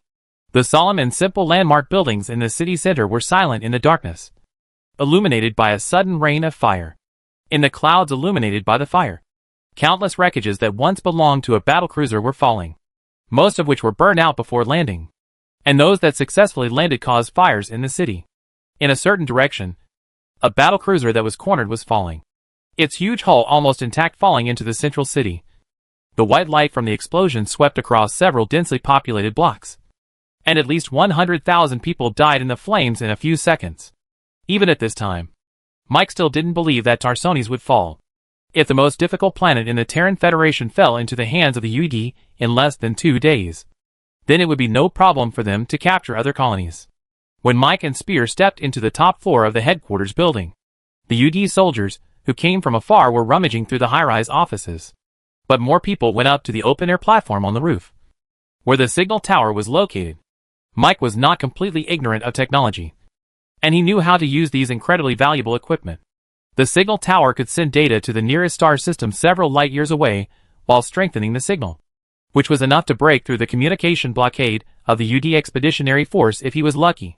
He soon realized that the UD's communication must have been affected by the electric pulse wave, and the communication technology brought by the Earthlings was not much better than that of the Terran Federation.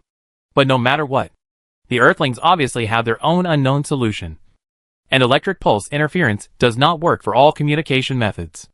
The wind on the rooftop of the UNN headquarters building made Mike cold, and he was surprised to find that it was raining in the sky without him noticing. In the mist and rain, a battle cruiser sailing over the main city of Tarsones looked even more dazzling. It was an iron-gray battlecruiser, and the hull was also the classic hammer-shaped structure of the Terran warship. At this time, the red light of the warning light was flashing on the majestic ship armor of the battleship, showing its presence to the people here in a show of force.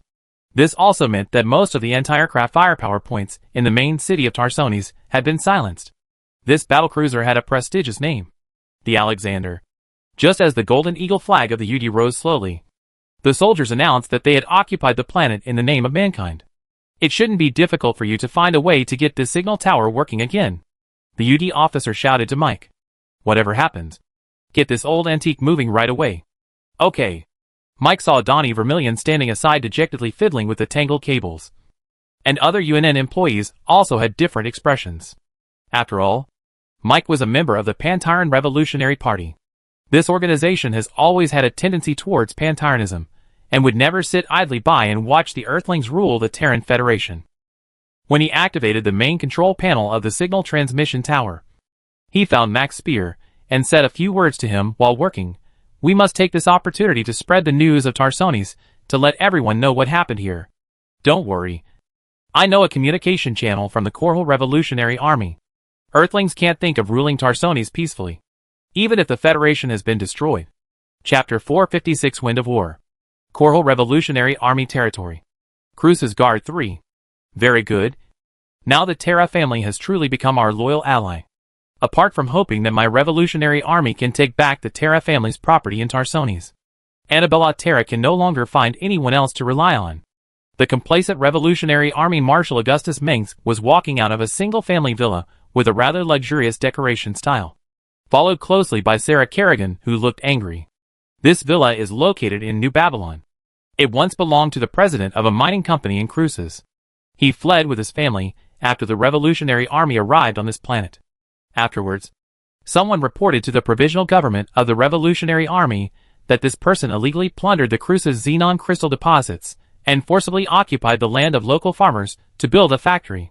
Arturus Mengs then ordered people to seal up all his assets and prepare for auction to compensate the local residents.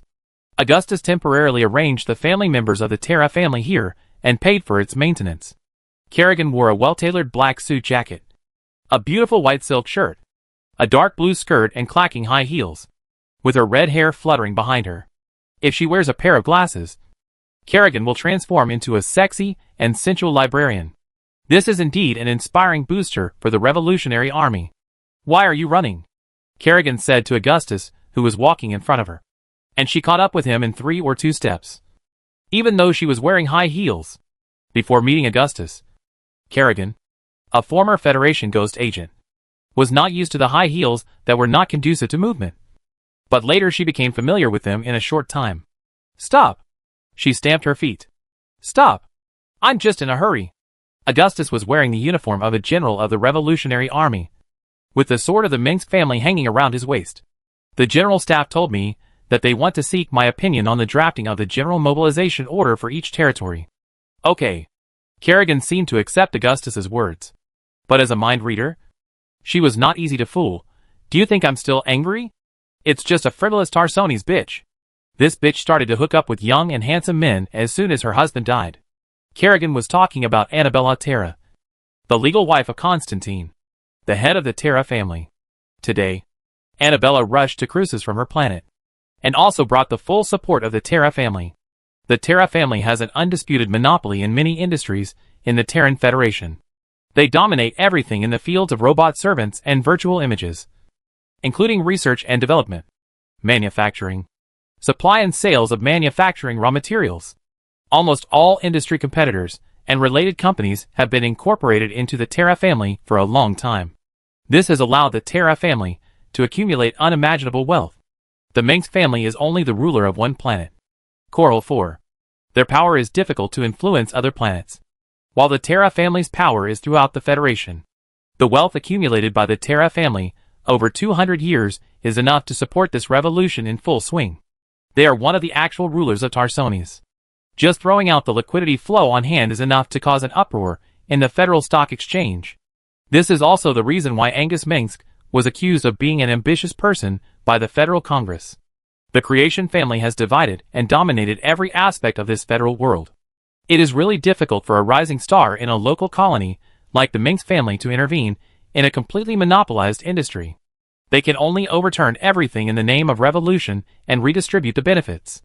Not only in Tarsonis, the Terra family's industries are all over the Terran Federation, and their products have a subtle influence on the lives of the Terrans. Take the Terra family's Combine Harvester manufacturing plant at Terrador No. 3 as an example. After the transformation, the production line in the factory can completely produce improved arc tanks, Sidewinder tanks and mobile electromagnetic gun parts. There are even many unmined crystal mines and high-energy gas mines under the name of the Terra family, which were donated by Annabella to the Revolutionary Army and Augustus himself, including a whole planet. Annabella is now the actual controller of the Terra family. She is a very capable person. She was able to regain control of the Terra family in such a short time. Augustus praised Annabella. Many people, including Augustus, have always thought that Annabella is a woman of dissolute nature. The kind of lady who is used to spending most of her life dressing up, buying jewelry, and going to the opera house. But in fact it is not the case. Yes, but there is no conflict. She actually said such a thing. It's shameless. Kerrigan's head was bulging with veins. What? Constantine is dead. If she marries you, the Terra family and the Minx family can be united legitimately. Annabella is such a funny woman. Augustus lied. The most important thing is that Kerrigan knows that what Annabella said is true. To be honest, Kerrigan does not think that she is the most irreplaceable person around Augustus. The Terra family has something that Kerrigan doesn't have, which is the support from a big family. Annabella Terra is right. As long as Augustus marries her, he can control the Terra family. God knows what she thinks. Augustus was at a loss for words. Annabella Terra is old enough to be my mother, but I recommended a suitable candidate to her. That is, my father Angus. How dare you say that? Kerrigan knew that this was just a joke from Augustus. This guy often slandered his old father. Maybe he always hated Angus. But it must be said that Kerrigan was amused. My mother must not know about this. Augustus spread his hands, thinking that he had finally gotten away with it. This is a telepath. It is difficult for you to truly enter their inner world after they have a complete and sound worldview. Psychics understand human nature better than most philosophers and thinkers. Having a girlfriend who can read minds is a very difficult thing, especially when Augustus is so popular now. At this time, Augustus heard someone calling his name from behind. When he turned around, he saw Annabella's eldest daughter Clara and youngest daughter Nova walking towards him quickly. Next to the huge floor-to-ceiling window on the second floor of the villa, a noble lady wearing a black shawl, a box-shaped double-breasted short coat, and a blue knee-length skirt, and a young man in a suit were sitting at the dining table and smiling at Augustus. This is a 3-story building in the Baroque palace style, with symmetrical wide porches, steps and light blue domes. The harmonious diagonal lines and dignified decorations create a unique sense of solemnity. In fact, the meal only lasted half an hour before it was hastily ended. Augustus and Annabelle barely ate a bite. They just sipped the high-end red wine produced in Tarsones and talked about business. Mainly about how the Terra family would support the Revolutionary Army next. Annabelle was a very smart person. She didn't ask for any support in exchange except to let Augustus stay with her for a while. Mom has something to give you. Annabelle's youngest daughter Nova handed Augustus a small blue box with a blushing face. Augustus had no idea what was there, because Kerrigan had already taken it and crushed it. Kerrigan's strength was as strong as a chariot engine, and she could easily lift a marine in power armor. Nova was stunned. Wow! Clara covered her lips in surprise, and no one knew what she was thinking. What is that? Augustus asked. A bottle of perfume. Usually a sex toy used to make men crazy. How could this bitch let her daughter give such a thing? Kerrigan replied with gritted teeth. Although Kerrigan had already equated the women of the Terra family with cheating bitches in her mind, she was still quite nice to Nova. It seemed that the women of this family seemed to be keen on being mistresses. Wow! Augustus spread his hands. Go back, Nova. He also called her by her nickname like a family member. Tell your mother that I may not be able to accept her gift because it is broken. Nova Terra. Augustus cannot ignore her. She has been confirmed to be a level 10 psychic of the same level as Sarko Angelini. Augustus is lucky. This is another golden legend. Now Nova Terra is learning how to control psychic power from Sarko Angelini and Sarah Kerrigan. The former opened a school full of psychic children in Cruces, and the students came from all the planets controlled by the Revolutionary Army, while the latter occasionally taught Nova a trick. But it was something that could kill people. Nova was absorbing knowledge about psychic powers at a rapid speed, and her talent even attracted the attention of a master of the Protoss Dark Templar, who secretly followed and protected Augustus. Augustus had no doubt that Nova would become a psychic master in the future. Okay. Nova obviously knew what was in it. When Augustus looked up, Annabelle was smiling at him.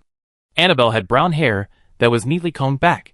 She was well-maintained and smiled with the calmness of a mature woman. Annabella is the current controller of the Terra Consortium, and one of the people at the top of the power of the Terran Federation. Although Tarsones is trapped in the siege of the UD Expeditionary Force, the Terra family is still a loyal ally worthy of Augustus's attention.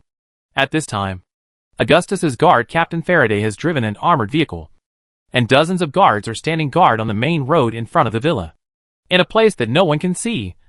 There are 12 Ghost agents, and at least 2 Zerid Dark Masters protecting in secret. Augustus didn't know how many Dark Templars were around him, but he knew they were there. These silent Dark Templar Masters had little desire to communicate with Augustus.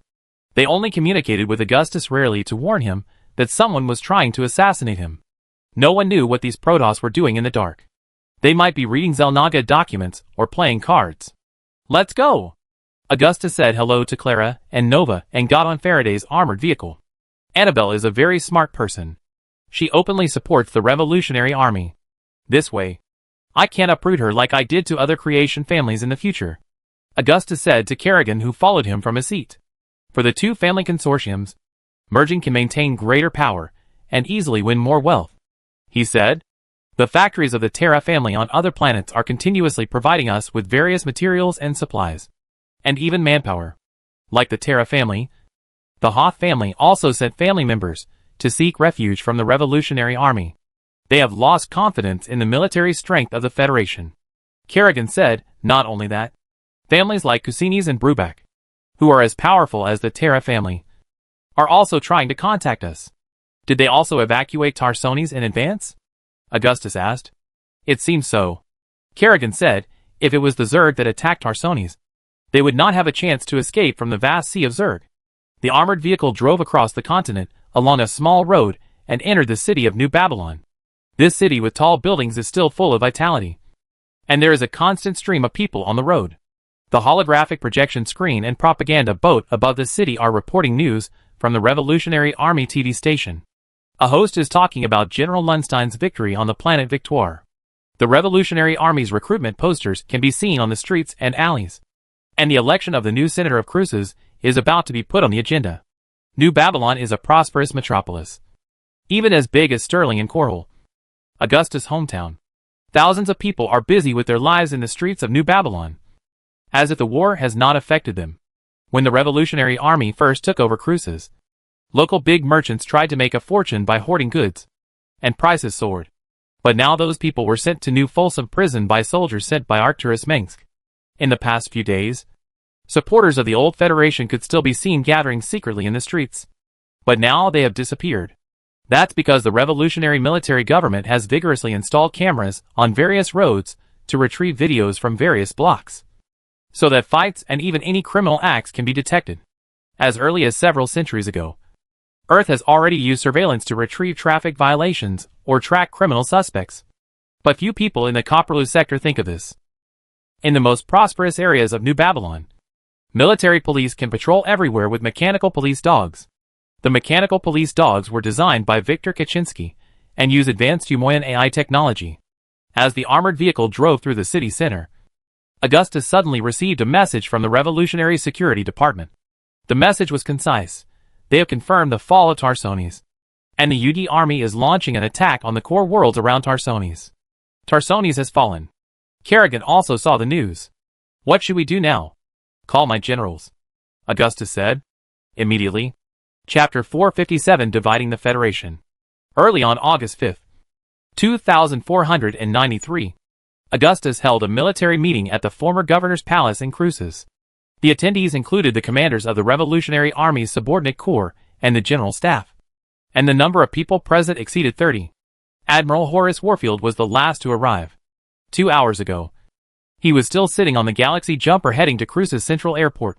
He was also the commander with the highest rank and the only admiral. Only Jim Raynor was not there. He was leading a revolutionary army to fight against the Zerg, and a new battlefield opened up on the planet Char. About 120,000 revolutionary soldiers were still fighting against the Zerg swarm led by the brainworm Dagos on the purgatory world full of volcanoes and white ash. Although they received direct support from Tassadar, the senior executive of the Terran Protoss, and Grand Archon Phoenix, they had to be careful of the possible betrayal of their ally with ulterior motives. Tosh, known as the Zerg Prince of Blades, as the commander of the Char Legion, Jim Raynor lived up to Augustus's expectations. He had occupied the defense platform in the outer space orbit of Char through a decisive landing battle, and set about establishing an operational base on the mirror plane on the surface of Char. At the meeting, Augustus first informed the generals of the Revolutionary Army that Tarsones had fallen and explained his attitude. That is, The entire Revolutionary Army must be prepared for a full-scale war with the Earth United Council.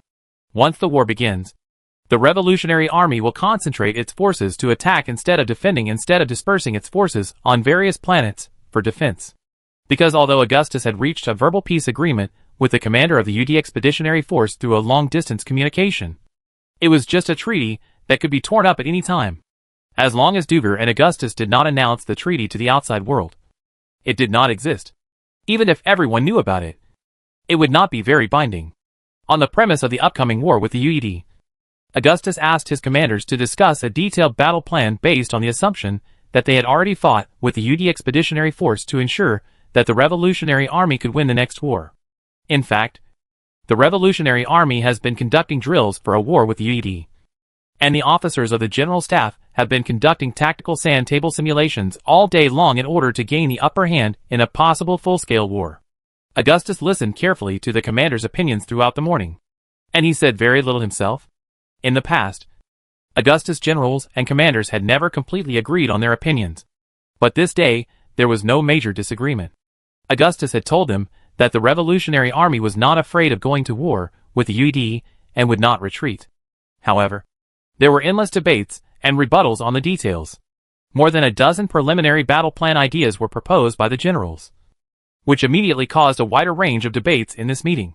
As always, Edmund Duke advocated a strong offensive tactic and emphasized that Alpha Squadron would be the vanguard in the war with the Earthlings. He vowed to restore the glory of the Terrans and recover the sacred home planet Tarsones. However, the tactics proposed by General Duke on a slap in the forehead were not very desirable. His tactics were only suitable for Alpha Squadron, which was good at carrying out offensive tasks. The overall purpose was to just do it without worrying about it. Horace Warfield generally supports Duke's battle plan. He also believes that they should take the initiative to attack rather than defend the planets they have already controlled. Taking the initiative is the most important thing. By consuming the manpower of the Earth Expeditionary Force, they can gain a strategic advantage. The war with the UD must be won in constant movement. The fall of Tarsones has proved that even the most solid fortifications are not foolproof. The UD Expeditionary Force is composed of well-equipped elite soldiers. Gerard Duger is good at attacking, but they are an expeditionary force far away from their homeland after all. Equipment and supplies can only be obtained from the occupied areas, which is difficult to sustain.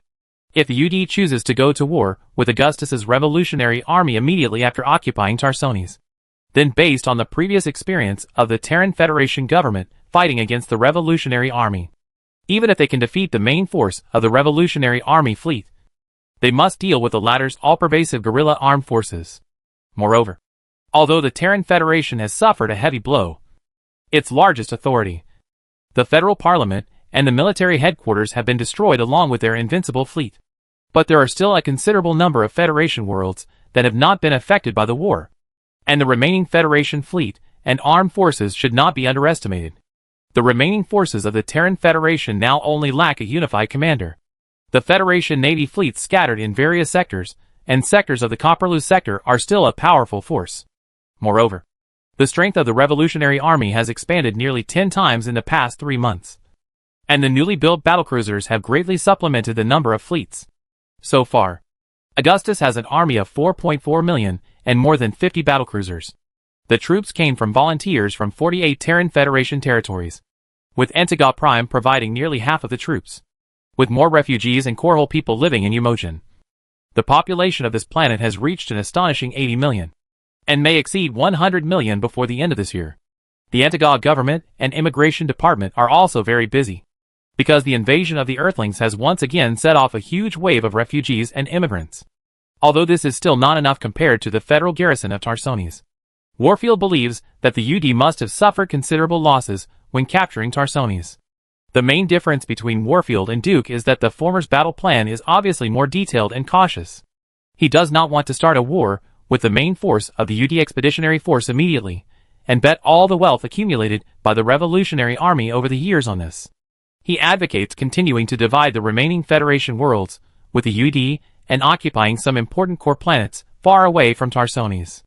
At the same time, the Revolutionary Army should speed up the absorption of the remnants of the Tyranid fleet and unite with those naval squadrons that have not yet arrived in Tarsones or are performing missions in other Federation territories. so that the UD will not tear its face without scruples. Augustus agrees with Warfield's idea. He believes that the current UD is far from being able to crush all the forces in Copperloo. It will take at least until Duger masters the technology of the psychic jammer and successfully completes the Black Flag project of the Earth United Council to control the Zerg overmind. When Augustus asked if this move might directly lead to a war, Warfield believed that it must be done even so, because they must try to weaken the UD Expeditionary Force's potential for war as much as possible. In short, they must not let the UD comfortably take over all the core worlds of the Federation. The core world of the Federation is the main industrial and technological center, while the Edge world mainly plays the role of raw material supply and food production. Currently, the Revolutionary Army mainly controls nearly 2/5 of the Edge worlds, and the core world is much less. In terms of economic power and industrial base, the core world is undoubtedly much stronger. Generally speaking, the farther away from Tarsones, the shorter the history of the colony, the lower the level of development, and only a very small number of Edge worlds can catch up. Warfield's idea is that we must not sit back and watch the UD control all the core worlds, even if we have to create contradictions and conflicts with them. Anyone with a discerning eye can see that the UD will never coexist with the rebel organization of the Terran Federation. The reason why the UD Expeditionary Force did not attack the Federation and the rebels at the same time is that they do not have the spare energy for the time being. The possibility of the Earthlings going to war with us directly is not high at present. After Warfield temporarily ended his dry-mouthed speech, Arcturus Mengsk, Deputy Chief of Staff of the Revolutionary Army, put forward his own opinion. Arcturus is responsible for the political affairs of the Revolutionary Army planet, and also serves in the Revolutionary Army General Staff. But this is not an empty title. According to intelligence, after the UD Expeditionary Force captured Tarsones, it took them less than a week to occupy the 7 core worlds closest to Tarsones. Arcturus wore the uniform of the Chief of Staff, with a pistol and a sword pinned on his trousers with red wide stripes. I think this just shows that the UD Expeditionary Force is actually stretched to the limit, and they dare not disperse their limited troops on multiple planets. He paused and continued, they have a clear purpose in occupying these 7 core worlds. Those planets have industrial centers and the largest and most important interstellar ports, and the UD will definitely transform them into a huge fleet in a very short time. Dougal of the UD will not be so impatient to occupy all the Federation worlds, but he will not stop after this. Jackson Haller, the commander of the Nova Squadron, said, I am worried that their next target will be Antigua Prime. If they do, we will attack Tarsones.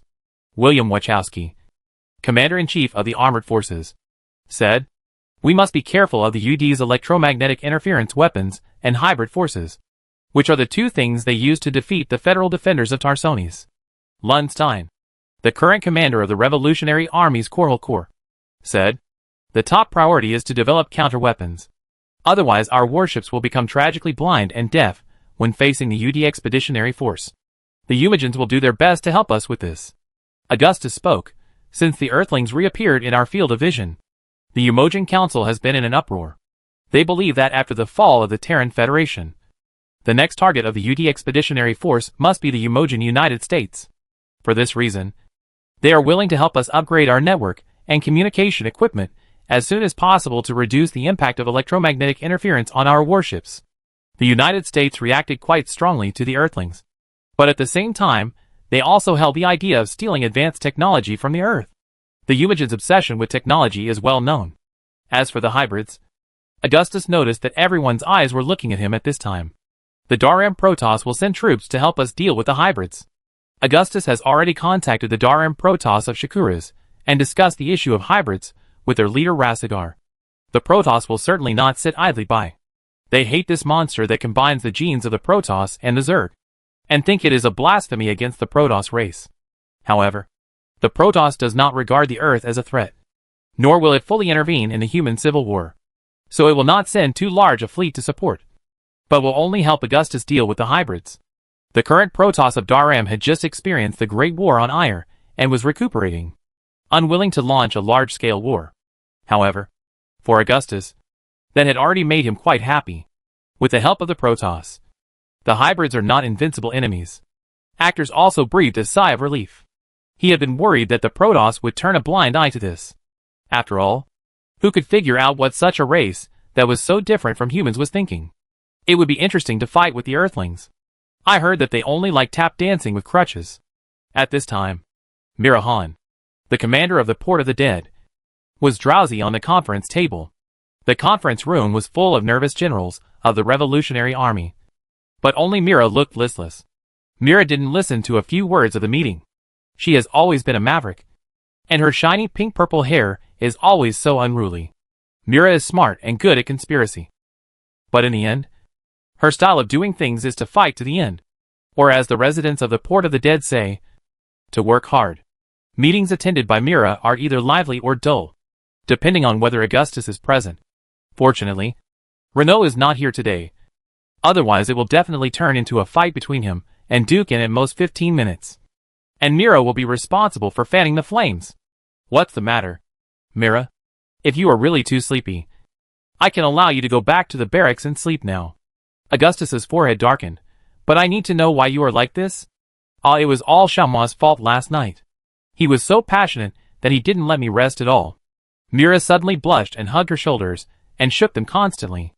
Oh, that poor boy Teledor. Duke showed a disdainful expression. General Edmund Duke has gotten rid of the low taste of human love between men and women. His mind is full of violence and merit. He is still a child. Unlike Haller's intimidating appearance, he is actually a CP leader who likes to support CP. Arcturus on the side said puzzledly, Matt stayed in the general staff for a whole night yesterday. It is impossible for him to run to the military camp on the other side of Cruces. A few days ago, Augustus just promoted Matt Horner from the first mate of a revolutionary warship to the general staff of the Revolutionary Army, preparing to train him to be a future naval general. Rather than saying that Matt could not meet Mira often because of work, it is better to say that he got the opportunity to escape from Mira because of his strong desire to work overtime. It must be said that Mira is not Matt's cup of tea. Don't talk nonsense like that. Augustus waved his hand, signaling the generals around him to skip this topic. You probably haven't woken up yet. Mira, you don't have to attend this meeting, but you can't use this time to harass Matt Horner. However, thanks to Mira, the atmosphere of the meeting suddenly became cheerful, and the tense atmosphere was swept away. After driving Mira away, Augustus waved his hand and said to the generals of the Revolutionary Army, I think General Warfield's plan is feasible. Since the UD has not yet taken action against other core worlds, we will take the lead in controlling them. We may go to war with the UD at any time. So being kind to the enemy is cruel to ourselves. He said, next, let's continue to study and discuss the Warfield plan. Chapter 458 Incorporating the Omega Squadron. On the 12th, a Tyranid Federation Navy fleet consisting mainly of 7 Behemoth-class battlecruisers appeared in the H-34 star system 5.9 light-years away from the Cruces galaxy. This fleet had just experienced a brutal battle, and there were few supply ships, towing barges and frigates left. In the ripples of the jump force field, huge bullet holes and burn marks were all over the surfaces of the remaining dozens of large and small starships, as shocking as hideous scars. After a long-distance hyperspace voyage, the battered fleet was obviously exhausted. They didn't even dare to stay here for long and send down resource-collecting ships to refuel and briefly repair damaged ships from the dense atmosphere of the 4th giant planet of the system, which was rich in high-energy gas. Not long after the fleet left the jump state, it entered the pincer encirclement of 2 revolutionary fleets. Then the commander of the Federation immediately announced surrender, and the Revolutionary Navy Admiral Horace Warfield immediately issued a ceasefire order. On the same day, the Revolutionary Marshal Augustus Minsk and Crusaders 3 met the commander of the Federation fleet, Major General Gregory Reichson, the commander of the Federation Navy's Omega Squadron, in the governor's office. In the governor's office facing the downtown park, Augustus listened carefully to Gregory's personal memories of the Battle of Tarsones a few days ago, and was deeply moved by the fact that the other party was determined to break through the encirclement of the UD Expeditionary Force just to surrender to the Revolutionary Army, praising him as a Spartan Terran hero. The Earthlings' weapons are more advanced than ours, and their tactical concepts are far superior to those of the Conservative Federation Supreme Command. Major General Gregory once again emphasized that the disastrous defeat in the Battle of Tarsones was not caused by war, and believed that the Federation Supreme Command was deaf and blind and knew nothing about the enemy's tactics. Standing in front of Augustus was a thin Federation Navy admiral. His thin and ruddy face was full of traces left on various dangerous planets in the Copperless sector. like a canyon with ravines. Gregory had a thick walrus beard on his broad lips, and a thick and dense eyebrow across his deep eye sockets. He had a kind of imposing aura without anger, and the simple iron-black crew cut further contributed to this intimidating aura. Just like many federal commanders Augustus had seen, Gregory's eyes were firm and resolute. He was a standard federal aristocratic officer, not comparable to those incompetent descendants of the Creation family who were mixed in the Navy Department.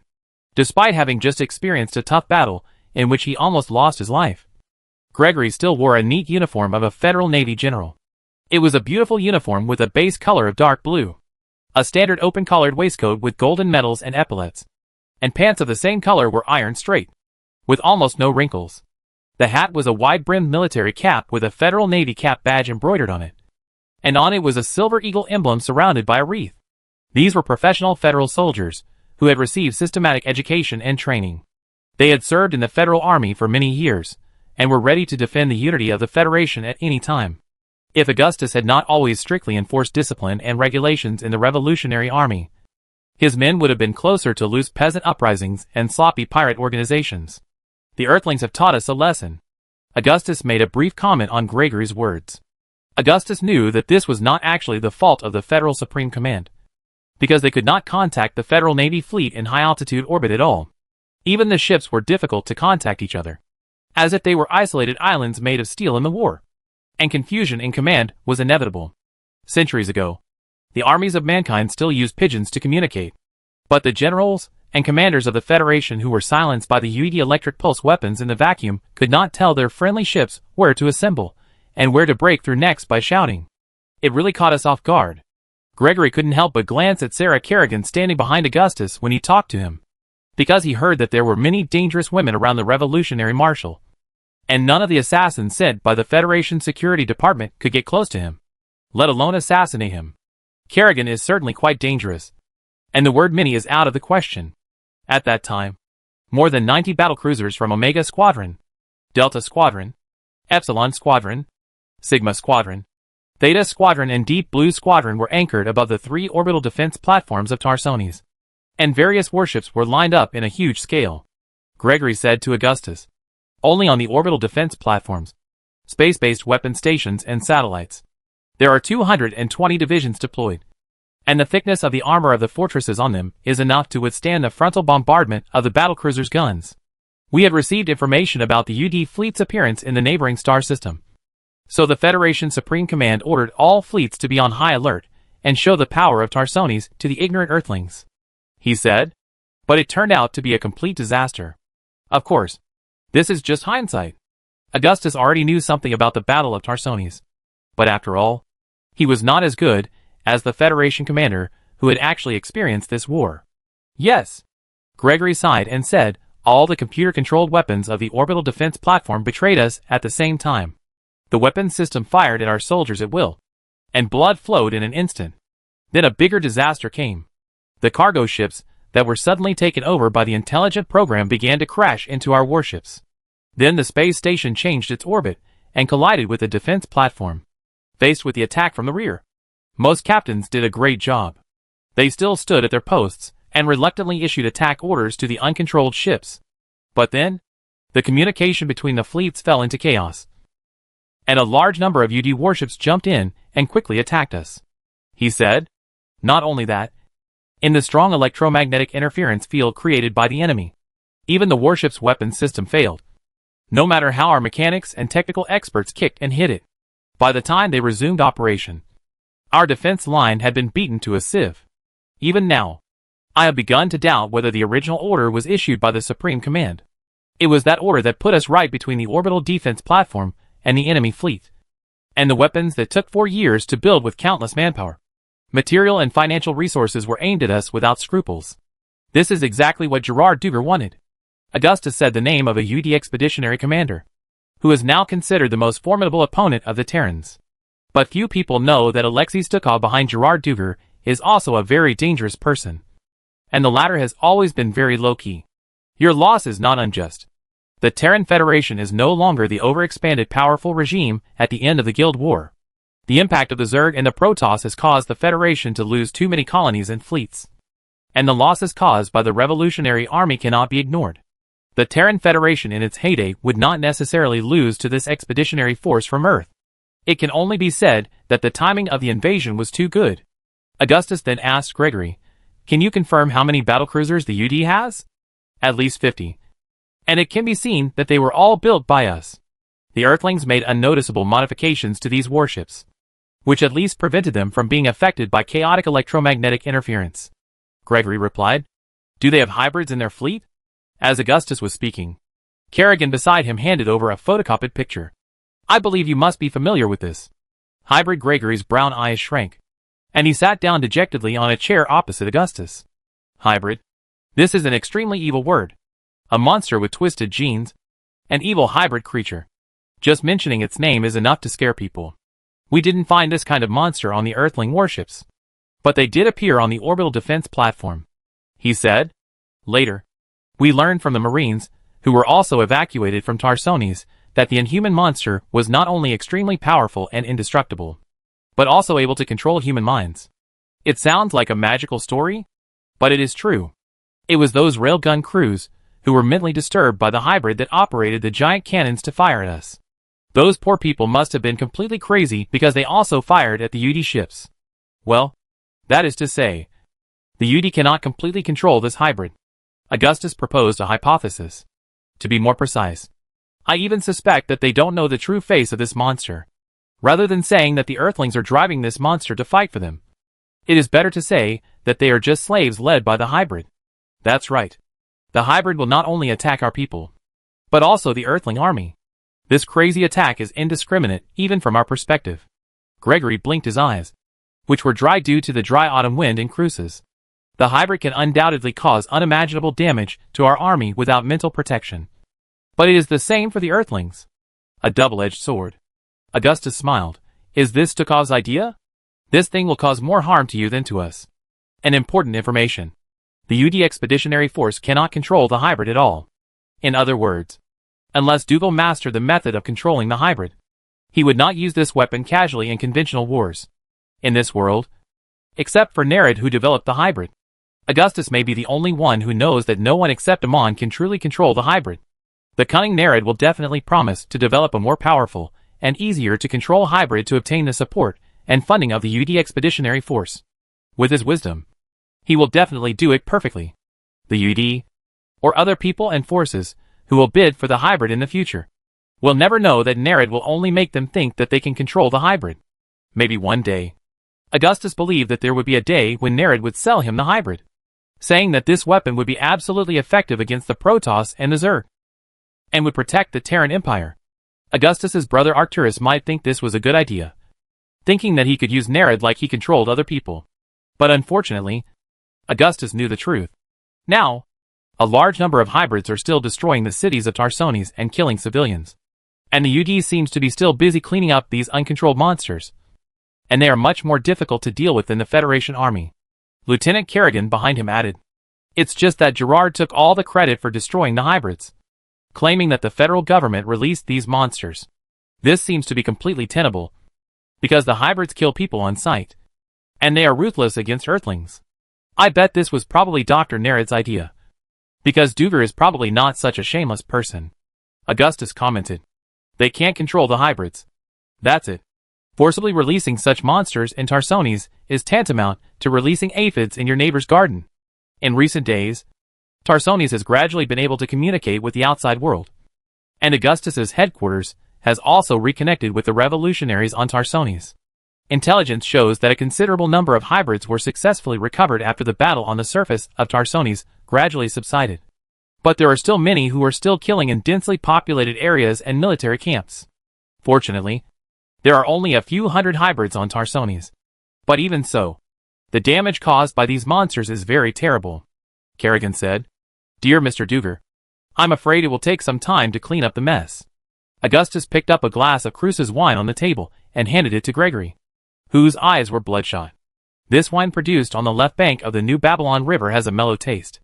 Drinking a glass of it will leave a lingering fragrance on your lips and teeth, and the aroma from the local nuts is refreshing. Even Arcturus Mengsk, who is very picky about wine, likes it very much. Most importantly, this wine contains some kind of negative ions that can relieve the tension of the drinker. Thank you for your generosity. The people of Omega Squadron can only be protected by the Marshal. Gregory took the wine glass from Augustus and said. Gregory was not the only federal military force that defected to the Revolutionary Army during this period, but it was the largest one. At the same time, there were also federal fleets that were defeated by the UD Expeditionary Force entering the Revolutionary Army territory to seek refuge. This part of the Federal Army was beaten by the UD and lost their fighting spirit.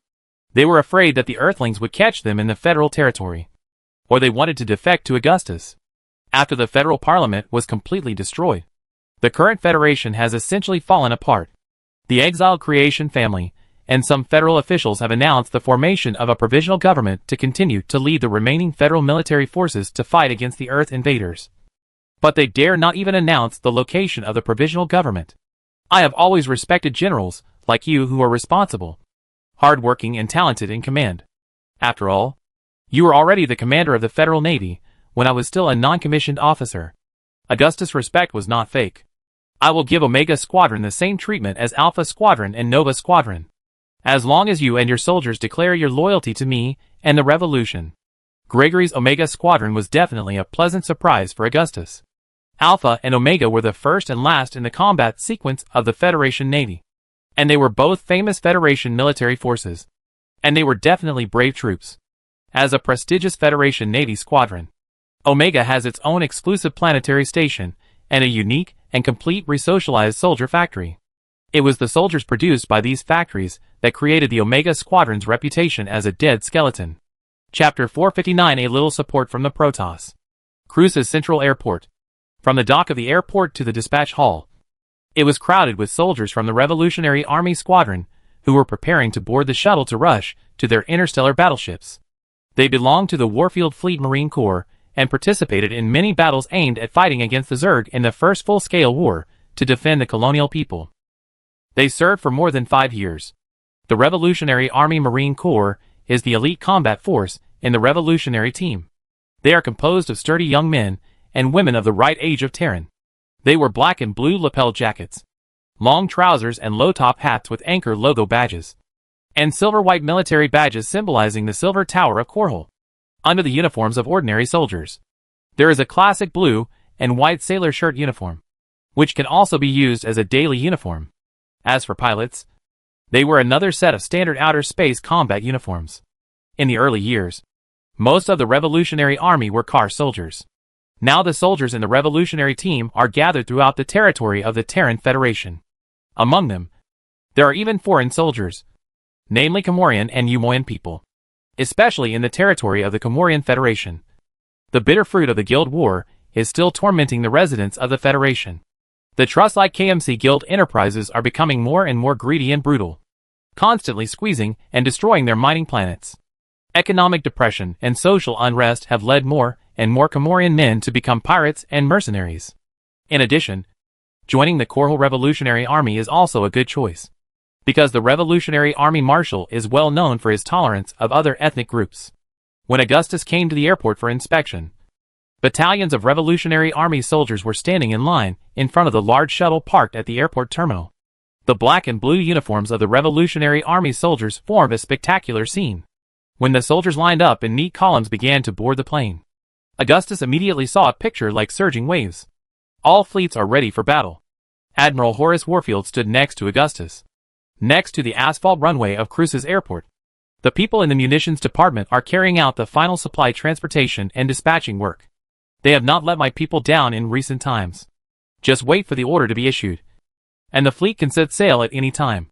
A large APOD series transport ship parked 1,000 yards away confirmed what Warfield said, and trucks loaded with barrels of refined high-energy gas fuel were speeding past. These sealed green hydrocarbons are the standard high-energy fuel for many engines and reactors. Centuries ago, it was this fuel that drove early Earth humans to continue exploring the solar system and even the world beyond. The cargo holds of other transport ships are full of boxes of ammunition, including various types of railguns, anti-aircraft guns, and 180mm cannon shells. Each Hellfire missile costs up to 15,000 federal credits. The ammunition comes from many sources, some from the Federal Armory, and some made by the people of the Revolutionary Army's territory. The bullets used by the soldiers may come from their parents or brothers and sisters who work in the factory. The armored vehicles, arc tanks and sidewinder suspension tanks chained in the cargo hold were the result of the day and night work of thousands of skilled workers and technical experts in the Revolutionary Army. Companies that once produced weapons and warships for the Terran Federation Army also began to accept large-scale orders from the Revolutionary Army, such as the famous Wolf Industries and Brerafing Heavy Industries. The entire airport was extremely busy, with sweaty airport staff and soldiers ready to go everywhere. Everywhere you could see the golden and red Revolutionary Army flags fluttering in the wind, and soldiers saluting the red flags and the midday sun with fists. This scene impressed General Gregory Rexon, the former commander of the Federation Omega Squadron, who came with Augustus to inspect the scene. And he sincerely praised, "What a disciplined, brave and fearless army." Indeed, no matter how much Gregory fully estimated his opponent, he would not have thought that the scale of the Revolutionary Army and the quality of the soldiers were so high. This was unimaginable for the officers of the Federal Government Army, who always looked down on the Rebellion Army. The Revolutionary Army was more like an army forged by war. They faced enemies that were far more terrible than the Federation Army more often. No one would question the warriors who faced the Zerg and Protoss. "Boss, I heard you were coming here, and I came here immediately. You must be here to see me." At this time, an officer wearing a wide-brimmed felt hat and a khaki army uniform came to Augustus with a burly guard. The shocking scars on his face and the bright red hair always made people impressed, since these scars were left in the war with the Zerg. Honeck had no intention of erasing them through laser surgery. Honeck's troops did not belong to the Marine Corps. He was the commander of the 76th Red Devil Assault Division of the Coral Legion. The division had 25,000 soldiers, mainly composed of flamethrowers wearing heavy power armor. They were also equipped with Vulture motorcycles and flamethrower tanks equipped with flamethrowers. The Red Devil flamethrower tank is mainly modified from the chassis of the Comorian tank. The range of its fiery plasma flow can reach 1,000 meters. Its engine is modified from the KMC Sloth heavy bulldozer, with amazing horsepower. The tank was mainly designed by the Revolutionary Army Armament Design Bureau and mass-produced by the Antigua Ansadar Heavy Factory. It is mainly used to deal with enemies in bunkers and trenches. Of course, its main purpose is to deal with the Zerglings on the battlefield. Its armor is enough to resist the deadly spikes of the Zerglings, and the scorching plasma flow can burn most of the Zerg to ashes. "I didn't know you were here." Augustus smiled when he saw Harnack. Harnack's troops were about to take a transport ship to the Hercules-class transport ship anchored in the synchronous orbit of Cruces, preparing to take the Zelnada transport ship Eldridge to the planet Ares to perform a military mission. In recent times, many federal colonies that are trembling under the momentum of the UD expeditionary invasion have begun to request the protection of the Revolutionary Army. And Augustus will also send troops to take over these planets appropriately. This further shows that after the fall of Tarsones, the Terran Federation has suffered an unprecedented heavy blow. The Federation fleet has been defeated, and they have completely lost their control over the Federation's affiliated colonies. "You are the famous General Gregory. I have heard of you for a long time." When he saw the commander of the Omega Squadron, Honeck said a few polite words. But those who are familiar with him know that when this person is polite to you, he is definitely mocking you. "Colonel Honeck, I have heard of your reputation.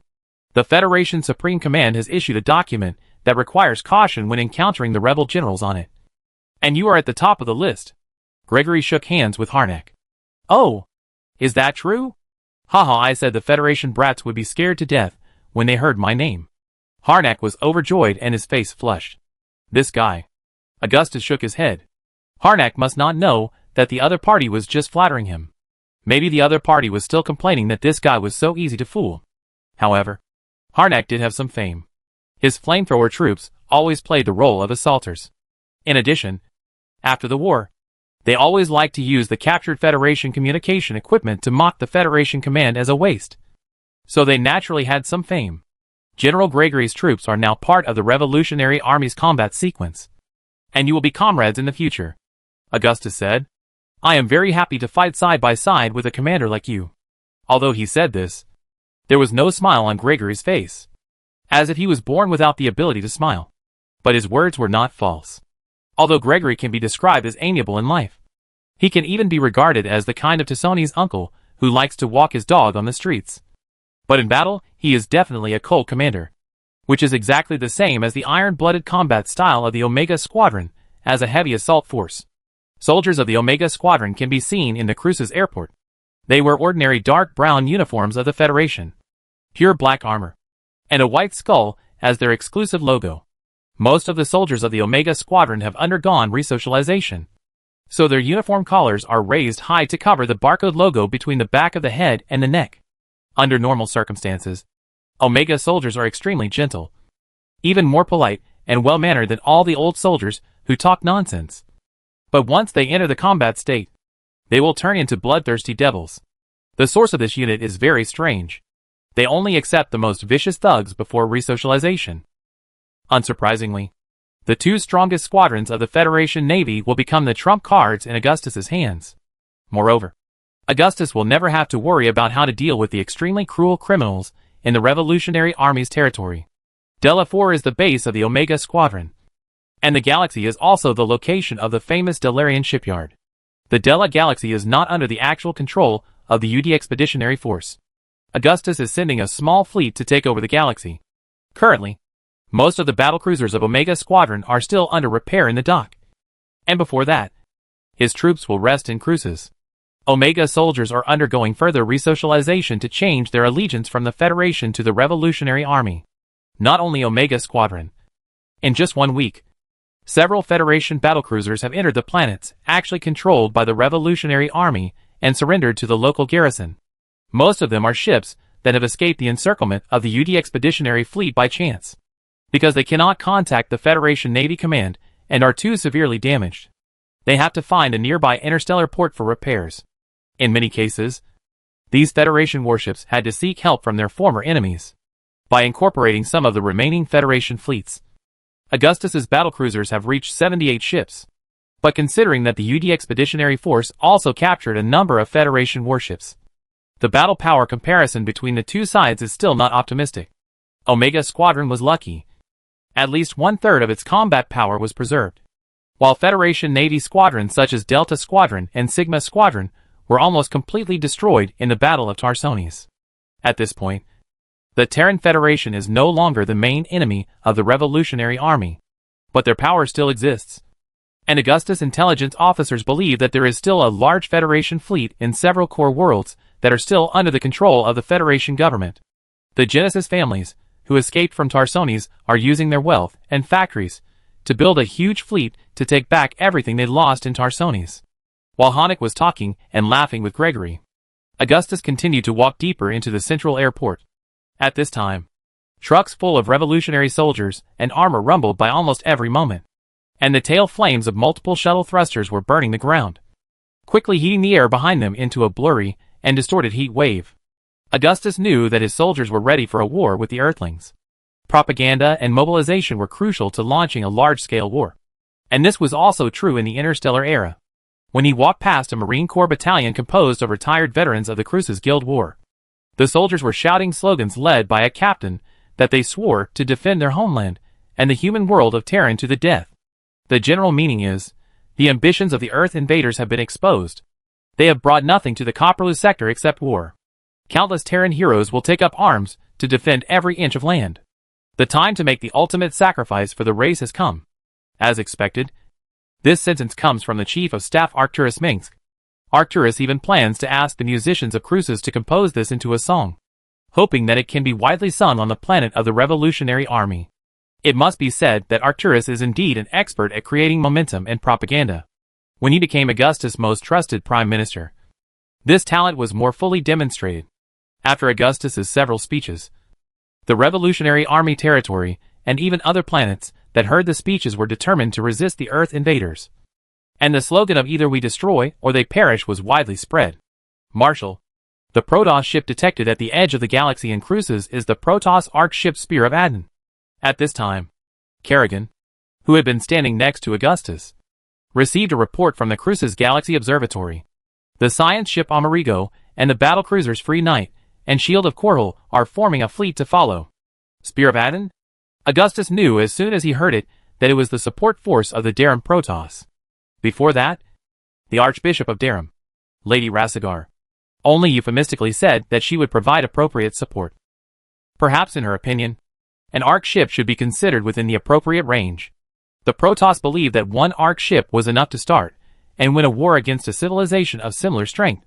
Is the commander of the Spear of Adden Artanis? Or our respected old friend Phoenix? Augustus asked. This news makes me feel more at ease. Chapter 460, I can't be Archbishop Artanis of Darum. The appearance of the hybrid caused the quarrel in the Light and Shadow Council of Shakuras to last for 2 full solar cycles. This scene was rare in the past Protoss Empire. When Protoss Executor Artanis told Augustus this, they were standing side by side on the top of the mountain surrounded by clouds. This mountain range is located in the west of the New Babylon plain of Cruces. The mountains are lush and dense, with streams everywhere, and dense flowers and berry vegetation growing among the interspersed gymnosperms. Looking eastwards is the vast New Babylon plain, where large clumps of gray-green wormwood grow, and swamps are crisscrossed, shaped like an endless blanket. And on this mountain, with an average altitude of more than 9,000 feet, is located the unknown training camp for new recruits of the Revolutionary Army, which has a command center for independent military camps and hospitals and other facilities, enough to accommodate 5,000 new recruits. The Revolutionary Army Marshal Command decided to form a highly mobile Reaper force, which will be dispersed in various troops as a special operations force in the form of small teams to perform reconnaissance and infiltration missions. To this end, the Army Command selected the inaccessible New Babylon Mountains as the training site for new recruits. Using the rugged terrain to hone the soldiers' will, Augustus was standing at the location of one of the barracks, located on the highest peak of New Babylon, standing among the sea of clouds. They still have objections on this issue? Although Augustus was already considered to be a strong and tall person among the Tyranids, he was completely inferior when standing next to Artanis. There were only Augustus and Artanis here. Apparently, the news of the arrival of the Protoss Ark Spear of Adden was still a secret that few people knew. Augustus hoped that this could be one of his trump cards against the UD Expeditionary Force. On the issue of dealing with hybrids, the bishops of the Light and Shadow Council were very unanimous. Whether it was Ire or the Protoss on Shakuras, they all believed that this was something that could not be neglected. Artanis' glowing blue eyes burned and jumped. The disagreement is about how to deal with the humans on Earth. There is no doubt that their actions have touched the bottom line of the Protoss, and we will never tolerate such atrocities inflicted on our people. If someone mixes the genes of humans and Zerg together, such a monster will not be tolerated by humans. Augustus also nodded. The Earth side is indeed keeping a close eye on the situation in the Copperloo sector, but the way they obtain information is still affected by the long distance of 60,000 light-years. Even though the Terrans knew very little about the Protoss, the UD Expeditionary Force could not possibly know what kind of blasphemy the hybrids meant to the Protoss. Admiral Yerlin decided to go to war on Earth, and his decision was somewhat approved of. But the Dark Master Mohandar believed that the Darum Protoss was in urgent need of recuperation, and that assembling a large fleet to recapture Ire was the top priority. Artanis' words, which directly reflected Augustus's inner heart, contained his complex emotions. The Protoss Empire, which has suffered so much, is unwilling to be dragged into another war with Earth. The Protoss are fearless, but they will never blindly start a war. The Dog Doctrine teaches the Protoss to maintain order in the universe and protect weak races. When did we become so militaristic? He spoke in confusion. I often think that perhaps this is what the gods want the Protoss to know. We are not worth mentioning in front of the great power that created this world. The Protoss Empire was defeated by arrogance that did not match its strength. High Executor Tassadar and his Templars are still fighting the new overmind on Char. On that red planet, the Zerg swarm is like an ocean. The Protoss must not be involved in another war. This is a wise move, Augustus said, so they sent you. In the end, the bishops in the Light and Shadow Council compromised with each other and decided to find out the real culprit behind the hybrids before making a decision. That's why Archbishop Razagar ordered me to investigate this matter and asked me to find out the source of those hybrids. Artanis looked at Augustus and said, I understand. Augustus was stunned. So you call sending an Ark ship that is not much different from a satellite an investigation? The Protoss were undoubtedly a race with abundant martial virtues. They never rejected fighting with other races. The Protoss heroes of all generations were born in that magnificent era. The emergence of Dawes Doctrine is an important watershed in the history of the Protoss Empire. Well, starting from the source is the key. Augustus sighed. Augustus certainly knew where the hybrids came from, but he did not know where they were made. This twisted and strange monster had violated the common sense of nature, and its genes were mottled and messy, full of traces of human tampering.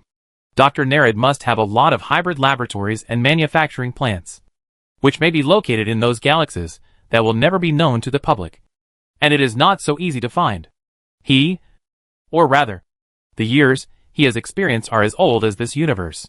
Nerid may have started hybrid experiments a long time ago. This ship alone is enough to deal with a fleet of the UD Expeditionary Force, without using native weapons. Who knows whether the current battlecruisers can break the shield of the Spear of Adin? The Spear of Adin appeared too early. So early that the UD could not understand the power of such an arc ship. Gerard Duger, the commander of the UD Expeditionary Force, must have fully estimated the power of the Protoss. But he would never dream that the Protoss would dig out such a thing from their ancestral graves and throw it in his face. I hope I won't disappoint the Council. Artanis conveyed a slightly melancholy mood swing. As the future successor of High Executor Tassadar, Artanis also faced a lot of pressure. Maybe Darem doesn't have to make all the decisions now. But with Tassadar already so good, Artanis is also worried that he won't be able to reach the level of his teacher in the future.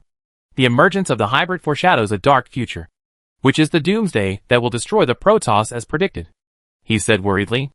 Among the Nerazim, rumors about this ominous omen are spreading like wildfire. The hybrids are undoubtedly monsters that can destroy the Protoss civilization, and even the entire universe, if their numbers are large enough. If they are as endless as the swarm. That's why you attach so much importance to the hybrids, Augustus said. For a long time, the prophecy of doomsday has been bothering our people, including the Dark Templars of Shakuras. Because of this, it seems that only the ancient Golden Age warriors in the Spear of Adin are qualified to take on this important task. Artanis sent out a heart wave similar to joy. This is also an incomparable honor for me. The Council chose me instead of executives like Yerlin and Moyo, who are superior to me in terms of qualifications and reputation. He said so. In fact, whether it is the Templar or the Dark Templar, from the Kalai class to the former Arbitrator class, there are so many Protoss who want to dedicate their power in this doomsday, that the Light and Shadow Council has to select the best of them to enter the Spear of Adin. This means that the number of Protoss warriors on the Spear of Adin will be much larger than before. Any news about Cyrodiil? Augustus heard Artanis mention the Dark Templar. Cyrodiil once returned to Shakuras, but left soon. At the Light and Shadow Council, he mentioned that the fallen Dark Templar Urega was serving an extremely terrifying existence. Artanis said. He claimed that he had received instructions from the gods in the void, and the light released by countless dead stars compiled the prophecy of the Xel'Naga. In the dark future, strife is eternal. Cyrodiil is still so mysterious. Augustus spread his hands. Recently, Cyrodiil returned to Ire again. Artanis said, Cyrodiil returned to the huge storm formed by void energy where the corpse of the Overmind was. He believed that it would bring him closer to the void. How did he do it? I have never heard any gods talking to me. Augustus shrugged and said, So Cyrodiil has given up the pursuit of Urega? No one knows what Cyrodiil is thinking. Artanis also couldn't figure out what Cyrodiil was thinking. Cyrodiil always thought he had a heavy burden on his shoulders. He was always mysterious and thought he had a mission. Alas, the end is near. Both of them looked up at the sky at the same time, feeling uneasy. The sky at this time was showing an extremely magnificent scene. The clouds, which were rendered dark purple by the strange optical phenomenon of cruces at dusk, piled up on the distant horizon, forming a series of cloud banks connected end to end. There was not even a cloud in the center of the sky. The deep blue sky was infinitely far away and deep. The shocking dome reminded Augustus that humans were so insignificant in the face of nature. I begged Marshal Augustus to give us more information about the hybrids. After a while, Artanis continued to talk about the previous topic. In front of Augustus, Artanis was humble and low-key. Not long ago, Artanis, like most of his people, looked down on humans. But the story on Ire has proved that Augustus and his warriors are as respectable as the Protoss Templar. Of course. Why not? Without you, I really don't know how to deal with the hybrids. Augustus chuckled. My warriors are brave and tenacious, but they lack the necessary protection to protect them from psychic and mental attacks. So that's the case. I will immediately order the Calais phase technician Carrix to solve this matter. Humans should obtain armor that can be immune to the mental attacks of hybrids. Artanis said that he knew about this and apologized for not considering this issue before. Great Adin. When can I be as wise as my teacher Tassadar? The Protoss don't need to worry about the psychic power and mental attacks of the hybrids, because their spirits are strong enough. But humans are too fragile. You just lack experience. Augustus said, you are still young. Archbishop. This era belongs to Tassadar, and also to you. Archbishop? I am not an archbishop. Artanis widened his eyes, burning with blue psychic flames. Yes, you are not yet. Augustus did it on purpose. He leaned on his elbow. Everyone knows that the successor of Razadal will be Tassadar. And the successor of Tassadar must be you. I don't know. Artanis takes everything very seriously. As you said, my teacher Tassadar is likely to take over the position of Matriarch Razadal. She has mentioned many times that she is too old and unable to perform the duties of the Archbishop. He said, the teacher has won the respect of many Dark Templars, and is becoming the new Archbishop of Dara meets the expectations of Ire and Shakura's Protoss. As for me, I am just an ordinary executive of the Protoss Empire, and the Dark Templars don't like me. Moreover, adhering to the principle that Ire and Shakura's Protoss must be absolutely equal. After Tassadar steps down, the successor should be a Nerazim, and then it could be me. I don't know about that. Augustus then realized that Artanis' fate might have changed dramatically. Artanis might not become the new Archbishop. This. If the Archbishop is no longer the Archbishop, how can he continue to insult the religion? Or, not being able to insult the religion is also an insult to the religion. I will support Mohanar as the next Archbishop, because his tolerance for the eldest son of God has won the respect of the Templars. Artanis was still talking to himself. What do you think? Marshal Augustus? I don't have any opinion. Augustus couldn't help laughing. Humans don't interfere with the Protoss, and the Protoss don't interfere with humans. Come on, young Artanis. Come to my camp. I'll treat you to tea.